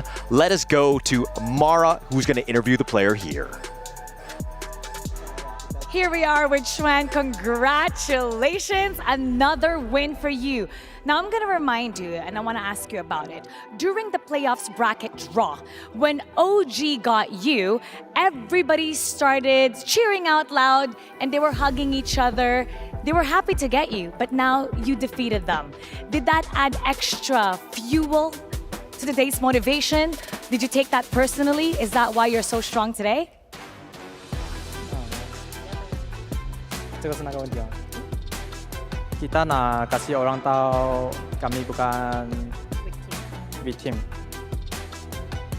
What he said is we need to let everybody knows we are not the weak team. You are not easy to win us. Yeah, so that's why this motivate us so we can get 4-0 today. You are still undefeated. What is the key to your winning mentality and how do you guys stay composed? Because in game 3, we kind of got scared there with a 5K gold deficit, but you're still winning all throughout, staying composed. What is the secret? 在第3局的时候，就是我们是经济差很多嘛，然后是落后嘛，大比分落后嘛。那什么原因，然后可以让你稳住你的心性，然后可以来一个就是翻盘？我觉得是我们互相心态都很好吧，然后会在局内怎么说呢，就是不会就是不急吧，然后一直死命的找机会，结果对面还真的给我们机会了。So we will calm down ourselves and then we will not brand each other. We will believe in our teammate and we will find the opportunity, find a chance to come back. And I hope you keep believing in your teammates because you've done amazing. And we're gonna see you in the next round once again. Congratulations. And now we're gonna be talking about that a little bit more. So we're gonna head back to our panel. Lead the Gorge. Thank you very much, Mara. Thank you very much, Xuan. And thank you very much to Nova Esports on a masterclass on how to play fast-paced best of 7s. They came in, they took 4 games, they took 4 dubs, they sent OG Esports back home, and they just sealed the ticket to the top 4 of our KWC 2025. Impressions of that last game? Again, guys, 2 words. It's Nova. Right after game number 2, I think it was definitely over. Team Nova, they tilted OG. Look at the key. There you go. That is the moment that people don't like seeing. The moment where the dreams of OG Esports are being crushed. crushed the same as that key right over there. The dream gone. Key gone. Path to victory gone in one moment. It's OG's Nova nightmare. Look at that. Wow. Look at that. And I'm telling that's you, the deal. Yeah. OG Esports, they were really happy when they picked Nova. And I imagine that they were not expecting this result. They were expecting a completely different story. But the story today was a horror story for them. It's a horror show, really. You're absolutely right. Because I think that the point of the game is they were too nervous for OG on stage. And it never got to the point where they were to reverse. Even when they're 8,000 gold ahead in Game 3, somehow they threw it all away. So this is not the end, though, for OG. In fact, this is just the beginning. You saw the announcement video. We all watched the announcement video. There's more tournaments than ever before. So this is a good opportunity for them to step it up. You know what I think, Dave? I think this is my theory. I think that OG Esports came into Game 1 very confident. They really thought that they had this. They came with a clear strategy. And that first game is just the same as in boxing. You come into the ring and then the first hit that you receive, it just completely makes your knees just go weak. And then your legs are not the same for the whole fight. And I feel like OG Esports wasn't unable to recover from that. Yeah, I think in a best of 7 setup, like Game 1, you need to like kind of warm up. But for game number 2, it's very important because that's kind of like the statement game that Nova wants to give OG. It is Nova outwitting them, always 2 steps ahead in every move. Even picking up I think this Kong Ming. Yep. If I'm not mistaken, this is the last pick. Yes. This is how confident Nova is. It's such a big... It showed that Nova is such a big stage team, right? This team has demonstrated over and over again they're able to keep cool and then play to their win condition, execute the game plan flawlessly, and they actually really leveled up into this gameplay. They're showing that they're ready for KPL level competition. And look at that 100% on the team fight rate for Wendy on this Kong Ming. At around the middle stages of the game, he was like 50% dealing all. He's dealing almost all of the damage. Wow. Of their team. A lot of people thought that it was going to be a Dahlia Duen kind of composition, but it was actually a Dahlia Kong Ming composition. Kong Ming just like on that unending ultimate. That was too much for OG. Now, we gotta talk about Kong Ming as a character. If you have not played it, this is one of the most OG characters in Honor of Kings. Yeah, true. It's so popular all across the world, and it's so fun and so easy to use. If you're still trying to find a character to pick up in Honor of Kings, this is it. Because people people thought of Kong Ming is just assassin. You have to get up close to get the passive. But actually, once you're farmed, you can poke so good. And I have to highlight the player who played this character, Wendy. Yeah. Even last game when he was on Yu Huan and when the team was behind, somehow Wendy was ahead on gold. He is probably the richest mid lane in the entire KWC so far. I would love to go and check on that data because the truth is that Wendy, today's 4 performances have been top level. And I would love to go and compare them to the group stage, right? Because Wendy, I cannot remember right now, like one game where Wendy was like, oh yeah, he played badly. No, every single game, the lowest is just like, okay, that was an average normal presentation. But every single game, he's just coming and just kind of like racing the bar right over there. Yeah, and what's interesting is that we've been talking about the Kong Ming pick. It was not the hero back in S3, even in our region like PKL. It was not really picked, but right now here in EWC, KWC, it's probably the flavor, a special flavor in the mid lane. But I think it's still a risky pick. But of course, with Nova managing to really pull it off, it goes to show that they're really on the next level. They are targeting the unlockable characters. They want to get to TT Global. I think people find a way how to best maximize the output of Kong Ming, right? You have to do it in the front line, soaking insane amount of damage, and a Kong Ming in the back line, find the opportunity to poke, and most importantly, the ultimate is an execute. Because a lot of times in this game, it's really hard to execute a kill. You didn't get somebody low, but how do you finish it off? And Kong Ming is literally the definition of execution. If you can get someone low, he can clean the entire team. And what happens when he gets the kill on that ultimate? It refreshes. Yeah, it refreshes, 3 seconds cooldown. But if it doesn't get the kill, you have the Dolia reset also. And so that's the thing, and that's the composition that we did not know up until that last minute that Kongming came out, and that was what OG Esports just couldn't resolve. They were expecting the Dolian Duan, but there was a Dolian and Kongming, and it was just ultimate after ultimate after ultimate. And since they didn't have the gold advantage, they did not have the items to really create that magical shield that they needed in order to survive. For sure. I do feel that for this game, especially game number 4, OG is not up against Nova anymore. They're up against themselves. It's really hard to reset right after that game number 3. It's unlike the Group Kings stage that they had, I think the game 2 comeback. Almost the same situation where we go to 20 minutes, but right now it's a big no-no. It's just Nova putting the nail on the coffin. That was it. Nothing else to do, right? But then again, I would love to give props to OG. Getting here is not an easy feat to do. Of course. For sure. Right? They lost the West qualifiers, but they won the East. So still huge props to Dao Dao. I'm a huge fan.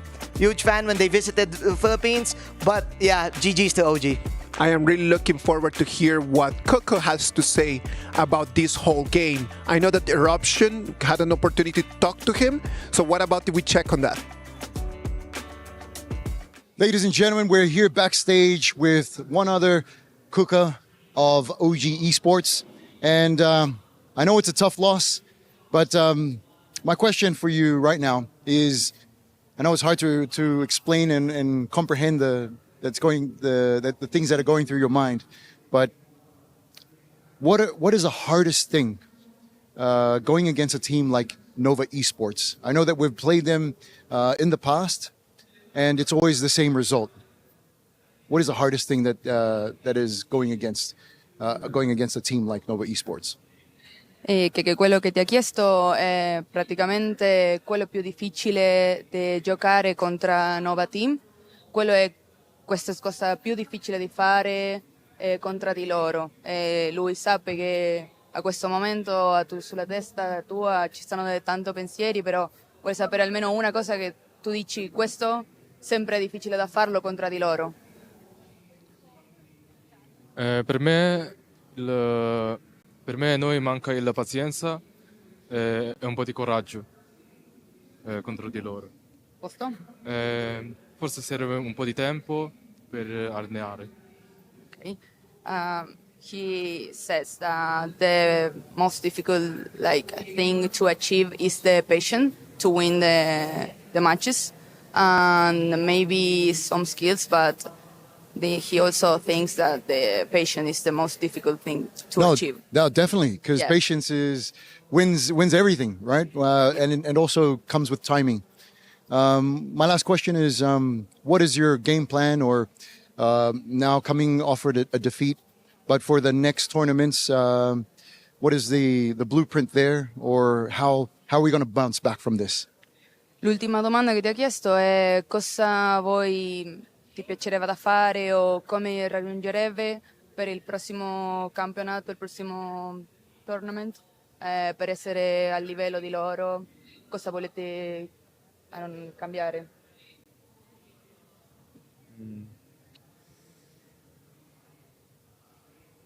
C'è un'altra cosa che voi dovete fare per stare al livello di loro?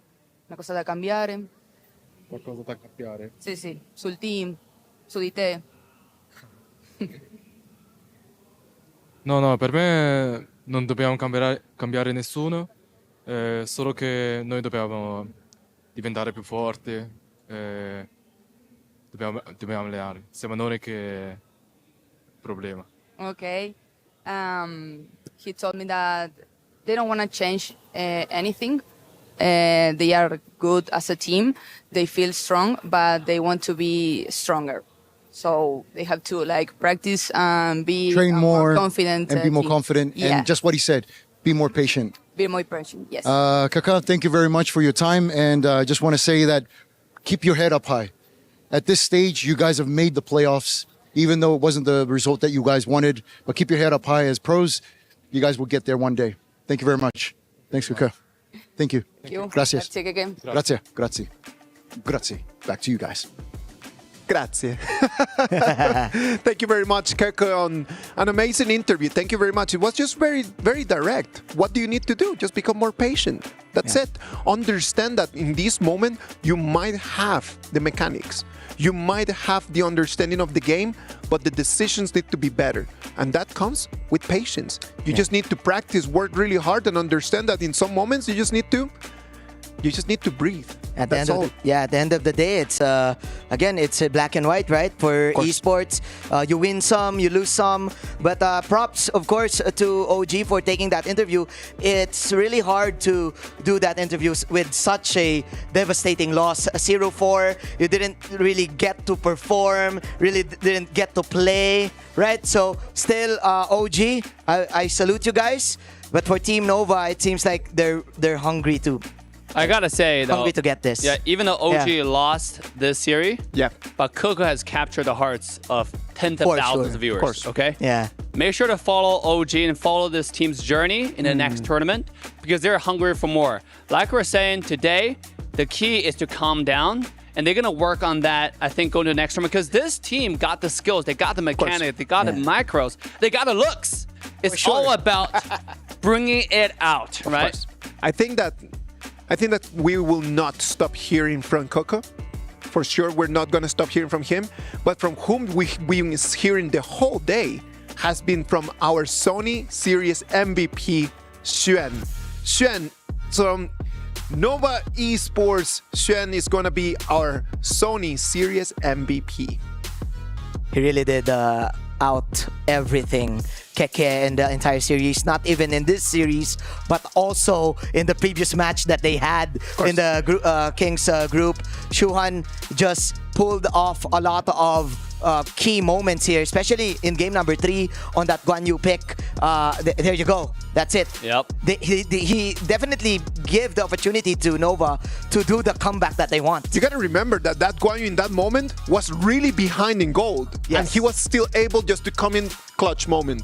And also, this player is so versatile. He can play so many different characters. And because he understands all the heroes in such a deep level, he's able to know how to counter them. So in the third game, I believe, when he played Sun Tzu, or the fourth game, he had a stun, I think the fourth game. Correct. Yes. And he was able to counter the Guan Yu from Kuka, right? When Kuka find everybody low, he's about to come in, he popped the stun at the right moment to cancel, and then did it again with another CC. This guy is so goated, and I think I'm looking forward to their performance in the next step. Yeah.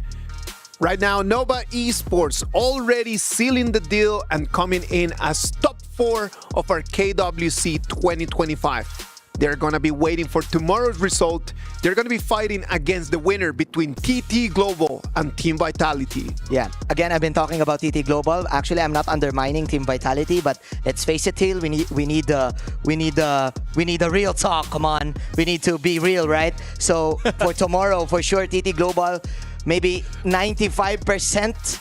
Because this is a secret character, right? We're now going to the secret stages of the tournament.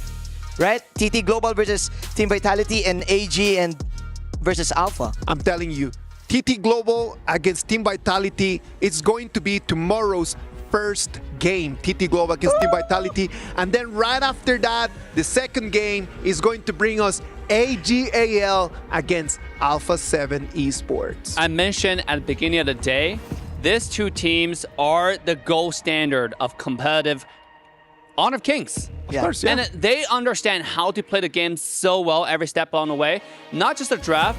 Tomorrow is really, you want to mark on the calendar, get all your friends ready, entire community, do watch parties, whatnot. This is it. This is a time to learn. Yeah. And obviously, it's a time for other teams to breathe and really think about how they go to next step against these top teams. I do feel that Team Vitality and Team Alpha 7, they're aware of this. They know what they're getting at. They know what's going to happen for tomorrow. Yes. And I do feel that they just need to have fun and play their hearts out. Play it like, if you know what I mean, like maybe nothing to lose, nothing to win. So there's no pressure on them. I love that mentality. Because they will definitely go up against the big boss, or in games, the final boss. There's a reason why these two teams are already in the playoffs. Of course. Come on, man. I think that we need to understand that as long as they do not feel the pressure, there is no pressure. That's it. Just don't feel the pressure in that. Just come in, enjoy the game, take it as what it is, a top 8 performance. If they are here, it's not because they were given that for free. They are here because they deserve it. Ladies and gentlemen, thank you very much for being here with us today. This has been our quarterfinals, day 1. We've already have 2 teams already in the top 4, and we're really looking forward to know which other 2 teams are gonna be here tomorrow. We'll see you at the same time with the same energy. But before we leave, what about if you stay with us and look at the Qiddiya top plays of the day? Have a good night.